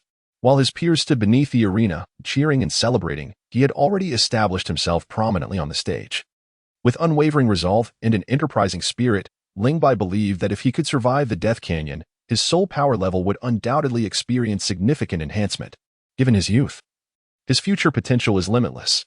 However, before that, he must first confront the formidable challenge posed by His Holiness the Pope. Ferric found himself in a quandary. The iron-willed Pope was not one to be trifled with. Perhaps the grim statistics Ferric had revealed had instilled a sense of trepidation in Ling Bai. As a familiar urgency surged within him, causing his blood to warm slightly. During meditation, the flow of his soul power accelerated significantly compared to usual. It was precisely this sensation. Ling was utterly captivated and entranced by the cultivation of soul power, and it was Hu Liena, who spent every moment with him, that first noticed his unusual condition. As they journeyed back to the Spirit Avatar training ground, Hu Liena inquired with genuine concern, "Ling, are you all right?" Ling Bai inquired with a hint of curiosity, "Is everything all right? Why do you ask such a question? You seem rather tense these days. Your demeanor is unusually strained and your spirit appears overly heightened, quite unlike your usual self." Ling Bai chuckled.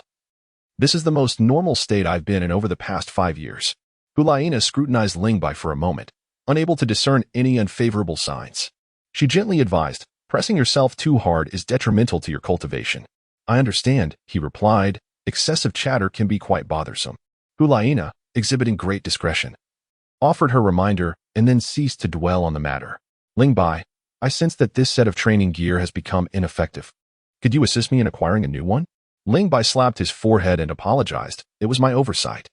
The ancestors of the Ling family forged 4 sets of formidable training gear using precious metals such as cold-hearted iron and deep-sea sunken silver.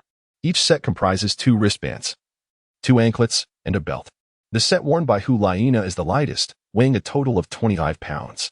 With a soul power level of 45 and the enhancement from 4 soul rings, her physical attributes are already remarkable. Additionally, her relentless practice of the Ling family's body tempering technique has significantly increased her physical strength, rendering the 25-pound load ineffective. Let us upgrade it to 50 pounds. This set is the second lightest among the 4. Ling Bai first removed the wristbands, anklets, and belt from Hu Liena before adorning her with the 50-pound set.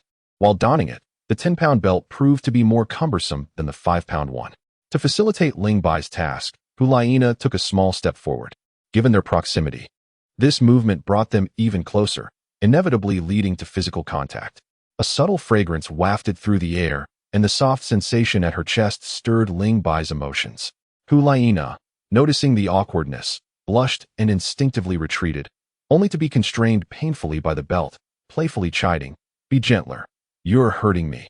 Chapter 5. Bibi Dong in the Papal Hall. The conference room is extraordinarily spacious, spanning over 1,000 square meters, adorned with lavish decorations. Ferric sat alone in the hall, savoring fine tea as he patiently awaited an audience. Suddenly, he seemed to sense something and turned his gaze toward the grand entrance. The 3-meter-high archway swung open, revealing a woman accompanied by an exceptionally alluring man. Upon seeing them, Ferric promptly rose to pay his respects. "I greet your holiness, the Pope, and Elder Jew." Elder Jew replied indifferently, remaining ever close behind Bibi Dong. Bibi Dong, though not tall, donned an opulent robe, crowned with the 9-turned purple gold tiara and wielding a staff approximately 2 meters long, embedded with countless gemstones. Her fair complexion, stunning beauty, and noble aura set her apart, making her extraordinarily captivating. She ascended the steps like a queen, taking her rightful place upon her throne, surveying the masses from her elevated position. An overwhelming aura of dominance instantly filled every corner of the hall, stirring emotions within Ferric. "Dean Ferric, you seldom visit without purpose. Have affairs arisen at the Senior Soul Master Academy of Spirit City?" Her gentle voice caressed Ferric's ears like a spring breeze. "Indeed, there has been a minor incident, though it is a fortuitous one. I have a student dossier for your holiness's perusal," Ferric replied respectfully, with a mere flick of her delicate hand. The document in Ferric's grasp floated effortlessly into her possession. Her beautiful eyes scanned it casually, eliciting a soft gasp of surprise. Elder Jew, standing nearby, was equally astonished as he glanced at the dossier. "Ling Bai, that name sounds familiar," Elder Jew mused aloud. Bibi Dong recalled that on the very day Ling Bai joined the Spirit Hall, the master of Element City, Qi Bo, had delivered his dossier to the Papal Hall. With Elder Jew present at the time, Elder Jew nodded repeatedly. Yes, I remember. At 11 years old, possessing a soul power of 33. He is quite the exceptional young talent. And now he is no less impressive," Bibi Dong remarked upon examining the lengthy record of Ling Bai's achievements. Her gaze settling on the final ranking in the Spirit ranking list, soul power of 34, having consecutively defeated numerous soul masters above level 41. Securing a place in the top 3 of the Spirit ranking list. Noting Bibi Dong's expression of shock and skepticism, Ferric calmly stated, "At the Academy. Ling Bai's accomplishments are evident. There is no question of fabrication. Your Holiness and Elder Jew may rest assured. However, I recall you mentioning that the Academy's most outstanding talents were Hu Liena, Yin, and Xie Yue. Is Hu Liena, whose spirit is the enchanting fox with formidable charm capabilities, truly unable to match Ling Bai?" Elder Jew questioned. Ferric responded, "Ling Bai's spirit counters all forms of charm and illusion-based soul techniques." Bibi Dong and Elder Jew turned their attention back to the dossier. Elder Jew expressed interest, a mutated pear tree spirit, innate soul power of level 8. And he has cultivated so rapidly, his strength is commendable, fascinating. Bibi Dong smiled warmly, offering genuine praise, "Indeed outstanding. Dean Ferric, you have done exceptionally well in nurturing another genius for the Spirit Hall."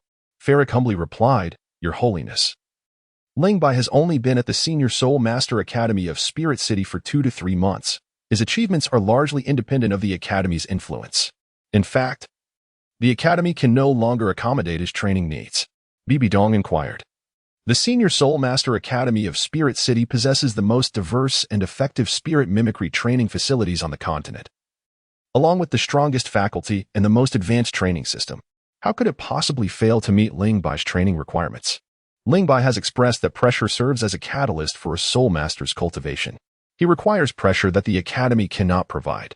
Elder Ju interjected. What kind of pressure does he seek? The pressure of facing death. Bibi Dong regarded Ferric with contemplative eyes, her exquisite visage revealing a hint of understanding. However, as one in a position of power, she would not easily divulge her thoughts. Dean Ferric, speak plainly. Death Canyon.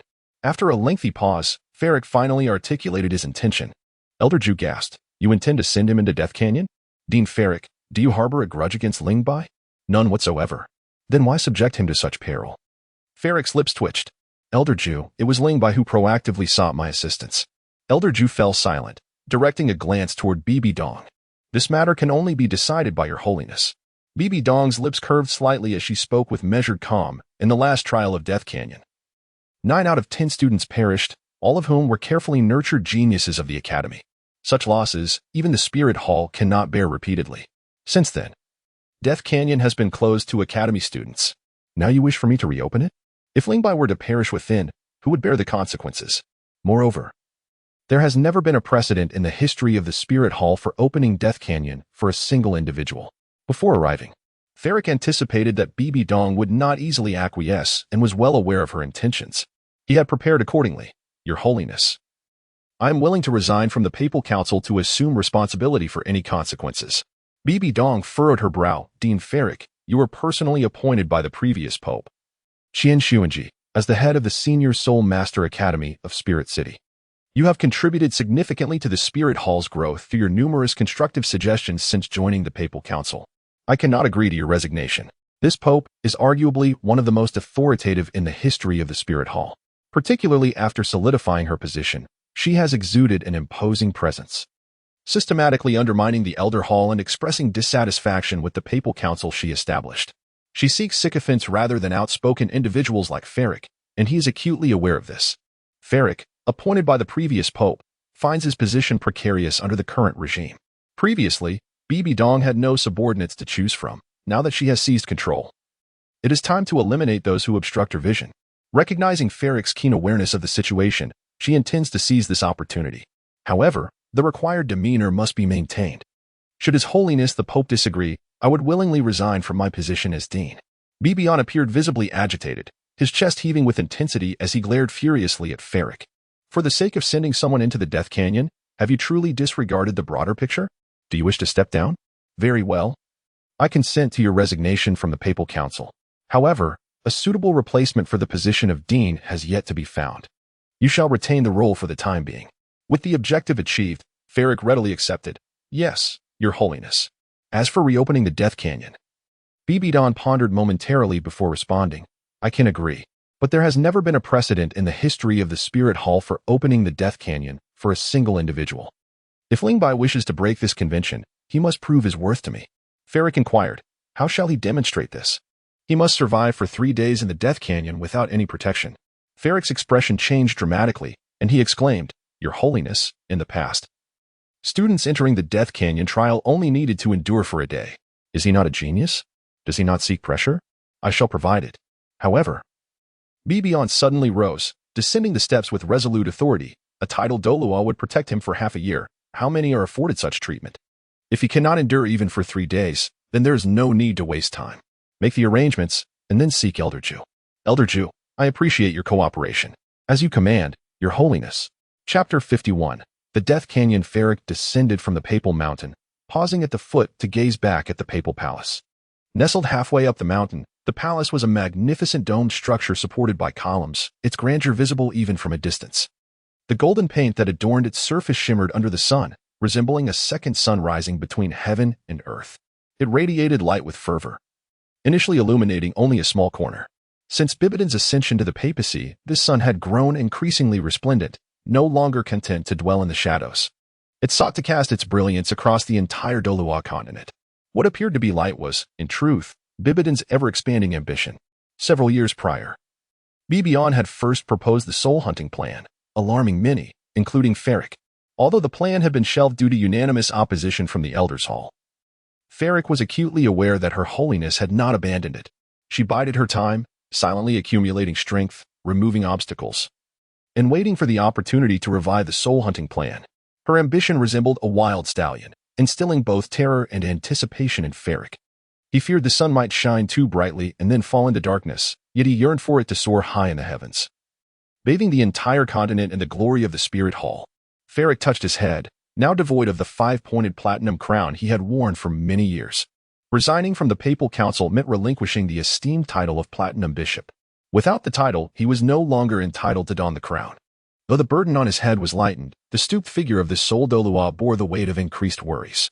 He returned to the Advanced Soul Master Academy in Spirit City like an ordinary old man. The guards respectfully saluted him, their eyes widening at the sight of his gray hair and the absence of the five-pointed platinum crown. Ferric offered no explanations to the guards, as none were necessary. He strode along the tree-lined avenue to its conclusion, deliberately avoiding the resplendent administrative building to his right, and turned left. He passed through the dormitory building and the cluster of structures designated for soul imitation training, entering the expansive plant fields. The further he ventured within, the quieter it became, as this area was specifically designed for the top 10 ranked students in the soul rankings. Currently, only 2 individuals were training there, Ling Bai and Hu Liena. Ferric stood outside Ling Bai's designated soul imitation training area, his lips moving slightly. Ling Bai, seated cross-legged beneath a pear tree, suddenly heard Ferric's voice. The dean has come personally, could it be? Ling Bai's face lit up with joy as he hastily retracted his soul and stepped out of the grove. As the dean spoke, he noticed the absence of the five-pointed platinum crown atop Ferric's head. In their previous encounters, Ferric had always been mindful of his appearance.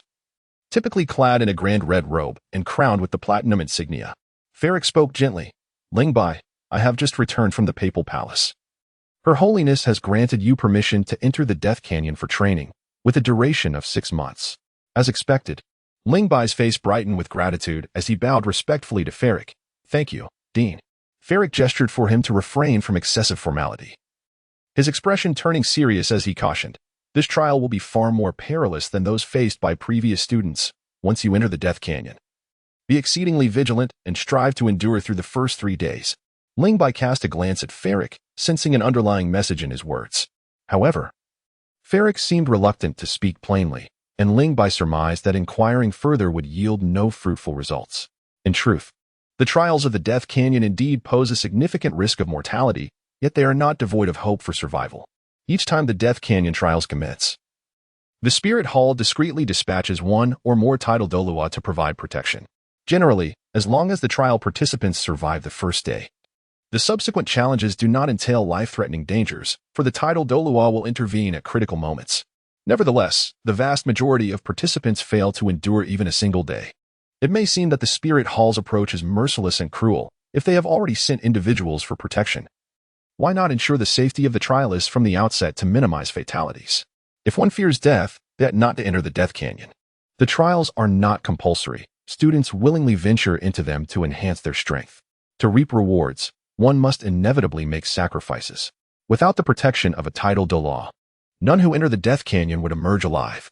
From this perspective, the Spirit Hall indeed invests considerable resources. After all, having a title Dolua accompany a trial participant in the Death Canyon for 6 months is a rather extravagant endeavor. Ferric would not disclose these intricacies to Ling Bai. If he did, the significance of the Death Canyon trials would diminish. Until one is grappled with the brink of death, they can never fully comprehend its terror. Director, could you enlighten me about the specifics of the Death Canyon? Certainly, Ferric nodded. Donna should have informed you that the Death Canyon is one of the 2 major trial locations controlled by the Spirit Hall, the other being the Misty Grand Canyon. The latter demands a high level of strength from participants, typically requiring a spirit power of at least 51 to gain entry. Each of these locations possesses its own mysteries. Today, I shall elaborate on the Death Canyon. The Death Canyon derives its name from the overwhelming presence of death energy within. Those who perish in the Death Canyon, be they human or animal, are perpetually eroded by this death energy and subsequently resurrected as undead beings. These undead vary in strength. The weak may be no more formidable than the most basic spirit masters, while the powerful could rival a title Dolua. Rival a title Dolua? Ling Bai felt a cold sweat break out, regretting his previous decisions. Director, is there still time to reconsider? Ferric couldn't help but chuckle. Now that Ling Bai was aware of the fear, it was too late. The presence of undead beings at the tidal Dolua level within the Death Canyon guarantees the demise of any soul sect student who dares to enter. How then? Did the senior students survive? Ling Bai looked at Ferric, hoping to glean an answer. You pose an excellent question, Ferric acknowledged. Tidal Dolua represents the pinnacle of existence among soul masters, and even on the Dolua continent, they are exceedingly rare, let alone within the Death Canyon, which is minuscule in comparison. The powerful undead beings are incredibly scarce, primarily residing in the central Dead Sea of the Death Canyon, while the periphery remains relatively safe. Now I understand, Ling Bai exclaimed, enlightenment dawning upon him. One crucial point to remember, during your trials in the Death Canyon, never exhaust your spirit power completely. If your spirit energy is excessively depleted, you must swiftly locate a safe area to recover. Otherwise, the death energy will erode your body, gradually transforming you into an undead being. Ling Bai immediately felt a chill run down his spine and nodded, affirming, I will remember. Furthermore, he added, do not place your trust in anyone you encounter within the Death Canyon. Are there individuals within the Death Canyon? Ling Bai was taken aback. Did Donna not inform you? Ferric replied, the Death Canyon, apart from being a place of trials, also serves as a prison for some nefarious soul masters employed by the Spirit Hall. Chapter 52. The Challenge of the Evil Moon Teacher. Donna did not mention that to me. She merely indicated that the Death Canyon is one of the two primary trial locations. Ferric continued, in the past, there have been students who encountered other soul masters within the Death Canyon. These desperate individuals are ruthless and act without scruples, so you must exercise caution. I will, Ling Bai assured him. Any student who emerges alive from the Death Canyon typically experiences a significant enhancement in their soul power, averaging an increase of 3 levels. They belong to the soul sect, while you are a soul master. Hence, your potential for growth will be even more pronounced. The first trial in the Death Canyon yields the most remarkable results, while subsequent attempts diminish in effectiveness. You must seize this opportunity and return alive. Ling Bai nodded solemnly and inquired, Director, when may I venture into the Valley of Death? Have the daily supplies I requested you to prepare a few days ago been arranged?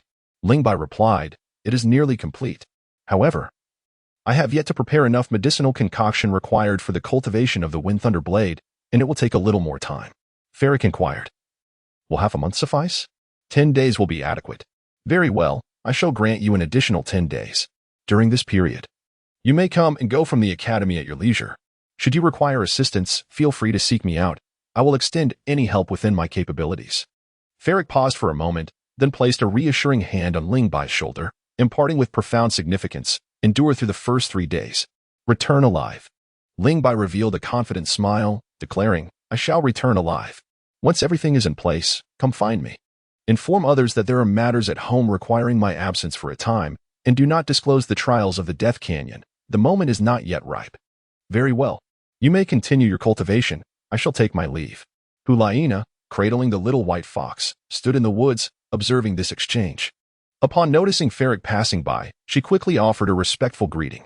Ferric nodded with a smile, uttering no further words as he continued on his way. What brings the dean here? Hu Liena inquired softly as she approached Ling Bai. Ling Bai chuckled softly, deliver warmth. He added, forget it. I do not wish to hear it. Hu Liena cast him a sidelong glance and gracefully turned back, her slender waist swaying gently. The flawless and alluring curvature of her hips ignited a warmth within Ling Bai's heart. Sensing his gaze, Hu Liena abruptly turned her head, only to meet Ling Bai's eyes, which were filled with a hint of fervor. A wave of fluster washed over her, leaving her both exasperated and amused. If you wish to look, do so openly. Rather than sneaking glances like a thief, Ling Bai, embodying grace and receptivity, lowered his gaze. This involuntarily reminded Hu Liena of their unexpected encounter a few days prior, causing her exquisite visage to flush a deep crimson, and she could not help but mutter, shameless scoundrel. Ling Bai awkwardly scratched his head, the gesture having been instinctive. Hu Liena's charm was undeniably captivating. Fearing another embarrassing moment, he hastily retreated into the soul beast mimicry training ground to resume his cultivation. He harbored intentions without the courage to act. Hu Liena chuckled softly, her delicate and rosy visage resembling a dawn kissed by snow, radiating unparalleled beauty. Yet beneath that exquisite countenance lay a trace of subtle sorrow.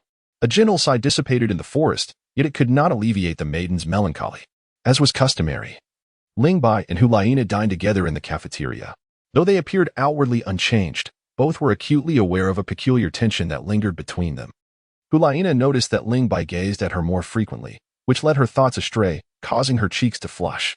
During meals, she found herself hesitant to sit beside him. Nana. Nana? Brother, what did you just say? Hu Liena looked across the table, bewildered, at Xie Yue. Xie Yue inquired with concern. You seem preoccupied. Are you feeling unwell? I'm just thinking, Hu Liena replied, glancing around. Where's Yen? I haven't seen him in several days. When that fellow was constantly pestering you, you ignored him. Now that he is absent, you find yourself missing him? Hu Liena's face darkened. Brother, don't say such things. Noticing her irritation, Xie Yue quickly shifted the topic. All right, I won't mention Yen. Next month, you'll turn 18. The coming-of-age ceremony is significant. Have you thought about how you wish to celebrate? Hu Liena casually remarked, just like before, I suppose. In the Dolawa continent, individuals mature quickly. By 11 or 12, young soul masters are already enamored, and many marry and bear children by 14 or 15. Yet, the recognized age of adulthood is 18. The 18th birthday, known as the coming-of-age ceremony, signifies the transition into adulthood and is a pivotal event in one's life. Xie Yue was quite displeased with Hu Liena's dismissive attitude, feeling that she was not taking this important milestone seriously. Having lost their parents at an early age, he felt a responsibility to ensure his sister had a vibrant coming-of-age celebration. Despite his often aloof and charismatic demeanor in public, he displayed a gentler side when it came to Hu Liena. In the past, it was just Yin and me celebrating your birthday, and it was rather quiet. Such an important life event must not be overlooked. Let us invite more people and make it lively. Hu Liena questioned. We don't have many close classmates. Who should we invite? Xie Yue paused, his expression faltering as he finally suggested, let us invite Ling Bai. Hu Liena lowered her head, poking at her rice with her chopsticks, and said indifferently, what's the point of inviting him? I'm not even familiar with him. Have you two had a falling out? Who had a falling out? Just then, Ling Bai sat down beside Hu Liena, glancing over at Xie Yue. Hu Liena shot Xie Yue a glare, and the words he was about to utter were swallowed back. He hastily changed his statement. Yin got into a quarrel with someone. Right, it's Yin, he affirmed. Yin's temper is quite typical, Ling Bai remarked, realizing that Yin had not come for dinner. Where is he? Xie Yue responded. He is hiding in the volcano, working on improving his fourth soul skill. Ling Bai, invigorated, inquired, is there any progress? I have heard that the improvements are nearing completion. Ling Bai let out a silent sigh. Hu Liena possessed a soul power of level 45, he had reached 27, Yin was at 48, and Xie Yue was nearing 49. Those around him were making significant progress. In comparison, Ling Bai felt that his own advancement was insufficient. He had set a modest goal for himself, to participate in this year's Continental Advanced Soul Master Academy Elite Competition. By completing a challenge task, he could leave the Dolawa continent at any time. With the assurance of his life, Ling Bai would be free to pursue his desires. Pulling his drifting thoughts back to the present, Ling Bai inquired, Xie Yue, do you have a challenge match tomorrow? No, Xie Yue replied, finally realizing, are you challenging me? Yes, Ling Bai affirmed. Didn't we say the end of the month? Ling Bai sighed. A few days ago, my uncle came to Wuhuan City to see me. There are some issues at home, and I intend to take a leave of absence to return for a while. I might leave earlier to fulfill my promise to you.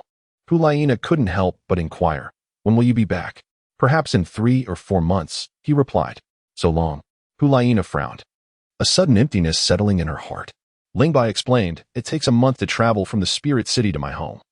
Making a round trip require at least 2 months. Even considering the days spent at home, 3 months is simply insufficient. Nana remarked, Ling Bai. Next month, Hu Liena abruptly rose, addressing Xie Yue. I am full. Brother, let us depart. There is something I wish to discuss with you. I have hardly eaten, brother. Ling Bai protested. I am also satiated, Xie Yue sighed, rising to exit the dining hall. Ling Bai, I shall see you on the arena after lunch tomorrow. Very well. Prior to the trials in the Death Canyon, there would be a final arena challenge, wherein Ling Bai would confront the top-ranked Xie Yue. One held the 3rd position, while the other ranked 1st. One was a soul master with a formidable soul power of level 48, while the other was a soul sovereign possessing a level 34 soul power. Such a stark disparity implied that Ling Bai had little hope of victory. This was evident from the previous arena challenge between Ling Bai and Jin Yu. Ling Bai was indeed strong, yet his soul power was rather low. Nevertheless, numerous teachers and students gathered to spectate. Both Xie Yue and Ling Bai's arena battles were captivating, particularly Ling Bai, who was truly a treasure of a young man. Before ascending the arena, Yi discreetly slipped 10 pieces of silver toffee to Ling Bai, her slightly fatigued yet excited countenance beaming. Ling Bai, you must defeat Xie Yue. If you win, you shall be number one. Number one? Xie Yue interjected unexpectedly, casting a cold glance at Yi. Is it thanks to your candy? Yi, startled by his gaze, hastily deflected. It was not my intention to give it to Ling Bai. He asked me for it. Ling Bai nearly spat out a mouthful of blood, staring incredulously at Yi and gritting his teeth as he muttered, traitor. Yin crossed her arms and sneered, Ling Bai. Your shamelessness remains unchanged. If you wish to fight, then let us engage properly. Hu Liena snatched the milk candy from Ling Bai's hand and, before Yi popped it into her mouth. Yi's face flushed a rosy hue. That silver toffee took me an entire night to craft. Return it to me. Do you still intend to sell milk candy? What kind of prowess is it to bully a food-type soul master like me? If you're so bold, come and confront me. Yet, Yi immediately felt deflated. Bullying Hu Liena was a different matter altogether. One glance from her could render anyone weak. Ling Bai, indifferent to the others, confidently ascended the arena and bowed to Lord Lian, declaring, Lord Lian, I challenge Xie Yue. Chapter 53. Ling Bai versus Xie Yue. As Xie Yue stepped onto the stage, the surrounding sounds seemed to vanish in an instant. An aura, even more formidable than that of Yin, surged forth from Xie Yue, his eyes radiating a sinister light that felt almost tangible, allowing Ling Bai to acutely sense his overwhelming confidence and fervent battle spirit. The arena forbade the taking of life. Barely had Lian's voice faded when, before anyone could withdraw, Xie Yue and Ling Bai unleashed their martial spirits. The first soul skill, Pillar Prison. The first soul ring encircling Ling Bai shimmered, and a translucent silver pillar ascended from the ground. Initially, the pillar's diameter exceeded 2 meters, but under Ling Bai's control, it rapidly constricted, ensnaring Xie Yue within. The 2 crescent blades that had just materialized nearly retracted back into Xie Yue's body. Xie Yue clicked his tongue in astonishment. Ling Bai's speed in deploying his soul skill caught him off guard. Generally, the one who seizes the initiative gains the advantage, especially against a formidable opponent like Xie Yue. With high soul power and potent martial spirit, Ling Bai needed to maximize his strengths, restraining Xie Yue's movements and forcing him into a passive position. Once the pillar prison activated, Ling Bai propelled himself forward with explosive force, akin to an arrow released from a bow, rapidly closing the distance between himself and Xie Yue. With a resonant roar, the pillar prison was pierced by the sharp edge of the crescent blades. Xie Yue gripped the blades tightly and forcefully sliced through the pillar. The power of the crescent blades was indeed terrifying, shattering the pillar prison with such swiftness. Ling Bai swiftly adjusted his strategy. His second soul ring gleamed, enveloping his body in the cold silver blade in a layer of silver light, causing them to vanish from sight, only to reappear directly before Xie Yue. In that moment, there were no classmates, no friends, no Hu Liena's brother, only the adversary remained. The cold silver blade was raised without hesitation, poised to strike down. Xie Yue's response was equally swift, raising both blood-red crescent blades to parry Ling Bai's attack. The clash produced a sharp sound, and Xie Yue's expression shifted. He had long been aware of Ling Bai's terrifying strength, but experiencing it firsthand revealed that it was not merely immense. It was utterly fearsome. Xie Yue's martial spirit and soul skills were not particularly renowned for strength or defense. In a test of power, he was even inferior to Yan. How could he withstand Ling Bai's full-force strike? His arms went numb from the impact, and the crescent blades were sent flying. A wave of gasps arose from the crowd, with Yi exuberantly cheering as if Ling Bai had already secured victory. However, Yan, Hu Liena, and Zhang Ping, the titans of the martial spirit rankings, remained unfazed. This was merely the beginning. If Xie Yue were to be so easily defeated by Ling Bai, he would no longer be Xie Yue. Just as the match commenced, an unexpected turn occurred. The crescent blades that had been knocked away were suddenly drawn back by an unseen force. The air on either side was cleaved apart, leaving behind 2 terrifying streaks, a testament to the blade's formidable attack power. Ling Bai's body leaned back at an acute angle, his head nearly touching the arena floor as a crescent blade grazed his chest. After evading the first crescent blade, Ling Bai brandished his silver dagger, colliding with the second crescent blade.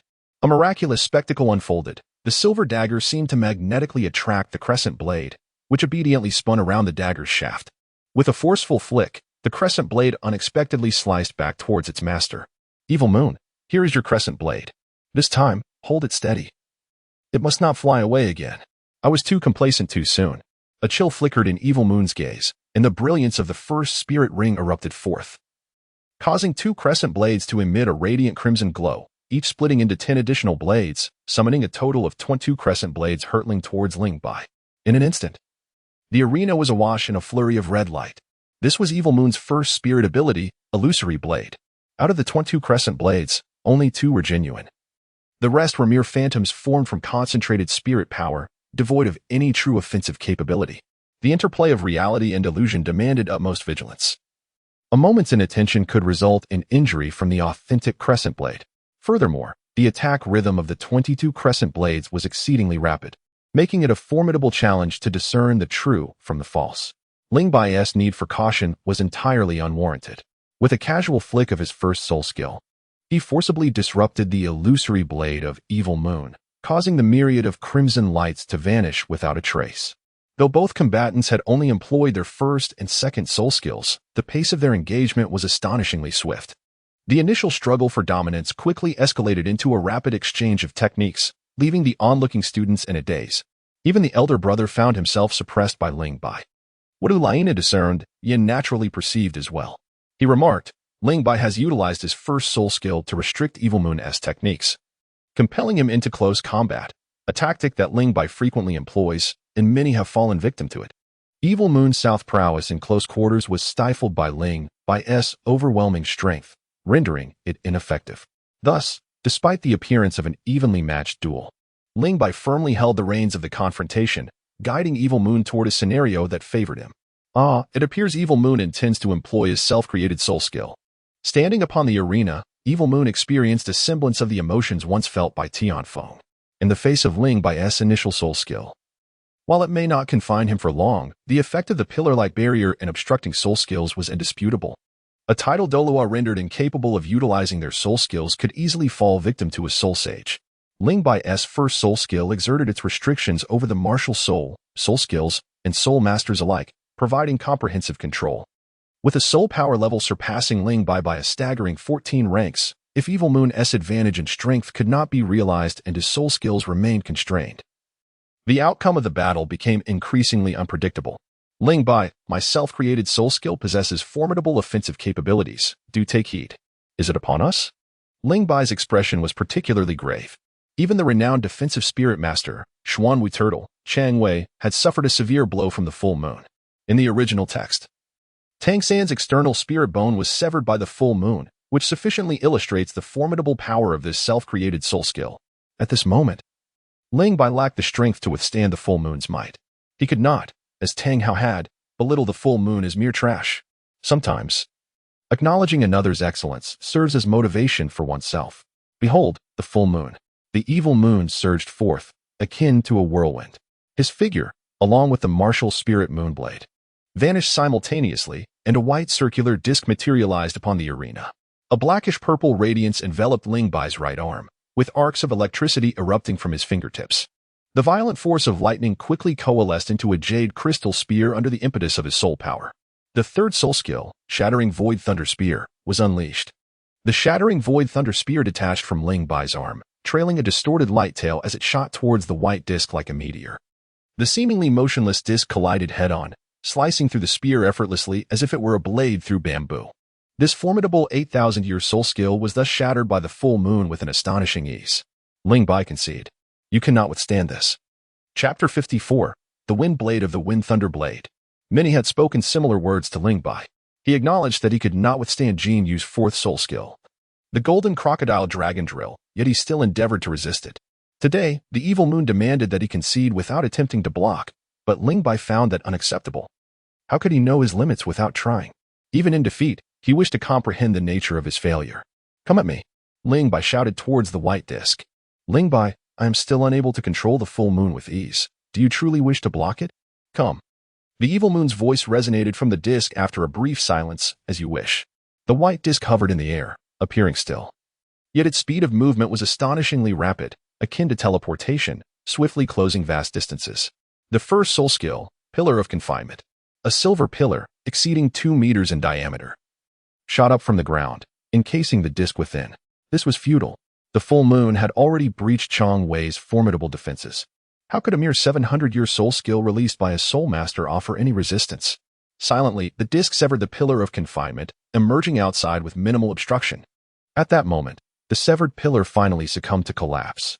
He unleashed several more pillars of confinement, which, instead of serving any purpose, merely highlighted the overwhelming might of the full moon. Yin expressed confusion, wondering what Ling Bai was attempting. He couldn't possibly believe that he could thwart the evil moon's full moon with just his first soul skill. Could he? Repeatedly casting pillars of confinement merely squandered soul power. Hu Liena, too, found Ling Bai's actions perplexing and uncertainly remarked, perhaps he intends to employ the same tactic he used against Senior Jin Yu's fourth soul skill. The strategy he had previously employed was no longer applicable. Jin Yu's golden crocodile dragon drill was a solid entity, while the evil moon's full moon was formed by the high-speed rotation of the moon blade. At first glance, it appeared as a disc. In reality, it was a rotating moon blade accompanied by illusions, with gaps existing within the disc.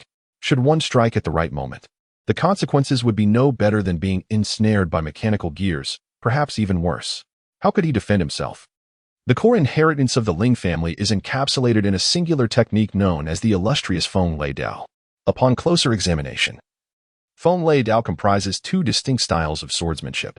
The Lei Dao emphasizes strength, while the Feng Dao builds upon the foundation of the Lei Dao by incorporating techniques of soul power manipulation. When executed, the Feng Dao harnesses the momentum of rapid rotation, resulting in a striking force that surpasses even the most formidable crescent moon strikes. According to the regulations of the Ling family, one must possess a soul power level of at least 40 to practice the Feng Dao. This stipulation arises from several considerations. Firstly, the Feng Dao demands a certain level of soul power. Without it, one cannot even master the most fundamental explosive techniques. Secondly, the Feng Dao focuses on the output of soul power, capable of severing the very essence of one's opponent. If one fails to vanquish their foe, they risk being vanquished themselves due to the depletion of their own soul power. Below the level of 40, the soul power is insufficient to endure the demands of the technique. Lastly, the application of the Feng Dao can inflict harm upon the practitioner's body. Without adequate physical fortitude, the pursuit of the Feng Dao is ultimately detrimental. Ling Bai's father, Ling Tian, has mysteriously vanished, leaving Ling Bai as the sole heir of the Ling family. It is a fortunate circumstance that he can carry on the legacy of the Feng Lei blade. Thus adhering to any antiquated tradition seems rather inconsequential. Consequently, when imparting the art of the Feng Lei blade to Ling Bai, his mother, Bai Ling, entrusted him with the entirety of the technique. While he endeavored to practice the thunder blade, he also experimented with the wind blade. Regrettably, this particular technique is exceedingly domineering. Each attempt resulted in injury, and after several attempts, he found himself too intimidated to continue. Ling Bai's intention in unleashing the pillar prison is threefold. Firstly, to utilize the oppressive effect of the pillar prison to diminish the frequency of the round moon's assaults. Secondly, to discern the direction of the round moon's rotation. And thirdly, to gather strength in preparation for the wind blade. At this moment, the objectives have been accomplished. The remaining soul power within Ling Bai surged forth, revealing a cold silver blade adorned with a resplendent layer of silver light. A wisp of silver flame erupted from Ling Bai, soaring into the sky. What a delightful surprise! Ling Bai has indeed exceeded our expectations. Such a formidable aura. Yin cast a glance at Hu Liena, who returned the gaze, both reflecting astonishment in their eyes. Clearly having never witnessed Ling Bai employ this technique before. The thunder blade of doom, the wind blade of soul severance, the blade of soul severance. As the full moon shattered the last pillar, it rapidly expanded in Ling Bai's vision, prompting him to move with the swiftness of a whirlwind. Executing a launch almost identical to that of the full moon, Ling Bai vanished, and in the space where he once stood, a silver disc materialized. Could it be the round moon? A wave of gasps erupted from the audience below the arena. Yin exclaimed, "When did Ling Bai learn the round moon of the evil moon?" Hu Liena was equally astonished, her beautiful eyes fixated on the silver disc on the stage. After a moment's contemplation, she stated, "It is not the round moon. It merely bears a resemblance. Compared to the round moon, the disc formed by the wind blade consisted of concentric circles. At its center was a small black circle, spinning like a black hole, evoking a terrifying sense of devouring everything in its path. The most astonished was the evil moon. At the sight of the silver disc, his mind went blank. His first reaction was that the round moon was a soul skill of his own creation, absolutely not plagiarized. His second realization was that Ling Bai had mastered his round moon, yet upon further reflection, he deemed it impossible. The evil moon himself had not fully mastered the round moon, and he had never divulged the cultivation methods to anyone. Where could Ling Bai have acquired such knowledge? Though not the round moon, Ling Bai's soul skill appeared to be a more perfected version. A wave of jealousy, resentment, and bitterness surged within the evil moon. Yet, what does perfection matter? My round moon is the strongest. Under the gaze of countless eyes, the white and silver discs collided. A series of metallic friction sounds echoed throughout the venue, and at the point of contact, dazzling sparks erupted, resembling a firework display on the stage. Ling Bai, have you lost your mind? The evil moon's furious roar emanated from the disc as he felt an overwhelming urge to spit blood. The crescent blade in his hand rotated clockwise, while Ling Bai's cold silver blade spun counterclockwise. The two opposing discs clashed, each equally matched, evil moon possessing a higher soul power level, while Ling Bai excelled in strength. For a moment, neither party found relief. A prolonged, piercing sound of friction resonated as the discs on the stage vanished, revealing the figures of the evil moon and Ling Bai once more. As if choreographed, both the evil moon and Ling Bai simultaneously coughed up blood. Ling Bai knelt on one knee on the stage, propping himself up with his cold silver blade, gasping blood. His muscles spasming uncontrollably, and an expression of excruciating pain etched on his face. Ling Bai, Hu Liena, and Yi rushed to the stage in succession. Yin restrained them. Speaking sternly, Nana, Yi, the challenge match is not over. You cannot intervene. Yi implored, Ling Bai is bleeding. Can't you see his pain? However, the referee, Yin, remained unfazed by their urgency, asking with lingering curiosity, Evil Moon, Ling Bai, can you both continue fighting? Ling Bai lifted his gaze to glance at Xie Yue and spoke with difficulty. Xie Yue has triumphed. In this arena challenge, Xie Yue emerged victorious. Teacher Xie, please come up and tend to their wounds.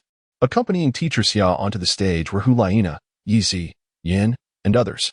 Xie Yue assumed that Hu Liena had come to assist him and promptly raised his arm, only to realize that Hu Liena did not spare him a glance, instead making her way directly to Ling Bai's side. Do you require assistance? Yin inquired softly. Xie Yue straightened his posture and replied, it's just a minor injury. There's no need for assistance. Chapter 55. The trials commenced. Teacher Xia's healing light divided into two beams, one enveloping Xie Yue and the other surrounding Ling Bai. Under the gentle radiance, their injuries swiftly mended. Ling Bai recklessly employed the wind blade, resulting in considerable bodily harm that even Teacher Xia could not remedy. After all, his martial soul was not the supreme auxiliary martial soul, the nine-heart begonia. As the healing light faded, Ling Bai stood up, clutching his chest, while Yezi and Hu Liena hurried to support him on either side. Teacher Xia spoke solemnly, Ling Bai, your injury is peculiar. I am unable to heal it, and you must rely on your own recuperation. For the next 5 days, refrain from participating in the arena challenges and focus on resting. Thank you, Teacher Xia. You're welcome. Xie Yue, having sustained a lighter injury, was now unharmed. He approached Ling Bai, regarding him with a gaze filled with complexity, and inquired, was that soul skill you just used your own creation? Ling Bai shook his head, stating that it was the ancestral thunder and wind blade technique of the Ling family. For some inexplicable reason, Xie Yue felt a sense of lightness in his heart. The wind blade bore an uncanny resemblance to the round moon. It was evident to any discerning eye that the wind blade surpassed the round moon in both perfection and power. He was unwilling to be overshadowed by Ling Bai. Observing Xie Yue's hesitance, Ling Bai seemed to have guessed his thoughts and remarked, the thunder and wind blade technique must be cultivated from a young age, establishing a solid foundation. Without this groundwork, practicing the thunder and wind blade can be detrimental rather than beneficial. Xie Yue, your self-created soul technique, round moon, is already formidable. Continue to refine it, enhancing its power and the explosive force of your soul energy. Its offensive capabilities will undoubtedly reach new heights. In this regard, I am inferior to you. You possess the ability to create, while I can only rely on the past. How disingenuous, Xie Yue scoffed. You claim to be beneath me. Yet is it truly so challenging for you to create your own soul technique? Ling Bai nodded with deep emotion, expressing the difficulty of the situation. Xie Yue's lips twitched, filled with an overwhelming desire to land a few solid punches on that insufferable face. He raised his head proudly and coldly remarked, today was not satisfying. Your soul power is far too weak. Hurry and elevate your soul strength. Tormenting a mere soul master brings no thrill at all. How utterly arrogant. Ling Bai retorted without hesitation, you should strive to ascend to Soul King soon. It's utterly meaningless to have a soul scholar of level 48 spitting blood. Quite audacious, indeed. Xie Yue cast a deep glance at Ling Bai before addressing Hu Liena. Nana, shall you accompany us? Hu Liena replied, I am heading to the martial soul mimetic training grounds. Ling Bai is injured, and I'll escort him along the way. As you wish, Yin sighed quietly. Wishing to say something, but before he could utter a word, Xie Yue abruptly pulled him away, causing him to exclaim in anger, Xie Yue, what are you doing? How can you call yourself a friend when you lack any awareness? Can't you see I'm hurt? Support me. Damn. Hu Liena smiled gently and tilted her head to inquire, to the martial soul mimetic training grounds? Yes, Yeezy interjected. I'll go too. I can escort him there. You should return to your training. After a brief pause, Hu Liena instructed, prepare 2 portions of dinner and deliver them to the martial soul mimetic training grounds. Yeezy was incensed, her fluffy pink hair almost exploding in indignation, her small fist clenched at her chest as her petite frame leaned forward, roaring, You can't be serious. I can help Ling Bai with his meal, but why should I assist you, you vixen? Hu Liena shot her a sultry glance. Yeezy froze, her bravado deflating. And she mumbled, 2 portions for dinner, 1 for Ling Bai and 1 for Senior Hu Liena. I'll have a smaller portion. Understood, Yeezy replied weakly, dragging out her words. Watching Yeezy walk away, Ling Bai sighed in resignation. Did you and Yeezy have some past grievances? You bully her every day. And what of it? Do you wish to seek justice for your little follower? You said nothing just now, because you articulated everything I intended to say. I had planned to let her deliver dinner as a punishment for her earlier betrayal. Hu Liena chuckled lightly, just about to tease him when she suddenly exclaimed, Hey! Steady yourself. You're leaning entirely on me. I lack strength. Really? Didn't Teacher Xia treat you? Teacher Xia said it was beyond healing. Hu Liena hesitated. Her cheeks flushed as she draped Ling Bai's arm over her shoulder, her other hand hesitantly wrapping around his waist. She was shorter than Ling Bai. Her figure slender and graceful. From behind, it appeared as though he was cradling her in his embrace. Hu Liena seemed delicate and affectionate, and an air of sweet, ambiguous intimacy enveloped them. She lowered her head in silence, her ears tinged with crimson. Ling Bai was in torment, though she was soft and warm. The sensation of their bodies touching was overwhelming, igniting a tumult within him. He chuckled awkwardly. Let go of me. I can walk on my own. Hu Liena scolded playfully. You can hardly stand, yet you still wish to appear strong. Are we heading to my place or yours? The question felt peculiar. He merely wished to quell the fire within him. He dared not go to her place. All right, just drop me off here. I'll walk in myself.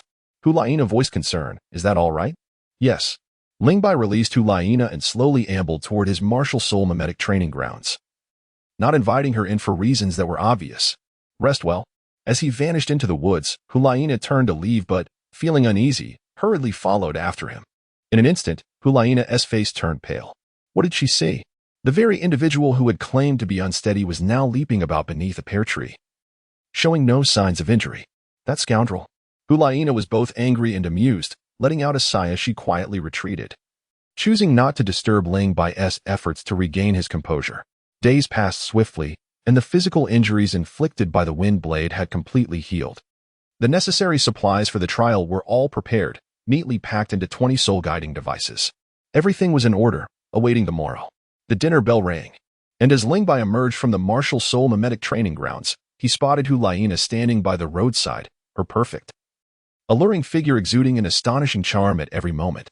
Ling Bai approached her, retrieving a set of training gear from the Wanling ring. He stated, I shall depart tomorrow, and this time my absence will be prolonged. I cannot replace the training equipment in a timely manner. This set weighs a total of 100 pounds. Should you find your own gear inadequate, feel free to exchange it. Just ensure it is not lost.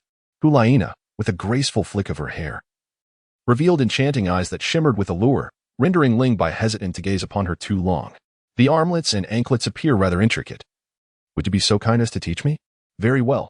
Ling Bai elucidated the process of donning the wrist and ankle bands, while Hu Liena listened intently. A gentle smile gracing her lips, her eyes reflecting the figure of Ling Bai. That image grew ever larger, nearly filling her vision. Ling Bai hesitated at the complexity of the belt, for Hu Liena suddenly stepped forward, as if she had leapt into his embrace, yet a brief distance remained between them. Why have you stopped? Hu Liena softly inquired. A hand, suspended in midair, delicately rested upon Hu Liena's slender waist. Ling Bai distinctly sensed her body tense slightly. His arms instinctively tightened, and in an instant, the space between them vanished. Ling Bai, Hu Liena called out, her voice trembling. Let me hold you, just for a moment. In the waning light of dusk, their intertwined shadows stretched long and slender. When I return, I shall surprise you. Do come back soon. Chapter 56. Entering the Death Valley before dawn had broken, Ling Bai was already awake. This hour was even earlier than his usual time for physical training. And today, he would forego his body refinement exercises, intending to make up for it once he entered the Death Valley. The hour was still early, and the dormitory building was enveloped in silence, devoid of any presence. Upon stepping outside, Ling Bai observed that the sky remained dark, with a considerable interval before the sun would rise. The tree-lined avenue led straight to the academy's gates. The towering gate, made of white jade, stood magnificently against the twilight, where the red-robed Dean Ferrick conversed with a middle-aged man. The guards yawned as they awaited their duties nearby. Lord Ferrick, I have heard that you relinquished your position in the Papal Council for the sake of a student. Initially, I found it hard to believe, but now I am convinced. Is he truly that exceptional, worthy of such a sacrifice? The middle-aged man inquired, astonishment etched on his face. Ferrick chuckled. Lord Ayala, do you truly believe such absurdity? Lord Ayala praised. If it were anyone else, I would certainly doubt it. However, when it comes to Lord Ferrick, I am inclined to believe. Your dedication to the public good and the countless talented soul masters you have nurtured over the years is indeed admirable. Flatterer, Ferrick jested, a smile on his lips. Lord Ayala laughed heartily, wisely choosing not to pursue the topic further. Though he held the rank of Soldolua, in terms of soul power, accomplishments, connections, and status, he could not rival Ferrick. In the Tiendo Empire, he could be considered a noble, but within the Spirit Hall, he was merely a high-ranking cardinal. Many soul masters of his caliber existed. Not to mention, the Pope had personally trained 5 teams of annihilation, comprising no fewer than 25 soul duos. In the intricate web of high-level politics, Lord Ayala lacked the standing to critique, particularly with matters concerning the Pope himself. He dared not speak recklessly. This underscored the extent of Bibi Dong's influence over the Spirit Hall. Lord Ayala, do you not wish to see how remarkable that child is? He has arrived. Dean Ferrick suddenly announced. Lord Ayala lifted his gaze and beheld a young man of approximately 1.7 meters striding towards them, clad in a white uniform. His short hair neatly trimmed, he possessed a robust and well-proportioned physique, with a dark green ringed blade slung across his back. His bright eyes emanated an imposing aura. Sensing the scrutinizing gaze of Lord Ayala, Ling Bai also noticed the hawkish nose and piercing gaze of the middle-aged man.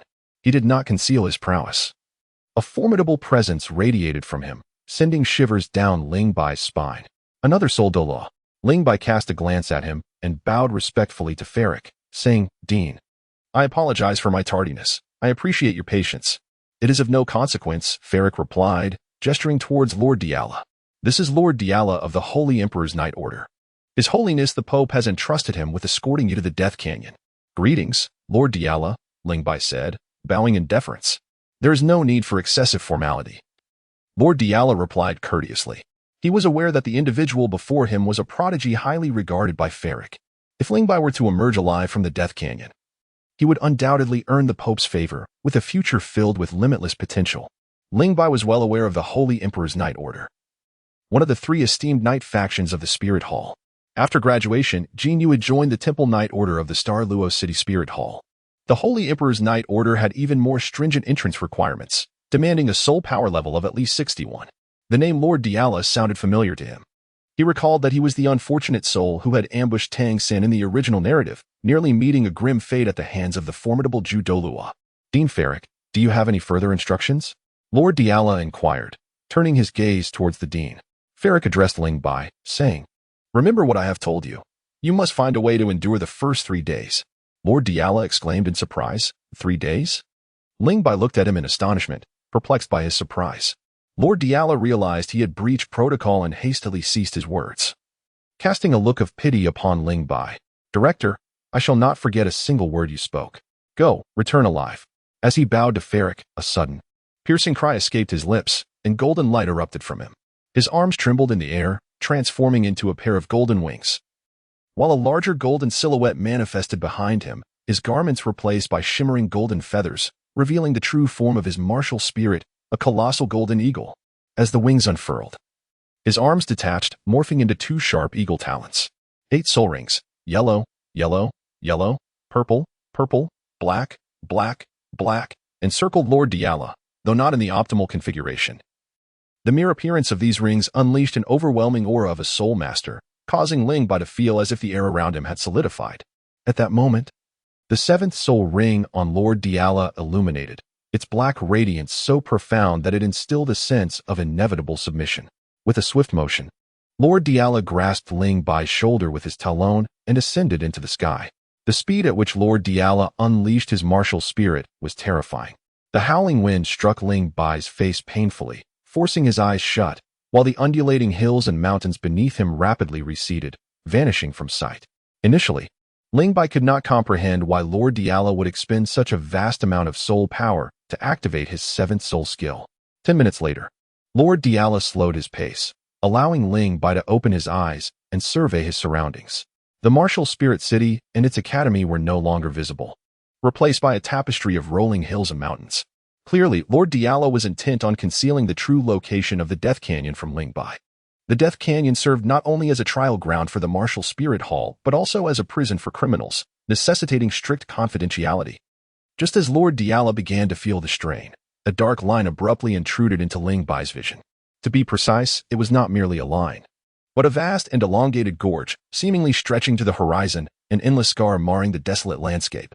"We have arrived at the Death Canyon," Lord Diala announced, flapping his golden wings as he descended with Ling Bai onto a precipice. One side of the cliff plunged into an unfathomable abyss, while a narrow passage between two mountains featured a rudimentary outpost. A soul master clad in a red robe from the martial spirit hall soared down from the outpost, reaching Ling Bai and Lord Diala in the blink of an eye. "Eagle brother, it has been a long time," he greeted. "Old Ma, this is Ling Bai, a student from the Advanced Soul Master Academy of Martial Spirit City. His Holiness the Pope has instructed me to bring him to the Death Canyon for training." "The Pope has already notified me," Old Ma replied, scrutinizing Ling Bai with a knowing smile. "The Death Canyon has been closed for many years. I never anticipated it would be open to Academy students again, especially for a 3-day trial." "How intriguing," Ling Bai inquired. "My lord, when may I enter the Death Canyon?" "Oh, someone seems rather eager." Old Ma raised an eyebrow and asked, "Did Lord Ferrick inform you about the circumstances within the Death Canyon?" Ling Bai nodded and recounted some details. "He advised me to be wary of the spectral entities residing within the Death Canyon, cautioning against the use of light soul energy at any time, and to remain skeptical of any soul masters encountered within. Most importantly, he emphasized the necessity of enduring the first 3 days." Lordia reiterated this warning to Ling Bai with great seriousness. Ling Bai had heard Ferrick and Lord Dialara mention 3 days numerous times, yet the true significance eluded him. He contemplated voicing his confusion, but the figure known as Old Ma precluded him from doing so, instructing the approaching soul hall attendants, "Take him away. Come with us, young brother." The attendants escorted Ling Bai to the precipice. Standing at the edge, the depth of the abyss became starkly apparent, and he was struck by a sensation of vertigo. The profound darkness below overwhelming his senses. One of the attendants gestured toward a suspended basket, indicating for Ling Bai to step inside. Taking a deep breath, he entered the basket. At the utterance of a single command, "Release," the basket plummeted into the chasm like a shooting star. As Ling Bai vanished, a figure clad in white appeared atop the cliff. Chapter 57. The Valley of Buried Bones. The skin of the man in white was as delicate as that of an infant, and his alluring demeanor rendered him seemingly more ethereal than masculine. Ling Bai's uncle, Shui Wuhan, bore resemblance to a woman, albeit with a hint of masculinity. In contrast, the man clad in white exuded an effeminate aura, his demeanor and speech replete with an unmistakable delicateness. Nevertheless, Loridia and Old Ma dared not exhibit any slackness. They hastily approached and greeted. "We pay our respects to Elder Jew." Elder Jew, languid and indifferent, responded with a casual inquiry, "Has that young man entered?" Old Ma replied respectfully, "He has already been sent in." "Very well. Let him proceed for a while. I shall follow shortly. This cursed place, the Death Canyon, is most suitable for an old ghost.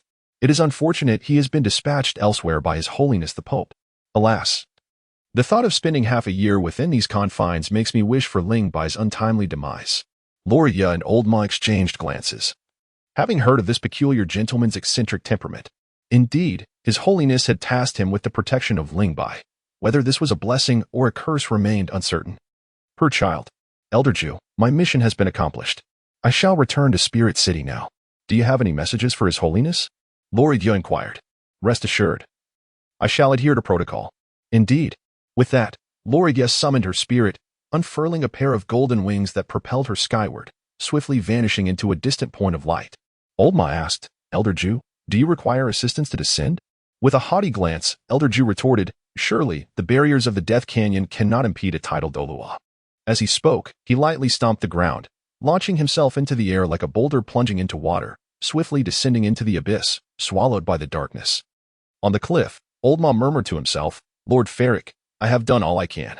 I hope Elder Ju proves reliable." 3 days. Indeed. His Holiness holds Ling Bai in high regard. The descent of the basket was alarmingly rapid, as if no one were pulling the ropes above, causing Ling Bai to feel a surge of trepidation. So high. Are they not concerned he might plummet to his death? As events unfolded, Ling Bai's concerns proved excessive. With a resounding thud, the basket crashed to the ground, and apart from a slight tremor, he emerged unscathed. Is this truly the Death Canyon? Before Ling Bai lay a vast, shadowy chasm, over 100 meters wide, with towering black rock walls vanishing into an unfathomable darkness, seemingly endless. Based on the basket's descent speed and rough time estimation, the walls stood at least 700 meters high. A shroud of ominous black mist enveloped the canyon, with sunlight diminished to a mere whisper, casting a faint glow within, rendering the surroundings indistinct to the naked eye. The temperature here was cooler than the outside world, a gentle chill brushing against his skin. What astonished Ling Bai most was that this chill seemed to possess a vitality of its own, seeping through his skin, prompting his soul power to flow automatically, counteracting the encroaching cold. My soul power is waning. A subtle change crossed Ling Bai's countenance as a realization dawned upon him. This must be the deathly force that Dean Ferric had mentioned. It was truly extraordinary. Under the influence of this deathly power, his soul power circulated at an accelerated pace, several times quicker than usual. No wonder the seniors who had ventured into the Death Canyon trial could elevate their soul power by 3 levels or more within 6 months. It was indeed a cultivational paradise. However, the relentless decline of his soul power was hardly a favorable development. Ling Bai's expression grew grave as he peered deeper into the canyon, hesitating momentarily before deciding to remain in place and refrain from exploring further. Perhaps I shall find a suitable spot to cultivate. Practicing soul power in such a location must be exhilarating. Ling Bai scanned his surroundings and discovered a stone, elevated about 1 or 2 meters above the ground, nestled in a corner near the cliff wall, which seemed ideal for cultivation. Just as he took his first step, a sudden sound of something cracking beneath his feet startled him. His body stiffened momentarily, but he did not retract his foot. Instead, he gently drew out his cold silver blade and pried open the stone at his feet, his expression turning exceedingly peculiar. It was a bone. Judging by its size and shape, it appeared to be a human femur, having been buried beneath the stone for an extended period. The bone's surface was severely weathered and utterly decayed. A solitary human bone could hardly intimidate Ling Bai. What truly sent chills down his spine was the realization that there was more than one bone beneath his feet. After prying open 10 or so stones, an exposed area of nearly 1 square meter revealed itself. White bones, bones of humans, bones of beasts, and various skeletal remains littered the ground, leaving Ling Bai unable to discern the thickness of the bone layer.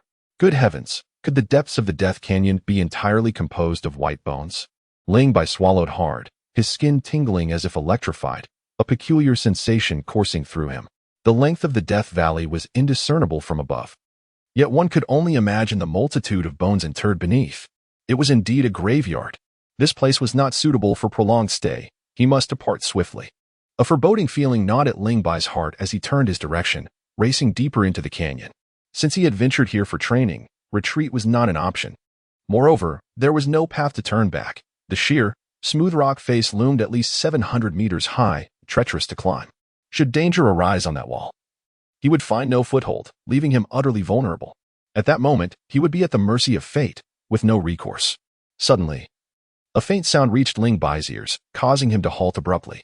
With his cold silver blade firmly grasped, he scanned his surroundings with a vigilant gaze. The rustling noises emanated from all directions, front, back, left, and right. A chill ran down his spine. He felt as if he were encircled by something ominous. Was it the undead being spoken of by Lord Ferric?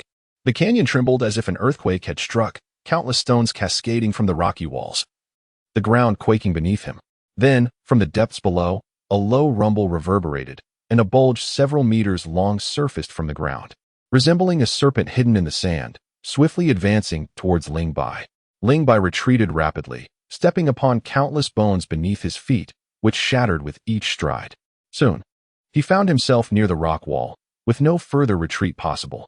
He forcefully kicked off the wall with his right leg, propelling himself into the air. While suspended, He deftly twirled his cold silver blade, its elongated tip gracefully piercing the ground upon his descent, subtly embedding itself into something solid. The ground trembled violently, a protrusion several meters in length rising momentarily before settling. Before he could catch his breath, two more protrusions emerged from the front and back, converging upon Ling Bai in a dual dragon pearl-seizing formation. Ah, has it begun so swiftly? On a jutting ledge of the rock wall, Zhu Doluo lightly tapped his toes, appearing weightless as he keenly observed the unfolding scene within the canyon. However, it was unfortunate that he managed to evade the attack. This time there are two. Oh. Evaded again. Is it teleportation? His second soul technique is indeed teleportation? Now, this is becoming intriguing. Chapter 58, Resurrection. Resurrection. The entities assaulting Ling Bai were not limited to two. There were also two more, concealed cleverly, one to the left and one to the right, forming a formidable quartet in a dragon pearl-seizing stance. As Ling Bai perceived the subtle tremors of the ground beneath him, the imminent danger from either side loomed perilously close. Without a moment's hesitation, the second soul ring upon his body radiated a brilliant silver light, enveloping him as he vanished from sight. In the instant following his disappearance, the earth at his former position erupted violently, sending stones and debris flying. For colossal skeletal serpents surged forth from the depths below. The ferocity of their assault caught them off guard, as they had not anticipated Ling Bai's evasion. Thus, they collided with one another, causing their very bones to shatter and scatter in all directions. Ling Bai, now reappearing 5 meters away, found himself caught in the tumultuous cascade of bone fragments. In a heartbeat, he instinctively invoked his self-created soul technique, sealing off all incoming attacks. Suddenly, the ground beneath him gave way, momentarily interrupting his defensive maneuver, yet fortuitously. The skeletal serpents had exhausted their barrage. This was merely an appetizer. The ensuing spectacle sent chills down Ling Bai's spine, compelling him to flee towards the depths of the canyon with all his might. The stones littering the ground rolled aside, revealing a ghastly expanse of white bones beneath. A skull tumbled forth, followed by an assortment of arm bones, hand bones, leg bones, and torso bones, all converging to form a complete skeletal figure. In mere moments, the canyon was overrun with hundreds of skeletal apparitions, their hollow eyes aglow with a sinister green light. Agile and swift, they either sprinted, lunged, or leaped, swiftly encircling Ling Bai. "Begone!" He bellowed in a low, thunderous roar, swinging his blade with terrifying force. The skeletal fiends blocking his path were cleaved asunder, crumbling into a pile of white bones as the flickering fire of life in their eyes extinguished.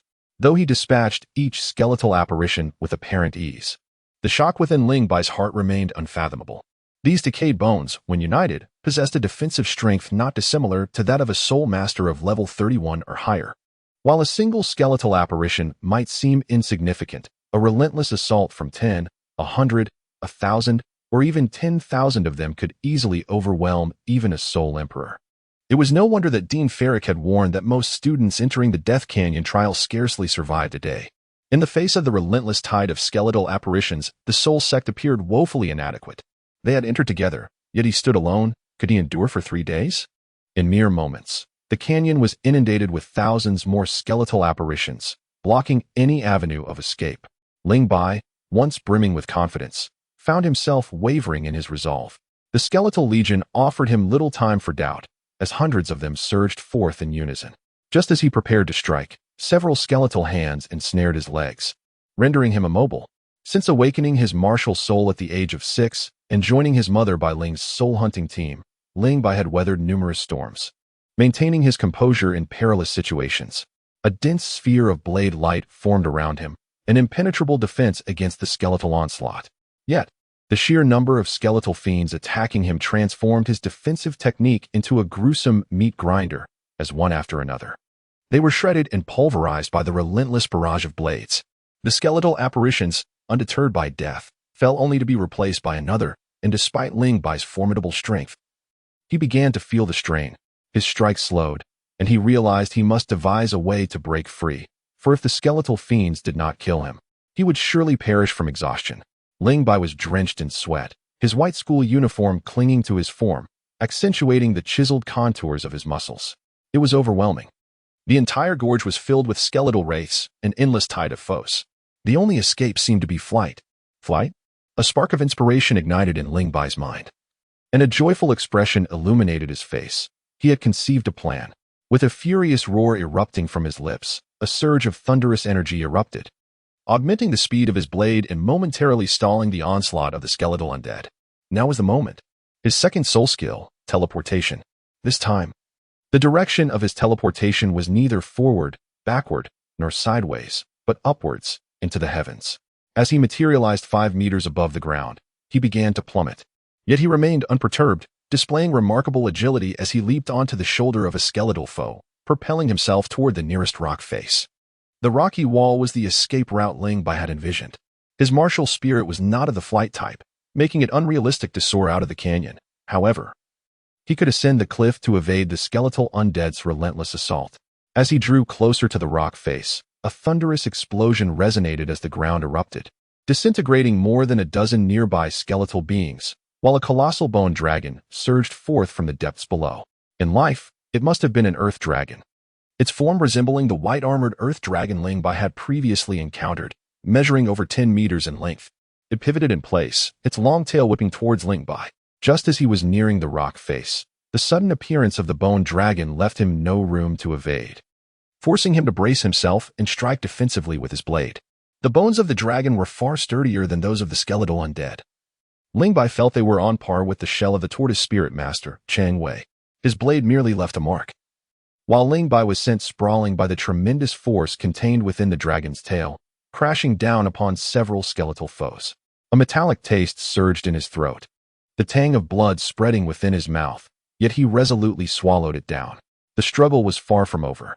Ling Bai's expression shifted slightly as he rolled to his right, the powerful tail of the skeletal dragon crashing heavily onto the ground, sending a flurry of debris flying and leaving several gashes on Ling Bai's face.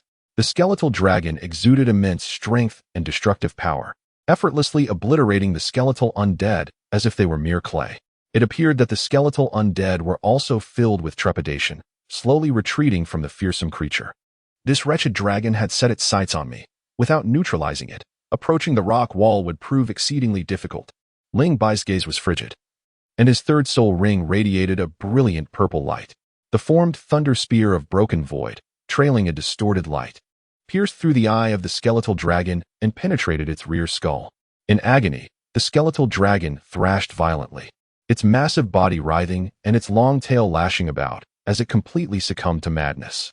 Undeterred, Ling Bai seized the moment and leapt onto the dragon's head. As the dragon lifted its head, Ling Bai harnessed this force to soar into the air. The cold silver blade plunged into the rocky wall as effortlessly as slicing through tofu, with Ling Bai gripping the hilt, suspended in midair. After a few desperate strikes against the wall, the skeletal dragon gradually succumbed and fell. Swarms of skeletal undead surged forth, their hollow eyes ablaze with ghostly fire fixated on Ling Bai. They were unable to ascend. Observing this, Ling Bai exhaled in relief, yet he remained ensnared in peril. Having utilized the teleportation ability twice and the third soul skill, his soul power had dwindled to a precarious level. Ferric had warned him never to exhaust his soul power completely. Should his soul energy be entirely depleted, the encroaching force of death would consume his body, and Ling Bai would inevitably transform into an undead being. Just as he felt a semblance of safety, an unforeseen anomaly arose. Chapter 59. The astonishing appearance of the chrysanthemum d'Oloa. As Ling Bai's body pressed against the rocky wall, a dazzling ring of luminous white light suddenly erupted, rippling like water in a tranquil pond, expanding outward in concentric circles. Wherever this radiant glow traversed, the once unyielding rock softened unexpectedly. A pair of emaciated hands, bony and frail, emerged from the wall, seizing Ling Bai's waist with force and pulling him into the depths of the stone. Ling Bai was taken aback. His feet pressed firmly against the rugged rock face. One hand grasped the creature's wrist while the other clutched the cold silver blade tightly, his body leaning back. Suddenly, a faint sound echoed as the silver blade was withdrawn from the cliff, causing Ling Bai and the creature to plummet into the abyss below. Ling Bai adjusted his posture in midair and, upon landing, rolled twice to dissipate the force of impact. Only then did he have the opportunity to discern the creature before him. It was a humanoid being, approximately 1.2 meters in height, slender as a monkey, with a face devoid of eyes, nose, or mouth, its features smooth and peculiar. The skin resembled cracked clay, rough and unrefined, seemingly unaccustomed to the world outside the rock walls. The creature emitted a shrill cry from an unknown source and appeared quite agitated. Its claw-like appendages extended 3-inch-long blades, and it propelled itself towards Ling Bai like an arrow, kicking off the ground with its powerful hind legs.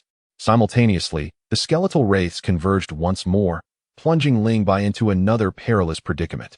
The tidal Dolua Ju Dolua observed from the sidelines, showing no inclination to intervene.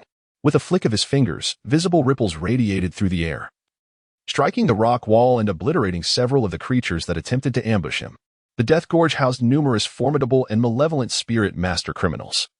These feeble undead creatures were insufficient to contain them. Within the cliffs lurked rock beasts, and fierce avian predators soared overhead, making it an almost perfect prison. This was merely the periphery of the Death Gorge. Enjoy it while it lasts, young one. Alas, it is a pity that the genius esteemed by that old ghost Ferric may not survive this trial. The self-created defensive spirit technique, teleportation, and a third spirit skill with considerable offensive power, coupled with a calm and collected mind, were indeed commendable. Yet, it lacked a touch of wisdom. Why choose to venture into the Death Gorge of all places? As a tidal Dolua, Ju Dolua possessed a discerning eye and had already perceived that Ling Bai's spirit power was running low. Even with immense strength, there comes a moment of exhaustion, and he would be unable to withstand the relentless assaults of the skeletal wraiths. Unless a miracle occurred, his fate was sealed. He would become yet another skeleton within the gorge. Suddenly, Ju Dolua emitted a soft gasp, his previously relaxed demeanor tensing instantly, his gaze fixated intently below. A dark tide of skeletal wraiths surged forth, not only engulfing Ling Bai, but also the rock beast that had attacked him. In this scenario, even Ju Dolua felt that Ling Bai was doomed. However, Ling Bai endeavored to prove to Ju Dolua that he possessed the ability to survive. The Ling family's Wind and Thunder Blade, the Thunder Blade of Death, and the Wind Blade of Soul Severing re-emerged. A silver disc manifested within the gorge, its central black circle swirling like a black hole, while its silver perimeter resembled the event horizon of that abyss. Any skeletal specter or rock beast that approached the silver edge was swiftly bisected. The horror of this strike was beyond description. Ju Dolua observed as the multitude of skeletal spirits besieging Ling Bai fell like harvested wheat, creating an instant clearing around him. A glimmer of astonishment flickered in Ju Dolua's eyes at this soul skill. The silver disc lingered for merely 2 or 3 seconds before vanishing, not due to Ling Bai's desire to refrain from using it, but because he was on the verge of exhaustion. In his line of sight, a chillingly white halo captured Ling Bai's attention. This halo floated above the corpse of a rock beast, emanating an intense wave of soul power. A soul ring? This creature was, in fact, a soul beast? A smile crept upon Ling Bai's lips. Dealing with soul beast was his forte. As another skeletal specter pressed forward, Ling Bai endured his discomfort, leaping high and using one skeletal chest as a springboard to launch himself into the air. With a thud, the blade of the cold silver knife embedded itself into the rock wall. Ling Bai clung to the wall, gasping for breath, only to begin coughing blood. Warm, crimson droplets trickled from the corner of his mouth, splattering onto the ground. Another rock beast lunged at him. Ling Bai watched as it drew his lower half into the rock wall, suddenly releasing a cloud of dark green powder, its nauseating stench permeating the air. This was Ling Bai's secret weapon, the excrement of a soul beast. Although the rock beast lacked a nose, its sensitivity to scent and aura was exceptional. It was nearly overwhelmed by the foul odor and hastily released Ling Bai, shrieking as it vanished. With the rock beast's soul power dissipated, the softened rock wall rapidly reverted to its original state, leaving Ling Bai half embedded within. Instead of panic, he felt a surge of joy. He withdrew the cold silver knife and began to hack violently at the rock wall nearby. In an instant, large chunks of stone plummeted, and within just 10 minutes, he carved out a shallow cave. At this point, Ling Bai had reached his limit. He collapsed onto the cave floor, utterly unwilling to move, his muscles screaming in pain as if they were about to tear apart. Yet he had to endure the agony, for the crisis was not yet averted. From his wanling ring, he retrieved the last 2 pieces of silver-glimmering toffee, swallowing them whole to replenish his soul power once more. Ling Bai felt immensely fortunate to have acquired 5 pieces of silver light toffee from Yi Zi the previous night. Initially believing they would be of no use, he soon found them to be invaluable. After consuming 3 pieces in quick succession, he finally possessed sufficient spiritual energy to wield the wind blade. For the moment, he was safe. It was time to meditate and restore his soul power, as he needed to promptly attend to his injuries. The formidable Ju Dolua, still pondering in disbelief. Murmured to himself, he truly has survived. Sitting within the lair of the rock beast, he was astonished to find that the creature did not attack him. This was indeed peculiar, exceedingly so. Driven by curiosity, Judolua descended, and as he approached the cavern, an overwhelming stench assaulted his senses. Judolua's complexion paled, and a mass of fuzzy petals suddenly appeared beneath his feet, propelling him skyward like an arrow. Once distanced from the dangerous territory, he trembled and remarked, "What a foul odor! It is utterly revolting. This lad possesses remarkable tenacity to endure such a stench while cultivating his soul power. A true talent, without a doubt." He retched, "No, this is unbearable. I must move further away. How can there still be a smell? Is it emanating from me?" Judolua was driven to despair, as he took great pride in his cleanliness. Were it not for the regulations of the Death Canyon trial, he would have charged down to give Ling Bai a thorough beating. "Young man, I shall step outside to rid myself of this odor. May fortune favor you in my absence. I hope that when I return, you are still alive. Stinky boy, you truly are a remarkable individual." Ling Bai remained utterly unaware that he had inadvertently driven the Judolua away with his toxic presence. Even if he were to realize this, it would hardly provoke any significant thoughts within him, for the first 3 days had compelled him to rely solely on his own abilities. In his quest to emerge alive from the Valley of Death, Ling Bai was unreservedly willing to employ any means necessary. Upon entering the valley, he was swiftly met with a harsh initiation. Ferric had indeed not deceived him. This place was fraught with peril, and a moment's carelessness could cost him his life. Countless skeletal apparitions, rock-dwelling beasts, and the deathly energies that drained one's soul constituted the treacherous environment surrounding the valley, evoking in Ling Bai a sense of returning to the soul-hunting forest to engage in combat with soul beasts. Chapter 60. Refining sword techniques. After a grueling 10 days of relentless chipping away, the cavern had expanded to approximately 20 square meters, with a height exceeding 2 meters but remaining under 3. This space had temporarily become Ling Bai's sanctuary. The cave was situated 5 to 6 meters above the ground, easily accessible to any formidable soul master with a modicum of agility. However, the skeletal apparitions were incapable of such feats. Their leaping ability was woefully inadequate, and without the use of soul power, they relied solely on their skeletal frames and sheer numbers to eliminate the soul masters who dared to enter the Valley of Death.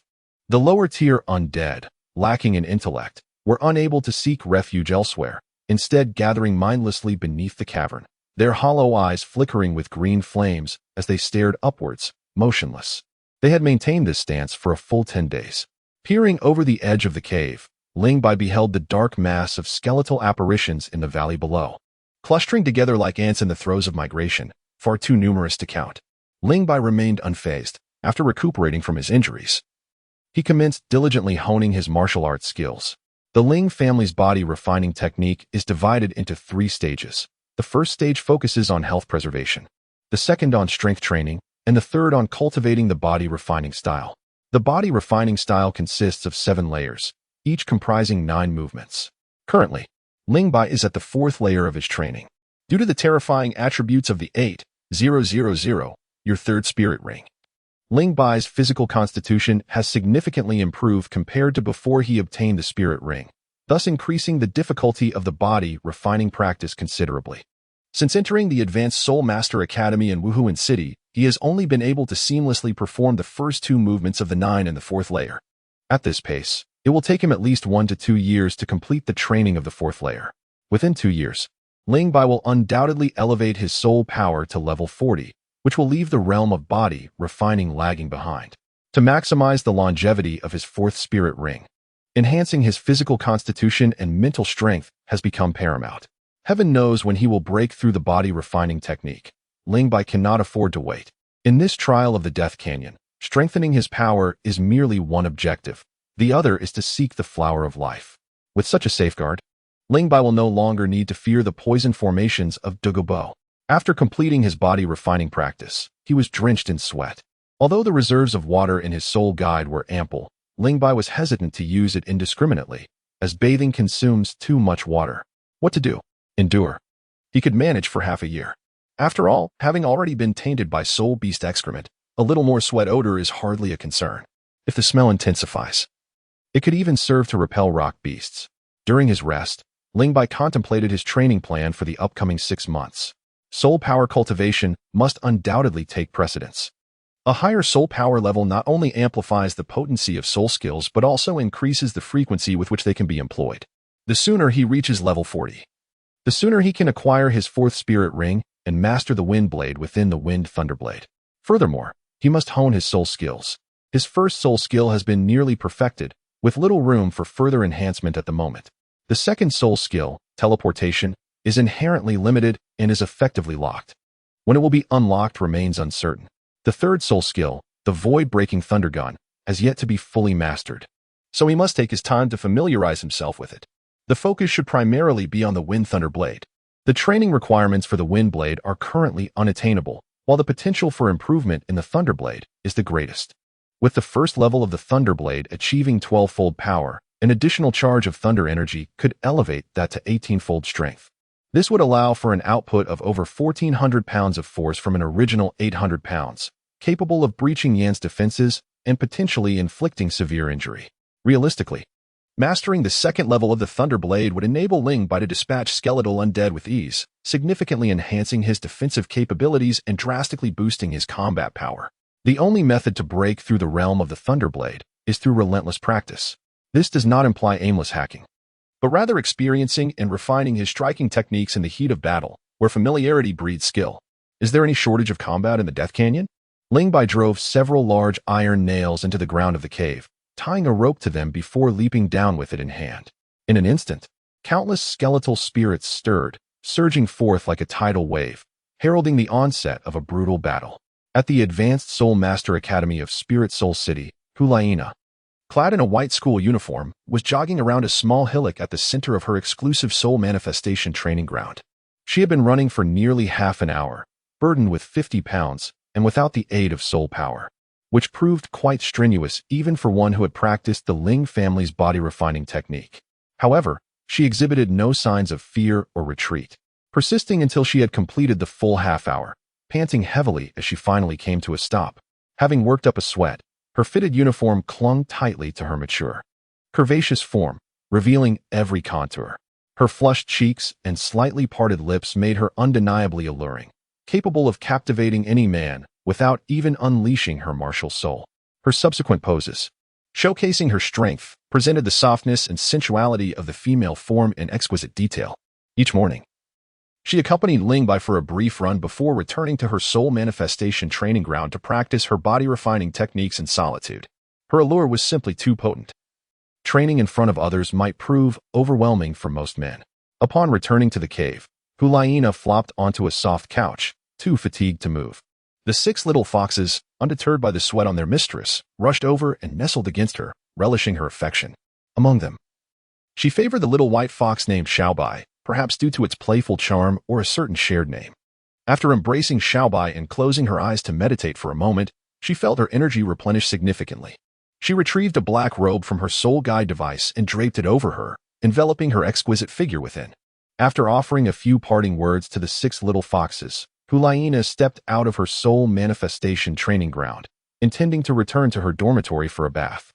As she caught sight of Ling Bai's training ground nearby, an inexplicable sense of emptiness washed over her, compelling her to pause. Ling Bai's absence felt like a missing piece. He had never extended an invitation for her to enter his training space, and she realized she had never truly explored it. Seizing the opportunity of his absence, she decided to sneak in for a look. A mischievous smile danced across her face as she approached the entrance, only to be met by a wooden barricade blocking her path. The moment she encountered the barrier, her smile vanished. Had the academy reclaimed Ling Bai's training ground? She recalled the academy's regulations that stipulated no alterations would be made to the privileges of students who were on approved leave. Why, then, was Ling Bai's training space sealed? Feeling a surge of anxiety, she effortlessly vaulted over the wooden barricade and hurried into the woods. Suddenly, she slowed her pace. Beneath a pear tree, near Ling Bai's usual training spot, over 30 rose bushes bloomed vibrantly, their pink petals exuding a delicate fragrance that wafted into the air, transforming into a sweet aroma. Could flowers be planted in the soul manifestation training ground? What if I could plant a few rose bushes and present him with a bloom each day? Surely, that would express my sincerity. Hu Liena initially dismissed Ling Bai's playful remark, but now, gazing at the blossoming roses, she felt a surge of emotion. Bending down, she inhaled the intoxicating scent, which lifted her spirits and made her feel almost weightless. Is this what you meant by surprise? Hu Liena plucked a flower gently and murmured, "For today." With that, she swiftly exited Ling Bai's training ground, neglecting her bath and heading directly to find Yi. Yi was immersed in training her soul power within a kitchen-like training ground when Hu Liena's sudden arrival caused her heart to skip a beat. "Senior Hu Liena, what brings you here?" Yi inquired, her large eyes narrowing into crescent shapes, laced with a hint of eagerness. With Ling Bai absent, it is wise to endure and remain silent to avoid harm. After all, even 10 of her cannot match Hu Liena's ferocity. Yi, has Ling Bai mentioned his destination to you? Yi paused for a moment. Wasn't he taking leave to return home? No, it is not leave. His martial soul's manifestation training ground has been reclaimed by the academy. Unable to glean any further information, Hu Liena turned to leave. Yi, not foolish, discerned something from Hu Liena's expression and hurriedly chased after her. "Senior Hu Liena, wait for me." Chapter 61. Hu Liena's trials in the corridor leading to the martial soul manifestation training ground. Yi had to jog to catch up with Hu Liena, enviously eyeing her long, perfectly proportioned legs, feeling a mix of admiration and jealousy.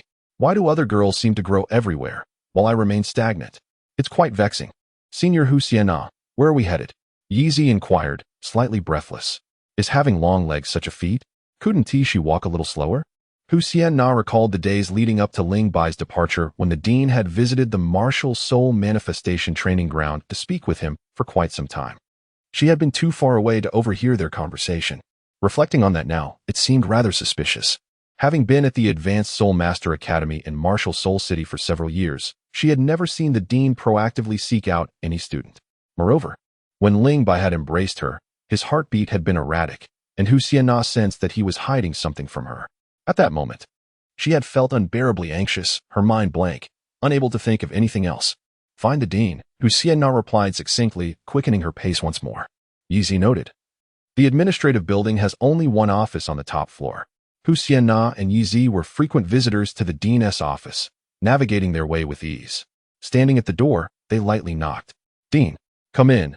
Ferric straightened up, surprised to see Hu Liena and Yi enter. "What brings you two here?" Hu Liena got straight to the point. "Dean, I noticed that Ling Bai's exclusive martial soul manifestation training ground has been sealed. According to the Academy's regulations, when a student takes leave, the Academy should not revoke their entitled benefits. So, I came to inquire whether Ling Bai is truly on leave."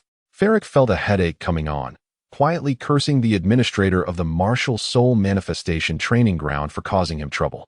Yi was easy to deceive, but Hu Liena was not so easily fooled. After a moment of careful consideration, Ferric replied, "Ling Bai is not on leave. His situation is special. I have arranged for him to train elsewhere, and he will return in no more than 6 months. "Yi," she called. "I'm here, Dean." Yi stood upright, her small hands clasped behind her back, looking earnest. "You may return now. I have matters to discuss with Hu Liena." Dean, is Ling Bai in any danger?" "None at all." "Oh, goodbye, Dean."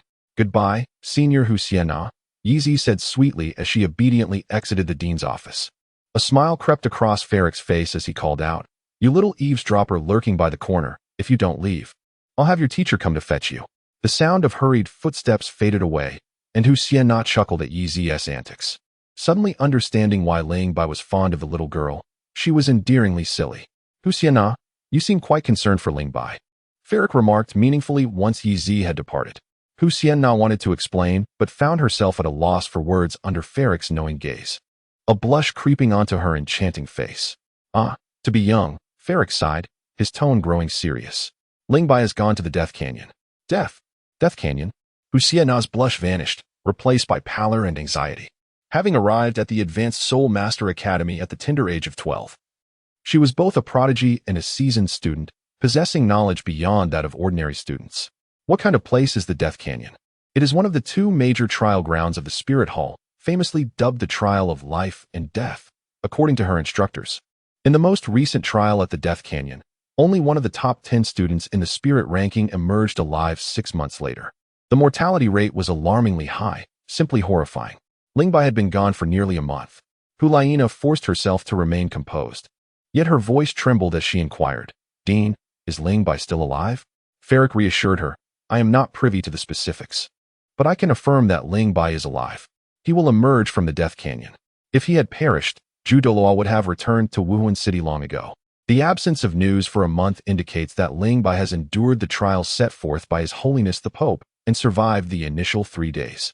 Upon hearing Ferrick's words, the heavy burden on Hu Liena's heart was finally lifted, replaced by anger and frustration. How could that scoundrel venture into such a perilous place without informing her? Did he truly consider her a friend? Ferrick seemed to sense Hu Liena's thoughts and explained on Ling Bai's behalf. Do not blame him. It was I who instructed him to keep it confidential. You are no exception. You must not disclose the matter of the Death Canyon trials to anyone. The last trial resulted in significant losses for the Academy, and His Holiness harbors considerable doubts about reopening the Death Canyon, making it unwise to make this public for now. Understood, Dean. After a moment's hesitation, Hu Liena looked at Ferrick and declared, Dean, I wish to participate in the Death Canyon trials. Is it because of Ling Bai? Not entirely. After reaching the Soul Master level, my progress in soul power cultivation has slowed, and I wish to attain level 50 at the earliest. Ferrick chuckled softly, uncertain whether to believe Hu Liena's reasoning. He opened a drawer and handed her a document, saying, Take a look. This is Ling Bai's profile. Is that acceptable? If there is no special relationship between you two, then it certainly is not. Remember to maintain confidentiality after reading. Ferrick winked. Hu Liena felt her cheeks flush, filled with anticipation as she earnestly began to read Ling Bai's information. Among his personal history, a name stood out, capturing her attention. Dean, who is Shui Binger? Ferrick was at a loss for words and replied, I showed you Ling Bai's profile to illustrate that he is unlike you. He has hunted soul beasts in the soul hunting forest since the age of 6 and has grown accustomed to a perilous environment. The relatively comfortable life at the Academy is not suited for him, which is why I arranged for him to train in the Death Canyon. What were you focusing on? Hu Liena felt a wave of embarrassment wash over her and was about to speak when Ferrick interjected. Ling Bai's uncle, Shui Wuhan, teaches at the Tianshui Academy. This Shui Binger is a student of his, recognized as the most outstanding student in the past decade, and the possessor of the top-tier beast martial soul, the Ice Phoenix. The Ice Phoenix? Hu Liena exclaimed in surprise. Her soul power is far inferior to yours, yet she shares a close bond with Ling Bai. His third soul ring was obtained alongside her in the frozen forest. After elaborating further, Ferrick turned serious and cautioned, Hu Liena, your cultivation method differs from Ling Bai's. While he may survive the Death Canyon, your chances of survival are exceedingly slim. Focus on your training. If he can survive, why can't I? Hu Liena retorted, her innate talent fueling her pride. Ferrick's words ignited her sense of arrogance, yet she refrained from displaying it, contemplating his advice with a thoughtful glance. Dean, thank you for clarifying my doubts. I shall return to my training. Go ahead. Just as she exited the administrative building, Yezi suddenly leapt out from the side. Senior Hu Liena, what did the dean tell you? Was it about Ling Bai? Is he truly in no danger? Hu Liena shot her a sidelong glance and replied with a hint of disdain, Ling Bai is a prodigious talent cherished by the dean. What danger could he possibly face? Spare yourself the unnecessary worry. After walking a few steps, Hu Liena kindly added, be sure to exercise more. Your short legs make you slow, and I do not wish to wait for you each time. Yezi paused, her pink hair bristling with indignation, clenching her small fist to her chest and leaning forward. She shouted in fury, Hu Liena, did you call me? Hu Liena turned her head and shot her a look. Senior, take care. Chapter 62. Luring monsters gazing at Yezi, whose large eyes squinted into crescent shapes. Hu Liena's lips curled into a smile, her spirits lifted. However, she remained oblivious to the fact that as she turned away, Yezi's expression fell, muttering curses under her breath, blaming the vixen for bullying a food-type soul master and wishing she could strike her if only she were a battle soul master. Frustrated, she punched and kicked the air, as if Hu Liena stood before her, inviting her wrath. In truth, Hu Liena had already walked far ahead. Nana, as she passed the soul manifestation training room, Hu Liena heard someone call her name and turned to see Xie Yue striding toward her. Brother, did you call me? I've been calling you for ages. You haven't even acknowledged me. Ling Bai is gone, and you've lost your mind, wandering around in a daze. Is it really necessary? He'll return home in 3 to 4 months. He went to the Death Canyon. So what if he did? Xie Yue's expression shifted. What? He went to the Death Canyon? Who told you that? In front of her brother, Hu Liena felt no need for secrets. I saw that Ling Bai's soul manifestation training ground was reclaimed by the Academy. I just visited the dean, who informed me of his whereabouts. He asked me to keep it confidential, so please do not speak of it. The Death Canyon is an exceedingly dangerous place. Is Ling Bai out of his mind? Xie Yue frowned slightly and asked Hu Liena, Nana, what are your thoughts on this? I want to enter the Death Canyon for training. I'll accompany you. Brother, Xie Yue raised his hand, intending to pat his sister's head as he had done in their childhood, but then remembered that Hu Liena was now 18 and a young lady. So he lowered his hand. Nana, you are my sister, my only family in this world. How could I stand by and watch you take risks without intervening? Your soul skills are too extreme. If your charm soul skill is countered, you could find yourself in a perilous situation. With me by your side, we can use our martial soul fusion technique, allowing us to face even soul emperors above level 60 with assurance of safety. Moreover, accompanying you to the Death Canyon serves my interests as well. Having already dominated the martial soul rankings at the academy, I have no rivals left. The Death Canyon is a perfect challenge for me. If Ling Bai, a mere soul master, is unafraid of death, why should I be? Am I to be outdone by him? Brother is always the best in my heart. Used to be, Xie Yue replied with a hint of annoyance. Now you're not. Brother, Hu Liena called sweetly. Let us go find Yen and discuss this. If he discovers we're heading to the Death Canyon without him, he will surely resent us. Suddenly, Xie Yue recalled something.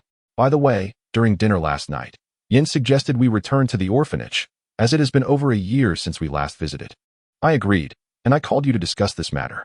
However, since we are now planning to go to the Death Canyon, we can postpone this visit. Hu Liena countered. No need to postpone. We can return from the orphanage and then head to the Death Canyon. Xie Yue asked in surprise, aren't you worried about Ling Bai's safety? The dean said he will survive the Death Canyon. I believe in him. And what about us? Hu Liena replied confidently, there is no need for doubt. At the outskirts of the Death Canyon, a horde of ominous skeletal spirits surrounded Ling Bai, overwhelming him like a formidable tide. Ling Bai hastily conjured a pillar of confinement, seizing the rope to ascend from the 5-meter-high enclosure. It has been a month since he entered the Death Valley, and under the extraordinary influence of deathly energy, Ling Bai's soul power has risen from level 34 to 35, although his progress in other areas has been marginal. Particularly, he has struggled to master the techniques required to unleash the second level of Thunderblade. In pursuit of improving his skills, he set himself a modest goal, to traverse the canyon from one end to the other, engaging in intense battles each day. Ling Bai has long lost count of the number of skeletal spirits that have perished at his hands. Through the crucible of blood and fire, his Thunderblade has become increasingly adept, fierce, and domineering, drawing ever closer to a breakthrough into the second level of Thunderblade, yet he remains just a step away. However, this step eludes him. Where lies the issue? Ling Bai found himself ensnared in contemplation. You require an adversary, a formidable adversary, a true opponent. The keenly observant Zhu Doluo, who had silently guarded Ling Bai for a month, understood the situation deeply. Slaying skeletal spirits merely honed Ling Bai's control over his power, but did not facilitate a qualitative breakthrough in his techniques due to insufficient pressure. Furthermore, the overwhelming number of skeletal spirits invoked a strategy of sheer numbers, leaving Ling Bai with no choice but to retreat, rendering the refinement of his swordsmanship nearly impossible. At this juncture, he needed an opponent capable of exerting pressure, one that would compel him to unleash his full potential in battle. Victory meant life, defeat meant death. Within this nexus of life and death lies great opportunity. Shattering his limitations amid existential peril would naturally lead to success. In the realm of soul masters, two polar forces exist, the Haotian sect and the Ling family. It is said that the Ling family's ultimate technique, the Wind Thunderblade, demonstrates unparalleled control over power. I am eager to witness it. Youngster, we shall settle our accounts once you emerge from the Death Valley. For now, I shall assist you in finding a true opponent. A playful smile graced Zhu Doluo's lips as he lightly tapped his toes, his form drifting like a wisp of willow fluff into the depths of the Death Valley. Even as he soared above Ling Bai's hiding place, Ling Bai remained oblivious to Zhu Doluo's presence. For an entire month, he had no inkling of the unseen guardian watching over him. Let us focus on perfecting the Thunderblade for now. Ling Bai comprehended the adage that haste makes waste. Unable to transcend to the next realm due to the absence of opportunity, he recognized the futility of forcing matters and thus settled cross-legged on the ground to commence meditative cultivation of his soul force. Not long into his practice, Ling Bai was abruptly jolted by a tremor beneath him. With a sudden start, he opened his eyes, pressed his hands against the ground, and sprang to his feet. hastening to the edge of the cavern. What was happening? Had there been an earthquake? The aftershocks persisted, and in the midst of his confusion, the skeletal wraiths congregated below began to stir restlessly. From their agitation, Ling Bai sensed a wave of panic and dread. Such intense emotional turmoil among the humanoid skeletons could only be provoked by the emergence of a formidable soul beast. With a resounding crash, the canyon shook violently, nearly sending Ling Bai tumbling over the precipice. Just as he regained his balance, a colossal figure abruptly entered his line of sight. It resembled a gigantic ape, towering over 9 meters, its form entirely composed of bone. Unlike typical skeletal wraiths, the bones of this creature bore a lustrous hue akin to jade, rather than the ashen gray of decay. Within its hollow eye sockets, green flames flickered, bright as torches, fixated intently on Ling Bai. This was perilous. It had spotted him. Ling Bai's expression shifted dramatically, and before he could react, the giant ape covered several meters in a single stride, raising its massive bony palm to strike. Chapter 63. Duel. Thunderous force. The skeletal palm slammed against the rock face at the edge of the cavern, causing large chunks of stone to plummet. The true horror lay in what followed. The giant ape reached out, its bony fingers effortlessly sinking into the rock wall, and with a powerful tug, wrenched a massive boulder free, hurling it directly at Ling Bai. Ling Bai leapt down from the cavern, and as he landed, he exerted force through his legs, propelling himself forward at an angle. A massive boulder nearly grazed his back as it crashed to the ground, causing the canyon to tremble violently for an instant, sending shards of stone flying and striking him with painful intensity. How could such formidable skeletal wraiths exist on the periphery of the Death Canyon? After spending a month within its confines, he had long since familiarized himself with the surrounding environment. The area was teeming with skeletal wraiths, with humanoid skeletons being the weakest and most numerous variety. Following them were various skeletal forms of soul beasts, exhibiting a range of strengths, all of which surpassed that of the humanoid skeletons, yet their numbers were scarce, nearly eradicated by Ling Bai. The colossal skeletal ape before him was exponentially stronger than any he had previously encountered, an anomaly that should not be present at the outskirts of the Death Canyon. In the face of such irregularity, one could only suspect the presence of something sinister. Ling Bai instantly raised his alertness to the highest level, fearing that there was more than one giant ape skeleton lurking in the periphery. However, worry proved futile, for this singular giant ape was beyond Ling Bai's capacity to contend with. Towering at 9 meters, the giant ape skeleton's bones shimmered with a jade-like luster, its immense form resembling a small mountain, capable of causing tremors with the slightest movement. Those unfortunate enough to be caught off guard were either sent flying by its sheer force or crushed into dust beneath its feet, as fragile as infants. Wholly incomparable in resilience, Ling Bai tightly gripped the cold silver blade and charged toward the colossal skeletal ape. The giant ape had set its sights on him, and given its astounding speed and strength, the likelihood of Ling Bai evading its grasp was exceedingly slim. Since escape was not an option, he resolved to devise a method to vanquish it. Employing the techniques of thunderous force in his legs, Ling Bai's speed reached an extraordinary level, leaving a flurry of afterimages in his wake. The silver blade was raised high, and with a surge of 12-fold power, he unleashed his might upon the knee joint of the skeletal giant. The bones of the undead skeleton were remarkably resilient. The stronger the being, the harder the bones. Ling Bai did not harbor any illusions about his ability to sever the giant's bones. Thus he aimed at the relatively vulnerable joints to strike. With a sharp clang, Ling Bai felt as though he had struck iron. The joint of the giant remained unscathed, while he himself was jolted, his hands tingling with shock and his expression one of astonishment. Nevertheless, this blow was not without consequence.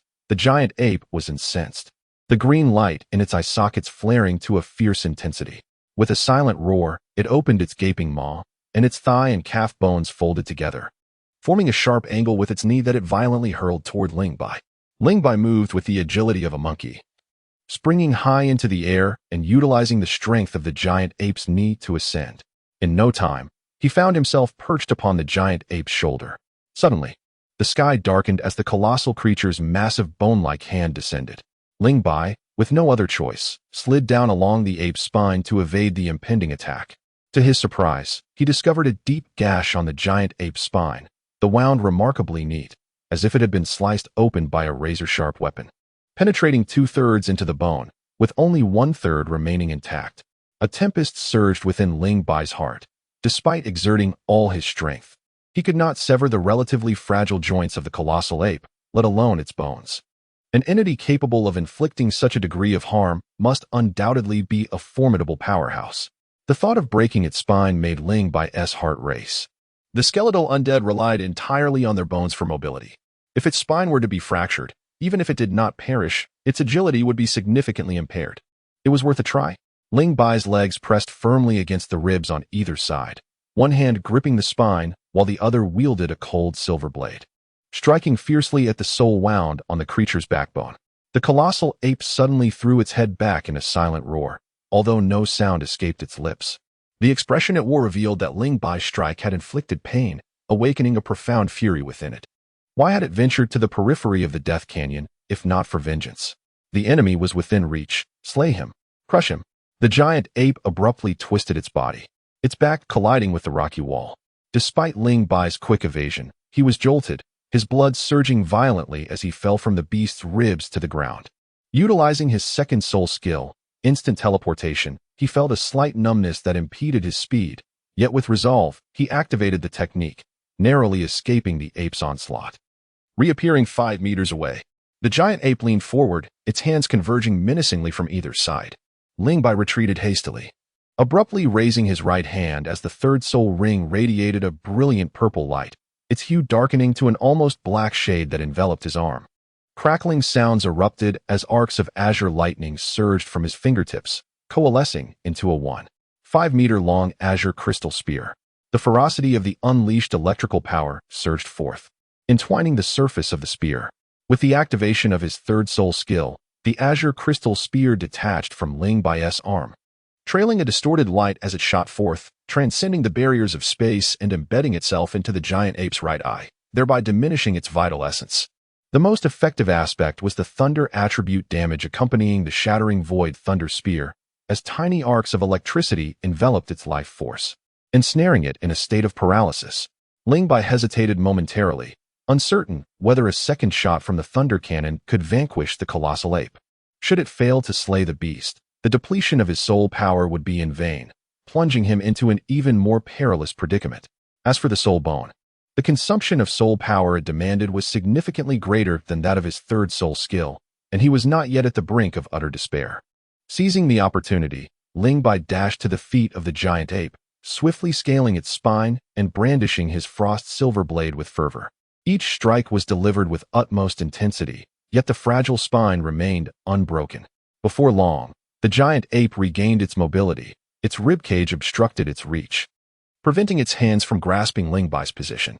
It relentlessly slammed against the rocky wall, sending tremors through Ling Bai's entire being.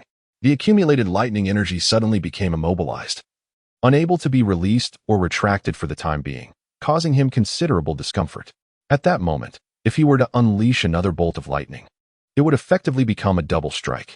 A fanciful notion flickered through Ling Bai's mind. Despite the numbness that enveloped his body, he persisted in his attempt. His condition was peculiar. The initial lightning energy remained in a state of suspension, as if it had been released, yet it had not. This did not hinder Ling Bai from consolidating a second bolt of lightning, which he infused into his frost silver blade in this extraordinary manner. With his somewhat stiffened arms, he struck forcefully at the giant ape's spine.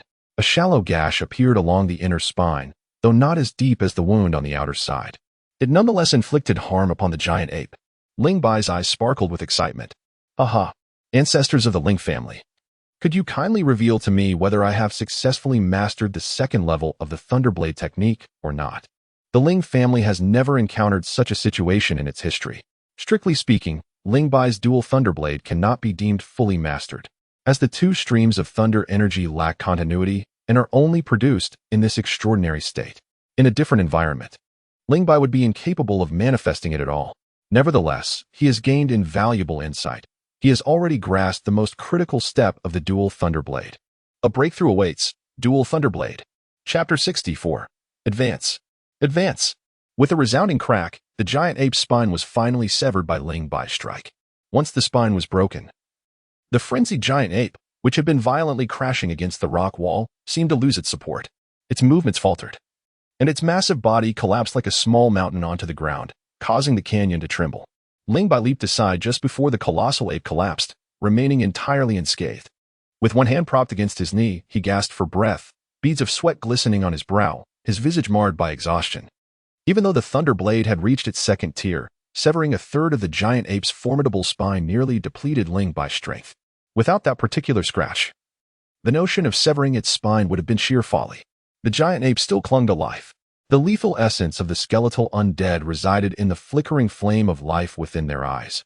Only by extinguishing that flame could one truly vanquish them. Merely breaking a few bones or shattering limbs would only result in a loss of mobility.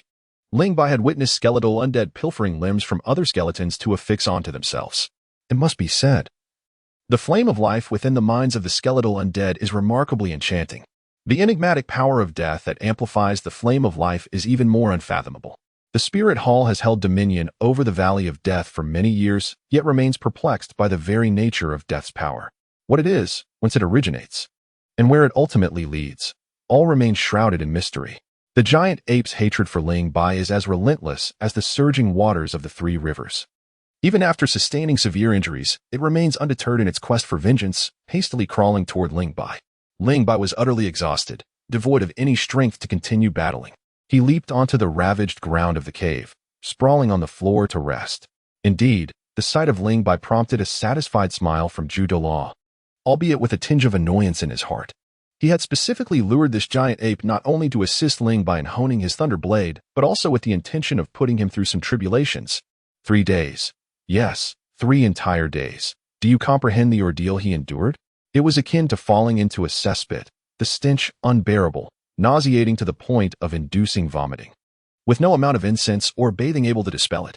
During those 3 days, Zhu Dolaw exerted immense self-control to suppress his murderous instincts, sparing Ling Bai from utter annihilation. After the fury subsided, he found a measure of admiration for Ling Bai. Surviving for 3 days shattered the historical precedent of the Death Valley trials. Remarkably, Ling Bai not only survived but thrived with apparent ease. He seemed to revel in the life within the Death Valley, and after a month, Zhu Dolaw detected no signs of anxiety or fear on his face. Only the calm demeanor he exhibited at home. He ate, slept, and upon awakening, practiced his soul power, diving into the valley to engage in fierce battles with skeletal undead, refining his blade techniques in the process. His insatiable thirst for power, coupled with his extraordinary resilience and adaptability, astonished Zhu Dolaw. An instinct whispered to him that Ling Bai would not remain there much longer, as the periphery of Death Valley could no longer impose any pressure upon him. Previous survivors, upon discovering the unique applications of the death energy, had generally opted to remain stationary for training until their 6-month term expired. However, Zhu Dolaw discerned that Ling Bai possessed an inherently restless spirit. As long as he did not venture into the Dead Sea at the heart of Death Valley, Zhu Dolaw could ensure his safety. The anticipation of witnessing how far Ling Bai would progress in 6 months was palpable. Perhaps the Spirit Hall would soon unveil another unparalleled genius. In the Spirit City, within the Hall of the Pope, Bibi Dong reclined on an opulent golden chair adorned with countless gems, her exquisite figure stretching languidly, radiating the grace and allure of a mature woman. A hint of languor mingled with her noble demeanor, rendering her irresistibly captivating and distinctly unique. Regrettably, this beauty went unappreciated, as even Ferric, standing in the grand hall, kept his head bowed, too timid to cast more than a fleeting glance at Bibi Dong. She appeared to be in good spirits, her gentle voice enveloping Ferric like a spring breeze. "Director Ferric, what brings you to seek my audience today? If it is news regarding Ling Bai, I can inform you that he has successfully passed my trial." The Pope's tone left no doubt about her admiration for Ling Bai. A soul master at the 34th level had endured an unprecedented 3-day survival period, making him shine brilliantly compared to previous challengers. Ferric humbly responded, "Under your illustrious leadership, Your Holiness, the Advanced Soul Master Academy of Spirit City continues to cultivate exceptional talents. Besides Ling Bai, 3 others stand out remarkably." Bibi Dong nodded. "You refer to Hu Liena, Xie Yue, and Yan, correct?" "Indeed. These 4 can be regarded as the golden generation of the Spirit Hall." "The golden generation?" Bibi Dong raised an eyebrow, unconvinced. "It is premature to label them as such. Aside from Ling Bai, the other 3 have yet to exhibit anything particularly remarkable."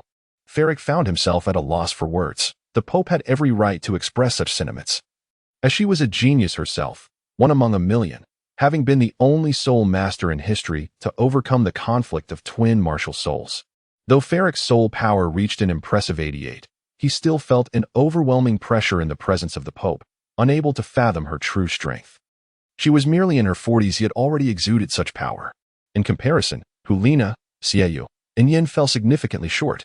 Ferric refrained from further discussing the notion of a golden generation and shifted the conversation. Your Holiness, Ling Bai has passed your trial. Will the Death Valley be designated as a training ground for the Academy's students in the future? Bibi Dong replied, I agree to reopen the Death Valley. The Academy may send students for training. However, caution must be exercised in selection. Each of them is a carefully nurtured genius of the Spirit Hall and represents its future. I do not wish to witness a repeat of the previous trial's tragic outcomes. Yes, Your Holiness. Bibi Dong cast a glance at Ferric and inquired, Now, who do you intend to send into the Death Valley this time? It would be Hu Liena, Xie Yue, and Yin. Upon learning that Ling Bai had entered the Death Valley for training, they proactively sought my approval. Mutual pursuit, competition, motivation, and growth among them are, in my view, a positive phenomenon. Will they survive? You have just claimed they are the golden generation of the Spirit Hall if they perish in the Death Valley.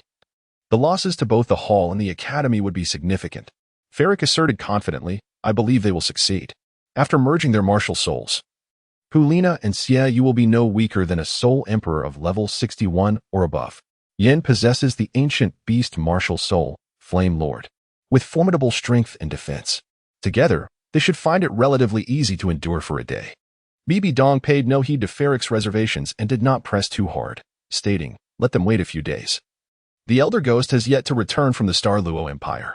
Although the Spirit Hall has many titled Dolua, most are ordinary Dolua below level 95, which is too risky for a venture into Death Valley.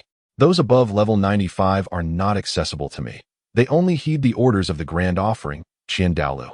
On the outskirts of Death Valley, after 15 days of contemplation, Ling Bai had completely mastered the techniques of the Double Thunder energy, applying them to various aspects, significantly enhancing his strength, speed, and self-created soul power, which now boasted formidable defensive capabilities. His strength surged impressively. Just as Judolua had anticipated, Ling Bai, no longer feeling any pressure, began to delve deeper into the heart of the Death Valley. Half a year is neither excessively long nor particularly short. Ling Bai set himself a modest goal, to traverse the canyon from one end to the other. His long-term ambition was to elevate his Thunderblade to the 3rd level and his soul power to above 38 before leaving the Death Valley. Achieving level 40 would be even better. Additionally, he sought to uncover the Life Flower. Chapter 65. The ghostly trickster the Death Valley experienced both day and night, with the most evident distinction being the change in light. As the sun set outside, the valley was engulfed in darkness, rendering visibility non-existent. When the sun rose, although its rays were considerably weakened by the layers of black fog above, the dim light that penetrated the Death Valley allowed one to discern their surroundings. As the weighty darkness receded, a new day dawned in the Death Valley. There were no birds chirping, no fragrant flowers, no bright sunlight, only a gloomy, oppressive silence. Ling Bai, sitting cross-legged in the cave, slowly opened his eyes. The variant pear tree martial soul behind him gradually dissipated, and the dazzling halo encircling him vanished as well.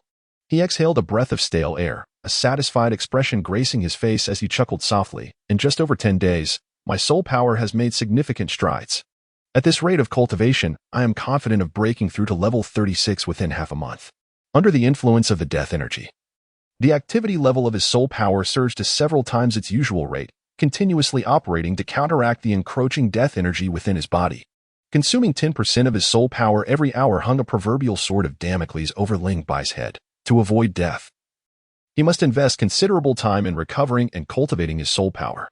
Coupled with the external pressure of survival, how could his soul power training not accelerate? Ling Bai's training intensity was unparalleled. He engaged in combat daily, with his soul power depleting and recovering at a rate surpassing that of any previous trialist. It was entirely typical for him to elevate his soul power by 2 levels within a span of 2 months. In contrast, the original tale depicts Tang Sen laboring for over 40 days to achieve a mere 3-level increase in soul power. Thus, Ling Bai's pace, by comparison, could be deemed languid. Nevertheless, each step he took was deliberate and steady. His approach to cultivation was not only stable, but also reflected a methodical nature in all his endeavors. Following his resolute decision to delve deeper into the Death Canyon, Ling Bai promptly abandoned the cave he had inhabited for more than 40 days. leaping into the abyss without a trace of nostalgia. At this juncture, the number of skeletal phantoms within the canyon had diminished significantly, making it increasingly improbable for thousands of these undead to assail him simultaneously. Ling Bai's modest goals were gradually materializing. With the double thunder blade, exerting 18% of his strength, he dispatched the skeletal phantoms with ease, akin to slicing through vegetables. Ling Bai advanced, twisting his waist and wielding his blade. The skeletal foes before him collapsed in succession as the double thunder energy surged forth without restraint. There existed no other place in the world quite like the Death Canyon, where Ling Bai could unleash his thunder blade to his heart's content. He cherished this opportunity to serve as a path-clearing agent. On the first day, he advanced 200 meters. On the second day, he continued forward for 300 meters. By the 15th day, Ling Bai had successfully elevated his soul power to the 36th level and encountered a fork in the road for the first time. He stood before a choice. 3 paths lay ahead, forming a crossroads. The path directly ahead connected with the one he was traversing, leading straight into the unknown depths of darkness, while the other 2 paths flanked him on either side. Which path should he choose? Ling Bai stood at the crossroads, gazing into the dimly lit Death Canyon, where visibility was limited to a mere short distance. The 3 paths before him appeared indistinguishable, yet he discerned a subtle darkness in the light of the canyon that contrasted with the path he had previously traversed. Curiously, since his arrival, the skeletal apparitions had markedly diminished. It had been nearly 10 minutes without encountering a single one. After a moment's hesitation, Ling Bai chose the central path. As the saying goes, to walk a single road until the end, which resonated perfectly with his character. Perhaps it was mere illusion, but as he stepped into the canyon, he felt a noticeable drop in temperature. A chilling draft brushed against him, sending a shiver down his spine and raising goosebumps across his skin. A faint crack echoed in the eerie silence of the canyon, piercingly clear to Ling Bai's ears. He glanced down to find he had stepped upon a weathered, decayed bone, which had shattered beneath his weight. For one skilled in the art of bone breaking, such a sight could hardly intimidate him. He lifted his foot, intending to proceed. At that moment, an eerie green flame erupted from the fractured bone, soaring over a meter high. Startled, Ling Bai swiftly retreated a considerable distance. The green fire appeared as abruptly as it vanished, a fleeting glimpse that momentarily illuminated the surrounding darkness. In that instant, a shadow flitted past the corner of Ling Bai's eye. Who could it be? Ling Bai abruptly turned, the cold silver blade held horizontally across his chest, cautiously advancing towards the direction of the emerging shadow. As he drew nearer, a humanoid figure gradually revealed its indistinct outline in the dim light. Suddenly, a burst of green flames erupted, and a terrifying visage was thrust before Ling Bai's eyes. It was a skeletal figure, complete with intact limbs, a torso, and a skull. Standing like a sculpture, its dark, hollow eye sockets fixed intently upon him, truly a sight to instill fear. Ling Bai let out a quiet sigh of relief and took a few steps closer, scrutinizing the skeleton before him with a furrowed brow. The degree of decay in its bones suggested it had been deceased for quite some time, having succumbed to the ravages of death's power, and was likely transformed into a skeletal wraith long ago. Yet, there was no flicker of life as flame to be found upon it, a mere embodiment of bone. With a heart full of perplexity, Ling Bai pressed onward. Unbeknownst to him, at the very moment he turned, a pair of nearly transparent eyes materialized within the hollow sockets of the skull, its jaw opening and closing in a macabre semblance of life. Every 30 meters, Ling Bai encountered another skeletal figure, a line of them on either side of the canyon, appearing as ethereal sentinels guarding this desolate passage. After traversing over 500 meters, Ling Bai halted, sensing that he was being observed. Countless eyes seemed to gaze upon him from all directions. When he sought the source of this sensation, he could discern nothing but darkness. It felt dissimilar to the skeletal wraiths. Could it be another form of undead creature? Ling Bai pondered silently as he deftly veered toward the right rock face, intent on carving out a niche to spend the night. Suddenly, darkness enveloped him, as if some creature had devoured the scant light, rendering his vision void. This sensation was reminiscent of Donna's 4th soul skill, Night Terror, which, upon its release, extinguished all surrounding illumination save for a pair of orange eyes. Night Terror awakened the fears harbored within a soul master's heart through those very eyes. Compared to that, the darkness before him was far more simplistic, an absence of light without any accompanying effects. Moreover, this darkness felt insubstantial, as if it could be pierced. Ling Bai's gaze turned icy as the mutated tree spirit manifested silently behind him. Bands of resplendent light in yellow, and purple ascended from his feet, swirling back and forth from his toes to the crown of his head. The sudden brilliance sliced through the darkness like a series of sharp swords. In an instant, shadows materialized around Ling Bai, one of which was poised to grasp his neck. Chapter 66, Soul Bone Technique. Wrath of Thunder. These shadows bore only indistinct forms. Their features obscured, swirling around Ling Bai in great numbers, at least 30 in total. The shadow closest to him extended its hands, with 3-inch-long black claws protruding from its fingertips, as sharp as blades, stealthily attempting to clutch Ling Bai's throat. The radiance released by the soul rings dispelled the darkness, causing the shadow that was grasping at Ling Bai's neck to abruptly freeze, seemingly taken aback by the unexpected light. Ling Bai returned its gaze, and in that moment, he wielded the cold silver blade without hesitation. With 18% of his strength, he could effortlessly cleave a skeletal wraith in two. And even the more formidable white jade skeleton had been severed before. How much less formidable was this shadow, akin to a piece of black paper? Silently, the shadow split apart. A terrifying scene unfolded as the severed shadow did not perish or dissipate, but instead reformed into its original state. Astonishingly, the overwhelming force had inflicted no damage whatsoever upon it. Ling Bai displayed an expression of astonishment. How could this be possible? Before he could finish his thought, the shadow seemed provoked by Ling Bai's bewilderment, emitting an exceptionally shrill cry, which was soon echoed by the other shadows. The sound pierced his ears, causing Ling Bai to feel as if his brain had been pricked by needles, inflicting unbearable pain. At that moment, a chilling aura emanated from the soul bone at his head, significantly enhancing his mental fortitude, gradually alleviating the pain brought on by the auditory assault. A mental attack? Ling Bai's complexion shifted slightly as he observed the surrounding shadows, all of them baring their claws and howling fiercely, taking advantage of his mental assault to pounce upon him in unison, intent on tearing him to shreds. First soul skill, Pillar of Restraint. A translucent silver pillar rose from the ground. It was not the shadows that were confined, but rather Ling Bai himself. Dozens of sharp claws grasped at the pillar, producing a sound that grated on the nerves. Ling Bai fixated intently on the shadowy figures outside the pillar prison, pondering the nature of these entities. What could they possibly be?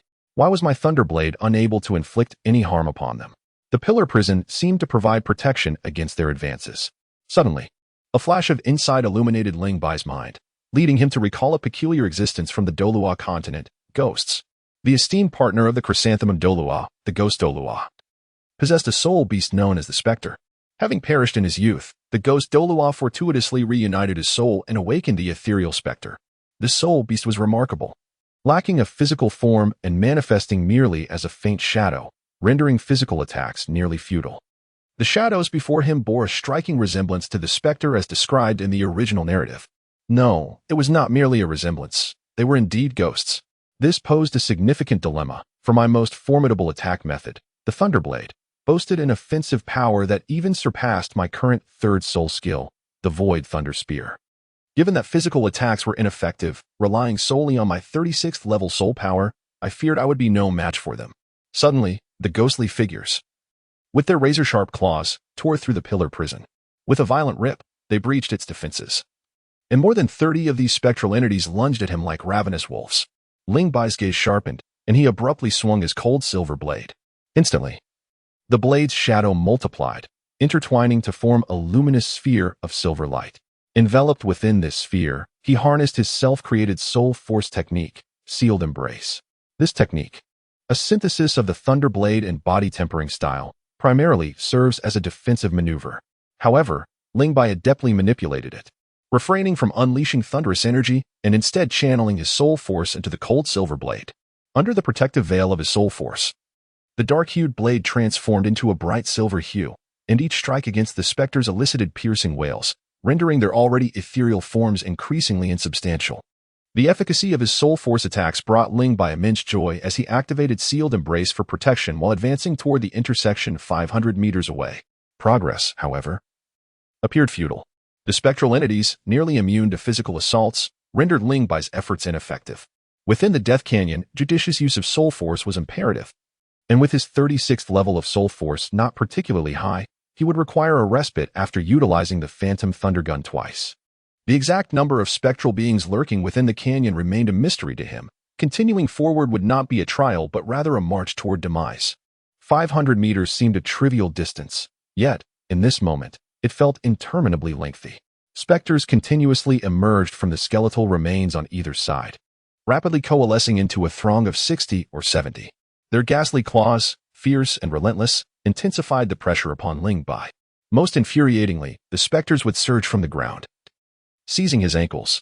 As sealed embrace faltered, countless specters surged into the silver sphere.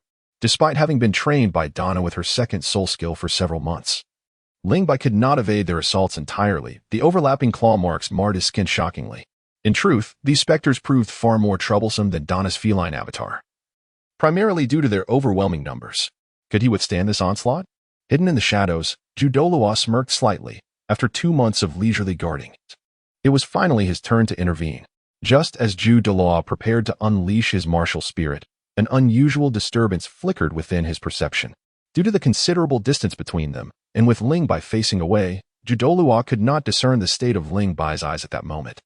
What an extraordinary pair of eyes they were, seemingly harboring 2 turbulent seas of thunder, with countless bolts of lightning raging above, creating a tempestuous uproar. The very essence of that thunderous energy surged forth from Ling Bai's gaze. 2 blinding bursts of lightning erupted, accompanied by a deep, thunderous roar that echoed within the canyon. Since acquiring the head spirit bone, this was the first time he had employed the soul skill it bestowed, named Wrath of Thunder. With the activation of his soul force, both mental and electrical energies exploded forth, generating a sound akin to thunder that could induce profound tremors in the opponent's psyche and induce a blankness of thought. The potency of this soul skill hinged upon Ling Bai's mental acuity and the intensity of his soul force. Ling Bai, a level 36 soul master, possessed a rather modest mental prowess. However, under the enhancement of an 8,000-year-old skull bone, the Wrath of Thunder erupted with a terrifying force. Within a 5-meter radius around Ling Bai, all phantom shadows were shattered into fragments, while those beyond 5 meters fell into a stupor, their minds blank. The effect was remarkable. Ling Bai grinned widely, but suddenly a wave of dizziness overcame him, nearly causing him to falter. He quickly bit his tongue, the pain jolting his consciousness back to clarity. With no time to revel in the splendid results of Thunder's wrath, he bolted towards a direction where the shadows were sparse. As the effect of Thunder's wrath faded, the revived phantoms discovered their shattered companions and let out a cacophony of wails, resembling a tumultuous black river surging through the canyon, growing increasingly numerous as they relentlessly pursued Ling Bai. Judolua stared at this scene in astonishment, taking a while to process. Was that a soul technique of Ling Bai's own creation? Or perhaps a brand new version he had never encountered? Soul bones were exceedingly rare, and he had none. Could a mere soul master possess such a treasure? Thus, he had not even considered this possibility. Given the distance and Ling Bai's innate talent for creating unique soul techniques, Judolua naturally assumed it was a self-developed skill. Was this young lad destined for greatness? At such a tender age, he had already devised so many soul techniques, each brimming with potential. A prodigy? No, a veritable genius, undoubtedly a marvel. Judolua lightly tapped on a rock, his form resembling a leaf fluttering through the canyon, swiftly locating Ling Bai's trail. This time, he pursued closely, ready to intervene at the slightest hint of danger to protect Ling Bai. His life could not be lost, not only due to the Trial's rules within the Death Canyon, but also because Judolua had developed a genuine affection for this remarkable youth. How could one not cherish a little spirit who continually astonishes? Chapter 67. The cave-adorable Ling Bai found himself in dire straits. His head soul bone technique, Thunder's wrath, had nearly drained his mental energy, and the dizziness grew ever more intense, his vision blurring. He vaguely sensed he had taken a wrong turn. Shaking his head vigorously, his awareness sharpened somewhat, allowing him to discern his surroundings, and he couldn't help but curse. Damn, I really went the wrong way. With no other option, he pressed onward, pursued by a throng of phantoms. Halting would surely spell his doom. He moved with remarkable speed and agility, navigating the rugged canyon as if it were level ground, maintaining a safe distance from the shadows. As he approached a fork in the path, without a moment's hesitation, he veered into the right-hand canyon. The relentless tide of phantoms abruptly halted at the fork, not out of reluctance to pursue, but because their path was obstructed. Judolua descended from above, slowly extending his right palm, a faint yellow aura materializing within it, gradually transforming into a rich purple hue. At its heart, a hint of golden light shimmered. As the violet radiance swelled, a magnificent chrysanthemum blossomed forth, appearing as though meticulously carved from amethyst, its fluffy petals radiating an endearing charm. The stamen rose half a foot above the petals, its apex gleaming with a gentle golden glow. This was none other than Zhu Dolua's martial spirit, the celestial chrysanthemum. With the release of his martial spirit, the formidable presence of a tidal Dolua emanated from Zhu Dolua, and in an instant, the air within 100-meter radius thickened as if it were viscous. The phantoms within this range emitted piercing screams of terror, abandoning their pursuit of Ling Bai to flee in the opposite direction. Zhu Dolua raised his right hand, a cold smirk gracing his lips, having cornered them. Did they still hope to escape? His fifth soul skill, Gathering of Cold Blossoms. Streams of faint golden energy converged into the celestial chrysanthemum in Zhu Dolua's grasp, which erupted in a dazzling display of golden light. The brilliance exploded forth, with countless purple petals trailing long golden tails as they soared through the air. The sound of piercing resonated as the golden-imbued petals effortlessly pierced through the bodies of the phantoms, their attached golden soul power obliterating them into dust. In mere moments, the multitude of phantoms that had been hunting Ling Bai was completely annihilated by Zhu Dolua, all accomplished with a single soul skill, with no phantoms remaining. Zhu Dolua smiled in satisfaction before gradually fading into the darkness, vanishing from sight. Ling Bai was not particularly fortunate. Traversing this canyon was a futile endeavor. After running for approximately 10 minutes, he encountered a sheer cliff that obstructed his path, towering into the heavens, its height indeterminate.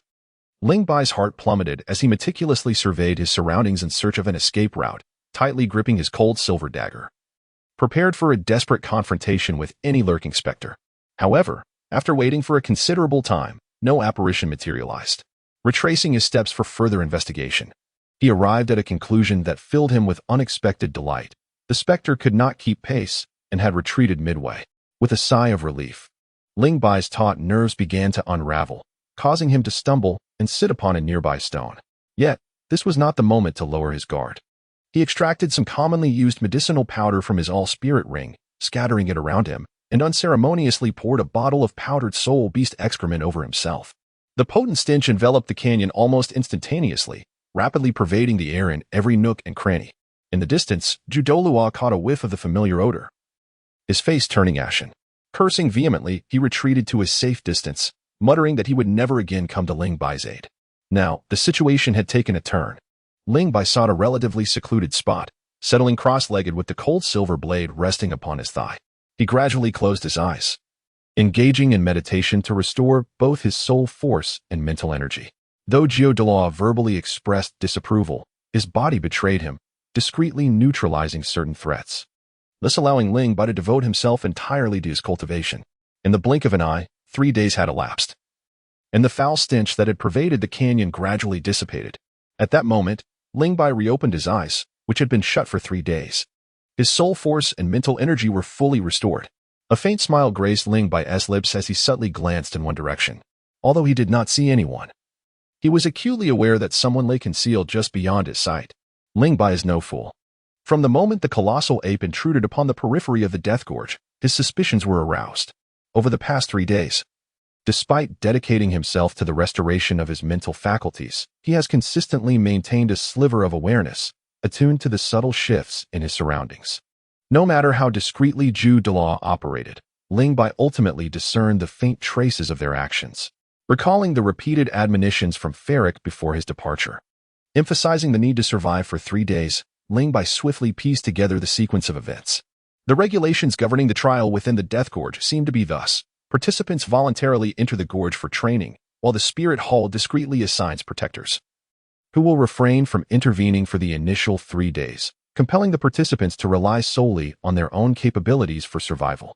Only after enduring this critical period can they expect to receive protection. Who could be the one sent by Bibi Dong to safeguard me? Surely it cannot be Zhu Dolua. Ling Bai shook his head at this thought. It was implausible for a tidal Dolua to be involved. I am not Hu Liena, who has already pledged allegiance to Bibi Dong. With 3 days having passed without sustenance, Ling Bai felt both hunger and thirst gnawing at him. He retrieved water and provisions, offering them as a tribute to his inner temple while simultaneously contemplating his training strategy for the forthcoming 3 months. The Death Gorge proved to be far more perilous than Ling Bai had anticipated. Having ventured thus far, he had reached the limits of his strength. Should he continue onward, the spectral entities he would encounter would surpass his capacity to contend with. Relying entirely on the concealed protector would render this trial in the Death Gorge an unequivocal failure. One must possess the wisdom of self-awareness. Ling Bai resolved to halt his journey, choosing not to advance any further.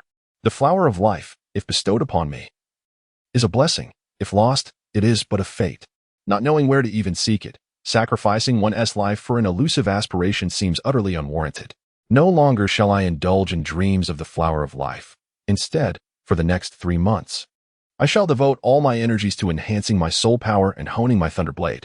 My aim is to emerge from the Death Valley with a soul power of level 40 and a mastery of the Thunderblade at its 2nd rank. From this day forth, Ling Bai adopted a more restrained demeanor, dedicating the majority of his time to meditation.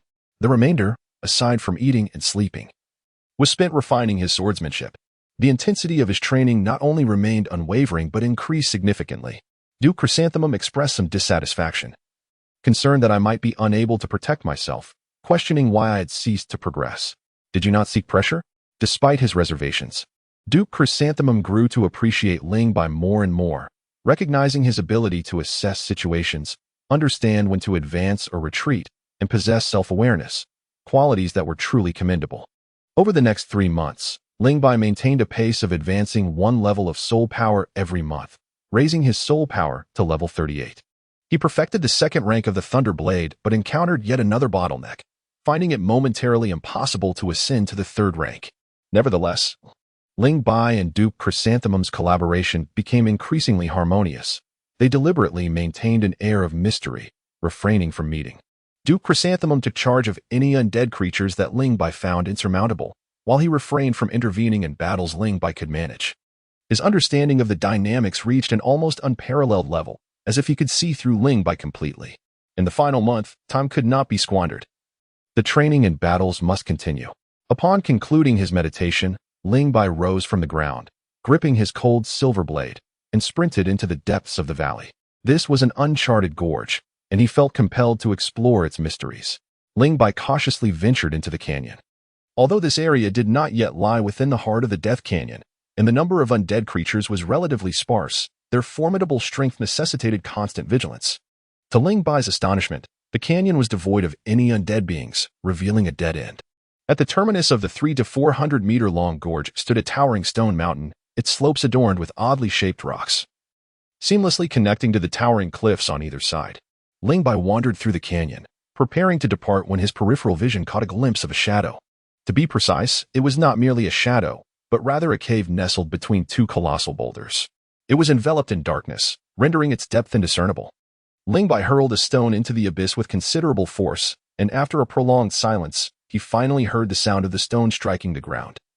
Yet there was no echo of it colliding with the cave's walls, indicating that this cavern was both straight and profound. The Death Canyon is home to numerous rock beasts, creatures that despise any disruption to their habitat. They secrete a substance that mends the damage on the rock faces, which is why the walls I observed were nearly seamless. How peculiar it is that there exists a rugged stone mountain here, along with such a vast cave. Truly, it is strange and enigmatic. Ling Bai pondered for a moment, then turned to glance behind him before plunging into the cave.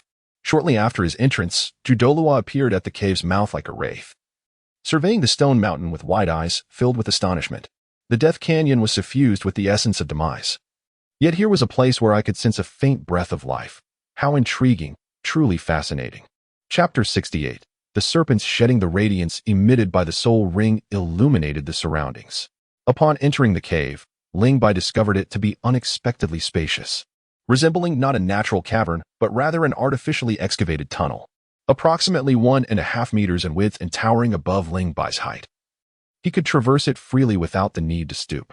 The stone walls on either side of the cave were remarkably smooth, a smoothness that differed from the delicate slickness of the secretion of rock beasts. Instead, it was polished to perfection, resulting from the erosion of sharp edges through repeated refinement.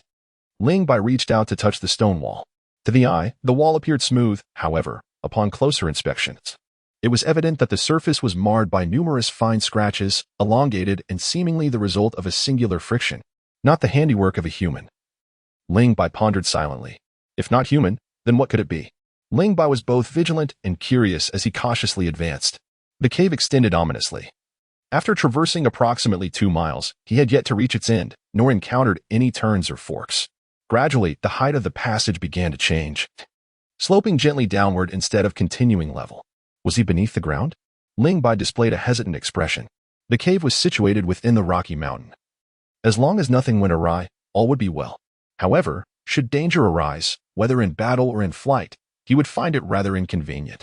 He glanced back, sensing a presence behind him. The other party remained silent, their intent unmistakable. He was to continue forward. The question lingered in his mind, could this senior truly handle the situation? He set aside any notions of a game of hide and seek and called out, "Senior, the cave leads underground. Let us proceed." Zhu Doluo responded with a single word, his voice surprisingly effeminate.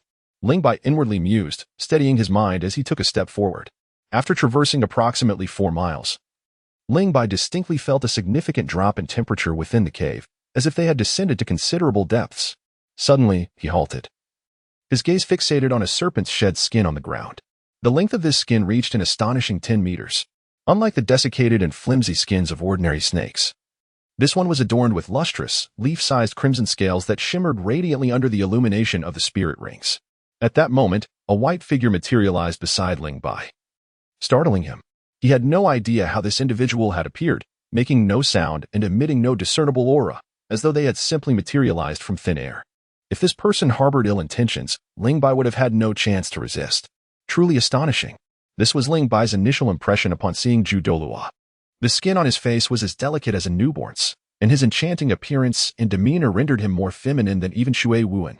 Dressed in white, effeminately poised, and associated with the spirit hall, the identity of the white-clad individual became evident. Zhu Doluo. They had actually sent a title Doluo to protect me. Ling Bai was secretly astonished but feigned ignorance, addressing him.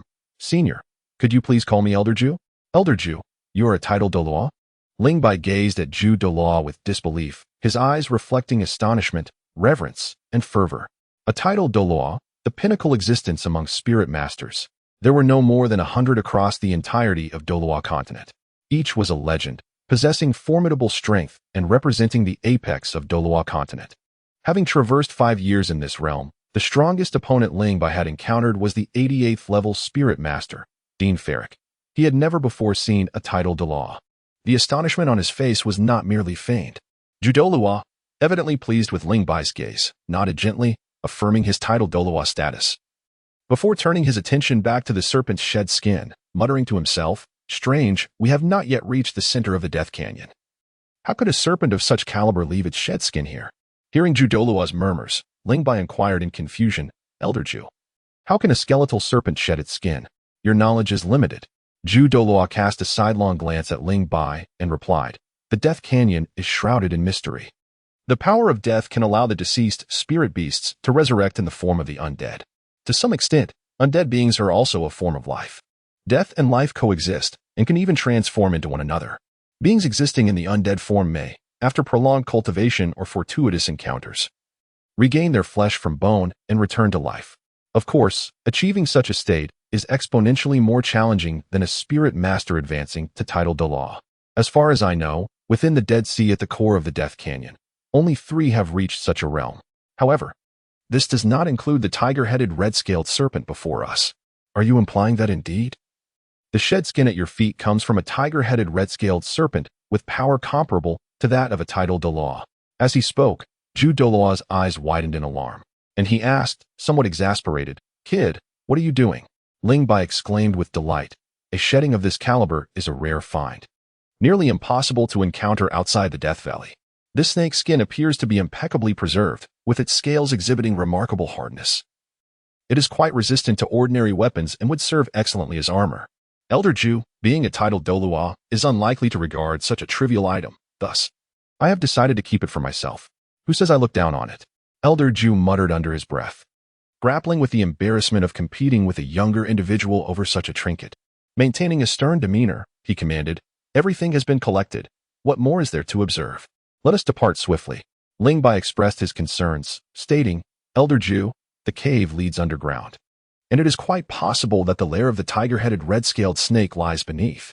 I do not doubt your strength. I merely worry that in such confined spaces, soul masters do not hold the advantage."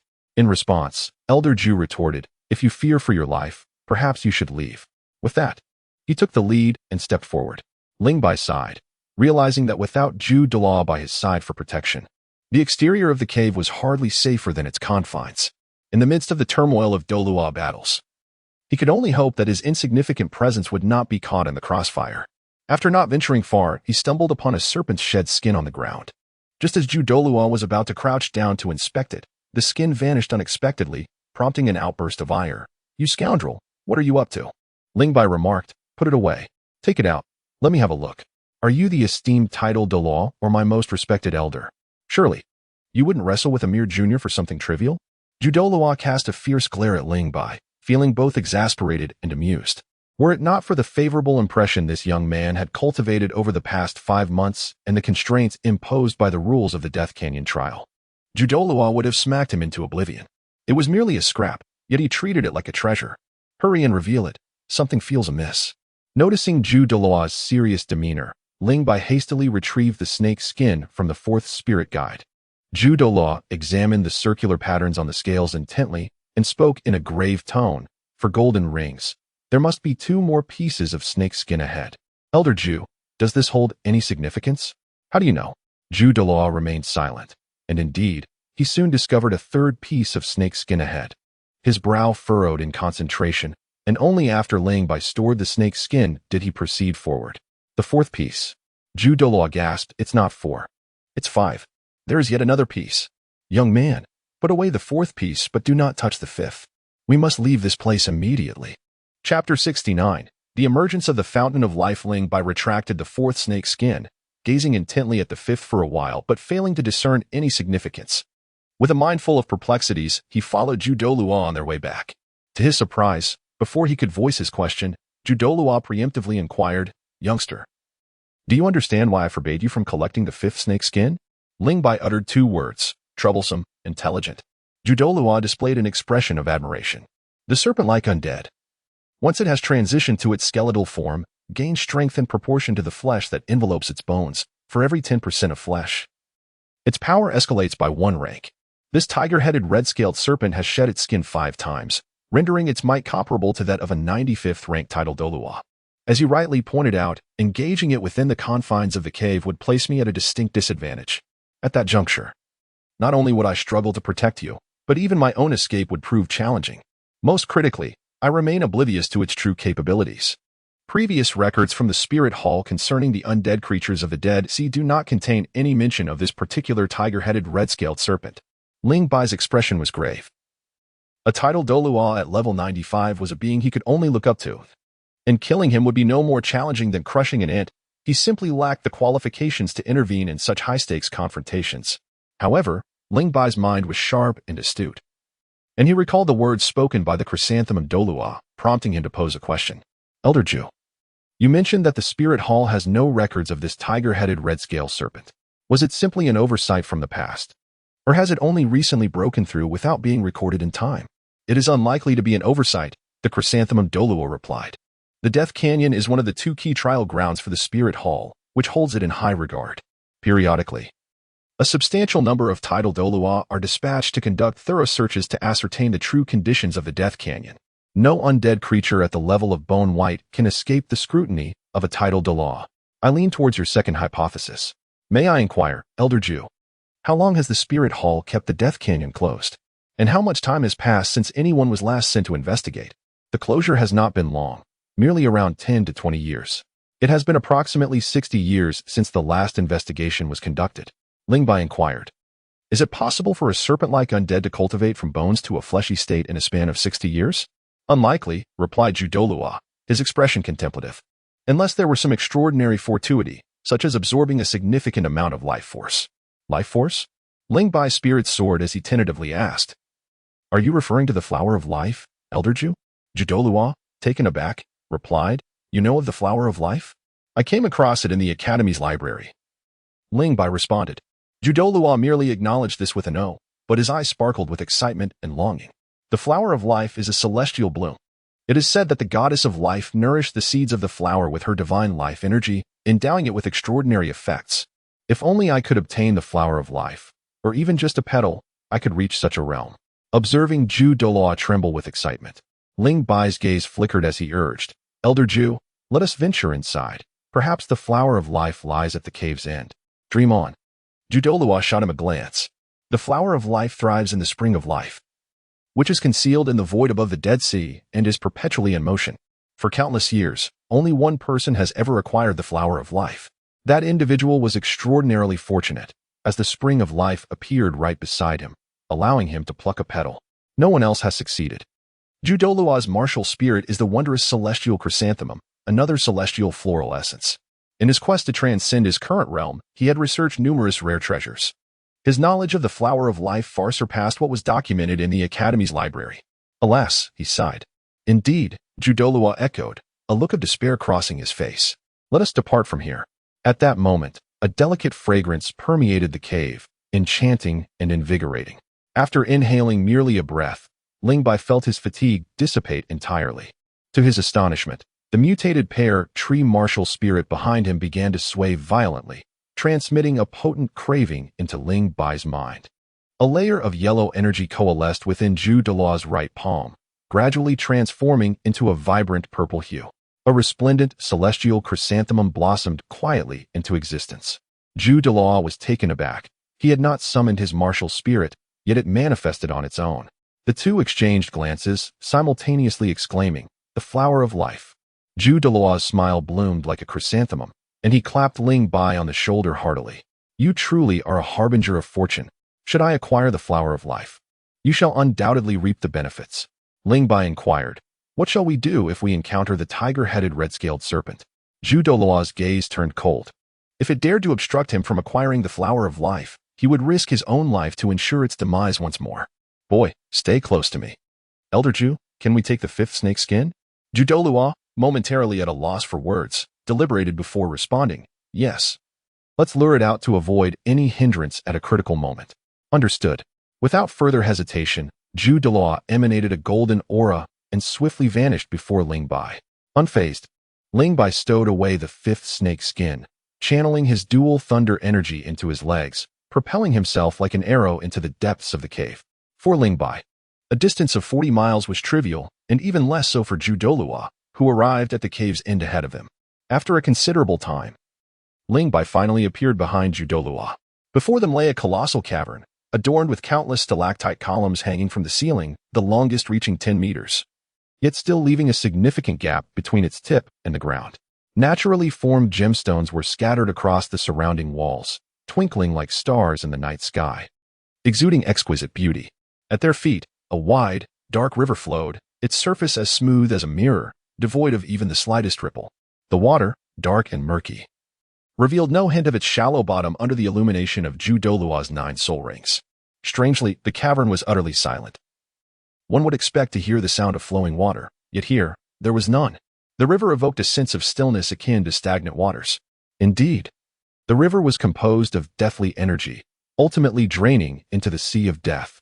Thus, the presence of the fountain of life in this location was entirely plausible. "Elder Ju, the floral scent has vanished." Judolua smiled confidently. "The flower of life is right here, merely concealed in the void for the time being. It will soon reveal itself. The tiger-headed red-scaled serpent is also nearby. I can sense its presence. Boy, should a confrontation arise, I may not be able to protect you, so act wisely. Rest assured. Elder, if the situation turns dire, I shall retreat." Judolua's lips twitched as he was about to speak, when suddenly, a peculiar spatial disturbance rippled through the cavern. Above the river, a section of space shimmered with visible waves, at the center of which appeared a circular orb of light, exceeding 1 meter in diameter. As if a veiled maiden were to unveil her face, the light gradually became clear, revealing a shimmering lake. A large, pristine white flower floated upon its surface, and instantly, the intoxicating fragrance of flowers filled the air once more, far more potent than what had been perceived in the cave. The flower of life. Judolua's eyes sparkled with eagerness, soaring into the air, gliding over the river towards the fountain of life. "Mine, it is mine." His face flushed with excitement. Obtaining it would allow him to transcend his current realm. "The flower of life, I am coming." With a distance still to cover, Judolua reached out, his desire palpable. At that moment, the serene surface of the river erupted into tumultuous waves. The tiger-headed red-scaled serpent had made its move, intent on preventing Judolua from claiming the flower of life. Chapter 70. A battle of tidal Dolua level for undead beings. The flower of life is not a treasure, but rather a lethal poison, regardless of whether it is a white bone, black bone, red bone, or flesh white bone. Anyone daring to consume it would be met with demise. There is no second chance at rebirth. Not even the power of death can intervene. Thus, the tiger-headed red-scaled serpent was indifferent to the acquisition of the flower of life. But why then did it obstruct Zhu Dolua? The reason was straightforward. Having guarded the fountain of life for decades, it regarded it as its own possession. While it may not care for it, it would not allow others to take what belonged to it. Furthermore, the life energy emanating from the fountain of life could greatly accelerate the tiger-headed red-scaled serpent's cultivation. Just as Zhu Dolua was willing to risk everything for a breakthrough, so too was the serpent. To it, Zhu Dolua's approach to the fountain of life was akin to theft of its opportunity, and it could not remain passive. Child's play, Zhu Dolua scoffed. Showing no intention to evade or activate his defensive techniques, maintaining his speed as he surged towards the fountain of life. The immense waves crashing towards him were composed entirely of deathly energy. Such a concentration could easily obliterate the soul power within Ling Bai's humble soul respect body in an instant, and even Zhu Dolua would suffer a loss of his own. Yet, he deemed it all worthwhile in the pursuit of the flower of life. Alas, fate was not in his favor. Had the flower of life been so easily obtainable, there wouldn't have only been a single fortunate individual in centuries. The orb of light, exceeding 1 meter in diameter, suddenly shrank at an astonishing pace, dissipating into mere specks of light and vanishing into the void, once again concealing itself. Zhu Dolua was still a short distance away from the fountain of life. Without the tiger-headed red-scaled serpent's interference, Zhu Dolua would have no chance of acquiring the flower. In his disappointment and anger, he directed all his ire towards the serpent. "You scoundrel! You have robbed me of this treasure. I will take your life." The extraordinary Qiyong Tongtian Zhu suddenly bloomed, its rich golden light expanding outward, forming a golden shield that protected Zhu Dolua while warding off the approaching waves. With a tremendous crash, the golden shield was propelled 20 to 30 meters away by the terrifying force contained within the waves. After the shield shattered, the Qiyong Tongtian Zhu blossomed further beneath Zhu Dolua, elevating him above the river's surface as if he were floating. The dazzling array of 9 colorful soul rings encircled Zhu Dolua, casting a vibrant hue across a vast expanse of the river, presenting a breathtaking spectacle. The previously tranquil surface of the river rippled under the intense fluctuations of soul power. As the 7th soul ring illuminated, the already massive Qiyong Tongtian Zhu expanded by over half, its golden glow becoming even more translucent and radiant, while Zhu Dolua's momentum surged to unprecedented heights. Among tidal duels, if there exists no deep-seated enmity, the techniques employed in sparring would not exceed the 7th soul ring. However, should life and death hang in the balance, only powers beyond the 7th soul ring could yield a definitive result. The 7th soul technique, true body of the soul weapon, consumed an immense amount of soul power. And in this moment, Zhu Dolua unleashed it without hesitation, clearly pushed to the brink of fury, desperately seeking an outlet for his wrath. Ling Bai, sensing the impending danger, hastily sought refuge within a cave to avoid being splattered with blood. As he observed the battle, he reflected quietly, though the daughter of Chrysanthemum Pass may be a woman, she possesses a commendable spirit akin to that of a man. So be it. If one is unwilling to yield, then let them fight. With a flourish, he unleashed his 5th soul skill, gathering of cold blossoms. Countless streams of golden energy coalesced around the wondrous chrysanthemum, enveloping it in a radiant golden aura that suddenly expanded and burst apart. Hundreds, even thousands, of petals coalesced into the form of a golden dragon, plunging into the river below. In an instant, the surface of the water erupted, sending sprays soaring up to 10 meters high, transforming the once tranquil, dark river into a roiling cauldron. A low, wrathful roar emanated from the depths of the river, causing the riverbed to abruptly rise by several inches. The golden dragon disintegrated, its petals scattering across the river's surface, darting in all directions. One by one, stalactite-like columns were severed by the flying petals, crashing down from above. Some sank to the riverbed, while others lodged themselves into the riverbank. A column even pierced the very spot where Ling Bai had just stood. Fortunately, he had dodged in time. Wiping the cold sweat from his brow, he shrank further into the cave. The 5th soul skill had yielded no advantage, and even the tiger-headed red-scale serpent had not been provoked. The expression on Chrysanthemum Dolua's face was exceedingly grim. Humph, a cowardly turtle. No sooner had he uttered the word turtle than the river's surface erupted violently, water splashing everywhere as the head of a colossal serpent slowly emerged from the depths, its upper body extending a staggering 3 to 4 meters above the water. The tiger-headed red-scale serpent. Its name alone encapsulates its characteristics. It boasted a head reminiscent of a tiger, its fiery red fur ablaze, while its body, a massive serpent adorned with crimson scales, reached a diameter of nearly 1.5 meters at its thickest point. Most terrifying of all, half of its body was covered in red scales, while the other half revealed bare bone, a bizarre state of being, half alive and half dead. Ling Bai was deeply intrigued by the crimson bones adorning the body of the tiger-headed red-scale serpent. Could it be that by breaking off a piece, he might acquire a soul bone aged 100,000 years? Certainly not. Soul bones are treasures that manifest only after the death of a soul beast. The creature before him, having perished once, now existed as an undead entity, devoid of any soul bones within. Unless, by some miracle, it were to experience a rebirth. Its power would then rival that of a million-year soul beast. How many could possibly defeat it to claim its soul bones? Moreover, it would not survive to see that day. Following the conclusion of this trial in the Death Canyon, Doluoju would undoubtedly report the matter to the Spirit Hall, leading a legion of titled Doluo to seek a conversation with it. For now, it must first contend with Doluoju.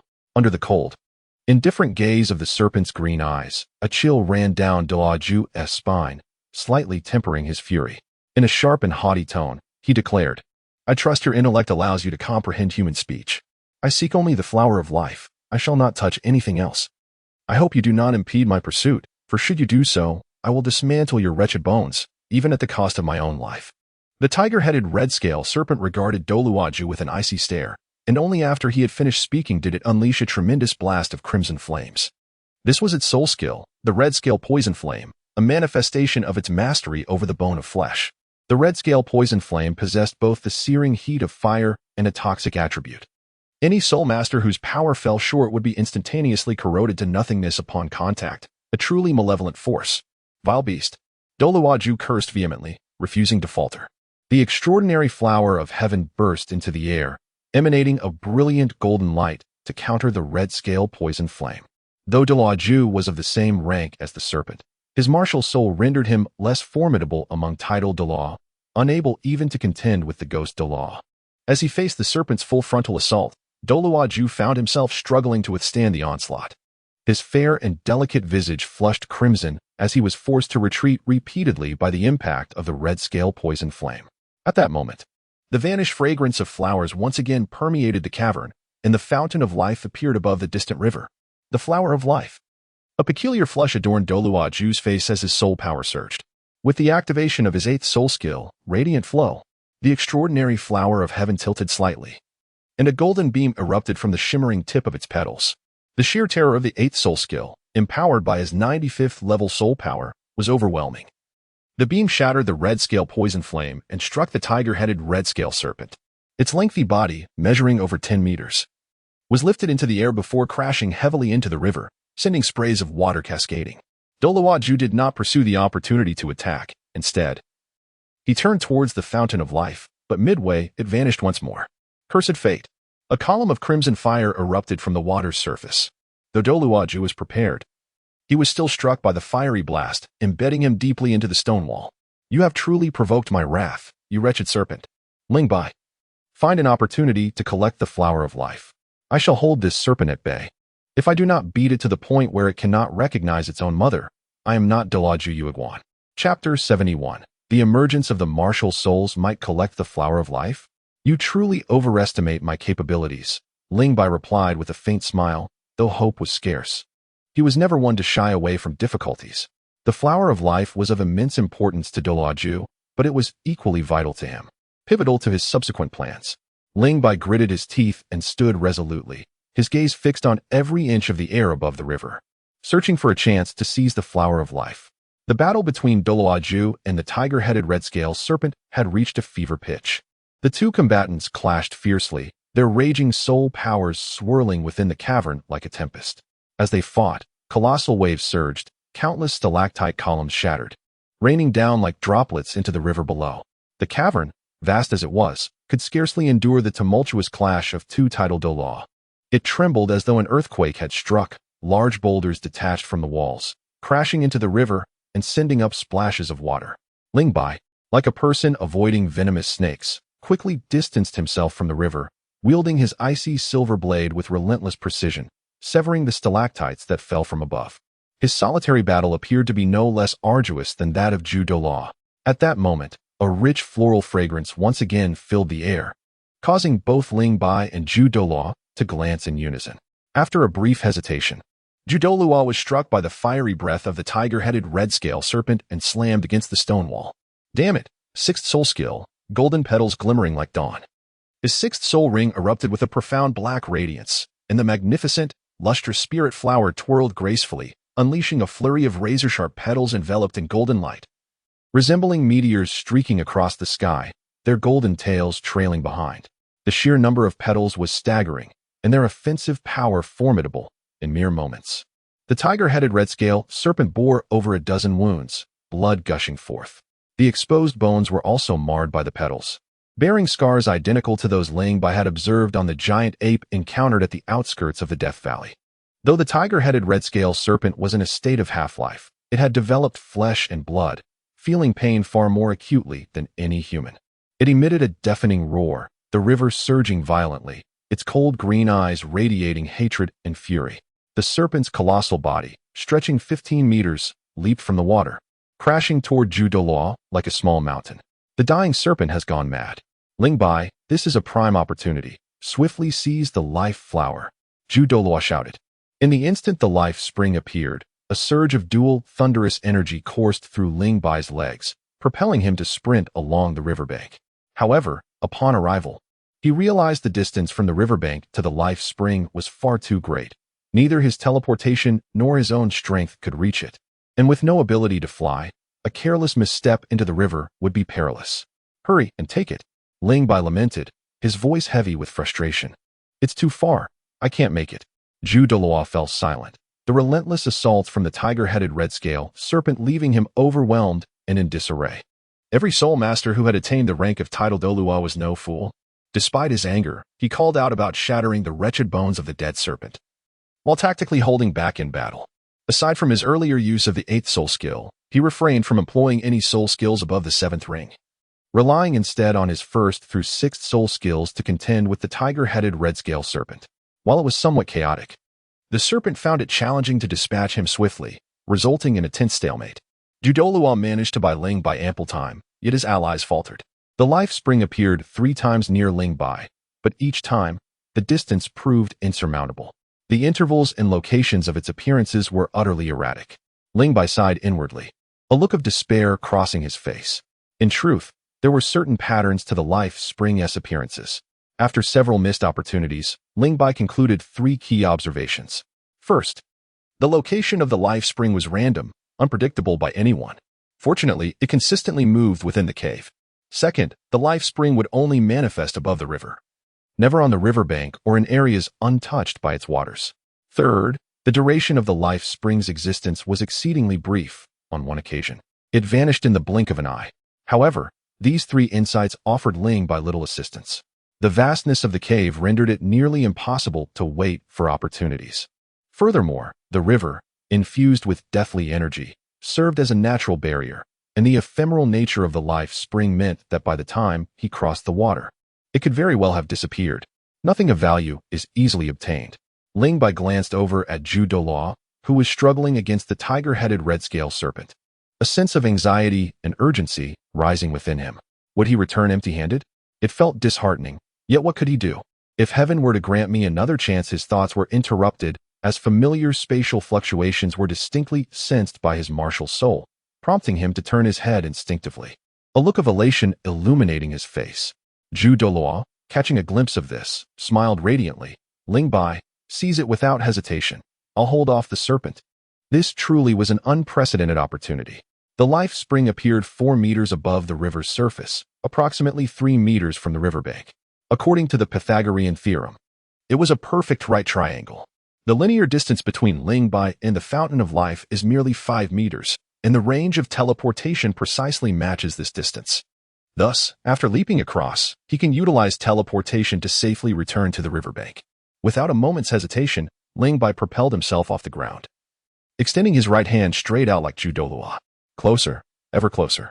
Never before has he felt so near to the flower of life. Perhaps this is the greatest illusion in the universe. Utilizing his soul technique, Zhu Dolaw suddenly called out, As his hand reached into the circular radiance, he encountered an obstruction. Though the shimmering lake was clearly visible and the flower of life was within arm's reach, a thin veil prevented him from making contact. Why didn't you mention this earlier? Ling Bai was infuriated, wanting to curse aloud. Zhu Doluo had never mentioned that there was anything protecting the spring of life. Seeing Zhu Doluo charging forward, Ling Bai assumed he could simply reach out and pluck the life flower, but he was utterly unprepared for the reality. Though the membrane was thin, breaking through it required a bit of force. At that moment, his strength waned, and Ling Bai's body began to descend. The surface of the circular luminous light also began to flicker ominously. This was bad. It was about to vanish. Based on his previous experiences, he recalled that when the spring of life was about to disappear, the luminous light shrank at an alarming rate. It was too late for him to act now. He consoled himself with the thought that there would be another chance. Zhu Doluo had fought the tiger-headed red-scaled snake for quite some time, and his soul power was likely running low. If he missed this opportunity, who could say whether another would arise? Perhaps the spring of life had moved from the cave to another location, making it akin to searching for a needle in a haystack. With his second soul ring glowing brightly, Ling Bai prepared to teleport back to the riverbank. Suddenly, the mutated pear tree martial spirit, standing behind him, began to shake violently, forcibly interrupting his second soul skill. To Ling Bai's astonishment, 3 short and slender grayish-white roots plunged into the luminous light. Chapter 72, Second Evolution. The most dissonant aspect of the mutated pear tree martial spirit was its roots. The crown was lush and verdant, the trunk smooth and sturdy as black iron. Yet, its roots were frail and diminutive. Other trees with such roots could hardly anchor themselves, unable to withstand the elements or draw adequate nutrients from the earth. Ling Bai could never have imagined that these seemingly delicate grayish-white roots could be so formidable, effortlessly piercing through the membrane. What left him even more stupefied was that as the roots penetrated the luminous light, the rapidly shrinking circle of light abruptly halted, expanding instead to a diameter of over a meter. A powerful pulling force transmitted from the roots to Ling Bai, halting his descent into the river and yanking him into the luminous light. With the roots no longer obstructing it, the circular light quickly shrank, soon transforming into mere specks of light before vanishing entirely. From the appearance of the spring of life beside Ling Bai to his leap for the life flower, and the martial spirit's mutation that drew him into the luminous light, everything transpired in a heartbeat. It could only be described as a flash of lightning. By the time Zhu Doluo and the tiger-headed red-scaled snake reacted, it was far too late. Ling Bai and the spring of life had vanished without a trace. Ling Bai, Zhu Doluo, and the tiger-headed red-scaled snake momentarily froze, then instinctively ceased their actions, rushing towards the scene. Zhu Doluo stared blankly at the empty void, his expression a complex mix of concern for Ling Bai, hope that he might acquire the life flower, and a hint of sorrow. Roaring, the tiger-headed red-scaled snake emitted a low growl, its green eyes reflecting a frenzied intensity as it fixed its gaze upon Zhu Doluo. Entering the luminous light was something even the tiger-headed red-scaled snake had not achieved, and it feared that Ling Bai would disrupt its sacred training ground. It was all his fault. If this insufferable fool hadn't provoked him, how could anyone have possibly entered the spring of life right under his nose? Infuriated, it longed to devour him. Sensing the murderous intent radiating from the tiger-headed red-scaled snake, Zhu Doluo's lips twitched slightly as he spoke sharply. What are you staring at? Do you wish to fight? I warn you, you would do well to behave. My companion is within the spring of life, and with a single command from me, he will obliterate it entirely. Let's see how you train thereafter. The tiger-headed red-scaled snake, possessing intellect comparable to that of an adult, had savored the exquisite taste of rapid power enhancement and was indeed reluctant to revert to its previous miserable existence. Furthermore, with Zhu Doluo's formidable strength, it realized that resolving this conflict would not be easy. Caught in a dilemma, the tiger-headed red-scaled snake hesitated, its massive body gradually sinking into the river. A temporary truce. It did not stray far, but remained nearby, monitoring Zhu Doluo. Beasts are still beasts, Zhu Doluo thought, a smirk of derision gracing his lips. I shall let you live for a few more days. Once I return to report to His Holiness the Pope and summon Old Ghost, I will come back to deal with you. I will not rest until I have flayed your skin and drawn out your tendons. Zhu Doluo found a spot to sit cross-legged, replenishing his soul power while awaiting the re-emergence of the spring of life. However, this time, the spring of life took an uncharacteristically long time to appear. Kid, the trial of the Death Canyon is not yet over. I will wait here for your return. I hope you can come back alive. In a chaotic void, a landmass of over 30 square meters floated, with the shimmering spring of life occupying 1/3 of its area. Like a brilliant pearl embedded at its center, Ling Bai was drawn into this realm by the tendrils of the mutated pear tree spirit. Barely having the chance to glance around before succumbing to a peculiar state of half-consciousness, neither fully awake nor entirely asleep, the mutated pear tree spirit stood silently behind him. Akin to a steadfast guardian, 3 slender, grayish-white roots plunged into the small lake, fervently absorbing the life essence within. In the grand tapestry of existence, where the dualities of life and death intertwine, the threshold of death transforms into the essence of life. This life essence, born from the profound depths of death's power, brimmed with formidable vitality. As the roots siphoned this life force, it ceaselessly poured into the spirit's core, resulting in a remarkable transformation of the mutated pear tree spirit. Its leaves grew increasingly verdant, while the once deep black trunk lightened slightly, revealing a subtle silvery sheen. The most striking change was observed in the 3 roots. After imbibing an abundant amount of life force, the roots, initially as thick as a pinky finger, swelled to the girth of an infant's arm, extending 3 feet and 3 inches. Each root sprouted countless fine, downy hairs, with the surface now taut and appearing remarkably resilient, shedding any semblance of past frailty. The phrase "a tree with deep roots" could finally be aptly applied to the mutated pear tree spirit. Although Ling Bai could not perceive the transformation of his martial soul, he felt a profound connection with it. It was as if he had become a tree, a pear tree, to be precise. His consciousness melded with his martial soul, experiencing the entire journey from awakening to flourishing. Initially, the pear tree lay dormant within its master's body, akin to a seed waiting for the opportune moment to break free from its shell. One day, an extraordinary force suddenly descended upon him, accompanied by a silvery tree that boasted 6 robust roots. Upon its emergence, the silver tree sought out the pear tree martial soul, forcibly merging with it. The original pear tree martial soul was feeble and deemed useless. In its quest to transform it, the silver tree sacrificed 3 of its roots, while the remaining 3 roots expended considerable energy during the fusion, rendering them weak and diminished. Before long, the moment for the seed to sprout arrived, and it awakened with an innate soul power of level 8. As its master absorbed the first and second spirit rings, the mutated pear tree martial soul underwent its initial enhancement. When the 3rd spirit ring was absorbed, the immense energy contained within the 8,000-year spirit ring catalyzed its first evolution. Although this evolution did not result in a qualitative leap for the martial soul, it significantly enhanced certain inherent attributes, such as immunity to charm and illusion-type soul skills, as well as an exceptionally heightened perception. Now, it was undergoing its 2nd evolution. Sustained by a vast supply of life force, the 3 roots rapidly grew strong and thick, while a 4th root slowly began to emerge. With the appearance of this 4th root, Ling Bai distinctly sensed an unusual energy permeating the surrounding space. To his astonishment, the roots of the martial soul could absorb this energy. As the energy entered his body, his soul power surged to life, akin to a ravenous wolf pouncing upon its prey, voraciously devouring it to augment its own strength. The rate of growth in soul power exceeded even that of before. A flicker of enlightenment surged within Ling Bai as he grew a 4th root and underwent a 2nd evolution, further compensating for the innate deficiencies of his martial soul. He became attuned to the special energies residing in the space around him, absorbing them for his own use. What might a martial soul with innate full soul power and a level 20 soul power be like? Ling Bai lacked a direct experience to draw upon. However, he sensed that the quality of his 2nd awakening martial soul was on par with that of an innate full soul power. They seemed to exist on the same level, perhaps even surpassing it in terms of cultivation speed. The silver tree possessed a total of 6 roots, and the astonishing growth he experienced with just the 4th root left him pondering what transformations might occur should he develop the 5th and 6th roots. Ling Bai was filled with anticipation. Suddenly, his martial soul ceased to absorb the life force. Startled, he realized that he had been drawn into the realm of the fountain of life by his martial soul. As his consciousness returned to his body, he scanned his surroundings with heightened vigilance. In this moment, Ling Bai discovered yet another change in his physique. In a brief span, his physical prowess had more than doubled. What did this signify? It equated to the perfection of the 4th tier of body refinement.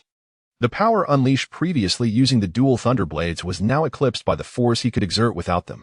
The dual thunder force, at 18 times its strength, was an astounding 2.5 times greater than before.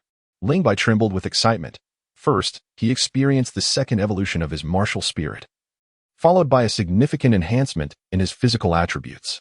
Just one of these gains rendered the journey worthwhile. The fountain of life is indeed a remarkable treasure. If he continued to absorb its essence, it would undoubtedly facilitate the third and fourth evolutions of his martial spirit. However, as his gaze fell upon the small lake before him, the joy on Ling Bai's face abruptly froze. The oval-shaped lake, spanning over 10 square meters, had now run dry, revealing the damp, black soil at its bottom. The life-giving waters, shimmering faintly, seeped from the earth in scant quantities. To refill the lake would require at least a century, perhaps even longer. Such a pity, Ling Bai sighed. Yet his disappointment was short-lived as his attention was drawn to the life flower standing proudly in the center of the lake. The stem, over a meter long, stood erect and was as thick as a pinky finger, glistening in a pale green hue that was nearly transparent. One end was anchored in the soil, while the other blossomed into an exquisitely beautiful flower.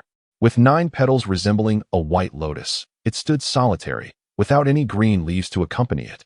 Akin to a graceful maiden poised in the middle of the lake, her figure captivating. The rich fragrance of the flower exuded an invigorating vitality. A deep inhalation enveloped him in warmth, a sensation of supreme comfort.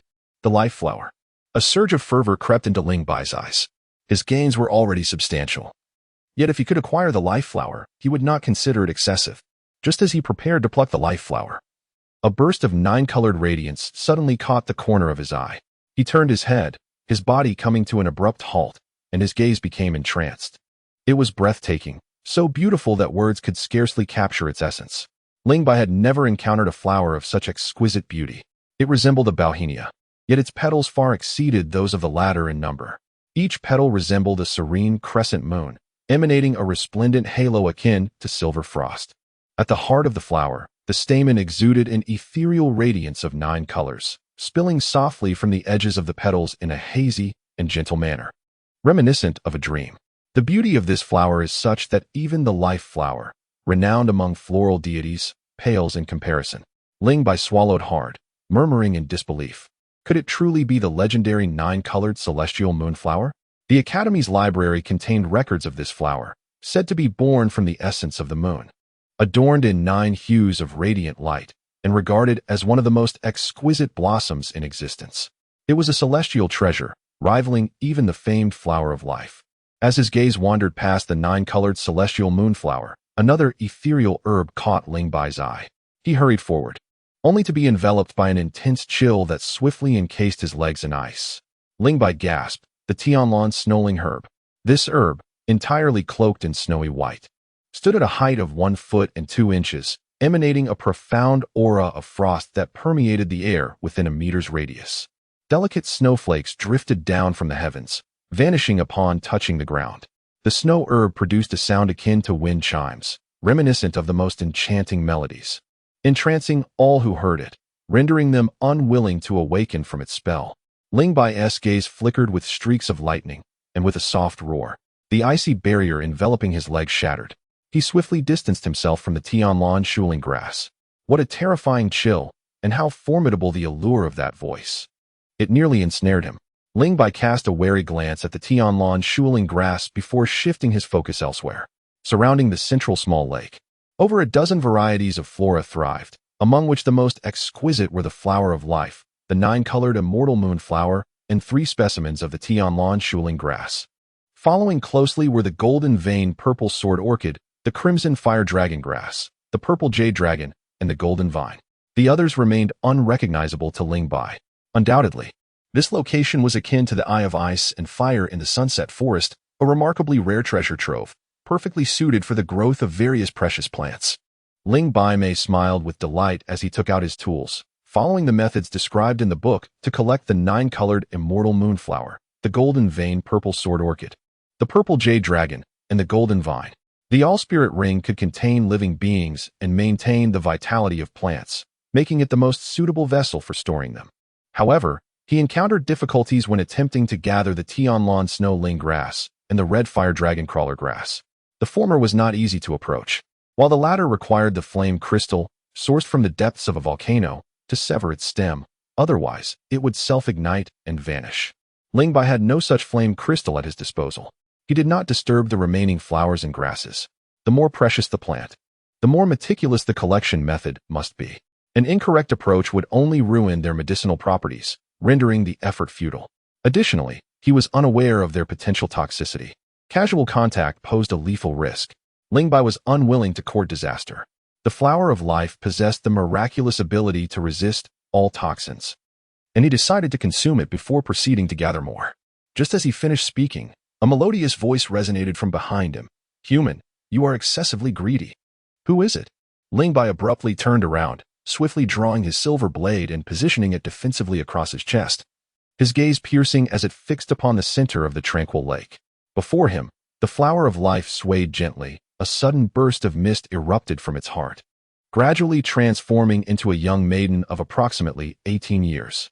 She stood about 168 centimeters tall, enveloped in a flowing green dress that gracefully contoured her delicate figure.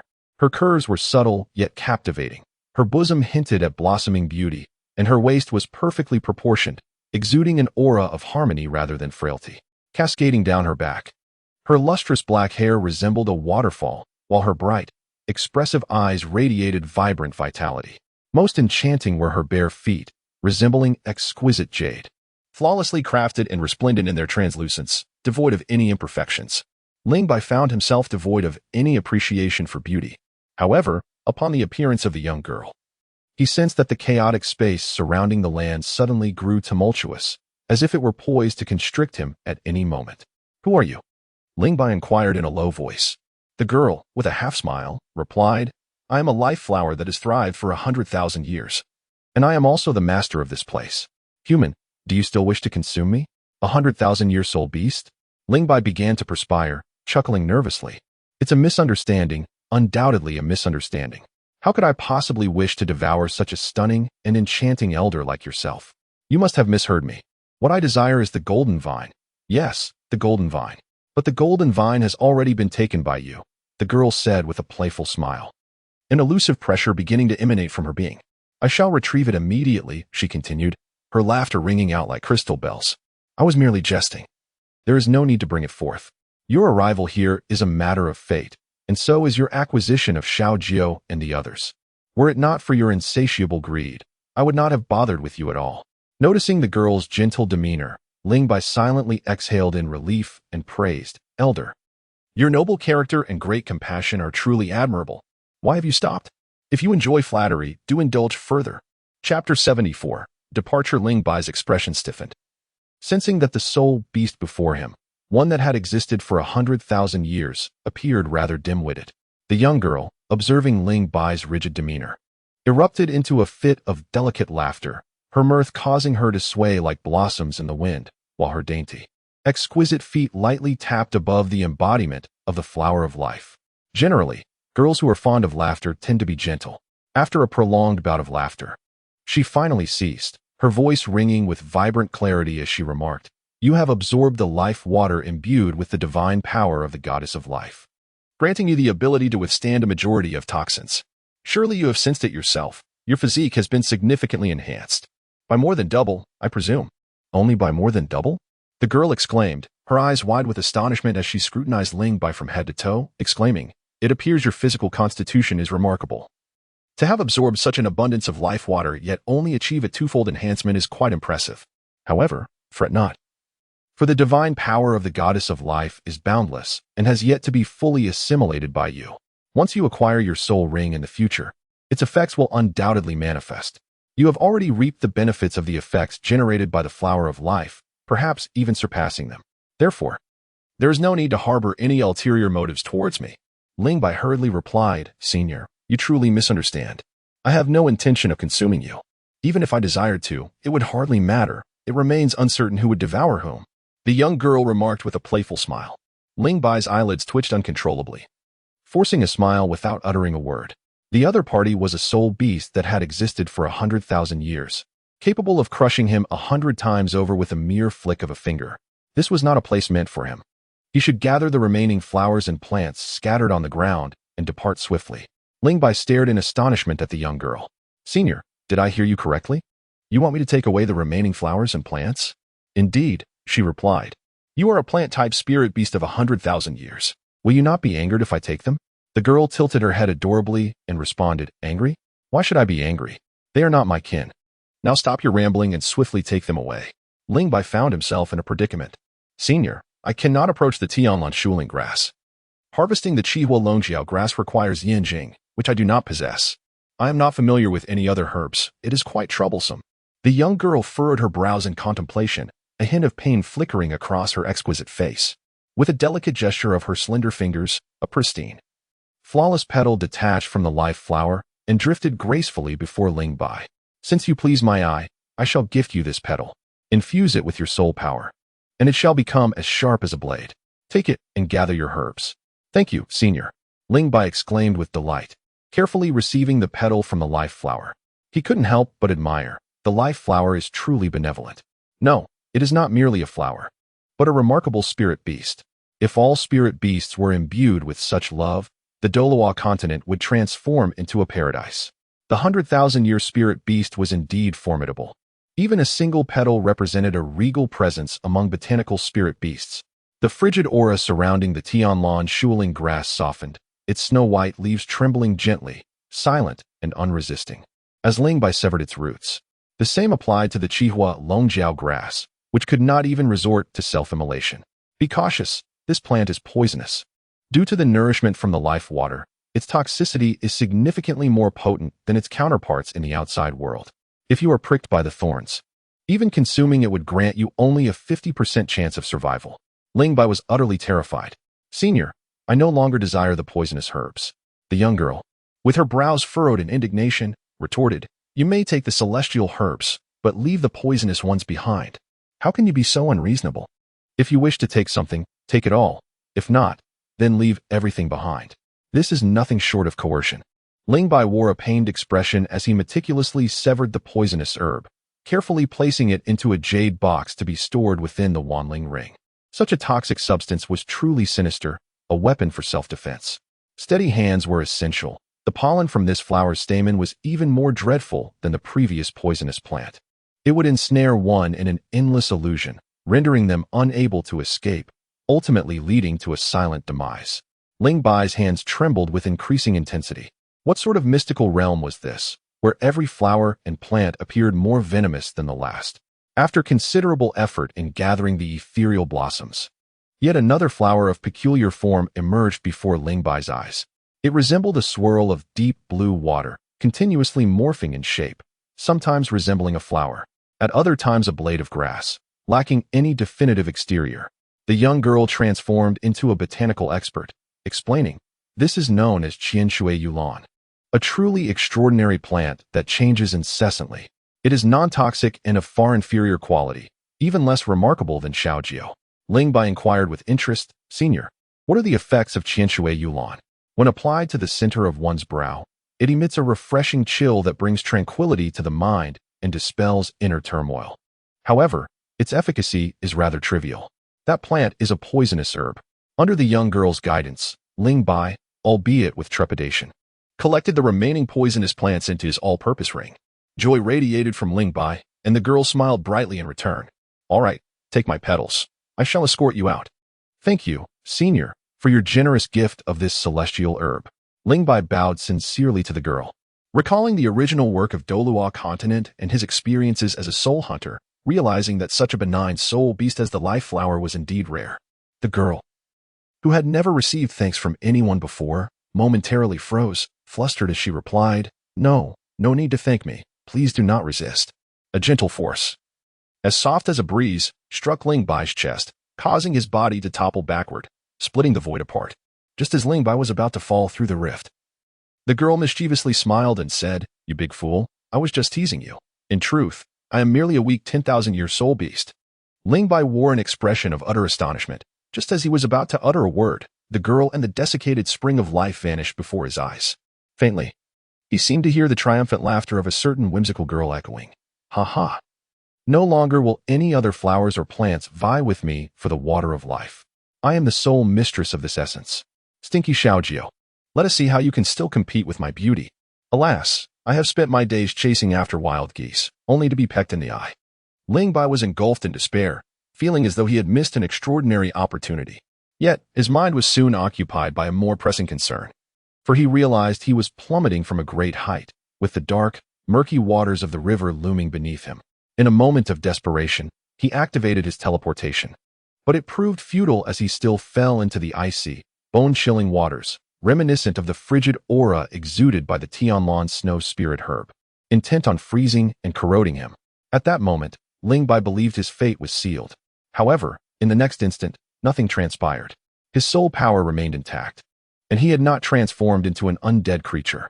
The petals of the life flower in his grasp shone with a radiant light, and a warm current coursed through his body, illuminating everything in an instant.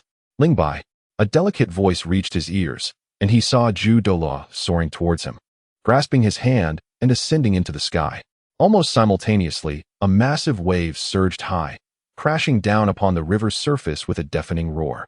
"You foolish serpent! Having offended me, Zhudolua Yueguan, your demise is certain.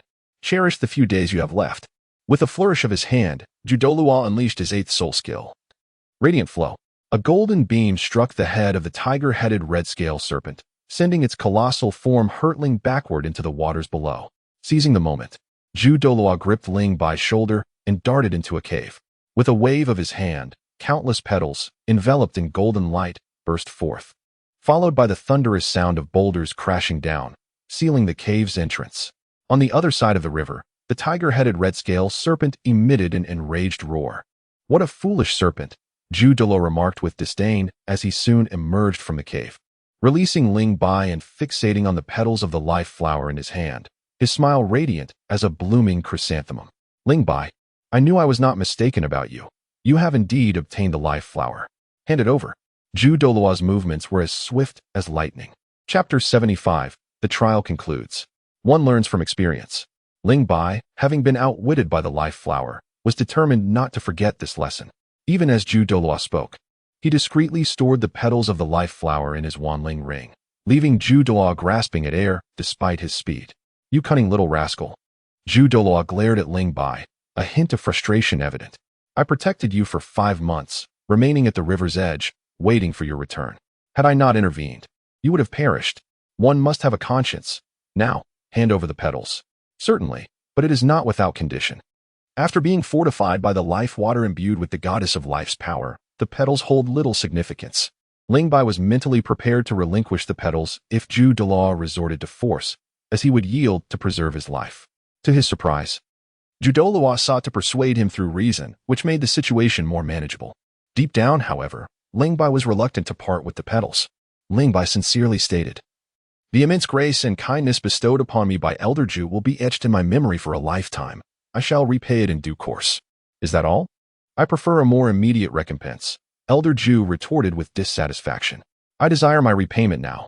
Ling Bai sighed and said, "To be candid with you, Elder Zhu, my journey to the Death Canyon serves not only to enhance my abilities but also to seek the flower of life.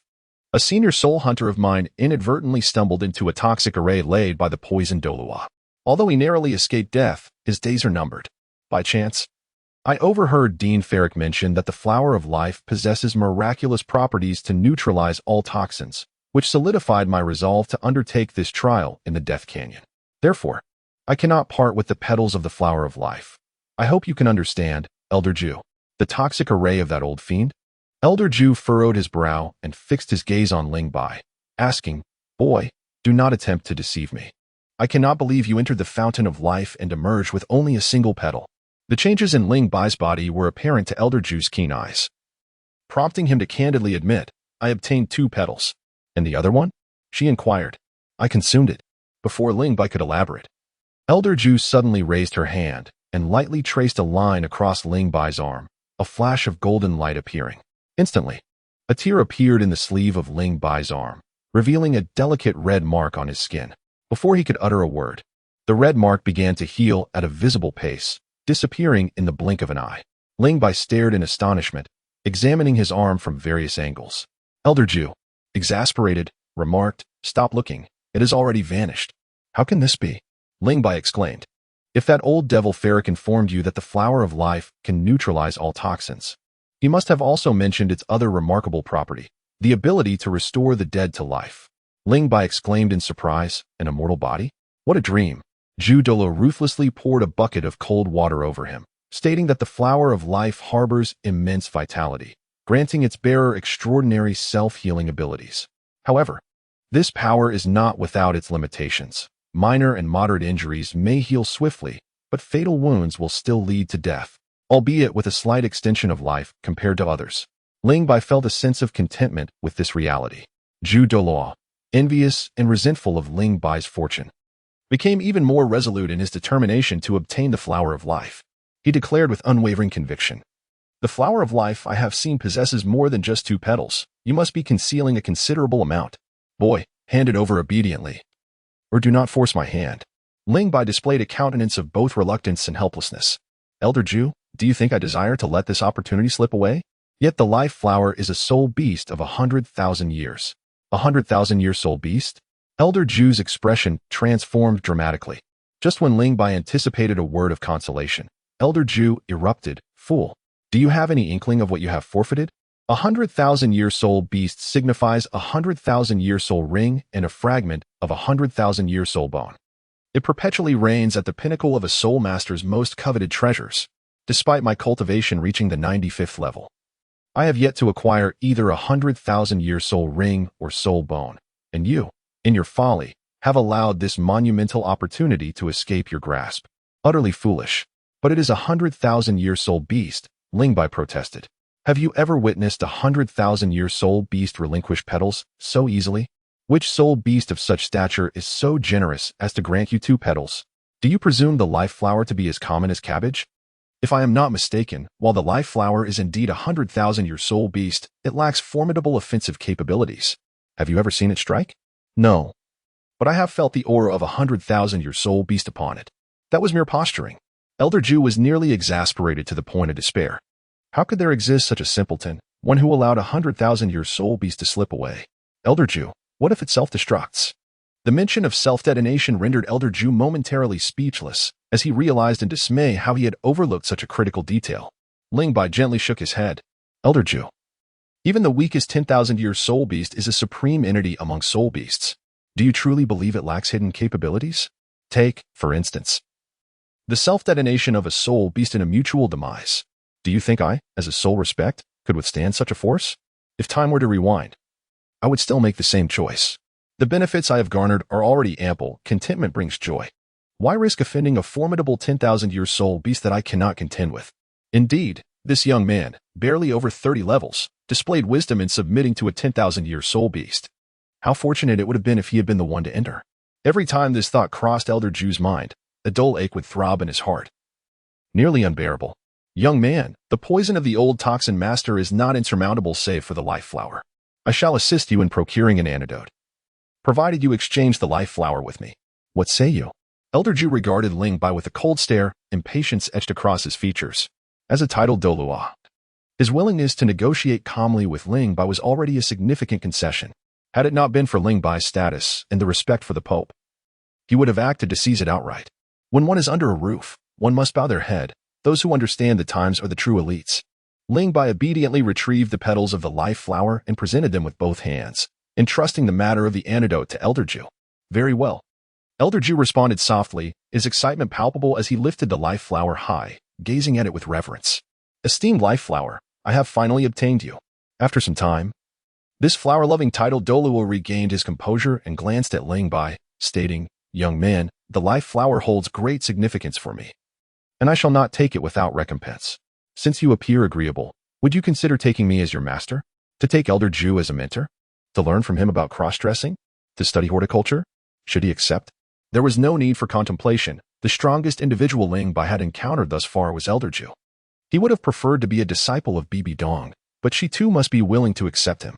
Moreover, having previously declined Elder Zhu's proposal, it would be inconsiderate to reject him again now that he had expressed a desire to take Ling Bai as his disciple.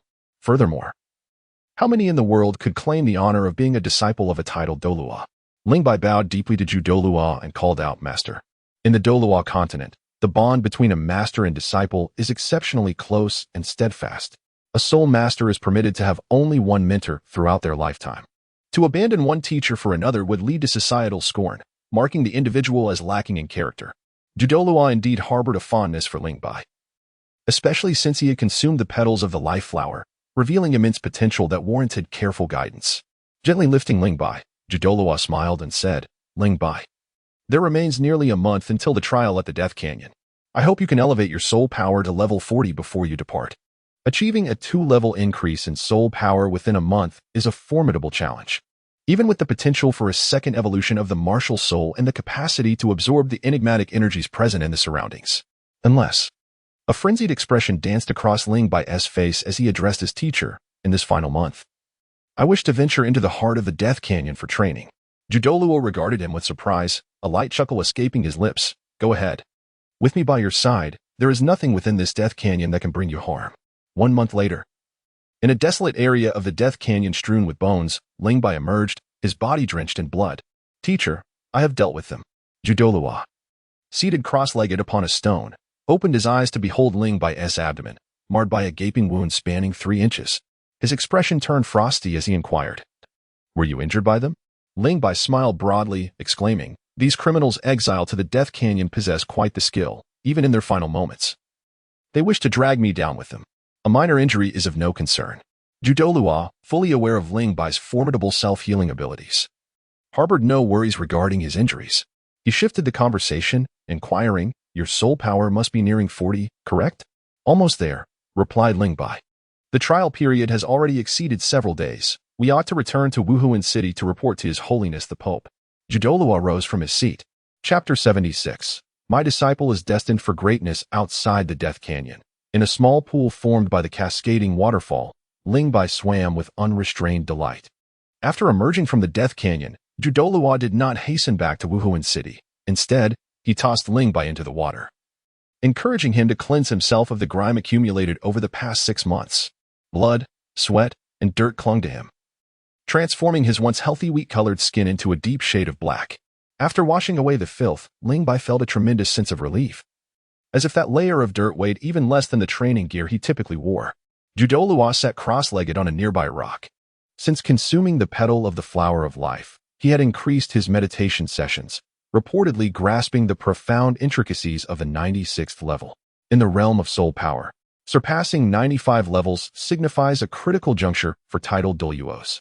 Levels 91 to 95 are classified as ordinary duels, while levels 96 to 98 are regarded as peak duels. And level 99 is known as the unparalleled Dolua.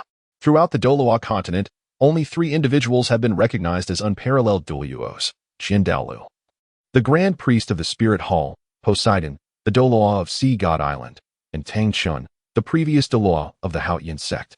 In terms of soul power disparity, the difference between level 96 and 95 is a staggering 20%. One should not underestimate this 20% gap. A 96th level title Dolua can completely dominate a 95th level title Dolua, making it exceedingly challenging for ordinary soul skills or soul bones to bridge this divide. With exceptional talent combined with relentless effort, one might hope to attain title Dolua strength within their lifetime. However, achieving a level beyond 95 requires either extraordinary talent or an exceptional gift. Xian Yue's 6-winged angel martial spirit falls into this category. If she can continue her training without faltering, she is destined to become a title Dolua, progressing toward this goal with relative ease compared to others. Upon reaching level 95, each subsequent level is not merely an accumulation of soul power but an act of comprehension. Moreover, since each individual's martial spirit is unique, the comprehension required varies from person to person. Judolua, having cultivated to level 95 for many years, possesses sufficient soul power but lacks the necessary understanding. This process is akin to mathematics. Once enlightenment is achieved, it cannot be unlearned. If it is not understood, it remains elusive. Thin as a membrane yet towering like a mountain, in the original tale, Judolua never managed to overcome this formidable barrier before his demise. Now, having obtained the celestial grade flower of life, particularly the petal from a 100,000-year-old blossom, Judolua faintly glimpsed the path he was destined to tread, albeit shrouded in ambiguity. Nevertheless, it instilled within him a glimmer of hope to shatter his limitations. Over the past month, he dedicated the majority of his time to comprehending the subtleties of the 96th level. Perhaps due to his innate talent, his focus remained insufficient, perpetually eluding that elusive sensation. It seems a period of introspective seclusion is necessary upon returning to Wuhuan City, Judolua contemplated, his gaze shifting to the approaching Ling Bai. Before entering seclusion, He needed to address this young man. Teacher, I've finished washing up. Shall we continue our journey? Ling Bai inquired. Not in haste. Take a seat. I have some matters to discuss with you, Judolua replied. Ling Bai sat cross-legged opposite Judolua, quietly observing him. Judolua spoke. Ling Bai. Upon your return to the Soul Master Academy in Soul City, you should apply for graduation, given your current strength. Remaining in the academy would merely be a waste of time. I will arrange for you to enter the reserve camp of the Annihilation Squad. Have you heard of the Annihilation Squad? Ling Bai nodded, acknowledging his awareness. The Silent Extinction Squad was meticulously trained by Pope Bibidong, comprising 5 Soul Dolua and over 20 Soul Saints, capable of contending with 2 to 3 ordinary title Dolua. This represents the profound heritage accumulated by the Spirit Hall over the years. Who informed you of this? Inquired Judolua, Senior Jinyu, who has already graduated. Ling Bai replied, pausing briefly before adding, her martial soul is the Golden Crocodile King. Judolua squinted, a look of caution and reverence crossing his face. She is a descendant of the old crocodile. No wonder she is aware of the Silent Extinction Squad's existence. Do you still maintain contact with Jinyu? We were quite close in the past, but after she moved to the Spirit Hall in Xinglua City, we lost touch, Ling Bai responded. Judolua remarked with significance. Classmates should strive to keep in touch, otherwise, relationships may grow distant. Her background is quite extraordinary. Ling Bai chuckled. My background is not as simple as it seems. Judolua laughed heartily, her enchanting demeanor sending shivers down Ling Bai's spine. You certainly know how to speak, she remarked. While I hold some standing within the Spirit Hall, my strength and status pale in comparison to the one behind Jinyu. Even the Pope must show him due respect. Your soul power is too low. Such formidable beings are beyond your concern. It is far more crucial for you to focus on your cultivation. Teacher, I do not wish to leave the academy just yet. Oh? Judolua raised an eyebrow, intrigued. And what is your reason? Ling Bai slowly uttered a few words. The elite competition of advanced soul master academies across the continent. Judolua paused momentarily, then smiled and nodded, saying, indeed, this presents a splendid opportunity for a young soul master to establish their reputation. Should you emerge victorious and claim the championship, such an accomplishment will undoubtedly garner the attention of His Holiness the Pope. However, traditionally, the selection of members for the Spirit Hall's battle team prioritizes the level of soul power as the primary criterion. Your strength is adequate, yet your soul power remains insufficient. Upon your return, do not relax your training. Strive to advance to the Soul Master rank as soon as possible. As for matters concerning His Holiness, I will advocate on your behalf. Ling Bai expressed his gratitude, saying, Thank you, teacher. Judolua inquired further, what are your thoughts on the 4th soul ring? The teacher should recognize that my 3 soul skills embody a balanced approach. The first soul skill is a control skill, the second can be considered a moderate agility skill, while the third is an offensive skill. Initially, I envisioned the 4th soul skill to focus on defense, however, with the capabilities of sealing and formidable self-healing. Acquiring another defensive skill seems somewhat superfluous. Previously, in the depths of the river, the fountain of life appeared beside me, leaving me at a loss and deeply contemplative. Thus, I desire a flight skill for my 4th soul skill. Judolua disagreed with Ling Bai's perspective, stating that upon reaching the rank of title Dolua, a soul master possesses only 9 soul rings, making the selection of each ring critically important as it directly influences the soul master's future strength. Your martial soul attributes are well-rounded, lacking the common deficiencies of most plant martial souls, allowing for balanced development, which is advantageous and signifies a broader selection range. To allocate a soul ring for a mere flight skill is not a prudent choice. Teacher, I seek not a simple flight skill, but one that possesses offensive capability. But you are not a flight soul master, Judolua retorted. Moreover, even with the same type of soul beast, the soul skills obtained by soul masters of different martial souls vary considerably. How can you ensure that you acquire both? Ling Bai chuckled and said, There is something my teacher may not be aware of. My martial spirit possesses a certain degree of inheritance concerning the soul skills of soul beasts. The first soul ring originates from a vine, and its soul skill creates a cylindrical cage using tendrils. My version of this is the pillar cage. As for the second soul ring, it requires no further elaboration. The third soul ring is derived from the thunder tiger, whose most formidable attack manifests as a bolt of lightning, akin to the shattering thunder spear. I have perused numerous texts concerning soul beasts in the Academy's library and have tentatively selected 3 or 4 flying soul beasts that utilize their wings to unleash soul skills, with the optimal choice being the Thunder Rock. Thunder Rock? Duke Jiu exclaimed in surprise. You certainly have an eye for selection. The Thunder Rock's flying capabilities rank among the top 5 of all flying soul beasts, and hunting a Thunder Rock is significantly more challenging than pursuing other soul beasts. Ling Bai complimented. For a master such as you, titled Doluo, capturing a Thunderpong should be a mere trifle. Do not flatter me excessively. Upon my return, I shall inquire where one might procure a Millennium-level Thunderpong. If a Millennium Thunderping is insufficient, I seek one that has existed for 10 millennia. Ling Bai swiftly replied. Judoluo was taken aback. Have you lost your senses? To absorb a 10,000-year spirit ring as your 4th soul ring? Do you comprehend the implications of a 10,000-year spirit ring? A significant portion of soul kings do not possess a 5th soul ring of that caliber. The fate of a soul master who attempts to absorb a 10,000-year spirit ring is invariably grim. They would be overwhelmed and burst by the sheer energy contained within it. I have consumed the flower of life, Judoluo countered, shaking his head, but that is still insufficient. Beyond energy, a 10,000-year spirit ring harbors the residual soul vibrations of the spirit beast, which your mental fortitude is utterly incapable of withstanding. Ling Bai hesitated for a moment before deciding to reveal a fragment of his hidden cards. In truth, my 3rd spirit ring is one that spans 8,000 years. What? An 8,000-year 3rd spirit ring? Judoluo gasped, stunned, and asked, how did you manage to survive? Someone saved me, Ling Bai replied. The 8,000-year spirit ring significantly enhances my attributes in all aspects. I am confident in absorbing a 10,000-year spirit ring, and perhaps even one with a longer duration. Around 20,000 years. After acquiring the 8,000-year 3rd spirit ring and undergoing the body tempering technique. Reinforced by the life-giving waters imbued with the power of the goddess of life, Ling Bai's physical constitution can now withstand the pressures exerted by a 10,000-year spirit ring. Additionally, he possesses a head spirit bone, and his martial soul has undergone a secondary evolution, becoming a considerable asset for him. His only shortcoming lies in his mental strength. Even with the protection of the head spirit bone, Ling Bai remains apprehensive. Weighing his options, he decided to limit the duration of his 4th spirit ring to between 12,000 and 20,000 years.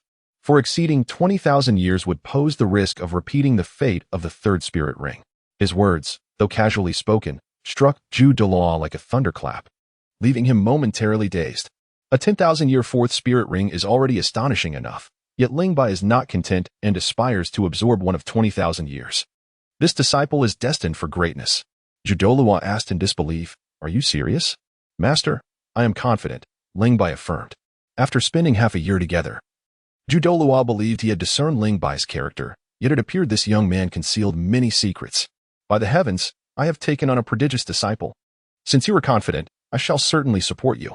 Once you break through to the 40th level, I will personally assist you in hunting a soul beast. I will also invite old Ghost to witness just how talented my disciple truly is. Judoluo's expression was one of excitement. If Ling Bai succeeded in acquiring a 20,000-year 4th spirit ring, it would be a groundbreaking event that shatters the historical records of the Doluo continent, causing even the Pope to take notice. However, Judoluo solemnly advised, Ling Bai, be mindful of your limits. Do not overexert yourself. Rest assured, Master, Ling Bai replied. Judoluo gazed deeply at him, suppressing his shock and excitement, before seizing his shoulder and soaring towards the Spirit Hall City. Chapter 77. Journey to the Star Dove Forest in the office of the director at the Advanced Soul Master Academy in Spirit Hall City. The spacious and well-lit room was lined with shelves filled with documents and books. Felik, clad in a red robe, was engrossed in a book. Since stepping down from his position as a platinum-level cultivator, his workload had significantly lightened, granting him ample time to delve into the extensive collection amassed by the Spirit Hall over many years. Suddenly, a faint ripple of soul power manifested in the office, prompting Felik to snap his head up. His once cloudy old eyes sharpened with unexpected clarity, and the formidable aura emanating from him caused the air in the office to nearly freeze. Humph!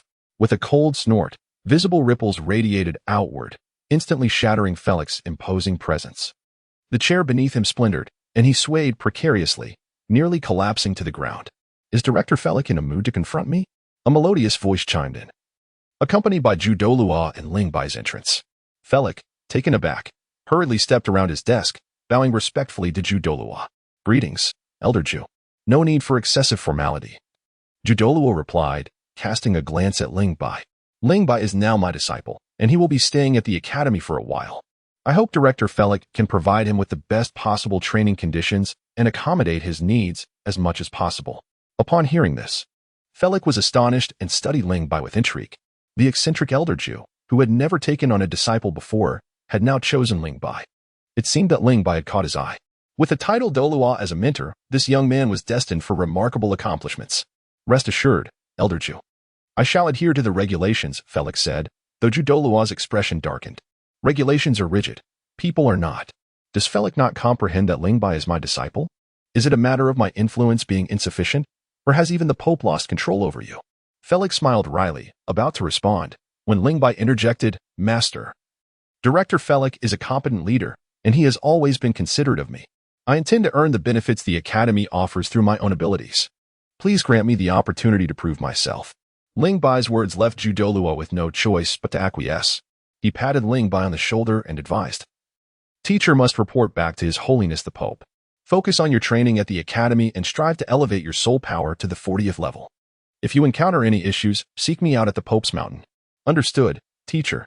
Dean Ferric, I entrust Ling Bai to you.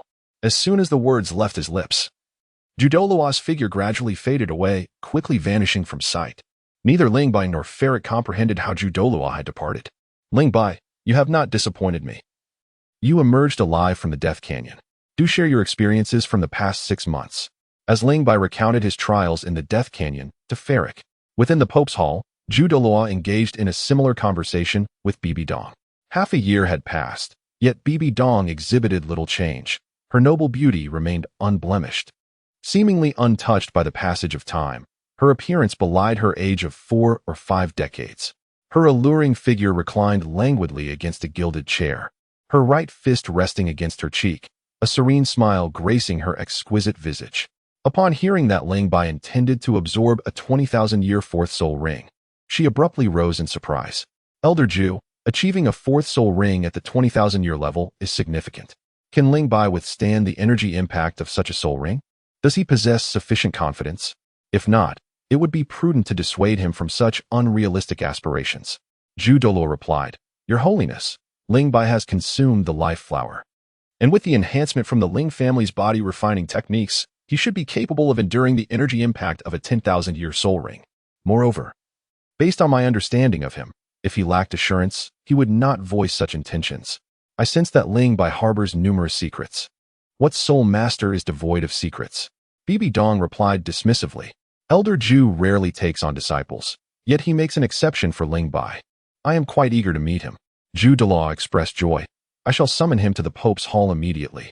There's no rush. Bibi Dong waved her hand. Let us wait for Elder Gue to return from the Death Canyon, so we can meet all 4 of them and evaluate the future golden generation of the Spirit Hall. Ju Dolua was taken aback. Elder Gue has ventured into the Death Canyon? Elder Gue is safeguarding Hu Liena, Xie Yue. And yet as they undergo their trials in the Death Canyon, did Elder Ju not encounter them? I did not see them. They must have entered through an alternative entrance. Indeed. Bibi Dong nodded thoughtfully. As for Ling Bai, I shall ensure that Ferric provides him with the finest training conditions. And I will instruct the various Spirit Hall branches to investigate the whereabouts of the 20,000-year Thunder Eagle. Elder Ju, focus on your cultivation and strive to reach level 96 as soon as possible. Understood. Suddenly, Ju Dolua recalled something and addressed Bibi Dong, Your Holiness. Ling Bai wishes to participate in the next Continental Advanced Soul Master Academy Elite Competition. Elder Ju spoke, then grant him a spot. In terms of individual strength, Ju Dolua was not among the most formidable of the elders, yet he and Gue Dolua, through their martial soul fusion technique, held a high rank among the elders, wielding considerable influence as Bibi Dong's right hand. With the prospect of breaking through to level 96, his value surged. Securing him was worth far more than a mere place in a Spirit Hall battle team, especially since Ling Bai indeed qualified to represent the Spirit Hall in battle.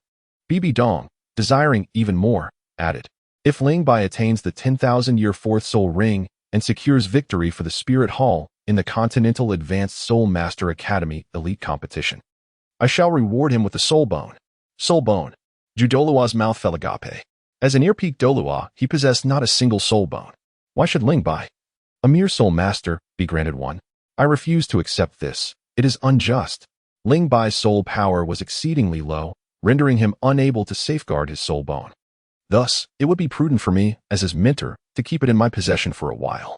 Unbeknownst to him, as he exited the dean's office, Where he had been the target of Zhu Dolua's schemes, he reported to his feline companion before making his way to the dining hall for dinner. The tantalizing aroma of the food wafted through the air, and Ling Bai could hardly contain his saliva. 6 months had passed. Do you have any inkling of how he had endured this duration? Ah, the missing person has finally returned. Shall we engage in a match shortly? Upon reaching the entrance of the dining hall, he encountered Golden Waist Swallow, who eagerly challenged him to a duel. Ling Bai is a person, not a machine. After half a year in the Death Valley, he was indeed a bit weary and promptly declined Zhang Ping's challenge. After all, he was not on the Soul Master ranking at the moment, so he felt free to refuse. Upon entering the cafeteria, his gaze swept across the room, and the fluffy pink hair of Yi was undoubtedly the most conspicuous sight. At that moment, the young girl was surrounded by several unfamiliar faces, animatedly discussing something. Yi, caught up in her excitement, became slightly displeased when she heard someone call her name. Without turning around, she retorted, "What are you shouting for? Is Yi a name you can call?" After saying this, Yi felt that the voice sounded quite familiar. She turned her head and immediately leaped in joy. "Ling Bai, you're back?" "Ah, Yi." Ling Bai regarded her with a half-smile, then turned and headed towards the second floor. Yi, in a rush, abandoned her meal and hurried after him, her short legs moving swiftly. After half a year apart, it seemed that the little girl had not grown at all. Still standing at a mere 1.50 meters. "Ling Bai, during the 6 months you were gone, I eagerly awaited your return." Yi closely followed Ling Bai, her large eyes squinting into crescent shapes as she showered him with affection. "Is that so?" "Of course. I was at the point of losing my appetite. Just now. You seem to be enjoying your meal quite a bit, didn't you, Yi?" "Haha." Yi chuckled awkwardly. "Ling Bai, don't call me that. It feels strange. Call me something else in private." "You want me to call you something else in private?" Ling Bai, exasperated, felt a surge of frustration. It had only been half a year, and already his little follower desired to assume a dominant role. "I was just joking. Why so serious?" Yi pouted and inquired. "Where are we headed?" "To the 5th floor for a grand feast." Yi cheered. "Ling Bai, you're amazing. Just returned and already treating me to a feast. It makes all my concern for you and that vixen worthwhile." Ling Bai paused momentarily, recalling that Ferric had just informed him that Hu Liena and her companions had also applied for the Death Canyon trial. Could it be that Hu Liena is genuinely concerned for me? How peculiar it would be if she were. By the way, who was that sitting beside you just now? I seem to have never seen any of them before. Yi replied with a bright smile. "They are new students who joined the Advanced Soul Master Academy in Wuhuan City after you took your leave to return home. Now, they are all members of the Base Soul Master Team." "Base Soul Master Team?" "Bai stands for you, Ling Bai, and he represents me, Yi. Together, they form Bei." Yi took pride in her explanation. "You were away for half a year, and I feared that others might forget you. So, every new student I welcomed. I recounted your remarkable deeds. Over time, your admirers grew, and I organized them into the Base Soul Master Team. Thus, the once ordinary Yi transformed into Sister Yi. She grinned widely. "Ling Bai, am I impressive? Using my name to become the leader? That's quite something. Have some self-respect." Ling Bai rolled his eyes and asked, "As a food system soul master, do they truly respect you? If they don't respect me." "They certainly respect the fox's slip of the tongue." Yi quickly corrected herself. "Who am I? I am Ling Bai's good friend. Would they dare to disrespect me?" "Oh." The socialite Yi. Upon seeing Ling Bai, Yi was overjoyed and chattered endlessly. Ling Bai listened quietly, the sweet and melodious sound of her voice resembling a clear spring, easing his entire being. After dinner, Ling Bai returned to his dormitory to rest. According to regulations, single dormitories are exclusive Wuhuan mimicry training grounds, and the dedicated instructors have been reclaimed by the academy. However, since Ling Bai's teacher is a title Dolua, Ferric, considering him, returned everything to Ling Bai. After all, the official narrative is that he took leave to return home. A little flexibility in interpretation never hurt anyone. A fortnight passed swiftly, during which Ling Bai did not partake in any arena challenges but instead practiced diligently in the Wuhuan mimicry training ground. The diligent would eventually be rewarded, and at last, his soul power rose to level 40. Upon receiving this news, Title Dolua Ju concluded his seclusion and personally took Ling Bai to the Star Doe Forest to hunt soul beasts. Chapter 78, The King Among Flying Soul Beasts Part 1. The Star Doe Forest lies to the east of Wuhuan City, a distance of several hundred miles that is not particularly far. If one were to travel at full speed, it would take merely 2 to 3 days to arrive. Of course, this estimate is based on Ling Bai's speed. If it were Zhu Dolua, the journey would be even quicker.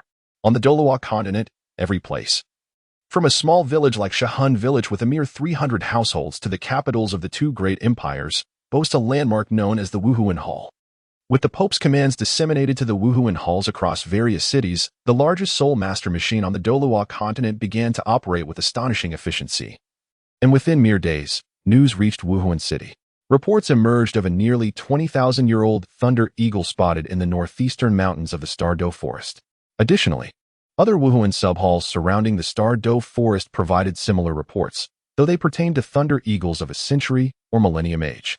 The Star Doe Forest is vast, nearly equal in area to the territory of the Barak Kingdom in the northwest, and it is one of the most renowned gathering places for powerful and ferocious wild soul beasts on the Doluo continent. Without a precise location, wandering aimlessly within its depths would be exceedingly perilous. Now, with the target area narrowed down to the northeastern section of the Star Doe Forest, although the expanse remains considerable, it is undoubtedly much easier than a comprehensive search. However, even if the whereabouts of the Thunder Eagle are discovered, hunting it will not be a simple task. The Thunder Eagle is not only a king of the skies but also a sovereign among flying soul beasts, possessing exceptional flight capabilities and formidable attack power. This is precisely why Ling Bai had chosen it as his fourth soul ring. For this endeavor, Zhu Doluo personally volunteered to assist Ling Bai in hunting the Thunder Eagle, and he also requested 2 companions from the Pope. One of them was the familiar Lord Diarla, while the other was an unfamiliar figure, exuding a subtle yet formidable aura that rivaled even Lord Diarla. It was evident that he too was a soul Doluo with soul power exceeding level 81, and furthermore, he was a flying soul master, with a title Doluo of level 95 and 2 soul Doluo by his side. Such an illustrious assembly for the purpose of hunting a 20,000-year-old Thunder Eagle speaks volumes about the creature's tenacity. As they needed to traverse the northern region of the Star Doe Forest to reach the nearest town on its outskirts, Zhu Doluo decided that Ling Bai and the others would rest for the night in the town to recuperate their energies before setting off for the Star Doe Forest at dawn. As the saying goes, rely on the mountains to eat from the mountains, rely on the waters to eat from the waters. This town thrived due to its proximity to the Star Doe Forest. Soul masters entering and exiting the forest to hunt soul beasts would stop here to rest and trade, fostering the town's prosperity. The town is bustling with shops, nearly all of which cater to soul masters, facilitating their supply needs. Ling Bai had once been a soul hunter and was well prepared before arriving at the Star Doe Great Forest, rendering any purchases in the small town unnecessary. The avaricious merchants in such places often inflated prices to 2 or 3 times their worth elsewhere. Early the next morning, Zhu Doluo, Ling Bai, and Lord Yalia set forth towards the Star Doe Great Forest, which lay 200 miles away. The town could not be too close to the forest, as it served as a gathering place for wild soul beasts, which frequently ventured beyond the woodland's borders. Proximity posed a significant risk of attacks from these creatures. Each time Ling Bai approached the Star Doe Great Forest, he was overwhelmed by the vast expanse of emerald green before him. What unfolded was a veritable ocean of greenery. The primeval forest, which had existed for countless years, was strikingly dense. Even the peripheral trees soared beyond 20 meters, and the shadows cast by the inner trees obscured any visible paths. Upon entering the Star Doe Great Forest, a fragrant aroma from the plants mingled with the earthy scent of damp soil, enveloping him instantly. In that moment, the rich essence of nature captivated him, making it impossible to resist its allure. Ling Bai was not fully absorbed in the moment. Upon arrival, his demeanor underwent a remarkable transformation. The cold silver blade gripped firmly in his hand, his body taut like a drawn bow, and his eyes, sharp as those of a hawk, scanned the surroundings with utmost vigilance. Zhu Doluo found it amusing, remarking, "Ling Bai, we are at the periphery of the Star Doe Forest, with the 3 of us here. The soul beasts pose little threat. There is no need for you to be anxious." Lordia and another soul Doluo observed Ling Bai with cheerful expressions, their demeanor notably relaxed. Yet Ling Bai remained undeterred. Caution was the mother of safety. You, when you're reckless, can be quite alarming, but when you're composed, you leave us speechless. Zhu Doluo said, turning his gaze towards the depths of the forest. Let us hasten our journey. You 3, stay close behind me. As the words left his lips, Zhu Doluo swiftly darted into the dense woods, leaving behind a series of lingering afterimages. Lordia had initially worried that Ling Bai's low soul power would impede his ability to keep pace with them and had intended to assist him. However, to her astonishment, Ling Bai suddenly exerted force in his legs, leaping onto a branch several meters high, his agility reminiscent of a monkey. With a series of nimble jumps, he vanished from the sight of Lordia and her companion. The two exchanged glances, beginning to comprehend the eccentricity of Elder Ju's decision to take Ling Bai as his disciple. A mere lad with a soul power of just 40. He had just displayed a burst of speed that rivaled that of a soul king specializing in agility. "Let us follow," one of them suggested. "Indeed. Great power allows one to act freely." Zhu Dolua took the lead, exuding the unrestrained aura of a tidal Dolua. In an instant, the forest erupted into chaos. As soul beasts fled in panic, even those foolish enough to approach were effortlessly dealt with by Lordia and her companion. The interior of the Star Doe forest is characterized by its complex terrain, featuring mountains, valleys, basins, and swamps, with the general elevation being higher around the periphery and lower in the center, resembling a vast basin. The western region is particularly hilly, slightly lower than the eastern mountains. The mountain range, resembling a dragon, stretches endlessly, penetrating deep into the territory of the Tiando Empire to the northwest and merging into the land of the Xinglua Empire to the southeast, with peaks rising dramatically and steeply. Perhaps due to the high altitude, the vegetation on the mountains is considerably sparser than that below. The four ascended a peak. Standing atop it to survey the vast expanse before them, the boundless sea of trees swayed as the wind swept through, creating waves of green. "Lordia, is this the place?" Zhu Dolua inquired. Lordia glanced at the map before responding. "Elder Zhu, this is indeed the location. You too, take to the skies and investigate. See if you can uncover any trace of the Thunder Eagle," Zhu Dolua commanded. Ling Bai interjected. "The Lei Peng is a burrowing avian, favoring the cliffs and precipices for its dwelling. It would be prudent for you both to pay close attention to the nearby cliffs." With that, both individuals unleashed their beast souls, with Lordia sprouting a pair of golden wings, while the soul Doa manifested 2 pairs of wings, delicate as gossamer and resplendent in hues, reminiscent of a butterfly's wings. They soared into the sky, expanding their search radius around the center of Ling Bai and the soul Doa, with particular focus on the cliffs he had mentioned. As time elapsed, neither Lordia nor the soul Doa returned nor signaled, causing a sense of unease to settle within Ling Bai and the soul Doa. The intelligence relayed to the Spirit Hall in Spirit City revealed only one location that met Ling Bai's criteria, and that was this very place. Though the 4th Spirit Ring offered 4 options, the Lei Ping remained the optimal choice. Could the information be erroneous? The soul Dolua mused with a furrowed brow. The intelligence should be accurate. A Lei Peng nearing 2 millennia in age has indeed been spotted here before. Whether it was merely passing through or residing within the surrounding mountains remains indeterminate. Ling Bai expressed his disappointment. Given the Lei Peng's considerable size, it would be conspicuous. The prolonged absence of news from the two indicates that the Lei Peng is likely not in the vicinity. It would be best to summon them back and continue our search for other targets. The soul Doluan nodded in agreement. Very well. Just as he was about to call out to Lordia and the soul Doluan, a shadow suddenly enveloped Ling Bai and the soul Doluan. Instinctively, they looked up, their pupils contracting sharply. The shadow cast was not from ominous clouds, but rather from an enormous avian creature. It boasted azure plumage, edged with a magnificent golden hue, shimmering in the sunlight. Its wings, matching in color, spread wide like clouds descending from the heavens, exceeding 20 meters in span. With keen eyes and a majestic form, it glided gracefully overhead, casting an awe-inspiring silhouette against the sky. Ling Bai exclaimed, "Lei Peng."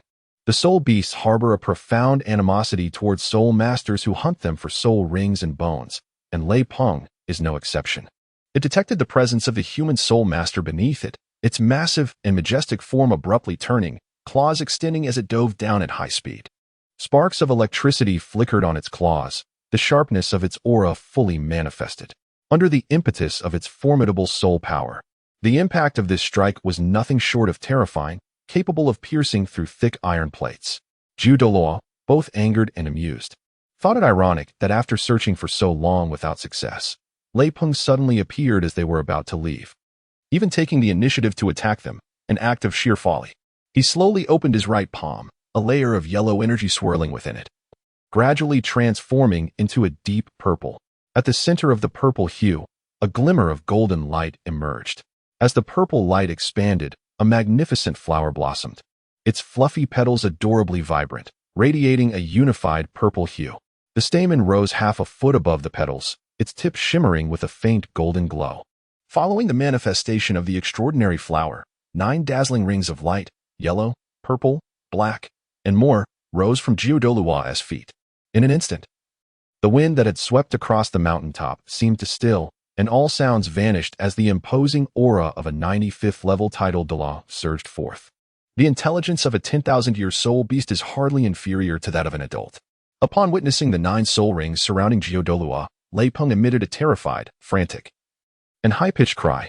Its dive slowed abruptly, and with remarkable agility, it adjusted its posture and soared upwards.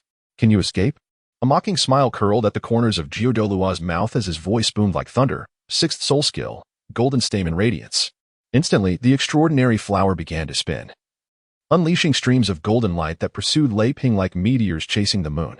As a mere 20,000-year soul beast, Lei Peng stood no chance against the 6th soul skill unleashed by a 95th level title Dolua.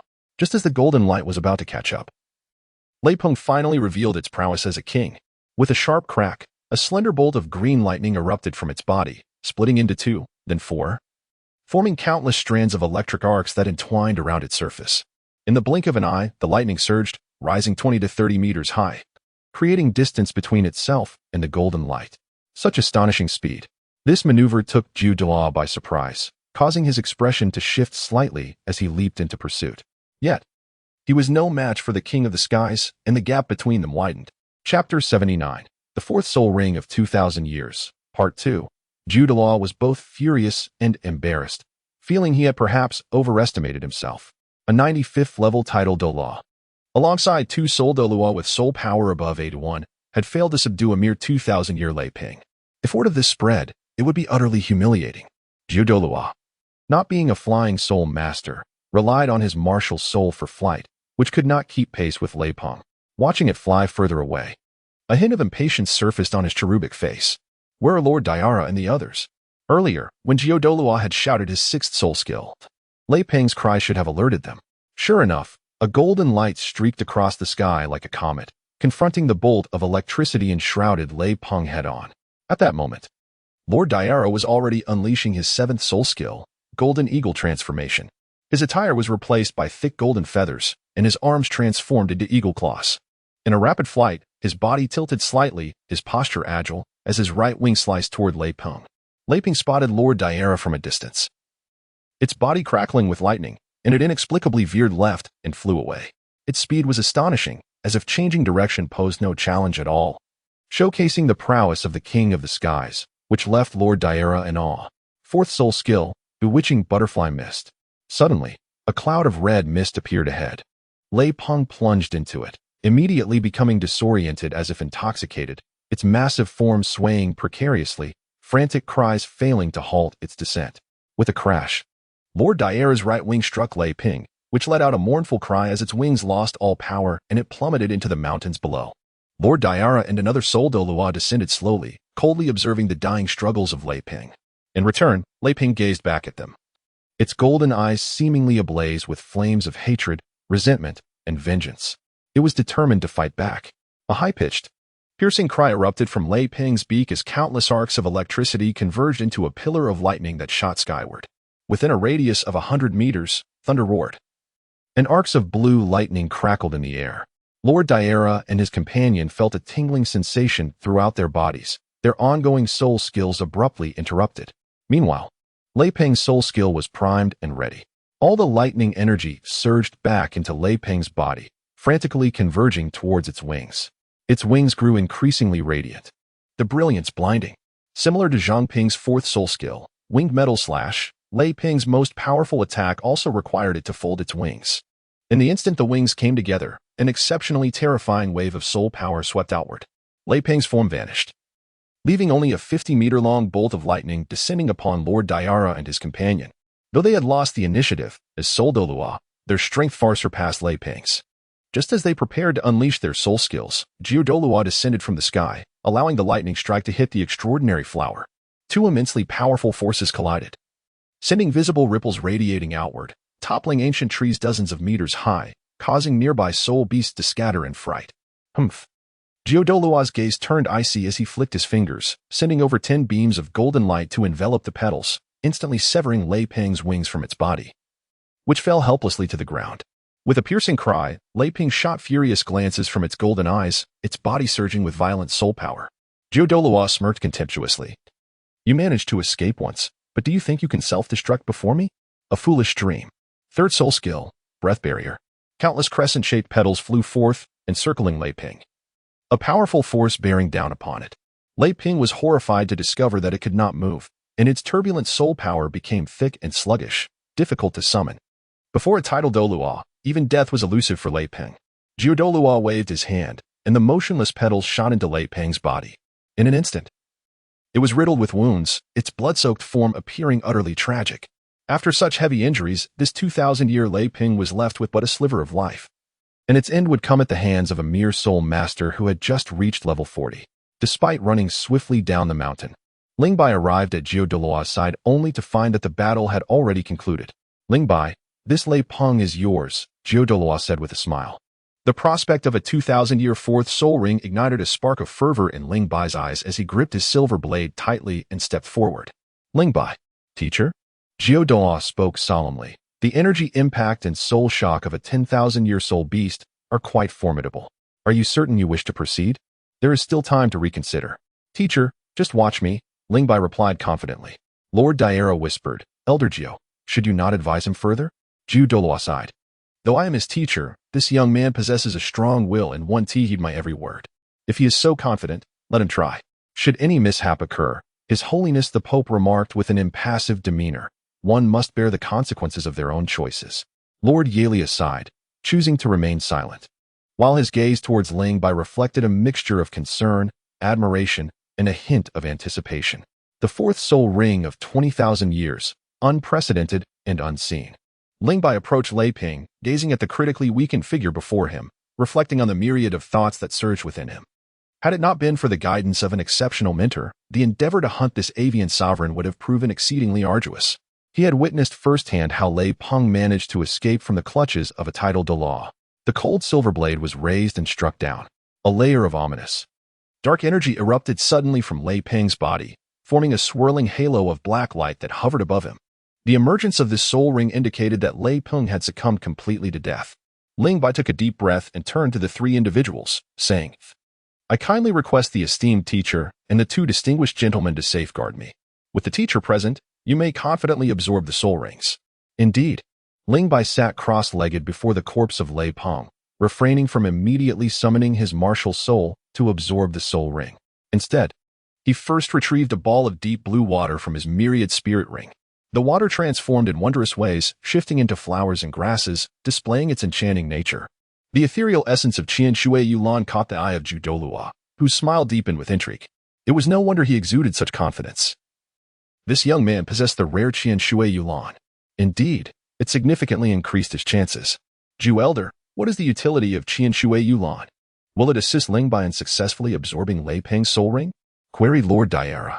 Though Xie Yue was not a legendary herb, its unique properties could help soul masters maintain a serene mind, alleviating hostility and, to some extent, suppressing the resentment of soul beasts. However, this was merely a suppression. Whether it could entirely shield him depended on Ling Bai's mental fortitude. Doluo silently urged, Young man, you must succeed. Chapter 8. The absorption of the soul ring pressing Xie Yue against his forehead, a refreshing aura permeated Ling Bai's consciousness, invigorating his spirit. Anxiety and unease dissipated, replaced by an unperturbed tranquility. His heart was as placid as still water, devoid of sorrow or joy, his body and mind enveloped in a serene stillness. The transformation was most palpable to Doluo, Lord Daira, and the others, as Ling Bai appeared almost a different person, akin to a sage who had shed worldly burdens. Exuding an otherworldly elegance, Doluo marveled at the phenomenon, recognizing the efficacy of Xie Yue. Given Ling Bai's low soul power and weak mental strength, the herb's effects were particularly pronounced. Let us commence, he declared. Expressionless, Ling Bai closed his eyes and raised his right hand. A radiant silver light emanated from his palm, and a 3-foot-tall pear tree sprouted forth. The pear tree, which materialized before Doluo and the others, exhibited significant changes compared to 6 months prior. Firstly, the roots had increased from 3 to 4, each as thick as an infant's arm and adorned with fine hair, presenting an appearance of remarkable resilience. Secondly, the trunk, once shrouded in a dark hue, now bore a faint silver tint. Though the color had lightened, it acquired an indescribable metallic sheen. The crown, supported by the roots and trunk, became increasingly lush, with each leaf glimmering in a crystalline green. Curiously, the leaf veins displayed a striking silver hue, starkly contrasting the ordinary pear tree. As the spirit manifested, the black halo suspended above the corpse of the lay punk seemed to respond to a call, yearning for an outlet. In harmonious synchrony, the black halo transformed into a stream of dark energy, rushing towards Ling Bai's right hand, as if drawn by an inexorable force.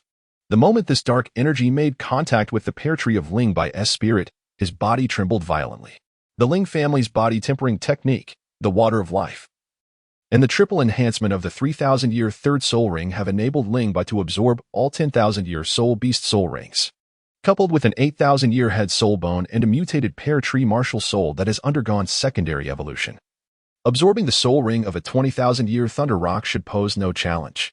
However, reality proved him overly optimistic. Without personal experience, one can never fathom the immense soul power that a 20,000-year soul ring bestows. The terror was palpable. As the black energy surged into his body from his right hand, Ling Bai felt a sudden darkness envelop his consciousness, as if he were a fragile boat amidst turbulent waves, overwhelmed by a crashing tide. In an instant, the black energy filled every corner of his being. He found himself unable to meditate or manipulate his soul power. His body was too saturated, the black energy completely suppressing his soul force. He could only watch helplessly as this energy rampaged uncontrollably within him. The first wave of energy struck, the thunder rock. A thunder attribute soul beast imbued its soul ring with a potent electric force. Ling Bai was incapacitated by the shock, pain coursing through him relentlessly. Even with his formidable willpower, his body involuntarily convulsed. Stimulated by the intensity, the three soul rings surrounding Ling Bai began to pulse rapidly, their yellow and purple hues flashing alternately, enveloping him in a cocoon of yellow and purple light. Shortly thereafter, the second wave of impact arrived. The overwhelming black energy surged into his meridians like a savage beast, rampantly tearing through them without mercy, brutally rupturing Ling Bai's channels. A scream of agony escaped his lips as he was engulfed in searing pain, blood oozing from his pores, transforming him into a figure drenched in crimson. Elder Ju's expression twitched at the sight. Elder Ju, his meridians are beginning to rupture. Is he unable to endure the energy surge from a 20,000-year soul beast? Judolua's heart sank as he shouted to Ling Bai, "Ling Bai, maintain your composure. No matter what happens, do not panic. You have consumed the flower of life and possess extraordinary self-healing abilities. Your damaged meridians will automatically mend. Hold on. If given a second chance, Ling Bai would forego the water of life." This ordeal felt like torment. The black energy ruptured his meridians, while his powerful self-healing capacity immediately initiated repair. The back-and-forth struggle turned Ling Bai's body into a battleground between the two forces, the pain so intense it made him wish for death. Amidst this endless cycle of destruction and restoration, a portion of the black energy integrated into his meridians, significantly enhancing their resilience. Each of the three soul rings represented an unprecedented level of absorption. Ling Bai, seasoned in such experiences, though grumbling, remained unwavering. He gritted his teeth and awaited the outcome. Let the chaos unfold. He would remain steadfast. Endless black energy continued to pour into Ling Bai from the Thunder Rock's corpse, ceaselessly absorbed and digested by him.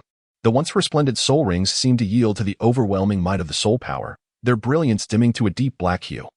This was not a sign of their age increasing. Rather, the soul power was so vast that the rings became mere reservoirs for its accumulation. Gradually, a sensation of swelling arose within him. Though his exterior appeared unchanged, Ling Bai knew his body was about to inflate like a balloon. Should he fail to assimilate this colossal soul power in time, there would be but one outcome: his body would explode. Pain reached its zenith, and grotesque cracks appeared upon his skin. Judolua, Lord Diara, and the others felt a tremor of alarm, recognizing that Ling Bai had reached his limit.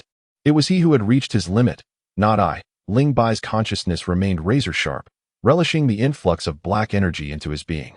He felt a surge of hope. This monumental soul power could not obliterate him all at once.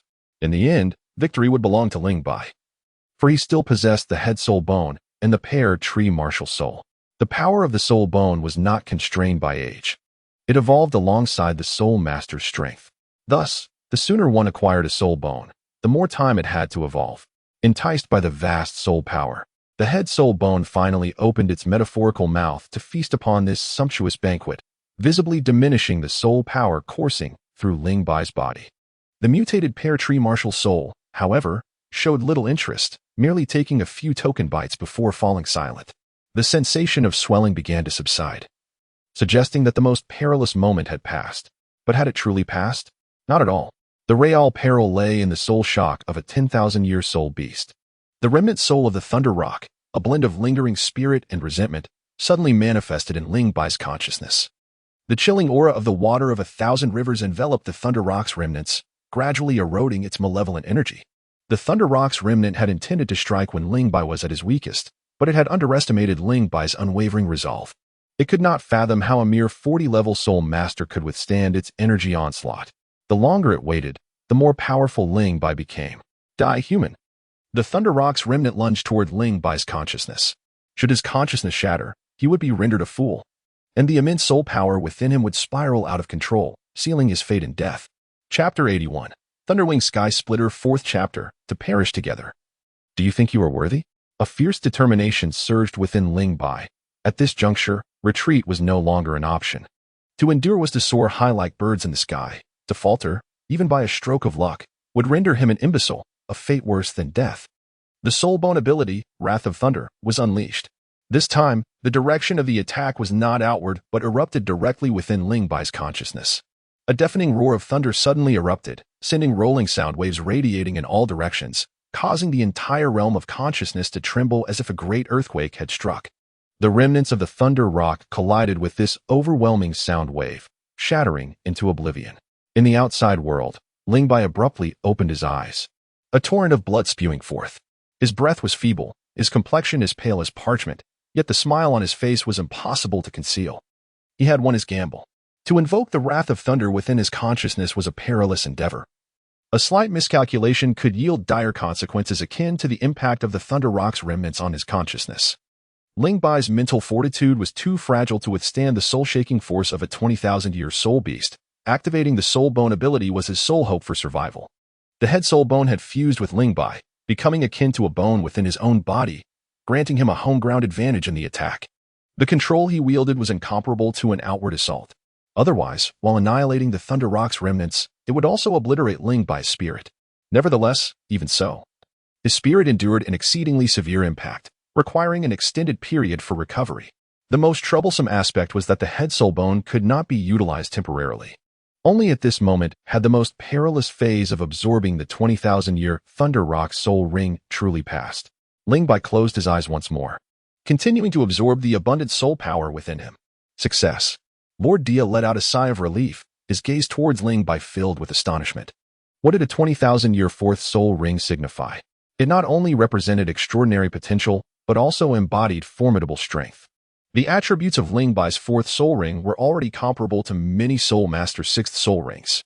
Take Lord Dia as an example. His 8 soul rings were yellow, yellow, yellow, purple, purple, black, black, black.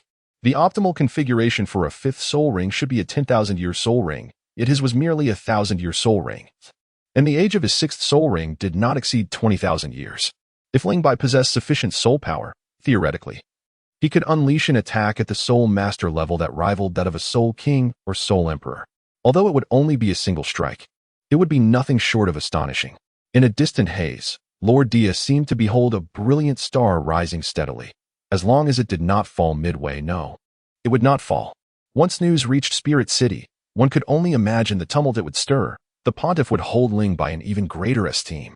Coupled with the fact that Ling Bai's mentor was a titled Dolua with a soul power of 65, how many dared to challenge him on the Dolua continent? Not bad. The smile on the face of the chrysanthemum Dolua radiated like a blooming chrysanthemum, his heart brimming with joy, yet his tone remained composed. Ling Bai had successfully absorbed the Thunder Rock soul ring. I shall guard this place. You may return to Spirit City.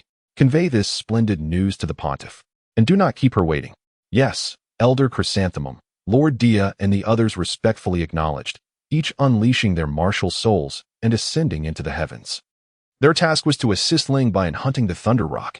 Now that it was accomplished, they had also witnessed the birth of an extraordinary genius, leaving them with a profound sense of fulfillment. The Chrysanthemum Dolua cast a glance at Ling Bai, finding a place to sit cross-legged and continue comprehending the profound mysteries of rank 96.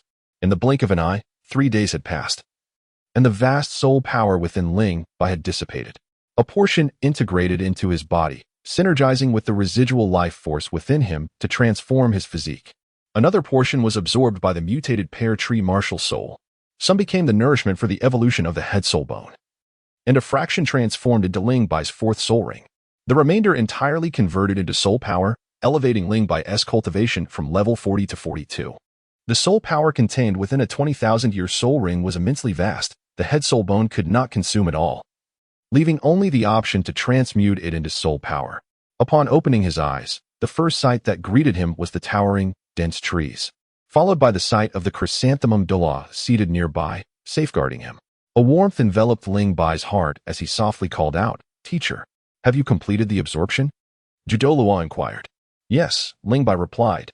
Judolua opened his eyes and scrutinized Ling Bai.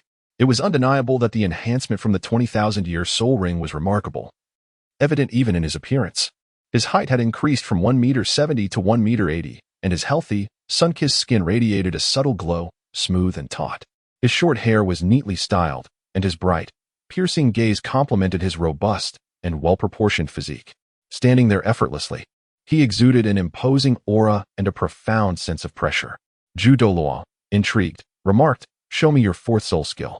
Upon mentioning the fourth soul skill, excitement illuminated Ling Bai's face. Without hesitation, he unleashed his martial soul. As it manifested, for soul rings, yellow, purple, and black, rose gracefully from beneath him, encircling his form in perfect symmetry. Judolua, possessing 5 10,000-year soul rings himself, had long become indifferent to such rings. However, upon witnessing the black fourth soul ring on Ling Bai, his eyes flickered with surprise. While it was conceivable that Ling Bai might not be the first to possess a 10,000-year fourth soul ring, the existence of a 20,000-year fourth soul ring was truly unprecedented. At least, no such prodigy had been recorded in the archives of the Spirit Hall. "Teacher, my fourth soul skill is named Thunderwing Rift Slash, and it bears a striking resemblance to the attack skills of the Thunder Falcon." As he spoke, the resplendent fourth soul ring on his body suddenly gleamed, and 2 brilliant bolts of white lightning materialized behind him, converging into a pair of dazzling silver wings.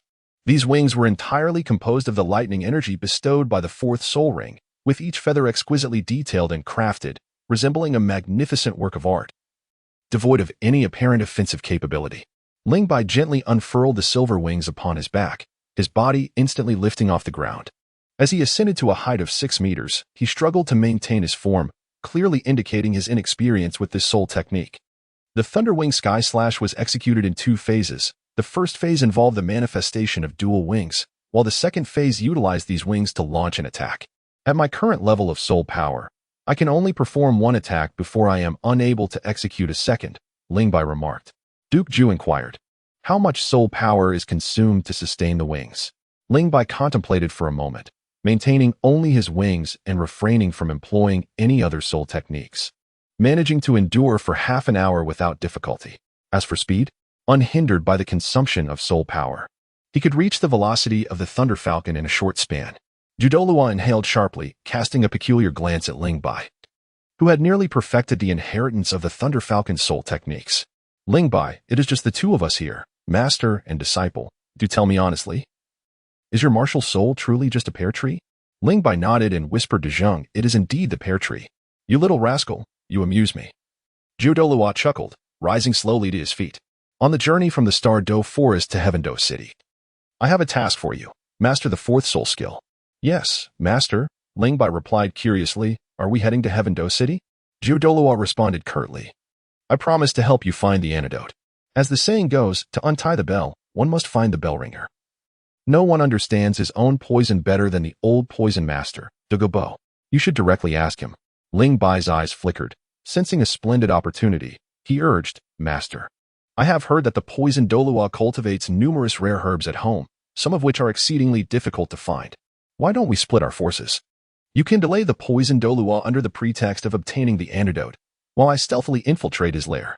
Upon hearing this, Judolua's eyes widened in horror as he exclaimed, "To raid the home of a titled Dolua, you truly possess unimaginable audacity." Chapter 82. Raiding the poison Dolua's lair. The rare Chirong Tong Dianju, which rises untainted from the mud, could never condescend to associate with Ling Bai. Infuriated, Judolua parted ways with Ling Bai, each pursuing their own path. "I am seeking the antidote from the old poisoner. The flowers and herbs in his abode being pilfered is of no concern to me." The solitary and eccentric Dugubo, known as the Poison Doluoth. Though employed by the royal family of the Tiando Empire, resided not in Tiando City but upon a small mountain within the Sunset Forest. Zhu Doluo was well acquainted with Dugubo, and, due to their past grievances, they frequently engaged in combat, rendering him familiar with the location of Dugubo's stronghold, a fact not unknown to many within the Tiando Empire. The Sunset Forest, situated 100 miles east of Tiando City, is one of the primary habitats for wild soul beasts within the Tiando Empire. Despite its central location, surrounded by human cities, its size is not as vast as the Stardo Forest, yet it boasts numerous high-level soul beasts. In the original tale, Tang Sen hunted several 10,000-year soul beasts within the Sunset Forest. Being a temperate region, the vegetation here is less dense than that found in the tropical Stardo Forest. Zhu Doluo traversed the forest swiftly, gradually approaching a small mountain. This old poisoner is excessively domineering, having laid his poison formation so far afield as if the Sunset Forest were his own estate. Zhu Doluo's displeasure was evident as he ceased his advance. Old poisoner, he bellowed, his voice resonating like thunder, startling the soul beast within the forest. Nearby, in a hollow of the small mountain, Dugubo sat cross-legged on a stone near the ice and fire in Yag Eye, his eyes slightly closed, surrounded by swirling green energy. Upon hearing Zhu Doluo's voice, Dugubo abruptly opened his eyes. Dugubo's appearance was quite peculiar. His expression was stiff, his cheeks sunken, and his wild green hair disheveled. Clad in a plain gray robe, he possessed piercing green eyes that gleamed coldly like a venomous snake, his beard and hair also a dark green, imparting a chilling aura. "What brings you here, Zhu Huaguan?" Dugubo queried, his voice laced with an unmistakable femininity. Zhu Doluo's countenance shifted as he retorted sharply, "Don't call me Zhu Huaguan." Dugubo smirked, "Isn't your martial spirit a chrysanthemum? If not Zhu Huaguan, what should I call you? Zhu Huajue? Zhu Huaguai? Zhu Huacan? All right. It's been a while since we last met, and you have certainly grown more arrogant, old poisoner. I happen to have made a trivial breakthrough in my cultivation. Shall we engage in a spar? A breakthrough? Dugubo's pupils constricted. He was well aware of Zhu Doluo's prowess, knowing he had reached the 95th level of soul power, with only a step away from the pinnacle. Have you broken through to the 96th level? He asked solemnly. Zhu Doluo chuckled lightly, not so easily achieved. I merely gained a good disciple and gleaned some insights from him. Are you afraid, old poisoner? Afraid? Dugubo sneered. Zhu Huaguan, do not let your higher soul power deceive you. In a real battle, you would not gain much advantage. Once more, I shall reiterate, do not call me Zhu Huaguan. Zhu Huaguan. Zhu Doluo's ire flared. Old poisoner, you are forcing my hand. If I do not leave you battered and bruised today, I shall not be known as Yuguan. Wait. Dugubo's interest piqued. He desired to witness Zhu Doluo's so-called breakthrough, but to engage in combat now would surely devastate his dwelling. Let us fight further away. Agreed. As Zhu Doluo turned, an enigmatic smile played upon his lips. I have asked you not to call me Zhu Huaguan. Why do you not heed my request? The two titled Doluos distanced themselves from the small mountain, confronting each other in a dense forest. The imposing aura they emanated sent the surrounding soul beast fleeing in terror, just as Dugubo was about to strike first. Zhu Doluo interjected, hold on. Before we engage, let us address the matter at hand. A senior of my disciple inadvertently wandered into your poison formation and has been poisoned severely. I have come primarily for the antidote. Dugubo frowned. He inadvertently trespassed into my poison formation and is still alive? What is his cultivation level? A soul Doluo? No. My poison formation is ineffective against soul masters above that level. A soul king? Impossible. Enough with the pleasantries. Will you provide the antidote or not? Dugubo mocked. Aren't you capable? Why not assist him with your own prowess? Why seek me? Zhu Doluo narrowed his eyes. So you are unwilling to help? Defeat me, and I shall consider it. Wait. Zhu Doluo halted Dugubo once more. I have another purpose for visiting. His Holiness the Pope greatly admires your expertise in poisons and has specifically sent me to invite you to join the Spirit Hall. Dugubo shook his head. I am most averse to restrictions on my freedom. I appreciate the Pope's goodwill, but I shall decline the invitation. Averse to restrictions on freedom. Yet you serve the Tiando Empire? Prince Xuesheng saved my life. I cannot forsake that debt. Moreover, although I am employed by the Tiando Empire, they do not constrain my capabilities. The Spirit Hall would not impose restrictions upon you. Dugubo scrutinized Zhu Doluo with suspicion. Zhu Huaguan, you seem particularly talkative today. I act out of concern for your well-being. Zhu Doluo feigned sincerity. Though we have had our differences, we have forged a certain camaraderie over the years. It is no easy feat to cultivate to the level of tidal Dolua. Have you considered the consequences of repeatedly refusing the spirit hall? Consequences? Will you kill me? Dugabo scoffed. You, Ju Huaguan, could not accomplish such a feat. I have no interest in entangling myself in the affairs of the spirit hall, Tiando Empire, or Star Luo Empire. Once I repay Prince Xuexing's kindness, I shall sever all ties with the Tiando Empire. Wait, is there anything else? Judolua hesitated, momentarily at a loss for additional excuses.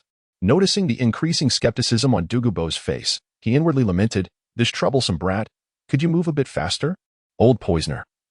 Since you refuse to recognize a good opportunity, I shall teach you a lesson on behalf of the spirit hall."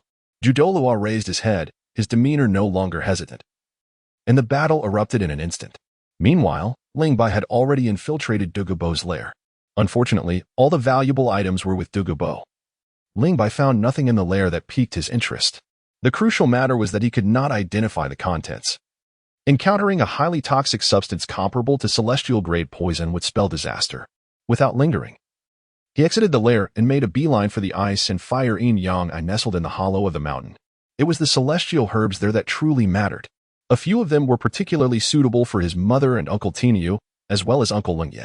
Regardless, Dugubo was unaware of their uses. Thus, taking them for practical purposes would be beneficial. What transformation would occur in the Shrek 7 monsters without these celestial herbs? Ling Bai was filled with anticipation. Chapter 83, Bountiful Harvest. Exiting the cave of Dugubo, Ling Bai soared along the mountain path towards the summit. In a short while, he arrived at the peak. Before him lay an inverted conical hollow, from which billowed dense, humid steam, carrying a hint of the distinctive scent of sulfur. The small mountain stood over 500 meters tall, and due to the distance and the obscuring heat, Ling Bai could not discern the scene within the hollow. However, he was certain that below lay the ice and fire yin-yang. Finally, he had arrived. Ling Bai's spirit soared, with a gentle flap of his resplendent silver wings. He plummeted headfirst into the hollow. It was daytime, and the steam rising from within did not deter the sunlight, thus illuminating the area and allowing every detail to come into sharp focus for Ling Bai. At the center was a rather peculiar hot spring. Its waters divided into two distinct sections, one of vivid crimson, the other a milky white. Remarkably, the two colors coexisted within the same pool without any sign of mingling, clearly demarcated and steadfastly maintaining their respective territories. This was indeed one of the three great medicinal herb treasure troves, the ice and fire yin-yang. Surrounding the ice and fire yin-yang, a plethora of diverse plants thrived, showcasing an array of forms and colors, far surpassing the quantity found in the fountain of life. Among them were several strains of celestial-grade herbs. Ling Bai's smile was crooked as he hurriedly retrieved tools from the soul guide, beginning to gather various precious herbs.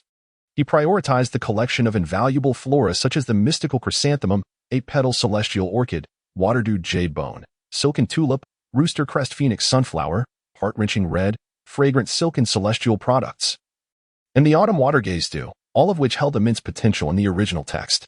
To avoid misidentification and omission, Ling Bai humbly sought advice from Ju Doluo regarding relevant knowledge on his journey to the Sunset Forest. Even so, he still struggled to recognize more than half of them. He dared not touch those he could not identify, although the life water, infused with divine vitality, granted him extraordinary healing abilities and immunity to most poisons. He was not invincible, and a fraction of toxic substances could still claim his life. After collecting celestial products and the exquisite snow silkworm and vermilion lotus, Ling Bai continued until his storage ring was nearly filled, reluctantly pausing only then. The vicinity of the ice and fire duality had been ravaged beyond recognition. The once even ground had become pockmarked, and the lush flora had thinned considerably, with only a few tender seedlings remaining, as Ling Bai had gathered the aged specimens. Yet, he exhibited kindness, leaving some seeds for Dugubo, hoping that perhaps a century hence, this place would flourish anew. Should he still reside on the Dolua continent at that time, he could return for another harvest. The more precious the herb, the more meticulous the gathering method. Ling Bai had been here for a considerable time and began to feel discomfort in his body. The ice and fire duality concentrated the extreme energies of heat and cold, and it was inevitable that an ordinary person would succumb to the violent clash of these forces if they lingered too long. A torrent of scorching energy and a wave of frigid air rapidly expanded within him, causing Ling Bai's complexion to shift from pale to flushed as his blood surged restlessly. Straining against the discomfort, he summoned his martial soul. The spring water from the ice and fire duality was as sweet and palatable as the life spring. He He took a few sips, perhaps it might facilitate his third evolution. Sensing the abundant spiritual energy of heaven and earth, the four roots of his mutated pear tree martial soul stirred gently, then, under Ling Bai's anxious yet delighted gaze, plunged vigorously into the crimson and milky white spring waters. Despite the lack of visible temperature in the red spring, it was, in truth, akin to scalding lava. Any contact would soon lead to incineration. However, the roots of the mutated pear tree martial soul demonstrated formidable resilience, impervious to both the extreme heat and the bone-chilling cold of the springs. They joyfully absorbed the essence, causing an icy blue hue to spread from the roots to the trunk and crown, enveloping the entire tree in a frosty sheen. This was soon followed by a vibrant red, igniting the pear tree in a fiery glow. The two colors flickered alternately, with each transition deepening and thickening the silver veins upon the leaves. Yet, whether due to an unpalatable taste or the toxicity of the spring water, within a minute, the mutated pear tree martial soul abruptly ceased its absorption, and its four roots retracted swiftly. Ling Bai sighed quietly, realizing that restoring the mutated pear tree martial spirit to its original form was a daunting task ahead. Rather than wasting time on the martial spirit, his gaze fell upon two celestial-grade poisonous herbs, the octagonal ice grass and the fiery apricot blossom. For Ling Bai at this moment, consuming these two herbs was both troublesome and somewhat redundant. After undergoing body tempering, the third soul ring of 8,000 years, and continuous enhancements with the life water and the fourth soul ring of 20,000 years, his physique had become extraordinarily robust. The effects of the octagonal ice grass and the fiery apricot blossom would be negligible, and they might even conflict with the life water. Fire and water do not invade each other, and immunity to fire and water is not an exceedingly formidable ability. Ling Bai did not find it absolutely necessary. Furthermore, time was of the essence. Who knew when Dugu Bo would return? Having come this far, he decided to collect them. After all, they were celestial-grade poisonous herbs, which could be pivotal in a critical moment for defense. However, he could only choose one, as the aura of both herbs would intertwine, causing them to lose their efficacy after 10 breaths. The octagonal ice grass was challenging to harvest, and even if he managed to do so, he had no place to store it. The only box he possessed, a mysterious jade box, was already occupied by the Tianlan snow spirit grass. The icy power of the octagonal ice grass was equal, if not superior, to that of the Tianlan snow spirit grass, and no other boxes could withstand it. The fiery apricot blossom, on the other hand, posed no such concerns as it could be contained in boxes made from various fire attribute materials. On his way to the Sunset Forest, Ling Bai had purchased several such boxes, just as Ling Bai was preparing to collect the fiery apricot blossom. The battle between Zhu Dolua and Dugu Bo was nearing its conclusion. Dugu Bo, full of bravado, was thoroughly suppressed by Zhu Dolua. The miraculous Qihong flower possessed formidable toxin resistance, and with a soul power level 4 ranks higher, it didn't take long for Dugu Bo to feel overwhelmed. With the third soul skill, the green phosphor bewitching formation, a layer of green poisonous mist rapidly spread, enveloping an area of 100 meters. Dugu Bo, who had been at the mercy of Zhu Dolua, was engulfed by the mist and vanished from sight. Jiahua Guan, you are impressive. Let us call it a day. Here's the antidote for you. A small porcelain vial flew out from the green mist, which Zhu Dolua effortlessly caught, sneering, "Old poisoner, is this all you can do? Weren't you quite arrogant a moment ago? I haven't even exerted myself, and you concede defeat. How dull. Old poisoner, do not hide in the shadows. Come out and fight me." There was no response, and Zhu Dolua's expression darkened as he shouted with a piercing voice, "Old poisoner, come back." Within the eye of ice and fire, near the center of the scorching sun spring, Ling Bai cautiously stored the box containing the fiery apricot blossom into his wanling ring, feeling a sense of relief. This herb was terrifying. Merely touching it caused a significant portion of his skin to dissolve, and given his extraordinary physique, a regular person's hand would have been entirely lost. "Old poisoner, do not flee." A thunderous roar echoed, causing Ling Bai's expression to change dramatically, akin to a thief caught by their master, and he turned to flee. With a flick of his wrist, a dagger shot toward the octagonal ice grass, severing its root. Simultaneously, Ling Bai poured an entire bottle of soul beast excrement over himself, exerting all his strength to escape the poisonous formation. Chapter 84. Do not come closer.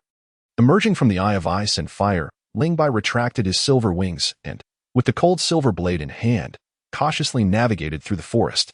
Shortly after, a roar filled with intense rage reverberated through the sunset forest, startling the nearby soul beasts. "Jiahua Guan, you despicable, shameless scoundrel. You have utterly ruined my precious territory. I shall fight you to the end. Old poisoner, do not slander me. When did I ever destroy your precious territory? It was you. It must have been you. You are not usually so talkative. Today you are unusually loquacious, Jihuaguan. You deliberately delayed me to allow someone to ruin my precious territory. Such treachery. Nonsense.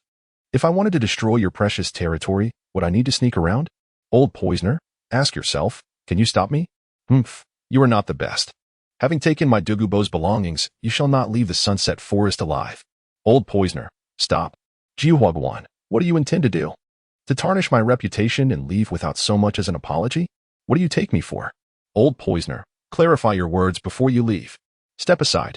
With the fifth soul skill, the gathering of cold flowers, Ling Bai turned to glance behind him, a smirk of schadenfreude crossing his face. Teacher, you bear this blame. After all, Dugubo could not defeat you. Suddenly, a rustling sound emerged from the nearby thicket, and Ling Bai's smile instantly froze. He exerted his legs and leaped onto a nearby tree. Just as he leaped, a plume of purple gas descended upon the ground. The purple mist spread, causing the flowers and plants within several meters to wither rapidly. This purple gas was, in fact, a potent poison. As his gaze shifted, he noticed two crimson dots appearing amidst the thick foliage. Soon after, the underbrush rustled violently as it was pushed apart. A snake as thick as a water barrel slowly emerged. Its massive body was covered in fine black-gray scales, glistening with a cold metallic sheen. Appearing remarkably sturdy and possessing impressive defensive capabilities. The two crimson dots were its cold, merciless triangular snake eyes. A significant portion of the snake's body rose up. Confronting Ling Bai, who stood upon the branch, Ling Bai glanced at the length of the serpent's body, his expression darkening. It turned out to be an iron-boned serpent that had lived for 5 millennia. The iron-boned serpent is an anomaly among serpent soul beasts, possessing not only the potent venom common to most serpent soul beasts but also remarkable defensive capabilities, making it a formidable opponent.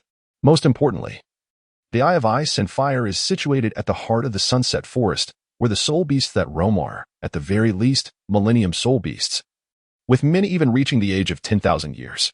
Ling Bai was apprehensive that lingering too long would attract high-level soul beasts, which were unperturbed by the soul beast excrement clinging to him. With no intention of engaging in battle, silver wings manifested behind him, allowing him to glide gracefully through the forest canopy. Within the gathering grounds of soul beasts, the sky could often prove more perilous than the earth below. Glancing upwards while walking on the ground, one would find it challenging to spot even a single bird, yet should one recklessly ascend, formidable flying soul beasts concealed within the woods would swarm and devour them whole. Soul Beast harbored a profound enmity towards human soul masters. To the iron bone serpent, Ling Bai's strategic retreat appeared as an indication of diminished courage. The serpent's robust body coiled and sprang forward with alarming agility, relentlessly pursuing Ling Bai. A puff of violet poison erupted, splattering against a nearby tree, which was instantly corroded, leaving a gaping hole and rendering the tree precariously unstable. Such a wretched creature. Let me allow you to revel in your arrogance for a while, Ling Bai thought, his expression icy, disregarding the serpent's taunts. He resolved to vacate the central region of Sunset Forest before settling the score, without significantly expending his soul power or increasing his speed. Ling Bai's ability to fly could last for half an hour, though this pace was sluggish, offering no chance to escape the iron-boned serpent. Why does this serpent persistently fixate on me? Ling Bai mused, a frown etched upon his face. His eyes darted around, suddenly igniting with inspiration. If you seek death, I shall oblige. As a soul hunter, Ling Bai had ventured into Sunset Forest on multiple occasions, in pursuit of intelligence regarding the ice and fire duality eye. He had braved the depths of the forest alongside his mother, Uncle Tao, and Uncle Lang Yi, unearthing a relatively secure route. At this moment, Ling Bai found himself traversing this very path. Of course, secure did not imply an absence of danger. Rather, it suggested that the soul beasts in the vicinity were not excessively formidable. Compared to the Stardew Great Forest, the quality of soul beasts within Sunset Forest was relatively inferior, with high-level soul beasts being a rare occurrence, making the likelihood of encountering beasts over 10,000 years old quite minimal. Ling Bai's body abruptly halted in mid-flight. With a powerful push from his legs against the tree trunk, he harnessed the recoil to propel himself towards the iron-boned serpent behind him. The serpent, caught off guard by Ling Bai's sudden tenacity amidst its frantic escape, was unable to halt its momentum in time and collided forward. With a swift movement, Ling Bai executed the second layer Thunderblade. His silver wings fluttered gracefully, allowing his body to shift at an angle that not only evaded the iron-boned serpent, but also directed the icy silver blade toward its eyes. The serpent's scales were exceptionally hard, leaving no vulnerabilities aside from its eyes, which it guarded fiercely. The muscles beneath its head writhed with ease, deftly avoiding the fatal strike. Nevertheless, the icy silver blade did make contact with its body. The second layer thunder force erupted forth, doubling his physical strength. The enhancement from the fourth soul ring, which had existed for 20,000 years, amplified his physical prowess by at least 50% from its original state. This effect was formidable. Ling Bai's physical attributes far surpassed those of his peers, boasting a solid foundation and a significant base that allowed for rapid enhancement. Albeit approaching a temporary limit, the further increase would become exceedingly gradual. Compared to half a year prior, his strength had doubled. The might unleashed by this strike was astonishing, as the blade cleaved through the serpent's dark gray scales, penetrating over an inch deep. With a tremendous force, the upper body of the iron-boned serpent was violently thrust backward. Its trunk, as thick as a water barrel, writhed and rolled on the ground, the lighter underside flipping over and back again, wreaking havoc among the surrounding foliage. In terms of strength and close combat capability, Ling Bai was unfazed by the iron-boned serpent. Regardless of its 5,000 years of existence as a soul beast, the serpent, momentarily dazed by Ling Bai's assault, soon felt the pain coursing through its body, igniting its ferocity. The menacing triangular head of the serpent lifted slightly, and it unleashed a plume of purple toxic gas towards the charging Ling Bai. Ling Bai felt a sense of helplessness as he swiftly evaded the onslaught. To his astonishment, the toxic gas emitted by the iron-boned serpent did not cease abruptly. Instead, it continued to spew forth like a relentless water jet. Wherever Ling Bai sought refuge, the noxious fumes pursued him. He activated his second soul skill, teleportation. A shimmering silver light enveloped his form, causing him to vanish from his original position and reappear in a location precisely opposite to the direction of the toxic gas. His third soul ring glimmered, and a dazzling deep purple radiance swiftly spread across his right arm. A blinding azure lightning burst forth, and within the brilliance, a 1.5-meter-long azure crystal spear rapidly took shape. After reaching the 42nd level of soul power, the dimensions of the breaking void thunder spear remained unchanged.